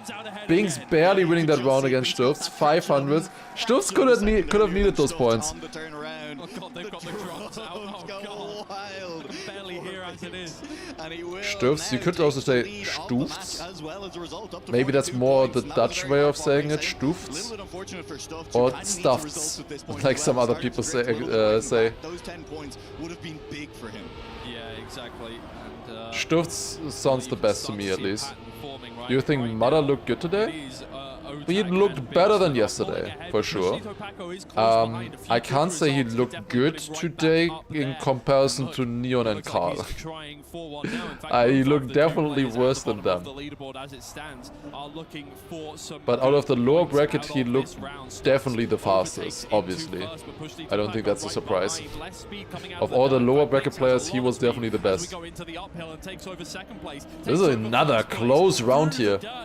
Can Stufts do it in this round? He could really need a first place here. Has been denied multiple times already and is currently sitting in last place with only 23 points to his name. It is looking good for him here. I don't think Paco's downhill line is gonna work there. I think he clipped, and that should be a decent time here as well. Close race earlier, and that's a .888. What a time there from Stufts. Sick stuff, improving his PB as well. That's a nice one. .888, almost world record, only 400s away. It's a lot. You can get a lot closer to the world record on this map. It's surprising how close to the world record they can play on this map. Like a .9 is a good time, .0 is like, alright, you know, and then .8 low is like world record. It's crazy how tight and close they can play on a map like this with backwards parts and no sliding and quarter pipe jumps. Also, why did Stuffs immediately crash again? At least a first and a third place, and a first and a fourth place is better than 2 second places, guys.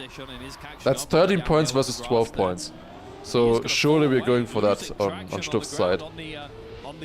Why am I rooting for Stuffs? I was rooting for Paco earlier. I just saw him behind him at the beginning. Had him crashing multiple rounds and I wanted to see him do well. Paco dropped down in the last few rounds. Would be good for him as well. He's down at 34 points at the moment. You like underdogs, it's fair. Yeah, that's why I joined Big. That should be good. And Paco takes it. PB 0.03 there. Not the fastest time, but that's certainly enough. Wasn't that also Paco's pick? Everyone in contention, everyone looking quick, and everyone. Fastest time he drove was a 0.03. Huh. I'm not going to call it perfect consistency, but it's definitely been solid from all of them so far. We're not seeing not even a single world record so far. Boeing crashing out repeatedly, and this is what we expect from upper bracket Trackmania. Yeah, exactly. They're all pushing each other, and that is the only reason we. This is the first race without any player being far behind. Yeah. But it is a different player every time because all of them are trying as hard as they can to squeeze out. We've only played 2 maps so far. So I don't know if we can say that yet. But I guess so, probably. It's probably the lowest gap so far after 2 maps. That is, of course, mostly due to seeding. All the matches at the beginning were seeded. I think today it's gonna get a lot closer with that. We had a lot of really close ones for second, for third and so on, but I don't think all 4 players like within 10 points yet. I think that's gonna come up soon. I think there's some opportunity for that today. We still have 2 other matches coming up after this, and I think those are the most stacked today. Contrary to what Paco believes.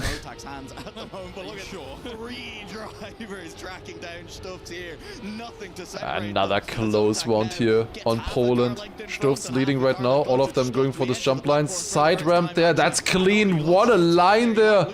Oh, that's so beautiful to watch. Good Poland rounds are just art. I'm looking so forward to this. If this is gonna be the norm, having close races like this, it's gonna be so sick to watch, man. It's gonna be so fun. TRACKMANIA esports on difficult maps like this. This is so close. Who's gonna take it? I think Stuffs has more speed. Side ramp gets it worse. Binks with the tournament record. Denying Stuffs by 7,000. Yeah, I would like to see more of that. He didn't get the world records by 100 against Nathan. But I think we're beating that soon. I think we're getting there. It's only 100 away now. Kinda disappointing, not even world record. He did beat the old tournament record by 100 there. And it's kind of funny because Stuffs did as well. Stuffs also beat the tournament record and gets second. That's the same thing as Massa earlier. You beat the tournament record, get second place, 6 points. You're welcome. That is the first 0.9, yeah. The 2 first 0.9s. Stuffs drove a 998 and Binks drove a 991 in that round. Who's Nathan? Campaign Hunter in this case, who just decided to play the map also on the competitive version. Oh, we had to countersteer there. Stuffs is leading. That's... Wait, 0.72? Wait a second, what the hell is that pace? He lost a lot in the identity, I think, but I think that's a tournament record and world record, if I saw that correct. Yep, 97. There you go. Tournament record and world record for Stuffs. That is sick. That is... And he lost in the identity. I think he lost quite a bit in the identity, actually. I think a 10th, maybe, was in there.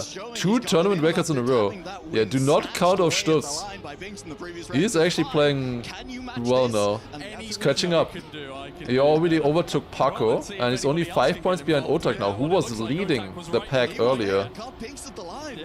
Paco is the only one who has been showing any. And Nathan has to lock in now. Maybe we can get this back. Yeah, the matches here so far have been really good. He is right up there with Poland, I'm not disappointed with Poland being always the random pick. I think it's a really fun map to watch. And it's surprisingly consistent for what they have to do here. It wasn't consistent enough for Stufts, I guess, but two players are surviving it. Insane turn there from Bings. I wanted to see that water turn. I think both of them risked it like crazy. Insane, and that's another world record. He's a little bit... I think he went for... Oh my god, no way. And Stufts... No way Stufts wins this. It's Stufts winning it with 4,000s against Paco. Oh my god. Double crash in front. I think both of them were pushing it there against each other. And then neither of them got through. Nice world record there, yeah. I think you're in that point as well. That part of the track, it's too involved to be checking your HUD. You don't know. That's crazy that he was only 7/10 behind with that, actually. I thought he was gonna lose more with that crash. Good save, honestly. Those saves can be important. Consistency, yeah. Maybe not the most consistent round there. Well, two players were on world record, and the other two were close to each other after making mistakes, so I guess it was still fine. Oh, that's a very wide setup for Bings. We'll come back a little bit with the speed here. Goes wider now. I don't think this line is better from Bings at the moment. I've seen multiple different tech setups there. It doesn't really matter as long as you get clean around the turn. That's a crash for Bings. That's a little bit too low. Bit of a too direct setup for him. And Stufts leading here yet again. Again on world record pace. This is sick, man. Holy shit. They are pushing this map. That's so sick to see. Otak, not a good landing there, and 0.06. Disappointing. Nah, that's a sick time. Sick time. That would be like second best time driven on the map besides in this match, I think. I think it's the second best time so far. Or third best. Yeah, it was a really good one, honestly. A lot of, like basically everybody of them showed good pace, besides maybe Paco on that one. In theory, he could have been there as well. Okay, we're going on to Japan now. Very difficult map, as we've seen previously. Lots of crashes in this identity always. One sloppy round. We'll forgive him that. Yeah. The thing is, a lot of the time when you see players setting world records, I'll once again bring up Neon here, especially as we move to Japan. Yeah. It's you'll set that once, maybe twice, and then the rest of the rounds you've crashed. Yeah. So, you know, because you are really pushing for it. But these players, they have another level of consistency, another gear within them that is letting them starting first round in Japan. The only one falling back from the crowd, and barely at all at this point. After 3 maps, it's really good that I don't have a webcam, so you guys can't tell when I'm looking at messages. This is Stufts' pick. Would be crazy if he does better on this one compared to Poland just there. Let's see. Stufts is leading right now. 0.70 is okay start, not a mare. Oh my god, how did he not crash? What? How did he not crash that? How is that possible? You'll Citrus, thank you for the prime. That's nice to hear. Glad to hear that that everybody is enjoying it, of course, on YouTube and Twitch. We're streaming on both platforms. You can watch either one if you like. The only difference right now is actually just the alerts. Only the alerts are muted on YouTube at the moment. Everything else is the same. And you don't get the intro music, I guess. Because everybody is here for the countdown at the start of the stream. This is close. Bings versus Stufts. Who's taking this one? And Stufts, oh my god, what a finish from him! Holy shit, 0.46! That was insane risk from Stufts. Finally you see how you are supposed to drive that identity. That identity is so risky. You can gain so much with it. It's insane. And I don't know if you realized why that, like the most insane part about that, is engine off. You can't release in that slide. If you're a little bit off, you crash, you know? You can't change your line. There's barely any variance that you can do while you're in the turn already. It's so much harder because it's engine off. So much harder. And doing that kind of line then, nailing it like that, that's sick. Sure. Wow, yeah. I mean, Stuff suddenly, like he was looking like he was just gonna lose this match, be last light of the match, 4th place, no chance, and suddenly he's leading. For once, somebody I'm cheering for is doing well, and actually win some stuff. That would be nice. I was thinking of a different word, but I couldn't find the English translation. Stuff's leading yet again. Paco close as well. Paco needs points. He is 13 points behind 3rd place right now. He's trailing behind. He needs these points. And he's not getting them! Oh no, he still gets 2nd at least. Stuffs with a... Wait.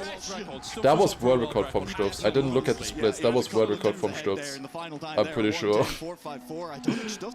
It was triple PB. And they were all behind him.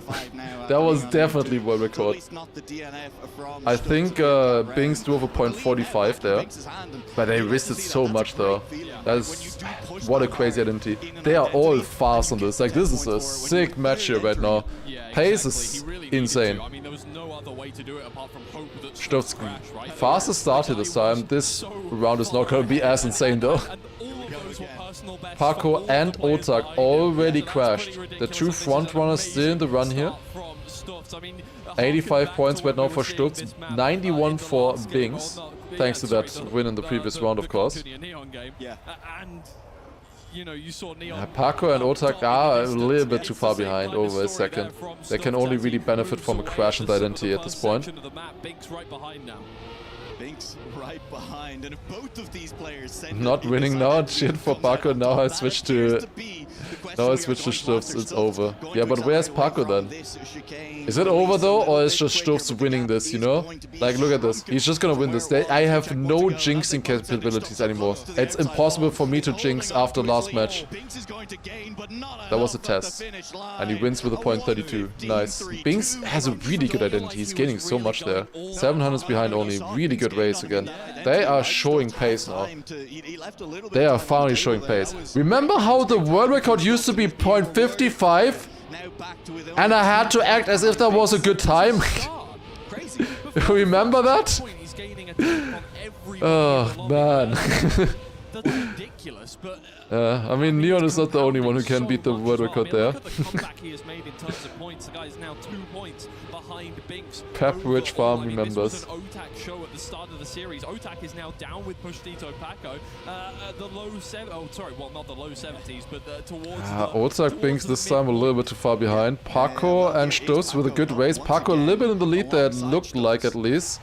You gotta start picking up the points. I mean, this match. Oh, but Paco. Okay, I shouldn't have said anything. Maybe it's just certain people that I can jinx and others I can't jinx. Maybe it just depends on the person. Who knows? Decent run here for Stuss. Binks actually caught up a lot though. He was over. I think he was 4/10 behind Stuss at one stage. He caught up almost 3/10 of a second here. Going to the identity. Binks has had insane identities and somehow he's surviving them. Like, so many people really struggle with this and keep on respawning, but yeah, they... Wait, how did it work? How did he drive world record with that start? What? That's insane. .1? Okay. .1, that's pretty good. I didn't think he had the pace in him after the mid part. I thought it was too slow, but apparently he had insane and Binks caught up. Binks did catch up in the middle there. I just have to not talk about Granadi. I will try my best. Sub 15 tomorrow. We'll see about that. I guess that was the 4th round there already. We're going on Hungary. The sub is possible. Maybe for a task. TRACKMANIA, right? Is that these guys make it look so easy. Of all games, Clueless. at all times, players are gonna make their game look easy. But TRACKMANIA, alright, here we go. Hungary. It is effortless. It flows. It looks this one so beautiful and is kind of a... It sometimes feels like a random leaderboard generator. Unless you're doing a start like this from Paco. It is a map where pretty much everybody is good on. everybody can win this in theory. Everybody has the pace in theory on this. But then comes the identity. You just set some amazing times on the last 2 tracks. It wasn't This is so close there at the front. Can we go forwards? Thank you. Every time I actually ask for it, they switch. That's so nice of them. But that's also like when I really notice how bad it is that they're not switching. Otak stürzt very close here. Let's see. What are they doing? Ah, that's a crash for Binks. Otak stürzt very close. I was gonna say something there. Oh, that's a crash. Otak wins with a .888. That's a much worse time. That is a very bad round of Hungary there. .888 fastest time is like normally you would expect to get second or third with that in a match like this, I would say. It does look like they're pulling away from Otak, even though this is a strong map for Otak. I'm actually the one controlling the camera, exactly. It's really hard to focus on that while speaking here. And reading chat and everything. The clips in this identity are so mean. And can you believe that the ending used to be harder? There used to be less space on the final jump. They had to make this identity easier. Because it just used to be so ridiculously difficult. Do you guys really need another explanation of why the tournament record is faster than the world record? Oh, this is so close. Oh my god. Maybe they'll fix it eventually. I don't think in this round though. Binks is leading. Oh, that's a clip. Stürzt wins the round. Wait, it's a tie! Paco and Stürzt tied! Yeah, the last checkpoint counts then. Whoever was first on the last checkpoint gets the point. That's kinda rigged for Paco, not gonna lie. He needed those points on 79 right now. Stürzt is still leading this match. This would be... I did talk about the upset earlier. How many... Wait, let me look at the prediction again. What was the prediction again from earlier? How many points did Stürzt get? 8%. 8% earlier. Let's see. There could be another big payout there. Paco being below 80 points really needs to find another gear and step up his game a little bit if he wants to catch up by the time these guys get to finalists, and that's not a great way to do it. He has to double tap that break, and he will... Binks again here in the lead. All of them surviving the first jump. Paco going a lot more inside here. Has to jump this, I think. That's an awkward approach. Still survives it. Sick time there from Binks. .46. That is a very good time. Very close to the world record from Elkon there. Okay, so why is the tournament record faster than the world record? The world record on the top left just takes the fastest time on the track, on the specific track version. The thing is, this track version has not been used yet before EWC. However, the tournament record is not looking up the actual leaderboard on the track. The tournament record is just looking at what is the fastest time driven throughout the tournament. And the tournament includes the EWC and ENC qualifiers. So even though they played on a different map version back then, the tournament record from then still counts for some reason. So the world record is actually correct, I would say. I mean, it's not really correct, it's the same map driving wise. So like both is incorrect. I don't know, nothing of it makes sense. It's exactly backwards. Oh my god, Paco! He still finished that? What a bounce! He got sniped by Binks as well by 7,000. I would love to get an instant replay on that. Holy. Paco as well is in, I think, a little bit of distress after that one. That was... They actually changed the maps.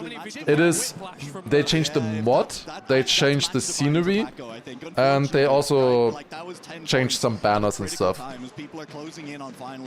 That's all they did. How many more matches today? 2. We are a little bit faster than yesterday schedule-wise. Place in the round. What a way to say goodbye to Hungary. The Hungarian let down at the last second by his own nation in that one. They made them black for viewers, so it's harder to see. Yeah, I don't love the black roads. I do like a nice World Cup mod though. I do think it's nice, but I would like to go back to like grey roads next time at least. And maybe like a different accent color. Alright, Saudi Arabia. We saw some... Honestly, for this match, Saudi Arabia was the worst map. For sure, like pace-wise. And consistency-wise as well. Like, they did not perform that well on Saudi Arabia, I would say. Like, the best times were like maybe, I think, mostly 0.8 winning times. Decent start there for Paco once again. Bonk up today. Yeah, guys, let me join Bonk up. It's starting in 3 minutes. Yes, it is happening today. If you want a free win, you should play today. Because I will not be playing, I'm not participating today. Oh, that's a big bounce for Stuffs there.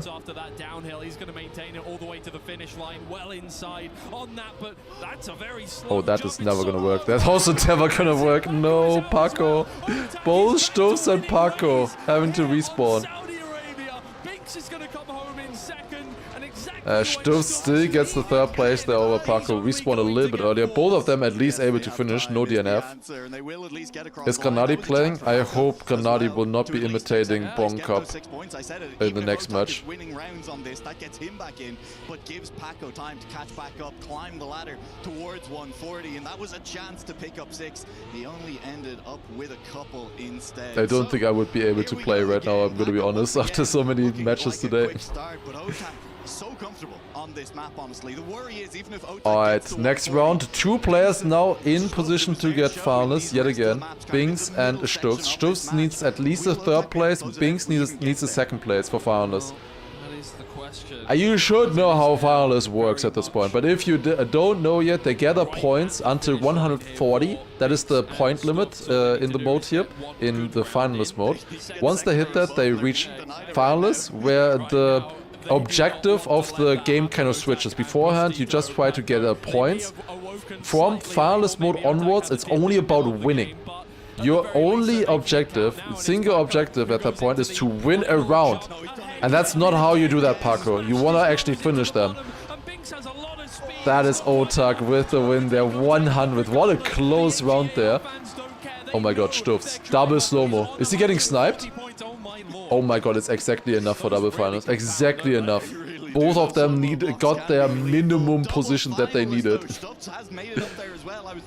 Double finalists. Stuffs and Binks. Otak is still only at 120 and Paco not in the triple digits yet. I don't know if it's gonna be possible for OK. Immediately Paco is leading. And I don't see Binks either. Binks had a bonks moment right there. Half a second behind already in the start. Stuffs also only on 3rd. They might be able to survive at least one more round here against them, but it's gonna be tough, delaying them much further. If he manages to make it 2 more, he is also on the finalist with Stuffs and Binks as we head forward into Germany. And so, did Stuffs just land back? I didn't quite see it, but it kind of looked like it. That's the only way I can imagine them dropping down there like that. Paco is leading. Surely he's not gonna fail the ending again, right? He's already failed it 2 times.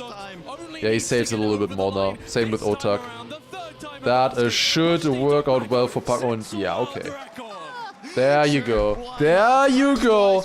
Paco gets the world record. He may be last in the match right now in 100 points, but he got the world record. Maybe it's still possible. It's not over until it's over. You just need to deny 4 rounds in a row and you can still win. That is finalist mode for you. It's only about winning now. It doesn't matter if Stuffs and Binks, they get good points here, 2nd, 3rd, whatever, they need to win. However, it doesn't look like Otak is gonna be denying them. Oh, but that's a crash for Stuffs. It's all up to Paco. Paco versus Binks. Will Binks be the next player to qualify to the top 16 and be playing Saturday in the playoffs? Or is Paco gonna deny him here? They both get good downhits here. It's all clean. Now over the bump across here as well. Binks, I think, gets it a little bit better, but Paco comes back with more speed. It's all coming down to this jump. Who gets it the smoothest? I think Paco had to slightly release, but Binks has it worse. And Paco will deny with a .56. Really good pace there as well. Paco denies, and we're going to the next track. From Binks' POV, he looked too far left. There is stress in the crowd. The AGAL fans Dude, it's actually happening. It's actually happening. That's how it started last time. There's no way he does it again. There's actually no way he does it again. Do not jinx that. That is one of the few things Just 3 or 4 more. 3 more denials, and then you win. It could happen, ladies and gentlemen, everyone watching at Can you do it? Neon predicted Paco and Stubbs. Maybe it's happening. Who knows? We need Paco to win a few more rounds here, and really, as we Would have bet on Binks. Binks, I think, would have been the favorite going into this match. for fans of quadruple finalist is At least for me. Like, just before seeing any of the matches. Or performance, just based on the previous performances so far this year. But that all doesn't matter. The only thing that matters is how you perform in this match now. Paco immediately behind. This is Paco's pick, but he's already 2 turns behind at the very beginning in the dirt section. However, Otak is leading. Otak did not look that good on this map earlier. Can he do it now though? I think every single one of these players in theory can do it. Stubbs slides out. Stubbs is out of this round. It's all up to Otak now, and Paco is catching up actually to Binks as well. They have good pace here. This is sub 111 pace here for sure from both of them. Oh, this is close. This upper is so risky. Binks, I think he's wide. I don't think he's getting a good. Nah. Yeah, because he lost a little bit of grip, he couldn't set up correctly. And then wide in the dirt, doesn't have any speed. And it's another deny here for Paco and Otak. Both of them survive it. Paco actually got really close to Otak there. Like, Paco was 2 turns behind at the very beginning already. Good comeback there, almost. And with that, we have triple finalists. The only non-finalist at this point, Paco. Binks immediately clipping the start. Binks already out of this round. Had multiple chances here to win it. So many second places there earlier.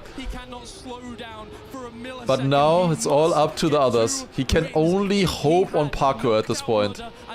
And who is in the lead? Of course it's Paco. Of course it's Paco. Stubbs is still close as well. This time not sliding out. Really good inside line for Stubbs there. He has had a fantastic match so far, honestly. He was behind at the beginning and then just drove amazingly, starting with Poland. Oh my god, the pace. They are fast on this one here. No slide now. This is good. This is definitely a finalist worthy round. Can Paco deny? No, he can't. He can't. He clips. Stubbs is leading. He has half a second of a lead. And that's it. Stubbs will take it here. That's it. GG. .90. Good time there as well. Only 600 away from the tournament record. Great time. And Stubbs is your next player in the top 16. Insane. Most people would have seen Stubbs in 4th place in this round against these opponents. And yet, he played super well and then also delivered in finalist mode when he needed to. Paco not winning there delays him by 1 more round. He needs 3 round wins in a row. That's gonna be exceptionally difficult. I don't think he can do it right now. It's Otak and Binks in the lead. Paco is risking here with the jump. I think he gained a little bit with that, but he's going wide here. Otak and Binks in the lead, currently in the fight. Binks definitely had the better match, I would say. But that does not matter. Otak and Binks so close. Can we go further ahead? Binks is risking the uphill more. He got it. No slide snaps now. Otak goes a bit wider than Binks. Binks has a great lead here right now. Early landing. Gets this one as well. Otak, I think a little bit more speed. He has more speed. He has more speed. He has more speed. Oh my god. Inside line. Turn around. I think Binks should have it. Does he? Oh my god, 2000s. What the round. 2000s of a second. And Binks has it. That was so close. Binks takes it. Oh my god.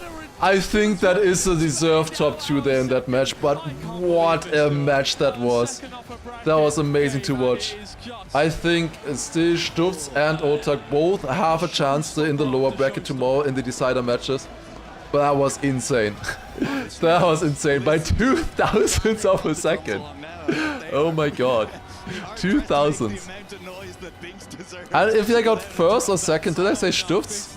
Anyway. Brain is fried, my brain is absolutely fried. I don't even know what I did wrong. So it is fried. Absolutely fried. It's gonna be better tomorrow again when I have a proper 8 hours of sleep. I only had 4 hours today. I'm sorry. There's one more match today, guys. And I'm running on 4 hours of sleep. I woke up at 8 AM today. That is not my normal sleep rhythm at all. Right, it's 2 more matches. Yeah, talking about my brain being fried, it's 2 more. Oh god. What will happen there, but I mean, all of these little mistakes that we're seeing here in the replay. Did I say I woke up 8 AM tomorrow? Don't mind. It's all over, guys. We have gone over the tipping point at this rate, I think. Twiggy, I'll tell you what, we need to find out from the Sanity is lost already. being in that match. Heading over to Milos on the stage. Do I cast Bonk Cup until next match? Honestly, do you guys want to see a Bonk Cup cast for like 2-3 rounds? Would maybe be funny, actually. Matchup we just had here in the upper bracket. Stuffs joining me as number 1. First of all, we're only doing the ads in the thingy, of course. Let's see the interview. It was tight from start to finish. I can Granadi in the background. Crazy. It was one of the best matches I played, and it must have been amazing to watch. I mean, for me, just sitting back and watching it, it absolutely was. Everybody was in the edge of their seats, even here in the arena. Speaking of which, you're playing in front of the arena. You have the crowd, the roar, the noise all in between, the AGL fans also that are screaming in between. How do you kind of separate all that noise and focus up on the match in front of you with 3 other players that are on the highest caliber? I think it's kind of impossible to draw out the noise. There's, you know, the AG fans there, they're so crazy, you can hear it through the headsets. But you just have to try and focus, and that's all you can really do. How do you feel you can enter that flow state? What really gets you in there? I think it's just me being confident in my lines, being confident I can win rounds if I just survive. And yeah, I think that's really it. At the end of the day, it worked out for you, Stuffs. Thank you very much. Congratulations on the victory. Our number 1 from Game 6 is Stuffs. A lot more to get through, but we'll leave that to our desk to break it all down. Well, Stuffs, the first to get to match point, or finalist Can we mode, get as you would someone say, to escort those TRACKMANIA, people out of the and the arena, first please? across the finish line. How to else send are we gonna himself into ban the them? upper bracket. He will skip out on our decider matches tomorrow alongside his racer. I mean, for me, when I look at Binks and AGAL, barely making it through. What was that? Half a millisecond. That was extremely close. 2 milliseconds. The clocks. That was about as close as you could get. It felt like downright the top field dragster finish at that point in the race. And yeah, 2 milliseconds. How long is to witness that finish? Is here closing your eyes blinking? It's like 3/10 or so. Because of how close this race What kind of percentage is that? 2,000th of a second. How much further are you in that time? TRACKMANIA. Welcome to pace TRACKMANIA insane. Esports, everybody. Stutz, Binks, both making here. it. What an amazing match. Stutz falling behind at the start, guys. 14 points. Alright, I'm gonna show you guys the bracket in a second as well. Next match, of course, Granadi, Elcon, Mime, and Bren. It's gonna be so sick. I'm a little bit scared though because I wanna see all of them make it. I'm not ready for the heartbreak. And I just did it, and I'm gonna do it again. And Stuffs just carried that momentum, and it started really well after that. But then it average started is to slip a little bit, 0.1 and that's to where 0.4 seconds. and Okay, that's kind of a got big into the gap, I mix, guess. G-Geek. it was a little bit nervy for Did Massa already play? No. No, he didn't play. Don't look into the beauty. And Stutz is not unfamiliar with this situation. Back in another tournament, XP Evo, back in 2024, he lived that same situation. He was good stuff, good stuff. Alright, so let's take a look at the bracket real quick. I want to show you guys what do we have on this one. Taking a look. Fourth is better than third in this match. Yeah, because when you get third, you have to play against Massa now. you want to get fourth in this, which is stupid. God damn it, Massa. Anyways, it might actually be better for him, but god damn it, Massa. Okay, who is blinking for 400 milliseconds? It's probably when you're very tired, no? Like then I think you blink that long. Anyways, let's take a look at the resets here now. We have Otak, of course, Bings. What am I? Okay, lock in. We have 2 more matches today. We have Stufts winning the match, then Bings on 2nd place, then Otak 3rd, and Paco on 4th place. I can do this, guys. I can do this. I'm okay. I'm okay. The 27 days of prime number challenge before this definitely did not help, though. I can tell. I wanted to say like 3 things at once, and then I was overwhelmed and I said nothing. Alright, let's take a look at where they ended up in the loser bracket. First of all, Paco against Mada and Afi. Oof, that will be a difficult match there, I think. Paco, Mada, Afi. I think Otak with his 3rd place, he was finalist at least. Paco did not reach finalist. So Otak with his 3rd place, I think he definitely got the better match. I think Otak quite likely to see in the top 16. I think Mada is looking forward to this rematch, by the way. Also, just wanted to say. Mada is going to look forward to this rematch. There's a decent chance that Paco might not make it to the top 16 after this. With this match here, this matchup is going to be very tough. Group A is, in general, very brutal. I think it's a lot easier to qualify yourself through Group B, where we will be seeing the next match. We have Granadi, Bren, Elcon, and Mime coming up very soon in a couple of minutes. They are just setting up right now. That is the final match of Group B. We then will know all of the qualifiers from this one, and we will also know the loser bracket matches that are happening tomorrow. So 4th place of this one, the last place in this match, whoever that's going to be, is going to be playing against Soldier, Naiko, and Richie. 3rd place will be playing against Massa, Wizzy, and Flimsy. If you're not gonna win this, you want 4th place. You definitely want 4th place. If you can't make it points wise, I think you wanna take DNF or crash on purpose or something. So you get 4th, because 4th is way better than 3rd. 4th, honestly, I don't know about. I don't want to say anything against Soldier, Naiko, and Richie, but I don't think any of them have a chance against these 4 players. Mime, Elcon, Bren, and Granadi. I mean, I'm saying that. I'm not saying that you should do that. I'm just saying it would be the smart thing to do. I know that is against the rules. And I didn't advocate for them to do that at all. I definitely also did not say that. I shouldn't say it like that. But it would be better. It would be better, for sure. Just see him Granadi right now. I mean, he knows that 4th is better than 3rd, because obviously he knows that if he's 3rd, he has to play against his teammate with being Massa, and he has played against Massa many times already. I don't think he wants to play against him, even after that match from earlier. But yeah, in this one, you have Massa, Wizzy, Flimsy. This one gonna be a lot harder. However, if you win this match, I think you have a good chance. Also, with this, we know now, by the way, if Massa wins his match tomorrow, and he will definitely do so. Massa will win his match tomorrow. He will be up against these 2 guys, Binks and Stufts. And I think that is more doable than Karl and Neon. It wouldn't have been Neon. Anyways, it would be the winner of this match here, Paco, Moda, and Afi, would be playing against them. But I think that would be better. If Massa wins, he first has to win for that. So that is the big question. If he just wins, if he just locks in twice well, which he can do, I've seen that many times, more than not in prac matches. He has played well, I will say.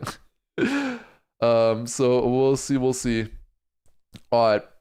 We're voting in YouTube. Did I miss something? Or did I just miss the riot? And that is why you're rioting, because I'm missing the riot. Alright, but yeah, besides that, what else do we have that is interesting? We have these lower bracket matches. Of course, there's one more other match left, besides the Granadi, Mime, Bren, and Acom match, and it is this one. This is going to be the final match of today. We have Pack, Wolsile, Gwen, and Apos. I think that, I will say that Granadi, Bren, Acon, Mime sounds insane. But I think this one is then again on another level. Apos, Gwen, Wolsile, Pack. I think they just stack them perfectly, that it just keeps going up in terms of insanity. We had the same yesterday as well. Like Apos, Gwen, Pack, Wolsile, they have all such good pace. It's gonna be really interesting. Maybe I'm just less interested in this one because I've seen it so many times already. But now, for the first time, it actually really matters. I've seen Granadi play against Elcon and Mime so many times. We'll see though.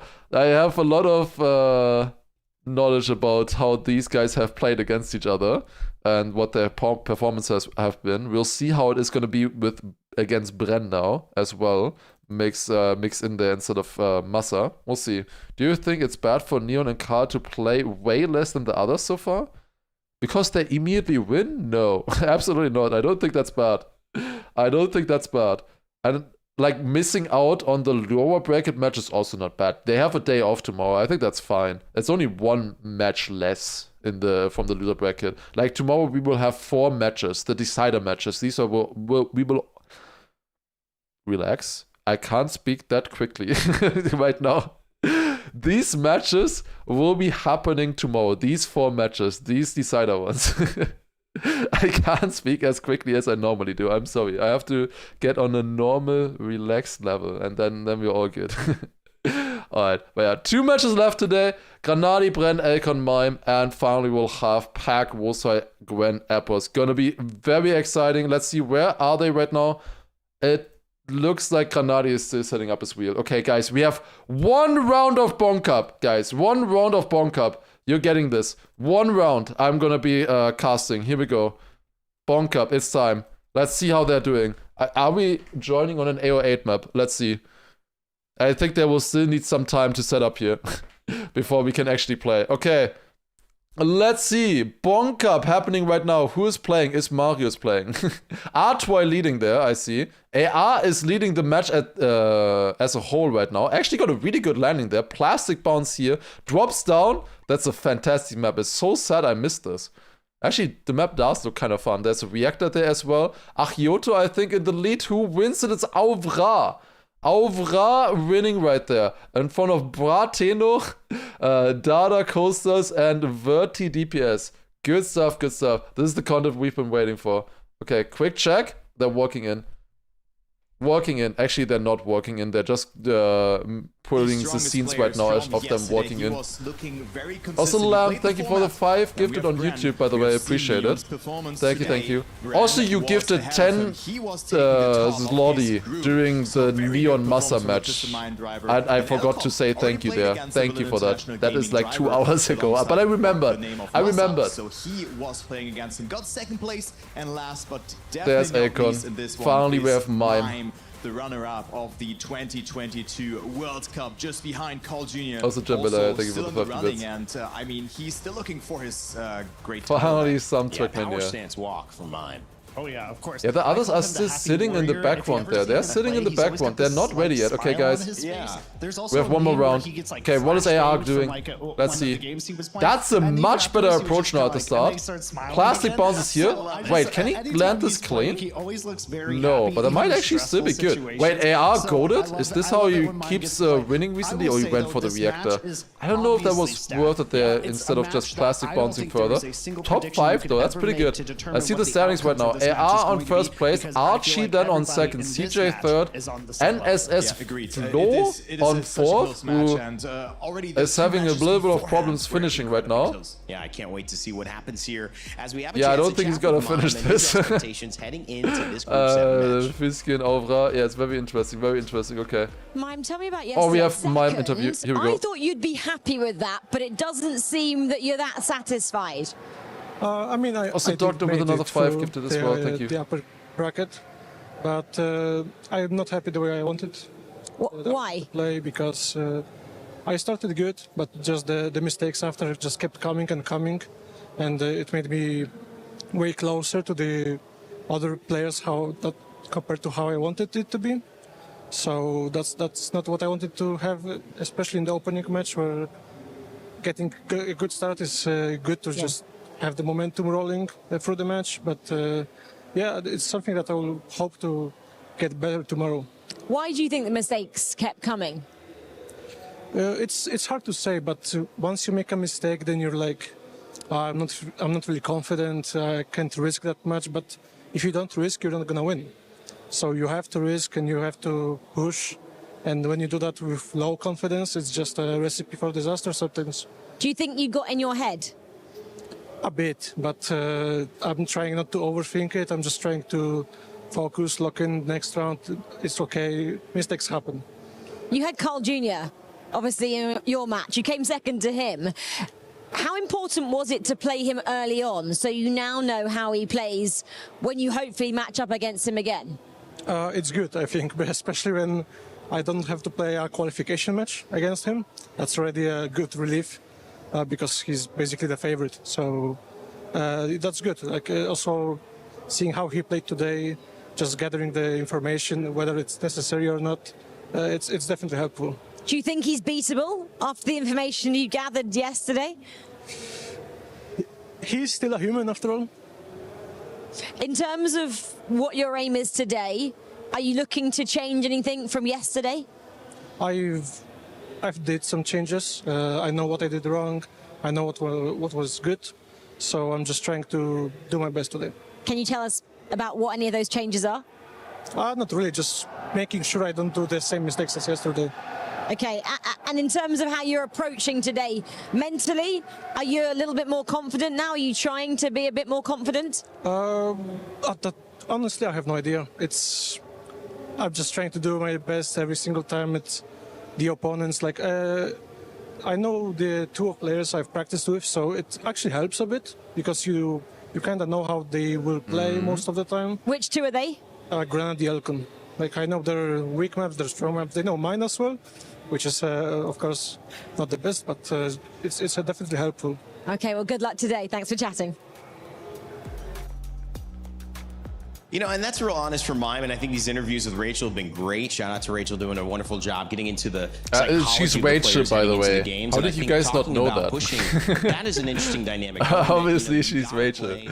Alright. Also, by the way, I can hear that image right there. The white mime image. I can hear that. I can hear the song.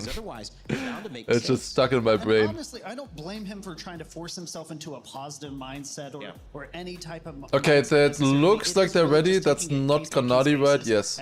Oh no, I couldn't quite see if the person had hair on. Okay, I'm not doing this. Okay, lock in Granadi. This is important. This is important. You just have to hone in, lock in, because that's the only way you're going to succeed. I only could see the head from the back here. Oh my god, okay. Some of these Granadi as well. How do you feel that factors into the maps? Maybe what we'll see in terms of any target bans, anything that they like to go to? Yeah.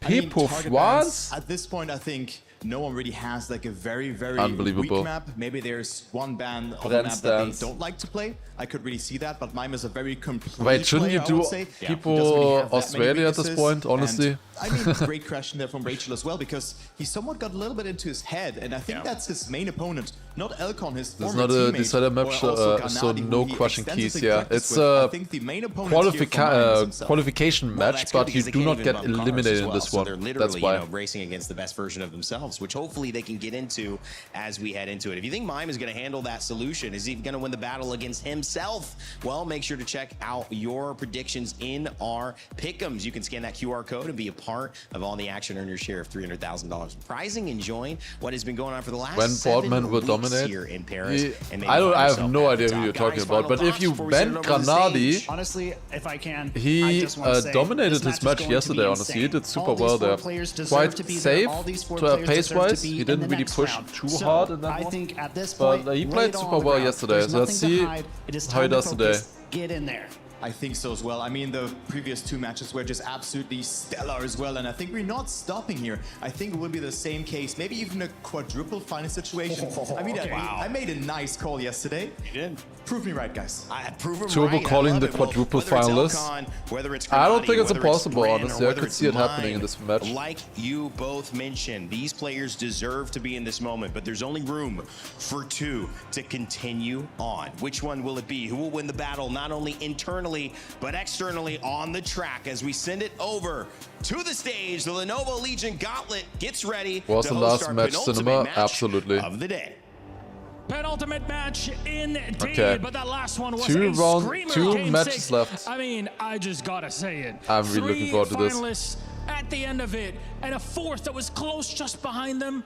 Honestly, I'm in for it. This is why we're here. I'm actually glad that nobody got eliminated. Yeah, me too. Impeccable scenes. OTAC there as well. Was it 0.2 of a second? Two 1,000s. 2 1,000s of a second away from upper bracket there as well. Just goes to show how close it is at this level of TRACKMANIA at the Esports World Cup here. But as you say, we'll have ourselves our upper should be bracket, back, lower bracket all hopefully. settled ahead of this crazy Friday as well. I love the that next players clean here feed is a ready to Twitch rock stream. the stage. Would you please welcome Granadi, Elcon 21, Mime and Bren! Making Yo, it fellas. on stage for game number 7. They're all lucky and counting their stars that nobody's going to have their keys crushed by the end of this match as we had earlier on. Our crowd is cheering for all of them because even on top of the players They do still bring the keys. I guess they need the keys clearly for accessing the PCs. That's the law, surely. Part of it, whether they like it or not. Speaking of which, all set up and ready to go. 4 players, game 7. Let's get it on. Granadi takes his place, wheel in front of him, but Bren I'm not gonna. and Twisted Minds Okay, doesn't so want to let anybody get it's gonna into be it. He starting should very be soon here. out in front, according to him, but it's Elcon and Mime. 4 players, who may have the 3 last of which practice Focusing together. on what he has set out We to have do. done Is he so gonna be many able prac to get his matches. mindset in the right place to move on The to this other match. Elcon, he's going to have to Bren, figure out, is he going to flying be all the way consistent? from We know he's super Australia fast. Is he over gonna here. be fast Okay, enough? Is he gonna be we get the pick and bans. Mime banning Germany again, Elcon banning Japan, Bren banning Australia. Aha! Is he going to be able to I read Bren like a book. I read him like a book. He banned South Korea yesterday. He banned South Korea yesterday, but I told Granadi he's gonna ban Australia. I knew it. I knew it. Oh, let's go, let's go, let's go. Okay, if everything else fails, at least I got the pick and ban right. Poland pick from Granadi. Then Bren pick from Saudi Arabia. Argentina pick for Elcon. Mime picking Norway. Okay, sick. And Canada the final. Deciding map. Okay, that's gonna be fun. We will know, like I said, I don't know if I don't know if my polls is gonna be ready for Argentina and Norway right after each other. I don't know if I'm ready for that. No prediction. Do we not have a prediction? Mods, log in. You can still do it right now. You can do like a 2-minute one or something. We got Norway coming in. Able to take to the track and start that legacy here on stage by moving into Saturday's quarterfinals with just 1 match win. Let's send it over to your casters. It's Nua and Twiggy to call the action. A spicy little map pack for a spicy little match. Ah shit, the camera was just moving down. Damn. I had my hopes up there for a second. Canada as well. Okay, Poland starts. Here we go. how much presence that map has had so far. I believe Mime banning that one away and then picking Norway. Really throwing a little Warm bit up of chaos over, into and the mix here we go. to No see. slowdown We'll at the see. beginning. Does Yes, it okay, pay nobody off? getting slowdown in round 1. That's good already. Let's go a little bit further down. Mime has not played this map yet. Let's see what he can do on Poland. It's of course his national map. Mime for Poland. We saw a new tournament record and world record earlier from Sturz. Bit of a wider line there from Bren. I don't think that really worked out for him out of the wall, right? That is the... Why did Mime change his trigram to 6-7? Oh my god. I just saw that now for the first time. Desperate attempt to appeal to the youth has put a 6 and a 7 on there. Well, Okay, Akon got that part the best. Akon really risking it. Then Granadi still surviving it. Mime losing a lot, and that's a crash for both Bren and Mime. Mime just barely even making the jump. We're going into the jumps here. Akon gets it the best. I think that is probably gonna be a win for Akon in the first round. Looks good for him, and yes, Akon starting off with a win with a point 17 there. PB instantly, round 1. Then Granadi 1600s behind him, and the other two following with 4 and 3 points. Absolutely. Ever want to pronounce Grenadi as Grenadi? Maybe. Somebody wrote Morganadi on the side. Yeah. Meme. Meme. Ça c'est meme. Well, I mean, he is just French. What is the vote? What is the prediction? It's just filling up now. Granadi with 1.3 million. That's pretty sick. It's a very close round right now. Wait, where's Granadi? Ah, shit, I was just looking at the prediction. And Granadi is gone. Good job, chat. Fuck. No, he crashed. Yeah, and so about the prediction, Granadi is 44%. Then Alcock is 25%. Bren 20%. And then Mime, who just made a big mistake. Oh my god. That was insane risk from Bren, but it looks so insane because Alcock at the same time also had a slowdown. Like, Bren nailed that turn. Bren most likely gonna win this one here. The two players who got 3rd and 4th in the previous round, now with 10 and 6 pointers. We're making the scoreline very close with that. Quite a few crashes there. I think they can do better. It's the first map, of course, for them. Just starting right now. In the tournament, all of these players, even though we're only in the second round of the upper bracket, all of these players have the pace on the track. Mime PB is plus 0.7 on Bren. He is only playing the map for the first time right now. So it's that PB. It's his match PB right now. He drove a faster time than the first round. In the first round, it doesn't show PB because they don't have a PB to compare against, right? That is 2 crashes already. Both Mime and Bren dropping down in the beginning already. It's so hard to have a good start into a match like this. Or if you on map 1 already have some first places, you start out with in a lead, you know, especially on your pick in the case for Granadi. That would be nice, wouldn't it? Now, why is Akon suddenly so fast? Oh, that's a bit wide for both of them, I think, in the distance. I couldn't quite tell. Akon is still slightly leading in front of Granadi. I don't think they're on like insane pace right now. Granadi goes more inside here. Akon with that though, overtaking there. Granadi slightly better line again, but it's not going to be enough. Again, by just a couple hundredths of a second. Akon beating out Granadi for the first place. Yeah, and you know, we're taking a little bit of time with this lobby, this group of players to settle in, you know? I mean, it really has been over these first 3 rounds. We've been spoiled a little bit. A little bit, but it's been a consistency battle so far. And I think, look, fair to Alright, say, next round starting right here. but, you know, with Mime talking about that was what he wanted. Final round on Poland for the first rotation. We're gonna see Poland again. We always play, if you haven't picked up on that yet, we always play 5 maps in each of these matches, and after the 5th one it rotates back to map 1. So whoever picks first is gonna have definitely an advantage, especially if you're doing well on that track. I'm a bit oh, never mind, I just was gonna say something stupid. The thing is, okay, there's multiple things happening there, but the biggest one is Bren crashing, dropping down, and it's again Granadi Akon. Same order as before. Is Akon? Never. He's not. Please survive, Granadi. Yes, that's good, that's good, that's good. I was just about to praise Akon. Okay, perfect. Perfect timing right there. And... okay, Mime got the points. Okay, that was only on the spec. Wait, Mime was 100th behind Granadi? What? Huh? Also, that was a 0.9? What? How did that happen? Like, he was definitely further behind, no? Than 100. Like, he did lag, obviously, but wasn't it more than 100? I don't know, that looked weird. But I guess, I think the points are correct. Mime had 4th pick in this match. Okay. Pick Norway. So there's going to be a little bit of a spanner in the works. Sartre, get to work. As we move through this. That's a perfect meme template right there. Literally perfect meme template.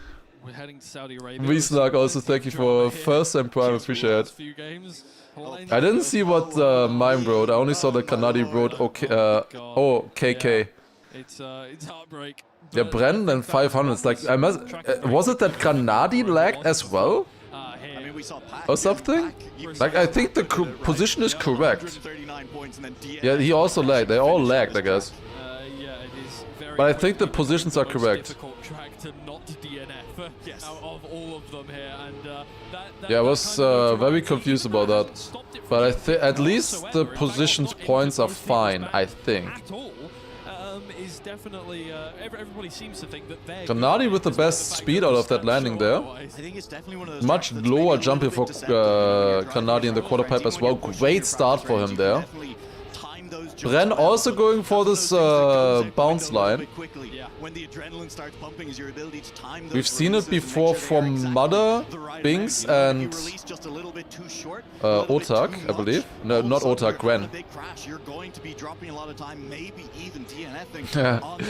Did you guys see this weird line from Bren? He's taking the downhill smooth, so weird. The other 3 players are taking it normal with the jump line. That's such a close round. Look at this. Akon with the win. That triple PB for the players.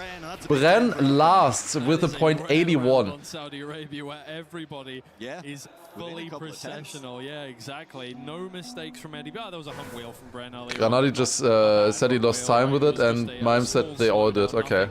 The end of the world whatsoever, and I think Akon is leading right now with 37 points. Then Granadi second, 29. Bren 25, very close to there with Mime as well on 24. Definitely a close race at the moment, especially if they catch up a little bit to Akon. This is an insane match here. Quite a few of them. I think Bren and Granadi, I would say, had rather easy matches to get here. But then immediately in the semi-final, they end up against each other here. And then also against Mime and Akon. It's very stacked. Akon leading here once again. This is the pick for Bren. Oh, but that's not a good landing there for Akon. Mime also getting more speed. Weird bounces coming in there. Granadi still has speed. He's going a little bit wider here. He needs to get a very good release now. I think that's decent for Granadi, but it's even better for Akon. And Akon out of 3rd place winning. The Granadi was not happy about that. Oh no. What was that identity from Akon? Perfect release. Such a tough one, man. Granadi potential first, going down to 3rd instead. That's unfortunate. Akon leading. Interesting. Not 2 rounds ago, Twiggy, there was 12 points separating 1st and 4th, and now Elcon is 14 points ahead of 2nd. Yeah. Is Norway Granadi's favorite map? Definitely, yeah, for sure. It's coming up soon. Ooh, they barely survived that one. That was close. That was close. Man, I'm so stressed about this. I'm so stressed. Come on, Granadi. You got this. Mime is a little bit too far behind here to do any damage. Again, different lines coming in here. Bren, slight lead. He retained through that downhill line. It's so close. Who's getting the downhill or the quarter pipe jump the best this time? Who gets the best? I think Granadi is respawning that now. Yeah, that's a respawn. Alcon wins yet again. Since when is he this good at the identity? What? Just nail all of them. Really talk about as much as well as the releasing on the final jump of Saudi Arabia as well. But the more you tilt your car, no matter what, at least one practice member is staying in the upper bracket. That's true. But they're not staying in the upper bracket. They're just going to move forward into the quarterfinals, basically. His car is almost as vertical as it can be when he lands, and that gains him so much. It is really important for Granadi to go top 2. Yes, Granadi needs top 2 to get into the quarterfinals directly. If he's bottom 2, he will go into the loser bracket. The worst thing that could happen for Granadi there is a 3rd place. He does not want a 3rd place, because then he would be up against Massa and Wizzy in this match, and they definitely want to avoid that.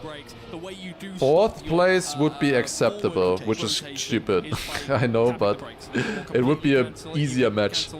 The way it has lined up, that's a very bad bounce for Bren. Okay, come on, Granadi. Come on, Granadi. You gotta at least win one of these. Once a good identity. There you go. Beautiful stuff. And Granadi wins the round with a 52. Sick time as well. Good stuff, good stuff. That's what we want to see. Nice. This bug. Oh, it's like such a serious match, and then you see that camera bug because of wheel. Like, it's just a bug with wheels. They always move the camera in Cam 7. I'll give you one guess what map we're going to next. I mean, I can see it. No. Yeah, exactly. It was a very easy guess, and you still have. What are good times on these maps? What they're driving? You can compare against the world record and tournament record and stuff. I will say when something is insane. Alright, we're going on Argentina. Very difficult map here, I would say. It's Alcon's pick. It is definitely a map where you would think that Alcon can be very strong on. Is Argentina. I realize we haven't actually said it up until this point. This is map round map 3 out of 5 so far. At this point of the match, nearly at that halfway mark, sitting on 63 points as we enter this one. But let's see. Everybody's surviving the first bob stay completely fine. Then we jump up here. Now this red boost can be very difficult. Did all of them survive? Yes, they all did. We have a race on Argentina, at least until the ice turnaround. So far, Bren going very wide there. Bren not really fighting to the match at the moment. He is still ahead of Mime, but he's a bit behind the other players. Now comes the turnaround here. That was actually really good for Mime, but we saw a bit of a lag. How can it lag? I still don't understand. What is happening to their internet connections there? Are they on Wi-Fi or something? What is going on? Are there too many other devices? I feel like they should get priority if possible. It looks like a Mime win here. That was a very good ice turnaround from him. He was leading before that already. Granadi on 2nd place. Is that... Wait, he's bouncing a little bit. He's fine. He's fine. Okay. Good round there. 0.48. Very solid time for Mime. Granadi 1/10 behind that. And Alcon and Bren a little bit further. Yeah, a sub, like a 0.9 is going to be 4th place in this match. If you only drive a 0.9, that's not enough. That's 4th. Wow, great round and big win for Mime. We kind of needed that one to get back in. Bren also. Why the hell is Argentina an ice map? I mean, it gets pretty cold down there. Like, all the way down there. It's a very vertical country. Although the rest of the track is not really suggesting icy climate, to be honest. So once again, we're going to this jump up in just a second. Granadi not with a great speed. I think he lost the gear, but if he gets a good turnaround, that doesn't matter. What is that Alcon line? It's close between Bren and Granadi. Really close, 200s. Let's see that battle. Mime is still in range right now. I think they're going slightly different lines here. Mime is jumping fully to the right, whereas Grenadi and Bren are jumping more inside. The wider line from Mime, in here we can be faster, but it's very hard to pull off. Is it gonna be another second place for Grenadi here? No way, bro. He needs those 10 pointers. He needs those 10 pointers. He needs those 10 pointers. And he gets those 10 pointers. Let's go. Nice. By 17,000 of a second. Finally, Grenadi wins one of these. Actually, really good landing there. Let's go, let's go, let's go. Pre-jinx worked. He's catching up. It's only 8 points now from for Grenadi to Elcon. 10 points out of Mime. Still very close this match.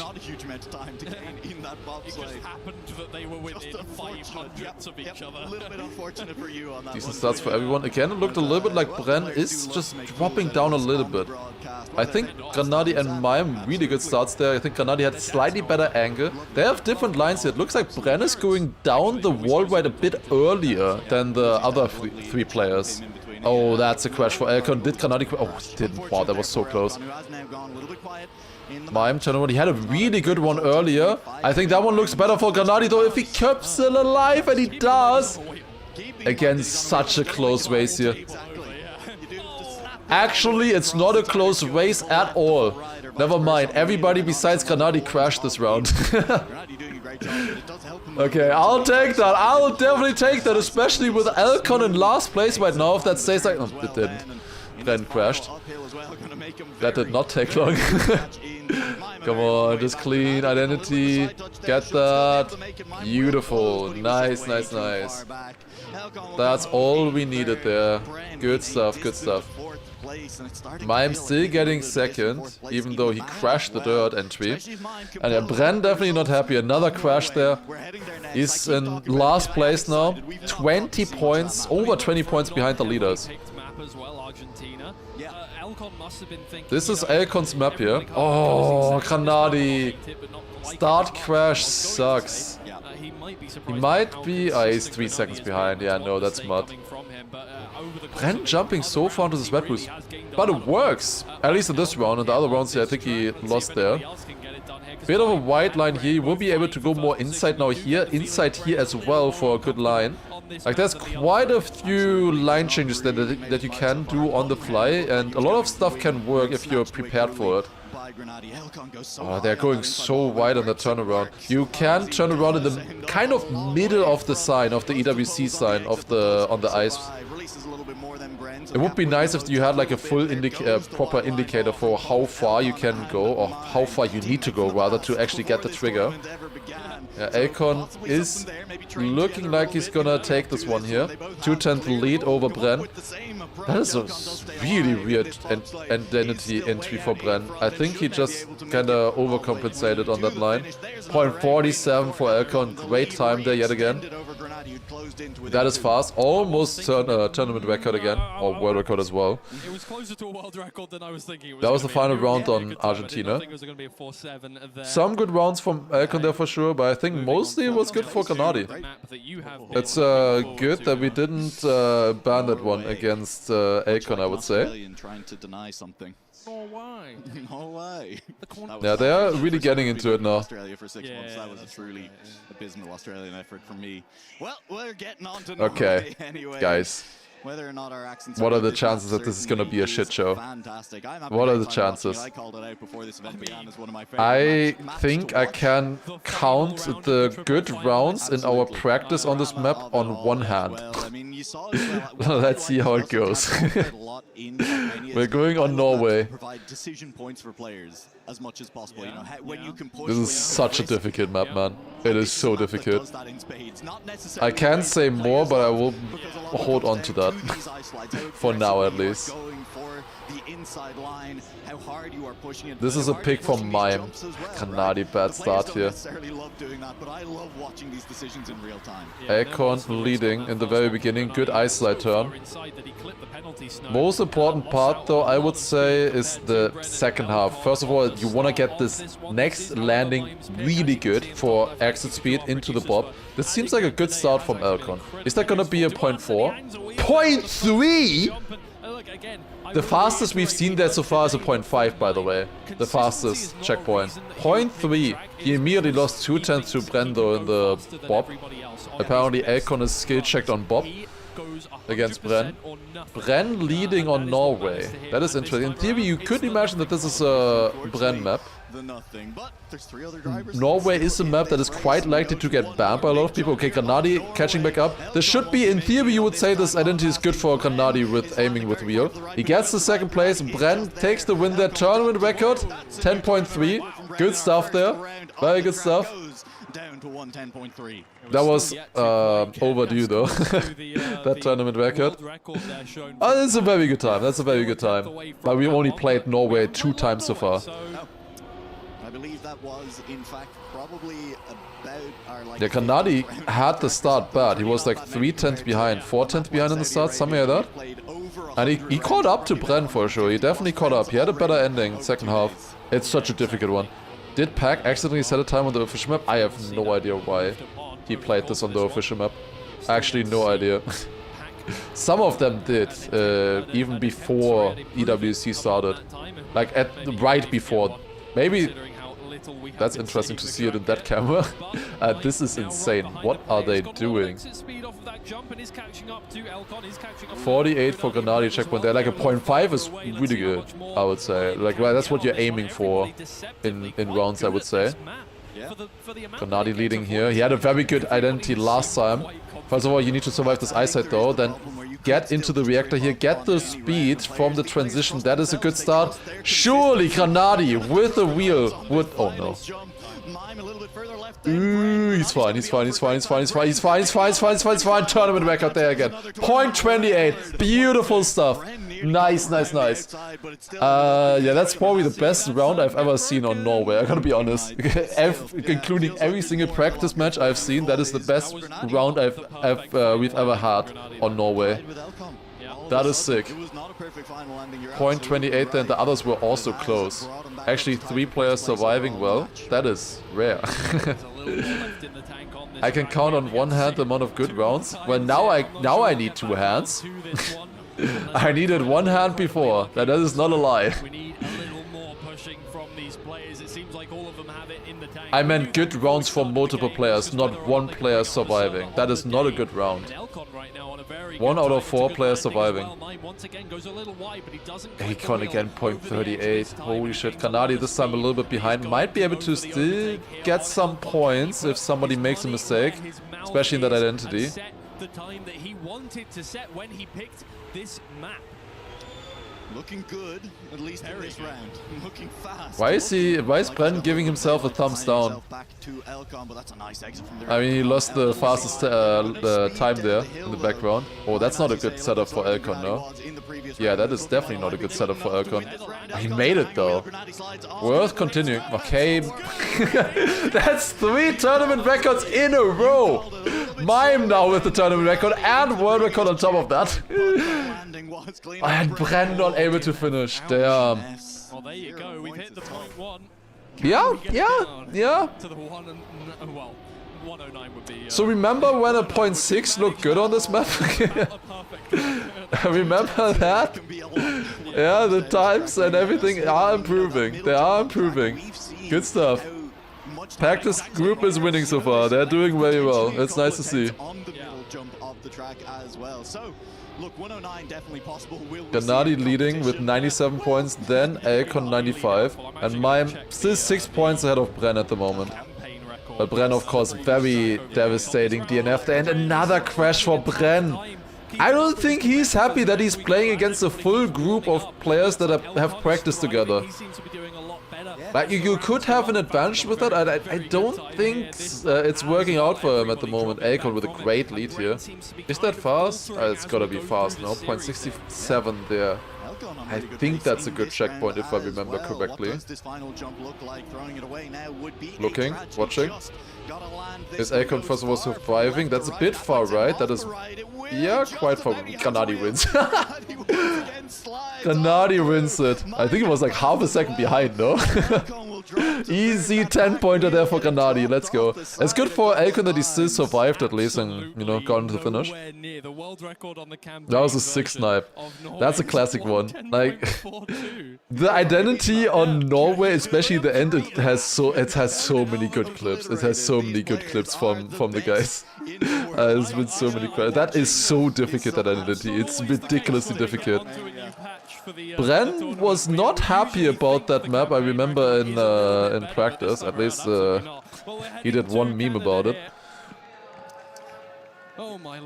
See, only Bren DNF'd once, yeah. That's true, considering what we've seen so far. Maybe Bren is going strategically for the 4th place. The 4th place is not bad. 1st and 2nd definitely much better here. But 4th is not bad either, I will say. Like, it's not over for any of these guys if they drop down here. That's for sure. Oh, I felt like Bren went a little bit too much over that edge. I thought he was gonna get a slowdown. Now Canada. Let's see how well they do on this one. This is a pace map for sure. Very tough. You can full speed this upper here. First of all, you can gain so much speed with that already. Grenadi and Mime a little bit behind pace-wise. They need to push now if they want to have any chance in this round. Mime did push and crashed in the background there. Elkon is leading it. Grenadi came closer to Bren. At the moment, it's looking very fast for Elkon.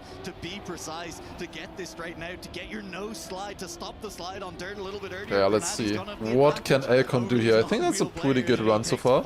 I don't know the checkpoint times in this. I'm gonna try to learn it right now. Let's see. Turn around here, ice slide, drop down. That's a decent end. Grenadi will take the 2nd place if he survives, and Elkon with the 1st place in that round with a .12. That's good. That is a good time there for sure, starting off. I had a very good Canada yesterday as well, I think, Elkon, if I remember correctly. He was quite consistent on it. If I'm not mistaken. Neon .7, don't think about it. Don't think about .7. Just don't think about the .7. The 2nd best time we've seen is a .05, I think. Guys, forget about the .77. It doesn't exist. Like, that is by far the best time that has been driven during the tournament so far. Like, it's not even close. It's ridiculous that time. Paintings with high contrast, and this is a high contrast picture on our scoreboard right now, Twiggy. Grenadi and Elkon out in front. And Bren with an early crash there. Grenadi leading this one here again. Decent pace again. Could be a .1 here for him if he gets a good identity. He's going always for that ice slide identity, where some others are trying to straighten out. He has decided early on that he's just always going for the ice slide, no matter what. And with that, he has a very safe line, never fails it, and has .26 win as well. Another 10 points for Grenadi. 123, that's looking good. That is definitely looking good. Mime in the background also PBing and only getting 3rd. Could an Orc sign Neon mid-tournament? No. Imagine. Mid-tournament you sign a contract. No, that's not happening. But he will get DMs, I can assure you about that. He will get some DMs for sure. Tomorrow's signed to Falcons. Obviously wouldn't count for EWC, even if they would do that. You had to put those in months ago already, who your players are for the EWC, otherwise that doesn't count. Neon already has management, just no Orc. I think that's a good run for Bren here yet again. Decent pace. Definitely no .77. Grenadi in 2nd. He would take that. Bren needs a 10-pointer here. He hasn't had a 10-pointer in so long. That should be good. Maybe it's gonna help him find back into the match here. Oh, that was a really safe ending. But Grenadi also didn't have a good, I guess. Frankly, from his opponents, Elkon bounces into the finish there. It's great for Bren. 10 points, as maybe the secret Scrappy Orc. Yeah, maybe that's the one. Beating some of the times we have seen from Grenadi and Elkon already. We do only have 1 round left on Canada, but you want to see another big performance from Bren. Grenadi on 139 after this round. I would love to see Grenadi on 139 points. I would love it. Because then he's guaranteed to be finalist the round after that. There's a chance we get another one here, Twiggy. If you often have this situation where you're like, oh, I'm on 129 points. If I win now, then I don't get finalists instantly. And then you get third. You get 4 points. Then the next round you get fourth. You get 7. You get third again. You get 10 full. You need 4 rounds after that. Same with you get second place as well, and then fourth place or third place or something. It's not enough. Looking to gain that position, looking to maintain it, and it should not move much further. That should be good. I think Granadi slightly ahead of Bren. I think he should keep the lead. Akon with the... He didn't. God damn it. I think Granadi had a bad eyesight. I would have loved to see the difference there. Wait time by Akon 0.05. Final round of Canada there. Yeah, what a snipe. I wish we could have seen it. Or you do not hit finalist for Granadi. That's a big snipe by Bren.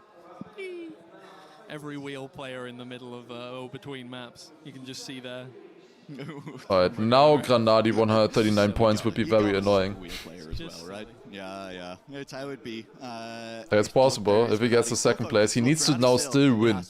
Because if he gets second now, he's back to 139 points. If he gets worse than second, he doesn't even get... he's not even... yeah, guaranteed next round, maybe. Hang the camera down, please. Yeah. I know what you guys want. Okay, Poland. Here we go. Yeah, I think, look, the kind of drama that we have had over the course of this one, the only other game in the upper bracket which wasn't... Granadi. Or which was like this, which wasn't like everybody vying for... Granadi said I could slap him in the face if he does that at EWC. I'm gonna lose my shit, man. Okay, Akon also crashed. He didn't... I think it was mostly I can slap him in the face when he also then falls down. He at least didn't fall down. At least he made the jump after the slowdown. Oh, that's a big crash for Akon. Akon, with that, probably 3 points. Not going to be guaranteed finals next round either. They have a 30-point lead over Bren and Mime. It is looking good for them at the moment, for sure. Yeah, I mean, Granadi, I said he was in a comfortable position, but he's not in a position where, you know, he has already finished. It is still catchable. You are catchable. Also, if it comes down to it, I think Massa would rather play against Mime if Mime gets third place. I think Massa would like to play more, rather against him, because we know what Mime can do. With Bren, maybe he had a bad match here so far. That's a .60, that's fast. With Mime, we know exactly what to expect and what to, you know, play against them. And of course the Twisted Mind fans as well. Club champion. Granadi 137. God damn it. Nice to see the clubman. At least he's guaranteed now if he finishes. But yeah, he needed now how many more rounds? At least Akon crashed as well. He's not gonna get finals either. So this should hopefully mean that Granadi has one finals round to himself. Of course, it's all about first and second in these matches. The thing is, the others have pace to deny multiple times. 100% more than multiple chances to deny. Maybe at risk. Maybe not, though. Still does have that buffer. Still has a few rounds to play with. This is between first and second, the only thing that actually matters there is then like the pick and ban. And not having lost too much lifespan from the high heart rate during that section, or the nervousness when someone else is already through. This is close between Granadi and Mime. Granadi only needs to finish here, but he could steal a few points from Mime maybe if he gets a really good end. Don't crash the flag, thank you. Okay. That's a world record right there. World record for Mime, .96, 6th time there. Granadi also close with 200s behind him only. I don't think Granadi drove the world record there as well. It was close though, he was like only 100 away from that. I think the world record before was 98, I think, now it's 96.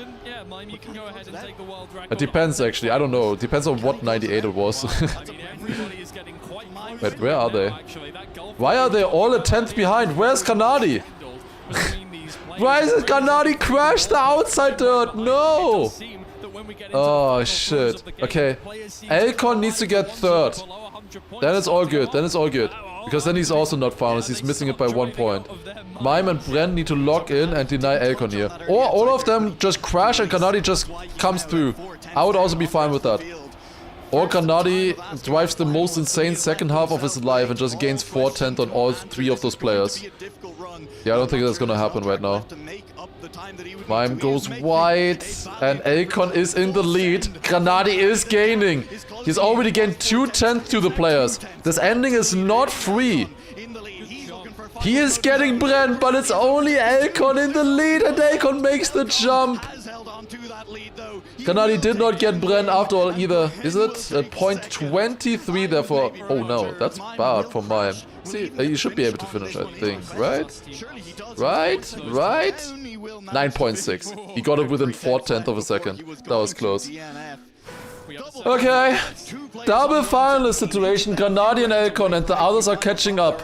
117 points for Mime and Bren. I don't like this. One more round on Poland here. Come on, come on, come on. You can do it. Why is Grenadi a 10th behind again? Lock in. He's still in it though. He had an insane second half earlier. He can do this. Now the tech part. Elcon is leading. Elcon usually is good in this next part as well, this mid part here with this with these jumps. He had it insane earlier, but all comes down to this one now. Who gets it the best? That's an insane low jump from Grenadi. Does he survive this? Whoa! Holy shit, what a part! Dude, he was going like for part world record there. Oh my god, he survived that as well. Holy shit, what a line from Grenadi. That was insane. He's on world record, by the way. If he gets an insane end. Come on, come on, come on, come on, Grenadi. Come on, come on, come on. Just one more, please. Why is Mime there? Please, no! No, he gets a bad landing. No! Why? Why? Grenadi, no. Why? Just air brake. Why? Why did you air brake? No. Oh fuck. He was on world record. He was on world record right there. 100%. Oh fuck. Line on that second to last jump, and that does lose you out on a bit of time. However, okay, my heart rate is rising. It hit 100 there already. It was at like 55 a few rounds ago. Oh my god. And Saudi Arabia. I can't do it on this one, but this is like, oh, I don't know, man. I don't know about Saudi Arabia. This one feels so random for them. Like, it's not a random map, but I don't know, man. I don't know. Grenadi is not a fan of this identity. We've seen it earlier. He crashed it twice. Still 2 finalists. Mime and Bren still need at least 2 more rounds. Come on, come on, come on, come on. Just lock in, you got this. Some players would be demotivated now, but not Grenadi. He has been in this situation so many times already. He has so much experience. He just knows he has to keep playing. It doesn't matter if he just barely missed it. He just has to keep playing. And if he does a good run, he is gonna take it. That's all he can do in this position. And he is leading. 1/10 of a second. Dropping down here. Good landing there. Grenadi went a little bit wide. He doesn't have great speed. Did he get the gear still? He didn't, I think. He dropped down. It's Mime and Bren ahead again. Bren crashes. I think Grenadi crashed as well though. Oh my god. And now it's Mime and Bren winning again, and Mime is soon finalist. What is happening? They had a 40-point lead. They were leading by 40 points. It's gonna be a fucking quadruple finalist at this rate. What is happening? Please just lock it in, man. Mime needs 3 points. He just needs to finish. But like, he only has to think about denying at this rate. Bren still needs points. Oh my god. Please. Please, I can't take this anymore. That's a good start. No side abuse. Let's go. Good start so far. Go through here. With Elcon and Grenadi, they've been on finals since 4 rounds or something already now. And Bren is leading. Bren has a 6 start. He's going a little bit wide, but he does survive that. Elcon, that's too far left, no? Yeah, that's too far left. That's a checkpoint hit. Okay, Elcon out of this round. It's only Bren. He has over 0.2 of a second lead. That is gonna be so hard to catch up for Grenadi. He really just needs to full push this. Bren survives the bump. Mime is out of it. Full risk for Grenadi. He goes for the risk. Bren crashes as well. It's gonna be Elcon. No! It's Elcon. What is wrong with this camera, man? What the fuck? He missed it. What? No, it was the right decision for Grenadi, but why did Bren crash it as well? He had 2/10 lead. Fuck. And now it's double finalists. Grenadi and Bren. Grenadi and Mime, double finalists. But if Mime wins this right now, we have the killer match with Grenadi and Massa. It's like literally worst case scenario. Literally worst case scenario if Mime wins this. There is no way. There's absolutely no way. It's not happening. It is absolutely not happening. There's no shot. Grenadi and Elcon just earlier on in this series, and now Grenadi had that better. Alongside Grenadi and is poised to take Saudi Arabia. I can only watch now. Come on. It's close. Come on, move forward, please. I don't want to see Bren. It's so close. Fuck! Fuck! You save him, or is Mime going through? Come on, Mime. Unscathed after what was an amazing comeback. He survives that. Mime survives that. For Na'Vi, it's Mime. The finish to an intense match. No. This is not how it was supposed to be. Fuck, no. It's so bad. That's so bad. Both of them can still make it. I think both of them can definitely win against Wizzy, that's for sure. But the problem is second place in that match is gonna be in a really tough match in the quarterfinals. Like second place gets a very difficult matchup. And I wanted to avoid that. Both of them playing tomorrow. Both of them playing tomorrow. Against each other. Grenadi and Massa in a match in the versus. Oh my god. No way. Mime kicked out of crack group. Ah, come on. It's Grenadi versus Massa tomorrow, yes. Grenadi versus Massa versus Wizzy. And first place in that match gets a doable quarterfinal. Second place, not so much. Is your desk okay? I held back. Ah, man. There's still one more match today, guys. There's still one more match. Pack, Gwen, Appos, and Wolsire. Man, why didn't you air brake? Why didn't you air brake? It was just a bad line. I don't know. I don't know. I didn't play it as much. Oh my god. Fuck. Double crash is so sad as well. It made sense that they risked, but oh my god. Thank you very much, guys. Paris, it was 40 points lead. It's Elcon's 21! Elcon, we were screaming our heads off backstage just then. I mean, none of us could believe what was happening. How is it for you being in that race? We saw that 3 of you in contention for finalist mode. It was wild. It was definitely stressful. At the start, I started off pretty good, but towards the end, I just started crashing so much, and I don't know, I wasn't feeling it towards the end, but thankfully, it worked out. It did work out. I think Grenadi was actually maybe the first into finalist mode. Mime was the one to go through there, we saw as well. Were you surprised how things worked out in the group going into the match? Did you imagine it to go as it did, or was it different to what you expected? Definitely different. I expected like a lot of sick times to be driven. We were kind of like at the middle stage pace, not up there already, which is what I kind of expected, but it went out pretty well, and I think everyone deserved their spot. Okay. going through into the through the upper bracket there. I mean, this must be a great for you coming into this event. Did you hope it would end like this at this point, like going into this the final day? It's such a strong position because you did so unbelievably well. Well, originally when I arrived here, I expected to be out in the group stage, so already coming out like this, it's incredible.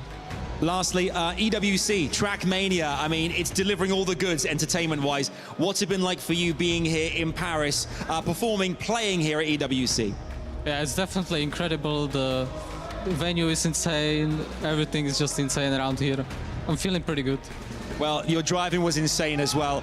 One more time, give it up, Paris, for Elcon! What a hero there. So the Maya in that picture, that winning picture as well behind. Back to you guys in the studio. What a penultimate game we had there, but there's one more left today, one more.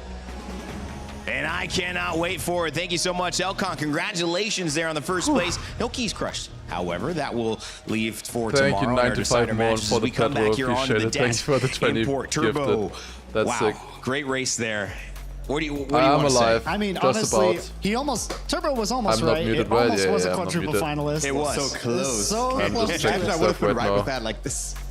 Yeah, unfortunately, we didn't get to see that at the end of that one round with the This is going to be tough. cam switch Thank you option, very but, much for the 20 outside gifted. of That is really great nice. job Appreciate for it a lot. Elcon. Really great job for also just the others. still needing so to many check things some to talk stuff, about here in this match. thank you so I mean, much. Norway.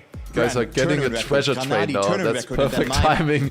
I'm really in the mood for celebrating. Just go for it. Go for it. Incredible performance there from Mime. Okay. I mean, Mime really falling behind is in this match as well as Bren. And then so Granadi and Massa are not out. Not at all. They're not out one bit. It's just a worse situation for them. They can both still make it. They can both still get into the grand final. It's all still doable. The matches start 3 p.m. tomorrow. But yeah, Massa and Granadi will be in the same match tomorrow against each other.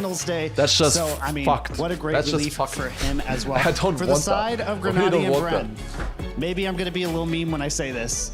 Maybe it's a streamer debuff. They're also really good streamers. So they're well-known streamers at Track. Maybe a little bit of streamer debuff being played in. Elcon is a streamer and Mime is also a streamer. What? Very I mean, not as recently, much of a he's streamer, I so guess. hardworking. Also, I don't the know how he Foba, does it, thank but you he for the still 5 creates gifted as well. YouTube Appreciate videos. it. He streams on Twitch and then also practices for the most important TRACKMANIA tournament out there. And he was choking it in the end. I mean, he did not close it out. I think he had at least 3 finals attempts there. Yeah, did not go well there. Elcon and streamer is crazy. It is crazy. That's fair. Alright, so let's take a look at the bracket, I would say. Alright, they're prepping right now the next match, the final one of today. Pack, Gwen, Appos, and Wosai. I think I will be able to do a proper commentary for that. It should be fine, but we have Pack, Gwen, Appos, Wosai. This one is gonna be wild, this match. Like, actually wild. I am very much looking forward to seeing this one. I think the pace on this one is gonna be insane. We might see quite a few world records here as well in this one. I wouldn't be surprised about that. UK versus France too. We have 2 France versus 2 UK players here. Wosai underdog. We always call Wosai an underdog, but he won against Binks yesterday as well. He has been doing so well, but against these players, yes, I will still call him an underdog, 100%. He is doing so much better. He's really impressing me, but like, you can't not call him an underdog against Pack, Gwen, and Appos. You have to. For sure. But yeah, the big thing now, we have Group B. We have 2 matches tomorrow. We have Soldier, Bren, Naiko, and Richie. Bren was like in no man's land, and he has like the easiest decider match tomorrow. And then we have Granadi, Massa, Wizzy in the next one with Flimsy. God fucking damn it. 3rd place was so much better than 4th. And because Granadi had like 1 billion points or something because he just couldn't close out finalists. Probably had like 180 points or something at that rate. Just not closing it out. There was no way that Bren would ever have had more points than him. Come on, man.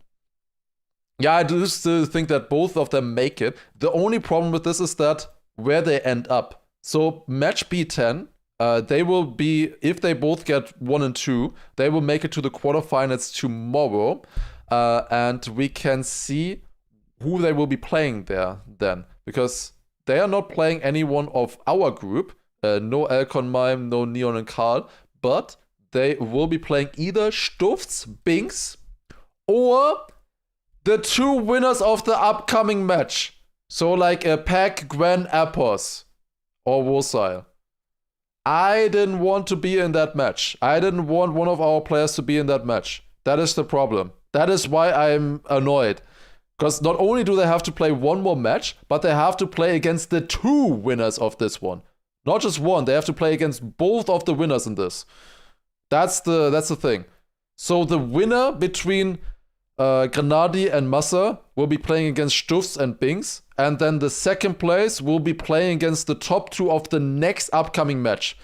So yeah, those matches are going to be very important. I will watch them with a keen eye for sure, because that's quite likely that one of them will be playing against them for sure. Really difficult match, I think, there. Not impossible, of course. Everything is possible for them, depending on how they play, of course. But yeah, definitely tomorrow, between Grenadi and Massa, they want that first place. The first place is a lot better. Stutz, Binks, they're not bad, obviously, but they're... I think they're probably going to be a little bit weaker than what we will be seeing very soon. But yeah, would have been so much better to have... Like, my dream scenario was Massa in this match, you know? He just wins the lower bracket match. And then Grenadi in this one. With like Elcon or Mime or something. They get first from match A10, which would be probably Otak, or maybe like the 4th place from this one, which I think is totally doable. But yeah, that has just made it a lot harder, I think, for them here. I think there was a very high chance if Grenadi would have made it through here, I think he would have had a very high chance to also make it to the semi-final. Is at least my opinion right now. Could of course change there's also the 2nd place from this one here coming in. That's not a super high, these matches will be stacked for sure, but higher chance at least. I think it would have been a higher chance. Anyways, at least the 2nd in match B10 should be easy, I think, for whoever ends up there. In theory, it should be easy. Oh, we have an interview with Pack as well. Okay, never mind, the interview just ended. He's certainly one of the headliner decks, but it's going to be one tough competition for him, that's for sure. 3 will be the hardest, yeah. That's going to be Neon, Carl, quite likely Mother, maybe? And this year it might be Pack's year to win. That's who I'm seeing there right now. Could be someone else as well. Sure. He will always deliver. He will always be good, and I need to play very well to have a chance against him. Tomorrow 4 matches. Most of the time it is what's in your own head and how you are feeling, especially with TRACKMANIA. It's just a mental game, really. It does change lives in some ways. I always want to do well. I feel like a podium is sort of always my goal in every event I go to. Later as well. And this one being the biggest event that TRACKMANIA has had in its history, it's one of those where you want to be able to perform at your best and do well. And I want to do well for the Vitality fans. The viewership from it and being that world champion of EWC, TRACKMANIA, is just something that is a real stepping stone for anyone. I think he can win this whole tournament here. Okay guys, I have the full schedule for tomorrow. Alright, perfect timing. Let me show you guys. Alright, full schedule coming in here. It should be in theory on this one as well. Let's see. Take a look. It is not updated on this, never mind. Okay, so the first match that we will be seeing tomorrow is gonna be actually the Group B matches. So we're starting off with these ones here. We're starting off with Soldier, Bren, Naiko, and Richie. That's starting at 3 p.m. tomorrow. 1 hour later start than today and yesterday as well. So we're starting 3 p.m. tomorrow with with this match here. Gonna be a wild one. Actually, why am I saying that? I'm just saying filler. It's been a few hours. Well, I think most likely Bren will make it here. I think has the biggest chance. I think Naiko, Richie, Soldier, I can see kind of on an even level. Maybe Soldier a little bit above Naiko and Richie, probably. But yeah, most likely Bren is my expectation for this one right now. Then, match number 2. This will be happening 4 p.m. 10 minutes or 10 minutes past 4 p.m. is at least the schedule right now. That is going to be Granadi, Massa, Wizzy, Flimsy. And then we have, after that, only one advancing, two players advancing. But into different matches, of course. Then we have, in this one here, we have Paco, Mudder, and Afi. That is going to be the final match of tomorrow. So that is going to be the finale. Of course, the Mudder match is going to be finale. With Paco, Afi, and whoever gets third in the match that we are about to watch. That match is going to be insane. And it's going to be the final one tomorrow. And then before that, of course, we still have Otak, Linkmax, Josh, and whoever gets last place in this match. Whoever gets last place in this, I think, has still a very high chance of making it here, I would say. Alright, let's take a look at this there. Readying up right now. We have the players here, Pack, Wolside, Gwen, and Appos. When Binks was around, and it's late in the night for them. Terrifying, yeah, actually terrifying. Yeah, we'll do a prediction in a second as well. Of these drivers expected to be important. Yeah, definitely. Pack Why am I not participating in the tournament? He is Skill ready. issue. He is set to go and prove success for himself to say, I am still a top contender. You know, he's always lived technically in the shadow of Carl. It is mostly skill issue with a little bit of laziness. This is an opportunity for him to be like, listen, this is the most I would love to know where I would actually end up if I actually played, but I don't think it would be top 16, it's for sure not. Yeah, exactly. You put it exactly how Unless I would be like lucky or something. I think the maps could in theory actually suit me. A lot of teams Some of them at least. First and second fiddle in that one will push and one will play safe, and Pack usually was living a little bit in the shadows of Carl Jr., but I think here he has been shining so Nobody much. could afford me, so I didn't even try. That's the beautiful thing about this new setup as well. For many people who've watched TrackMania esports over the years, a little bit different than, you know, what has always been the Is it standard. over for but it today? also No, brings the different most storylines insane now. match is still Individual coming up. achievement can shine. Another member That we one was mentioned supposed to with start advancing in 10 his Woe 10 minutes past 10 p.m., right? as well. Let's see But what was the planned schedule again? I pretty want to check. Yeah, that one was supposed to start, schedule-wise, 10 p.m., 10 minutes. So we're actually 40 minutes ahead of schedule. Yeah, honestly, there was like no way to do much better for me. Ending up in first was like so great for me. The only bad thing was that I ended up going in a match where maybe I'm a bit last in terms of pace, like all the other guys are driving faster than me.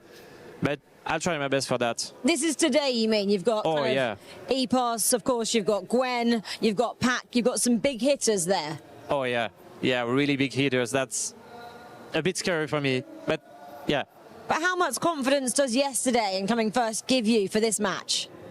Honestly, a ton. Like, I was not expecting to be first yesterday, even against Binks. Like, I know that he's a bit better than me in normal times, but yeah, this time, yeah, it gave me a bit of boost for maybe the next match, the today's match. So maybe the... What will you have to do against these other three opponents today to have the edge? Drive faster. That's the only thing that I have to do, drive faster. Still keeping the consistency, but drive faster. What do you think they will have over you that you might need to come up against? Still driving faster. I mean, I love TrackMania interviews. One of the slowest one, I think, but more of the constant guy. So I just gotta push up myself to just compete with them. The fact that you did take out someone like a Binks though yesterday, does that give you confidence that on your day you can beat anybody? Oh yeah, absolutely. I mean, there's like 1 in 5 chances that I can make this match work. I mean, it all depends on the guys I'm facing. And yeah, I think, honestly, even without luck and anything, I think I can make it, yeah. What have you changed from maybe yesterday to today? Just chilling more, I'd say.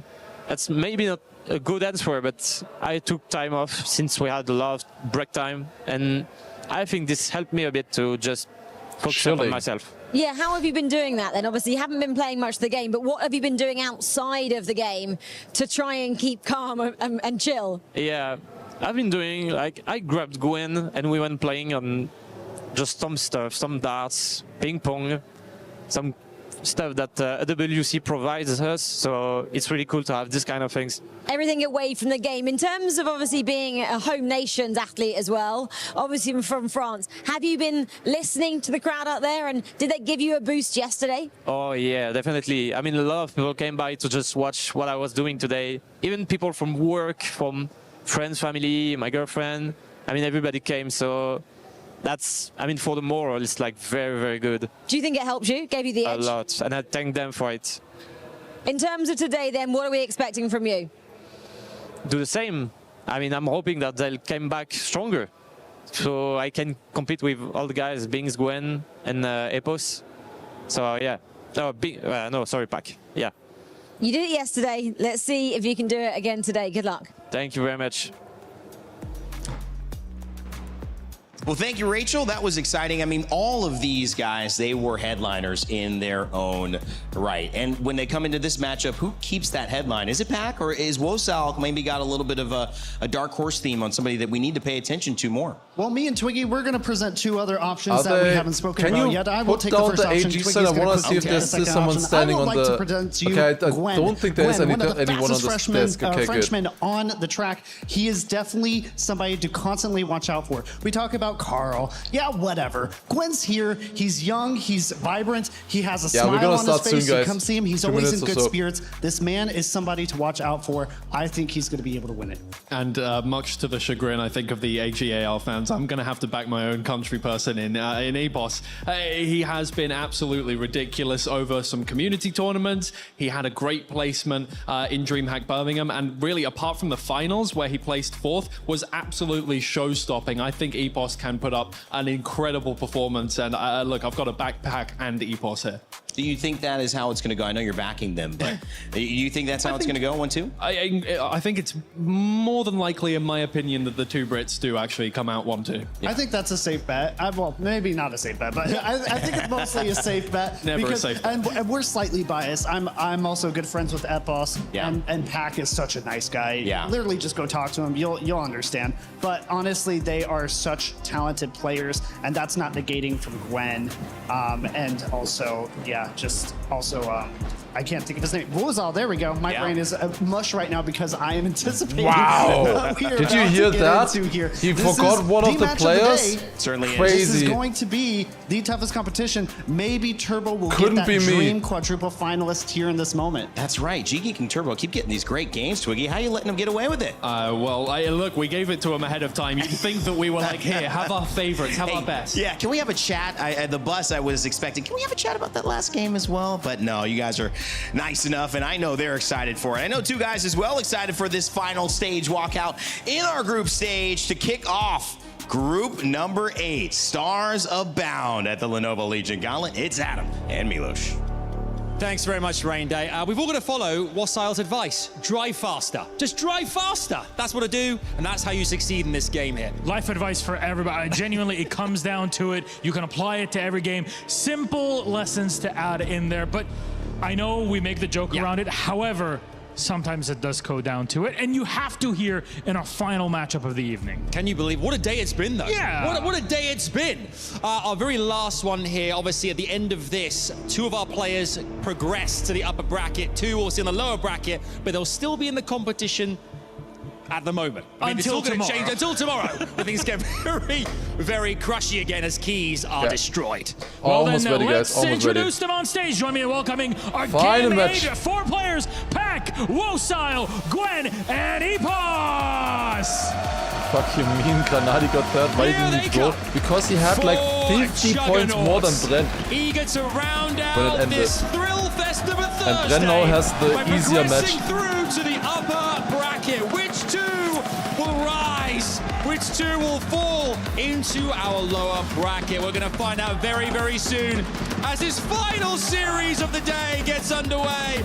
So please get ready for this. It's going to be huge. It's going to be big. Back to the desk. Let's get this show on the road. Well, whether it's Vitality I was wondering what that was. Team Liquid fighting for points in the club championship, or AGAL literally fighting for the club champion with their French representative in Gwen. Or maybe it is Wosal on the side of Jinji. Everybody has a story. We'll see which narrative packs the bigger punch Alright. tonight. Let's do this one final match here. Getting away from the shadow, stepping into the light. Another story. Woolside, Appos, Gwen, and Pack. Gonna be insane. Actually gonna be insane. Germany banned from Appos coming in. Norway banned from Gwen. South Korea for Woolside. He was very bad on that one doing remake and so on. And then Australia, not remake, never mind, beforehand. And then Australia banned by Pack. Pack picking Poland, first one. Woolside, Saudi Arabia. Argentina still open. Poland very early here. There's a few pace maps still in there. Canada, Hungary. Japan and Argentina. Okay, Argentina won the 1v1 against Hungary. Okay, that should make for an exciting one there, honestly. I'm looking forward to that. All of these ones, especially I'm looking forward to, I think, Argentina. In that a lot of players have been avoiding it. A lot of players have not. I think that's going to be fun to watch. Is there a Germany map? Yeah. It was the first one banned. I'm also excited to see the It's the backwards map. Vitality and AGA. They're kind of booing each other right now. We need to keep people. Get the marshals in between them. Well, it's a lot of fun here on the desk. A lot of fun in the crowd as yeah, mods. Can we get a Gamba? Final match, guys. Final match. I know we're 8 hours into the stream so far, but the energy has to come now. It's happening. Tell you what, rain day, it's downright getting Right, the Gamba is done already. Destiny Doge, focus up. Never mind. I missed it. As well. Okay, wait. What is the prediction result here? Pack 49%. Yeah, okay.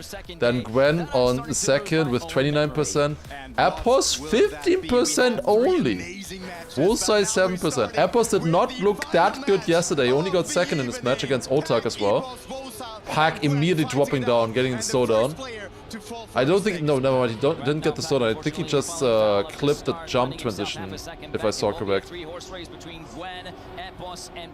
Following along with the keyboard warrior from Genji Esports, trailing Gwen. Seeing here, actually a little bit louder, I think should be good.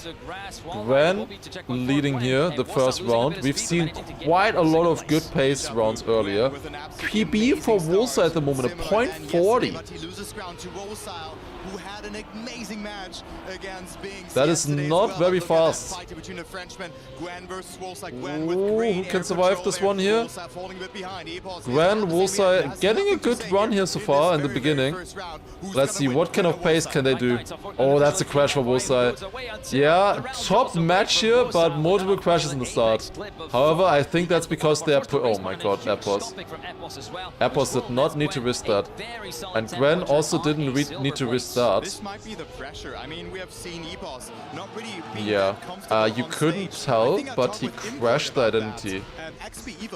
I mean, I could tell, but he did crash the identity. He lost half a second. I think he clipped on the first platform there. He jumped a little bit too low. I was actually lucky that he survived that. For a second I thought he did actually not clip, but you could tell that he was a little bit slow from that camera. A little bit slower than normal in that identity. Same thing on a different day, or if he's gonna have that dialed in. Yeah, that is for sure here, but let's take a look onto round number 2. Another mistake has come into play, and I think also a DNF for Woolside, by the way. Didn't finish after the respawn on the water. He was in the fight with Gwen beforehand. He was, I think, even leading there at a time as well. Pack still got, honestly, a very lucky second place with that round. And whoever was gonna get second place there, I think was gonna be lucky, I think, with that round. Was not a good one to start with. This one again has 2 players crashing, but the other 2 players, good pace. I think Woolside definitely gonna be on a PB here. Current PB is a .40 on the track. This is risky. They're pushing it, but they're pushing it too much. Woolside with a clip there. 3 PB. Wait, no, wait, that's Gwen. 5.098, and Pack gets his I didn't say anything. Pack with a .09, winning there. I saw the PB, I saw him second place. I didn't think Gwen would actually overtake him. Would have been a fun story, I'm sorry guys. Is EWC happening in Paris? Yes. It's in Paris this year because of world events. Right now looking to try and just sort out the kinks in the neighborhood of Saudi Arabia. Early on in the rounds, which penalized them greatly, thus finding themselves in That's a very wide line for Apples. We'll have speed here at the exit. Who doesn't have speed is going to be Pack here with that line, dropping down a lot. Trying to accumulate as much speed as possible. Fell a bit behind. Gwen still in the Who gets this jump the best? That's such a low line here. It's such a risky part, this entire section. Gwen leading this one. Appos second at the moment. Also, I really won some points. He was doing well, kind of in the rounds. Was leading one round, then second in the other, but he always flew towards the ending. Oh, we have a good race here up top. That is close. What a jump by Appos. That could be a good time there. That looked like a good identity to me. And indeed, it's world record from Appos. Round number 3. We're going for a world record. How are we always improving it by like 100th on Poland? What? We had like a .00, then a .99, a .98, then I think a 9.6 in the previous match, and now a .95. Okay, who's gonna drive the next .94? Or are we gonna jump to 9.3 all the way? Let's see. Appos sandbagging yesterday. He definitely did not show the pace that I think he can do. A little bit low there for Wolsa. The line has to go inside now here. Oh, but that's a crash for Appos. Okay. Gwen is leading the match so far, and he's also leading this round. Wolsa is still pretty close though. Packed with a lot of crashes. He's lucky that he's at 19 points. Gets this line here also. And Gwen looks fast. Is that world record gonna hold only for one round here? No. No, probably not. Unless Gwen has the most insane end. I think Gwen is on a .0 here. It's even faster than that, and it's almost a world record. Yeah, he wasn't on the pace. GG. He wasn't on pace. As a .00. Neon would drive a .4. Yeah, I don't think that. I don't think that's happening. I was a little bit too slow. But it's PB. It's great points for Gwen, honestly. 32 points here. 32 points. Really sick. Got second place.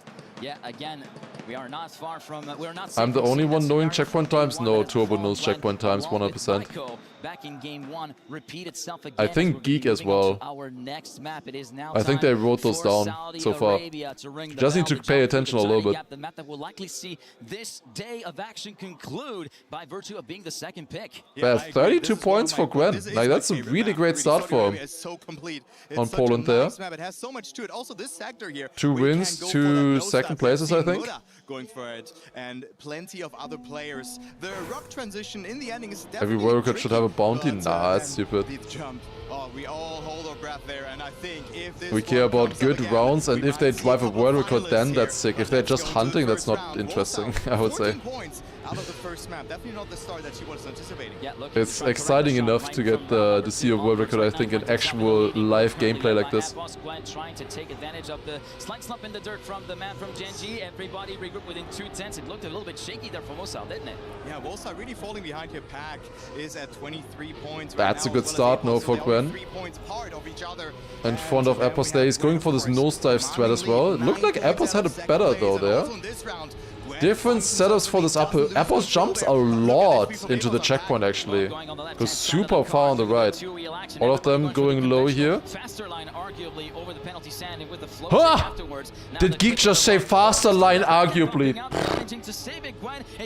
It is slower. The downhill line, it is slower. But it's a lot easier. Gwen is leading.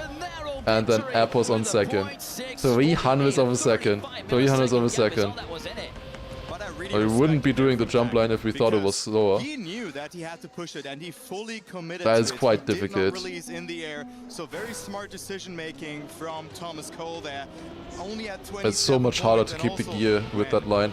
42 points, denying that first position to Epos. Where is Epos? Did he make the jump still? He had no speed in the start already. He has 8 tenths behind. He's already out of this round with that pretty much. Right now, Gwen looking to sow the seeds of the typical two-stage match that we've been so accustomed to in TRACKMANIA. Gwen looking to jig the role of the scarecrow, trying to get those 10-pointers locked in his favor and leave nothing but breadcrumbs for the opposition. And Gwen Jump, clean, nice. Point 56 for Gwen there. which might be even more exciting than the race for the lead, although it is still very exciting, all right, with Pack and Gwen almost wheel This is to wheel. really close yet again here this next round. Wosai needs the points. He has been driving solid, just not getting the runs through. And with that quite a bit behind the other players. Oh, that, what is that line from Gwen? Why are they going so low on these bumps? And how is he surviving that? That's crazy. Oh, they all get it so good. Wosai with the speed! Almost overtaking, only 15 thousandths. Wow, what a round there. 3.6s in this round. Imagine you drive a 0.6 and you're third only. In most other matches you would have won with that. Speed difference. That's all it takes to really start building momentum with how much you can carry through over the jump. It wasn't meant to be for Wosal. He still keeps pace, quote unquote, with Epos, even though it is only for third provisionally. And Gwen now finds himself not quite that far up front and still cannot really sleep on his 2 ears. I agree, but Wosal, what an ending that was. This 10 points would have been huge, of course, but it wasn't meant to be. Very close. Like, this is insane. 400 separating the 4 players. As we go into the Jump clean. Oh, Pack clipping a little bit. It looked like they were all single file, but then Pack ended up getting a slowdown. I think Gwen is fast here right now. No, it feels fast. 0.15 ahead of the others. Also going to be penalizing someone is Wosal with that huge apex hit on the way to checkpoint number 10. It is going to be Gwen and Epos still leading the charge. Afi, the kind of person who goes to a football match and when asked who he's cheering for, asks, I just hope they are having fun. It's for everybody at the game. 0.67 there from Gwen, that's good. Yeah, great time there from Gwen, but he has figured out this rock transition very well. He always has his nose diving downwards and just has so much exit speed from it, so that really caught my attention. Final round now, Saudi Arabia. Quite comfortable in the lead, 15 points ahead of Pack, so Gwen came Yeah, prepared. 56 points at the moment out of 70 for Gwen. He has only missed out on 14 points so far, and that's a massive bonk for Pack there.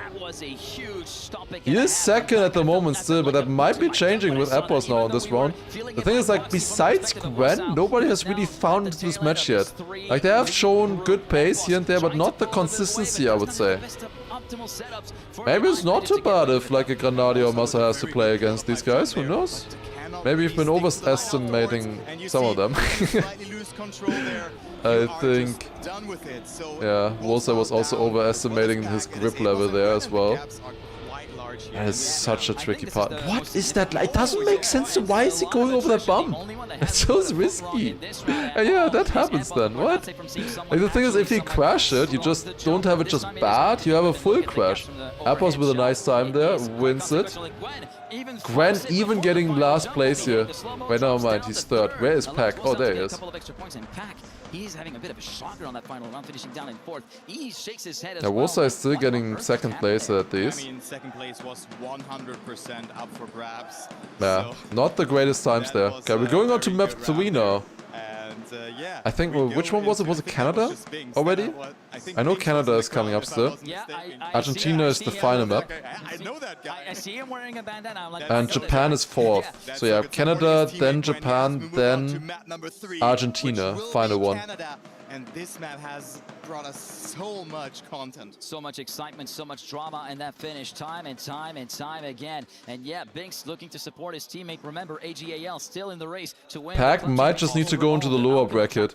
He's been the lower bracket merchant before. In DreamHack, you might remember. Pack was able to win the entire tournament, but he went lower bracket immediately. We immediately see also a slowdown for Wolsile. Goes a little bit too much over the edge.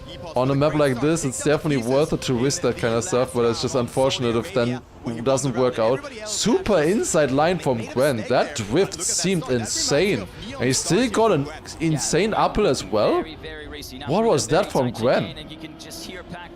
Like insane drift. But Pack, much better no break section there. There's a really close matchup here between the two. Decent pace, both on 0.1 pace I would say. Maybe even 0.0 if they have a really sick ending here.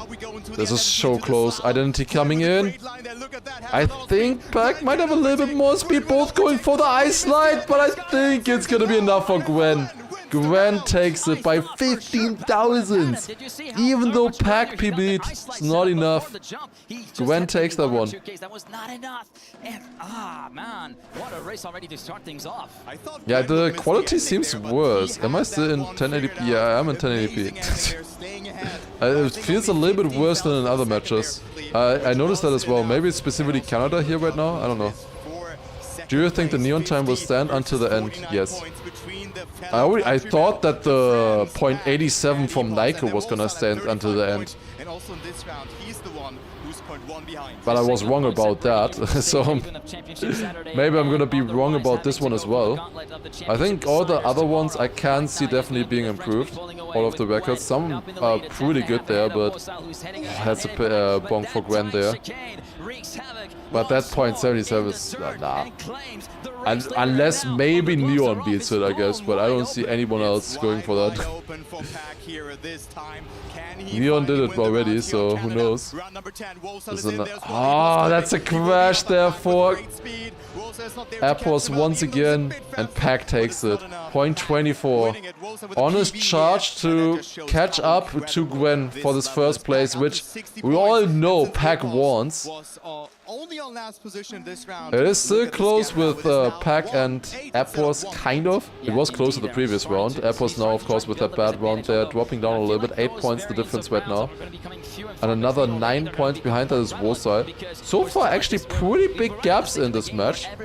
But this is far from over. We're going until 140 points after all. So we're a bit over halfway, at least Gwen is. Did Pack touch the inside there? It really looked like it, but he did. Gwen and Wolsile, big lead here. Wolsile with a monstrous start, but he has Gwen ahead of him, having a great slalom there. But Wolsile trying to fight. Is there some way we can see CP splits? We can take a look at the record in game in theory. Well, it's Pat versus Keyboard with Pat currently leading. You can just take a look at them there. About a 700th of a second ahead. This is close. Who's gonna take it between? Oh, Gwen and Wolsile. I think it's gonna be Gwen. Going to this identity. There you go. Gwen takes this one with a 0.14. Another great time. Good pace there. Another win for Gwen. 84 points.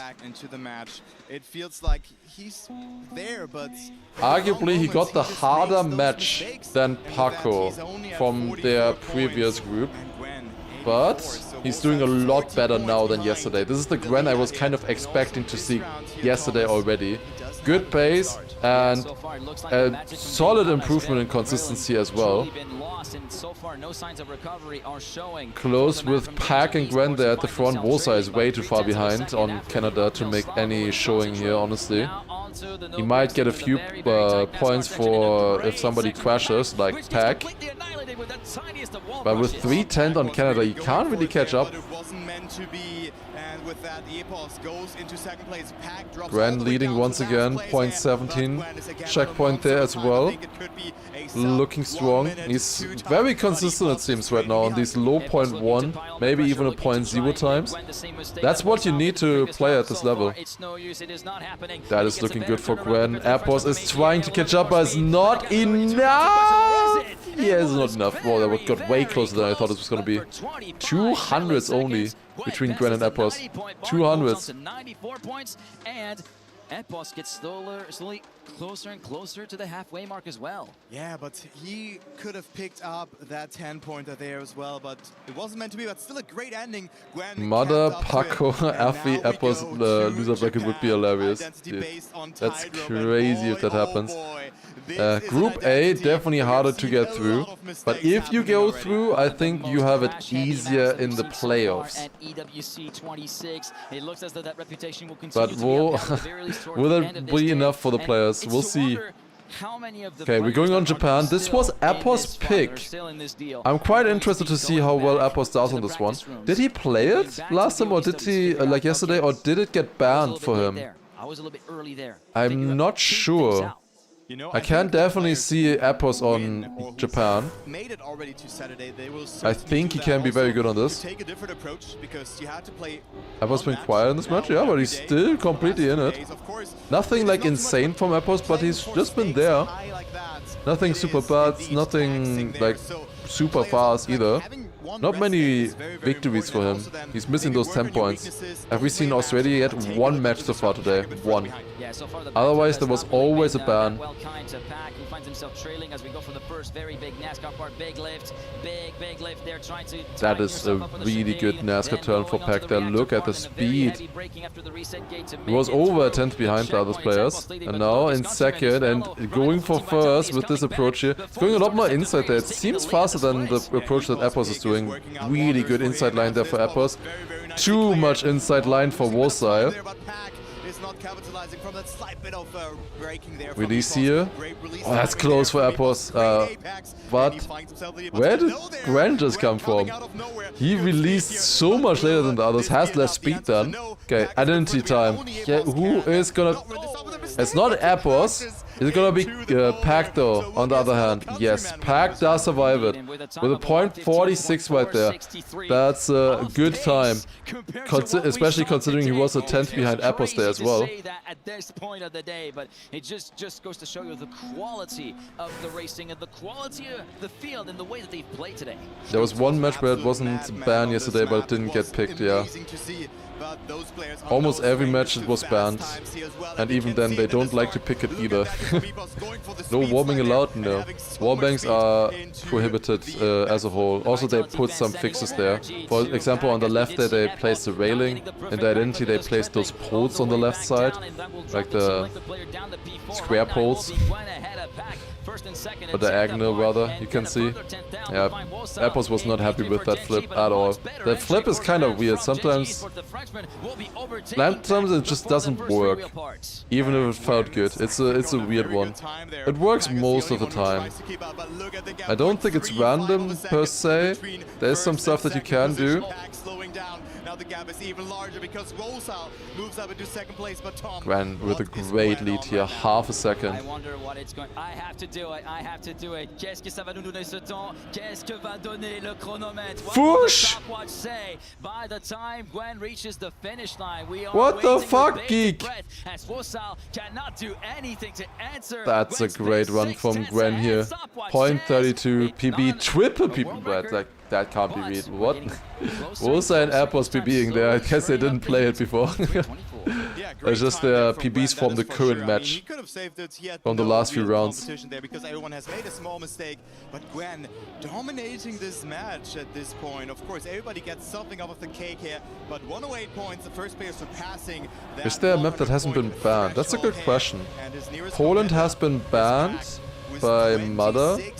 Hungary wasn't banned for a long time, but Massa banned it earlier in one of the matches. Definitely falling a bit further behind Pack here, but look at this round. Now it is Gwen who's a bit behind, so the 10 points Ooh, barely surviving that. Holy, that was close. I don't think there is a match that map that hasn't been banned yet. Saudi? I think Saudi got banned at least once. Should be up there as well. Is Kanadi banned Japan? Kanadi picked Japan yesterday. Akon banned Japan today. This is close. This is really close. Airports Pack. Oh, that's such an inside approach for Pack. He had to slow down because of it a little bit more. That was so risky. And suddenly Gwen is back in it here. Oh, Gwen crashing. He was risking it for the first place. He was trying. Pack slightly worse approach than Appos. Appos takes that. 0.41. PB yet again. This was Appos' pick. They have one more round on this one as well, showing that he can perform on this one as well. Say that the two-stage match physiognomy that we've become accustomed to has well and truly developed so far in this match, with Gwen endorsing the role of Scarecrow. Maybe not to the Gwen now 111 points. Over 20 points in the lead against Pack. Very much in Then Pack another 10 points in the lead over Appos and another 10 points ahead of Warsaw. How many I still have left today? This is the final match. We are actually ahead of schedule. Half an hour ahead of schedule. And tomorrow is also only going to be 4 matches. Will let us recharge the batteries a little bit, I think. I hope. Hopefully the Canadian Master match goes well, then we can actually recharge the batteries. Otherwise, I don't know if it's going to work out. We'll see. Do the Crows cars have crazy motion blurs? Yeah.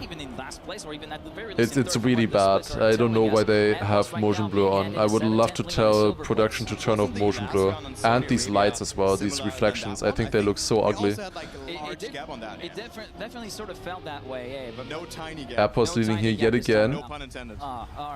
He has half a second. He should save this. Same with Gwen. The only way he gets Appos here is if he crashes. Just like that. Appos still gets second, but yeah, that was a bit of a throw there. Wait, did Warsaw? Warsaw did not finish. Warsaw DNF. Yeah, and Appos can. Yeah, Appos should have, like, he's also just thinking right now, should have saved. Should have saved. He had half a second. That's a throw.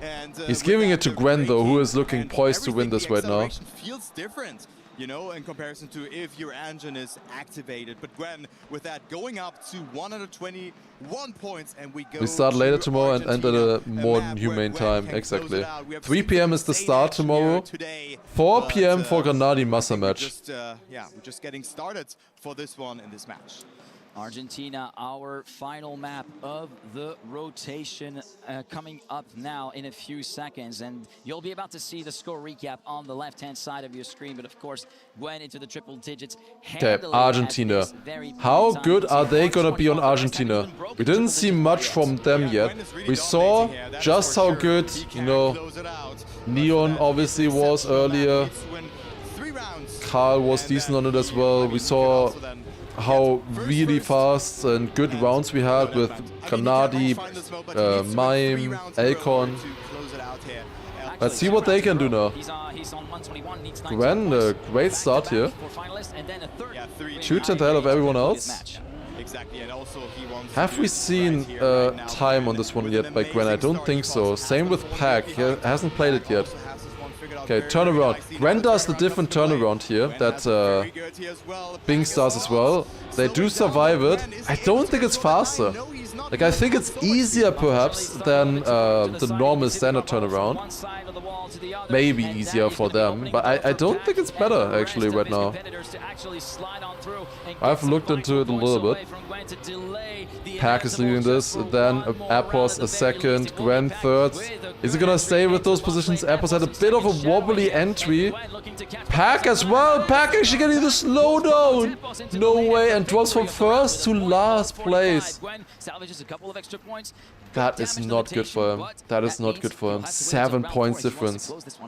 From first to last here for Pack due to one transition. Landed a bit too tilted with his car, and with that, yeah, it's not getting Pack really not happy, and with that, Appos now equal with Pack. He just gave his biggest opponent right now the win, while he lost 7 points there in that round. He gave him 4 points, he lost 7 points himself. That was an 11-point swing, that slowdown. He just jumped a bit too far left. He knows he did it wrong. It is a slowdown. It's annoying to get a slowdown there, but he just jumped too far left. Wasn't smooth enough. Also, Dillian, thank you for the gilded sub there as well. Appreciate it. Gwen leading yet again into the, I want to say identity. It is kind of the identity here. It's a lot. This turnaround is honestly the identity of Argentina. It's so much harder than the actual identity. The identity, I've said it before, is the easiest part of this map. Pack going wide there. Does he usually go that wide? I would love to see another run from him. Because there's slight different approaches there for that ice slide. Usually you want to go either inside or outside like that. He bumped. I know he bumped there. He crashed. I was wondering if that was on purpose though. Gwen. Maybe I should have been paying attention to Gwen. Point 22! Holy shit! What a time! Point 22 for Gwen. New world record. The world records from Neon are slowly but surely dropping. He only has 3 anymore now, I think. There, moving up to 137 points. Also Epos overtaking Pack. Gwen is looking fast. Gwen is ready on this. Is that a crash? How did he not crash? I thought he was gonna hit the sign. Only 3, yeah. Honestly, washed. To clear the finalist mode that will be activated once he finishes this round, regardless of what position it will be. Right now, Gwen in a prime position. All he has to do is terrible speed there. Finally, we have Pack and Wosa a little bit further ahead here. Pack, there's no way Gwen survived that. What? How did Gwen get that checkpoint and survive that line? That was crazy. That was full risk. And did he just go from 3rd to 1st? And he has even a lead. I don't think Pack got it good. But that turnaround was insane. If he gets it like that, maybe it is faster after all, who knows. Didn't look like it earlier, but that was insane. Let's take a look into the stopwatch once again. 0.6. Much slower than the previous round, but still 0.4. Meanwhile, Turbo forgot that Gwen was 4 tenths behind entering the ice turnaround. Maybe he was even further behind than that. Come on, what are you doing? This is just, yeah, he could just hunt that one. Alright, final round, Argentina, and Gwen can close out the match already. If like Epos, Pack, Wosa play like this, I think Grenadier and Massa can beat them, honestly. I think they can beat them. One of them. Not the way Gwen is playing right now. I don't think they would be beating Gwen. Oh, that's a big crash for Wosa. That's him out of this round. Not from what I have seen. Well, if they lock the fuck in. And Grenadier was the best player in this match. He just choked finalist mode. He got first into finalist. Massa, we have not seen his best yet. His best form. Oh, Pack is risking it. Gwen is still close, but I don't think it's gonna be enough. Pack takes it. The nice first round for Gwen. He's not doing in the first round of asking. And we are gonna go to the next track now, which is back to map 1. He was almost there, but Pack defending that attack there from Gwen. And we go now to Poland again here. That was map number 1. Let's see. We've seen a .95 earlier world record. I think also from Gwen. He might just be able to improve that yet again. Let's see. Gwen had 32 out of 40 points on that map, yeah. And now he's in finalist mode.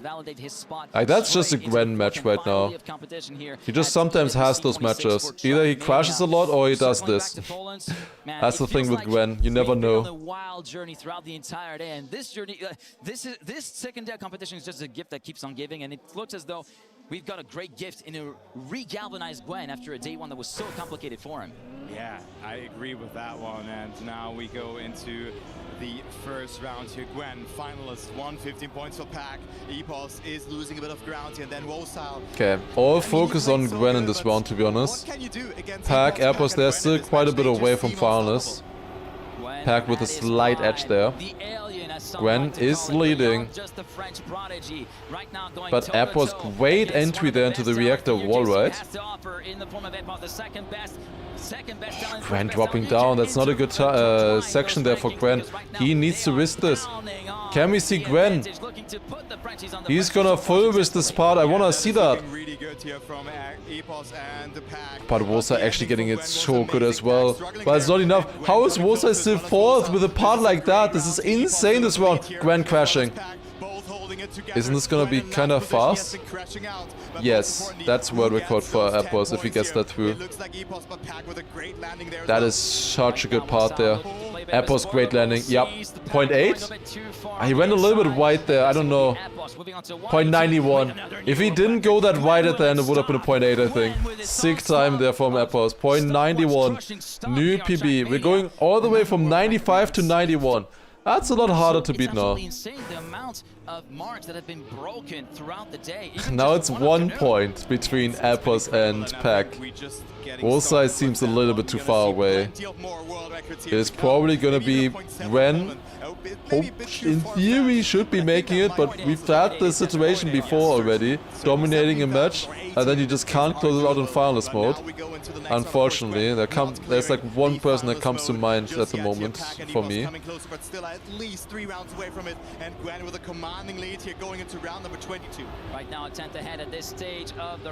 Who's gonna take this? It's small lead for Gwen. Gwen can drive this very fast. Both going for a really nice side ramp there.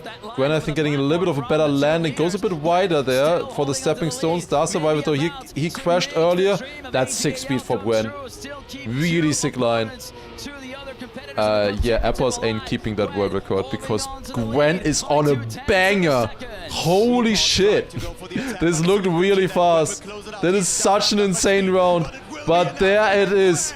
Gwen with another world record and wins the match. Insane right there. Insane. Sick performance from Gwen. Was it by 1,000? Didn't he beat it by 7,000? I thought Epos had a 917. Yeah, huge PB, huge PB. Yeah, it's 7,000. 7 times PB. Yeah, Gwen got that. Now the match opens up for Pack and Epos. It's really important for them to lock in now. They're close to each other. Just that one extra round into finalists could be huge for them. Just having one extra attempt. Both of them can get finalists in the next 2 rounds, but only one of them can do it at a time. Like, they can't do it together. Oh, that's a big crash for Wosile. Yeah, he's gonna be out of this one. Most likely will take 4th place in this match and will drop down. Like, this is a ridiculous match here.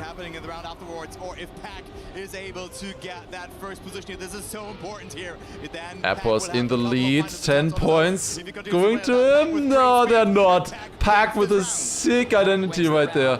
0.06, winning yet again. Like, you need to drive within a 10th of world record pretty much if you wanna score points here. This was so important because who is the best player?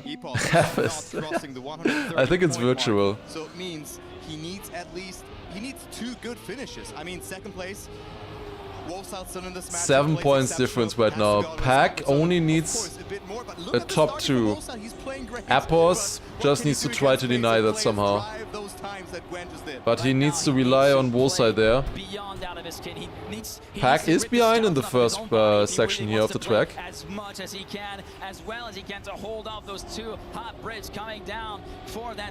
But this is TRACKMANIA though. This is what we come here for. It's so sick to see.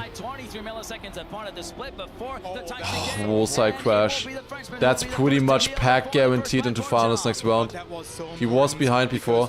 Epos has good pace here, but he has to deny 2 rounds in a row now instead of only 1. there just quite yet. Or rather, he has to win 2 rounds in a row. He could have taken the next round a little bit. Oh wait, never mind. Wait, Wosile coming out of nowhere to snipe Pack on the finish line. Oh my god, he actually did it.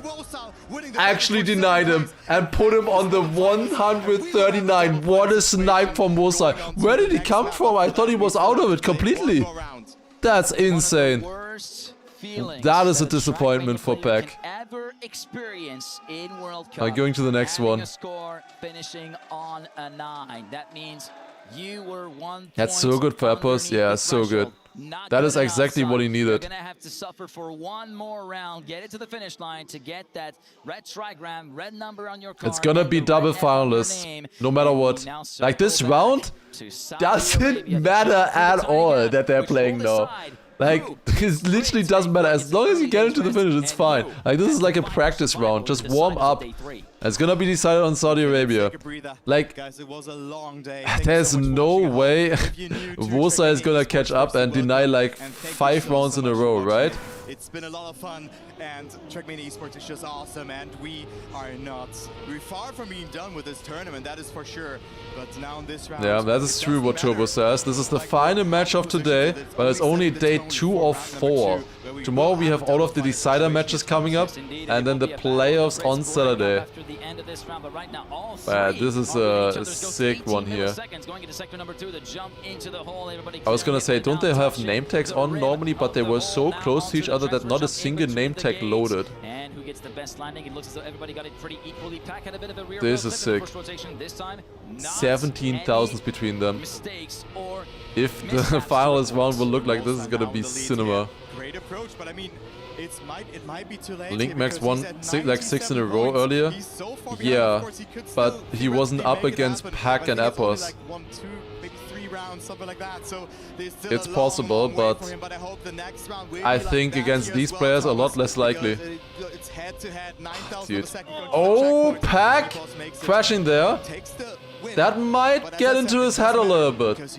He should have been finalist already. He lost it on the finish line. And now it's only double finalists and Epos winning the round. We have no better cast than you to take this one. Is it gonna be Epos or is it gonna be Pack? Keyword potentially. Of course, there is a I think at this point I would prefer Epos. And we would see whoever it is going to be. The bottom 2 players will go into the side-up matches tomorrow. It's a very bad start for Pack. Epos is leading, 2/10 lead here at the moment. Wosa is still close, of course. Could deny. Pack is out. Pack is out. Thomas Cole, the Giga Chat, might be Johan Moren, the keyboard warrior from Genji Esports. The only chance for Pack right now is for Wosa to deny Epos. Or they both fail the identity. That would never happen in finalist mode, right? This is not a good line for Wosa. Epos, that's an odd line there, but he does survive. Get a good inside line. Will Epos survive? Just 1 release timing. That looks good to me, and Epos does make it. What a comeback from Epos there. It exactly lined up. You can thank Wosa as well for that 1 deny there, putting Pack on 139 points. That was clutch for him there. Gwen wins the match, and Epos will join him in the quarterfinals. Guaranteed top 16. Pack going down to the loser bracket together with Wosa. Definitely disappointed there, for sure, but it's not over for them yet. This was just the upper bracket matches here. But it's not over yet. Wait, but which match is with Mother again? Is the 3rd or the 4th place with Mother?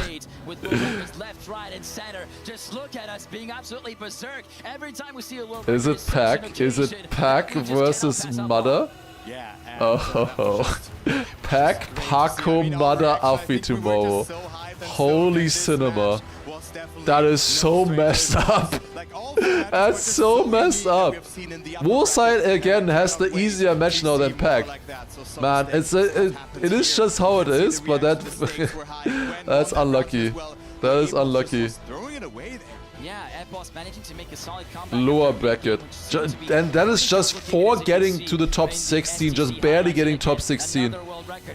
Yeah, both Pack and Granadi, I think, getting unlucky with their positions with third. Managing to get the job done here on that final. That's it. I want to see the final interview still with Gwen. There should be one more interview. Carl Hamilton and Neon Verstappen, that kind of fits, potentially. Just which year? It's our last game of the night, and yet you still have the energy through it. What carries you through against 3 of the best players in the world here? Yeah, I think it's the fun in the crowd, yeah. So we are in the zone, it's just like playing the game, and yeah.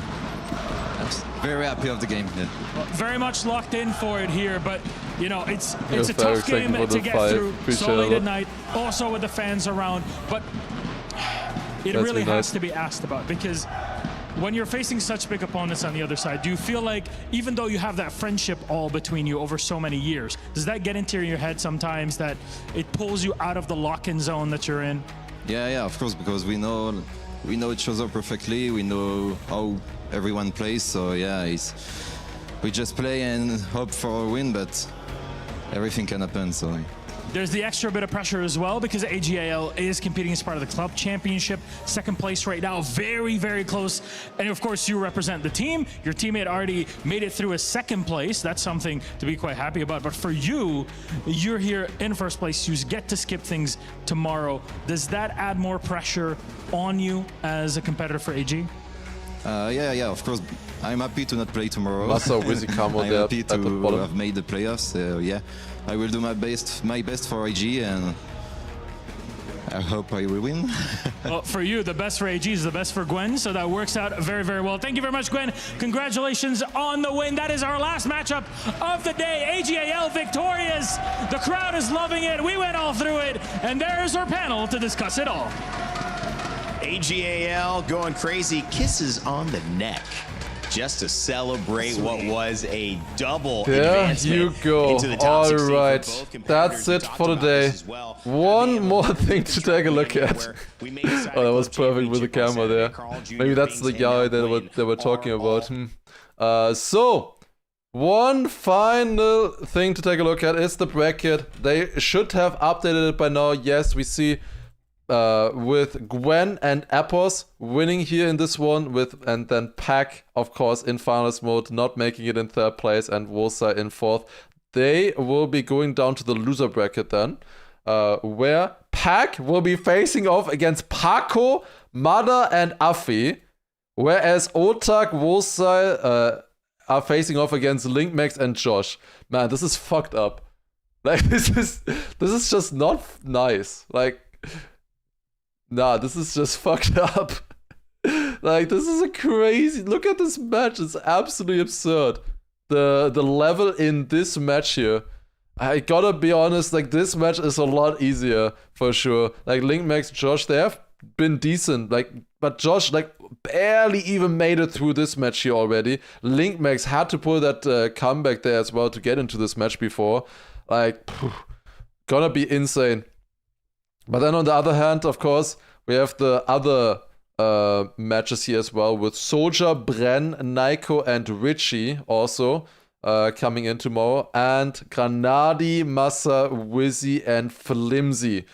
Those are the 4 matches that we'll be seeing tomorrow. It's going to be starting at 3 p.m. And it's going to be 1 hour per match. Only 4 matches tomorrow. Tomorrow's going to be a short day, comparatively. It's probably gonna be done before. Well, if there was Bonker, it would have been done before then. Unlucky. So yeah, we'll see. That is what's gonna be happening tomorrow. Is team play allowed? No, and I don't think either of them would, since they're not really teammates. They're just in the same team. It's not really being a teammate there. 3 p.m. What time zone? European. So it is cover the day -4. If you want to go from that 4 hours before cover day starts, if that works for you. It is CEST. Friday the shortest day. Yeah, Saturday it's gonna be a big one then. And then finally, we have the quarterfinals, which are just the top 2 of each semifinal, of course. We have Gwen, Epos, Stifts, Binks, Karl, Neon, and Elcon Mime waiting in the quarterfinals right now. Those are the top 8 qualifiers so far. And specifically for Granadi and Massa, this is the most interesting one. They're in match B10, both of them. So first place from them will be playing against Binks and Stifts. And the second place from them will be playing against Epos Gwen. And most likely Bren as well, I would imagine, in this match here. So yeah, if whoever gets second from Granadi Massa will probably be playing against Gwen, Epos, Bren. That's a tough one. Not impossible, the way they played here. It is definitely not impossible. Day 4 is going to be nerfs there at that time for sure. They're just going to lock in. None of these matches are going to be easy. I think whoever gets first here will have it a little bit easier, because probably the second place for match B9 is also going to be a bit easier then, and then you'd have to beat one of Binks and Stifts. I think that is probably the most doable one of them. Definitely would have been easier if just one of them would have been in this one. God damn it. Granadi. This one is going to be ridiculous. Karl, Neon. If the way Neon played today, if he plays like that again on day 4 with a bit more consistency, and especially other players who can take away points from Karl, I think Neon has a chance to win it here as well. But the thing is, they will get the first place from this match. Pack, Paco, Mada, and Afi. Dude, imagine Karl dropping down and not making semifinals. It could happen. It could legit happen. If one of these has a hero match against Karl. Karl has been looking great so far. He's been super consistent, safe, really clean. But it could happen. Karl could be dropping down in this. I don't think it's likely, even if he has to play against like Pac and Neon or like a Mada or something. But it could happen. It could happen. Then you of course still have second from match A10, which most likely is going to be either Otak Wosile, I would imagine. So yeah, gonna be insane matches for sure there. Where all matches replays of top 2. That is correct. That is mostly because of the seeding, like keeping the seeding correct. I think that is the reason why. I don't like it, like at all. I think it's very, very stupid that they have to play rematches here and then just against the loser bracket players. But yeah, that's how it is. That is the way they had to do it apparently with this one. But well, I don't know. I don't like it. Apparently that was the only way they could ensure the fairness of the tournament in some way. I don't know. But yeah, anyways, tomorrow we have the schedule here one more time as well. So we're starting on 3 p.m. with Soldier, Bren, Naiko, and Richie. Then match 2, gonna be Granadi, Massa, Wizzy, Flimsy. Definitely don't want to miss that. Then 5 p.m., maybe a little bit earlier than this time, probably, is gonna be Otak, Wosile, Linkmax, and Josh. And then the final match today, it's gonna be Pac, Paco, Mada, Afi. Gonna be cinema for sure. This time zone is CEST. CEST there. Well, that's it for today though. I hope you enjoyed the stream. It's been a long one again. 10 hours yesterday into 9 hours today. I hope you enjoyed. Thank you all for the support, for the gifted there as well and everything. Crazy Gamer I saw just with a gifted also Selfback with a 40-month resub as well. Thank you so much. Appreciate it a lot, everybody. And yeah, we are gonna continue tomorrow, 3 p.m. I will start the stream probably 40 minutes before that, so probably 14:20. We'll start the stream and get ready for these matches. I hope to see you guys all there. And I hope you will have a fantastic rest of your evening or night at this point. Have a good one. Good night, everybody. See you then. Take care. Bye. Bye.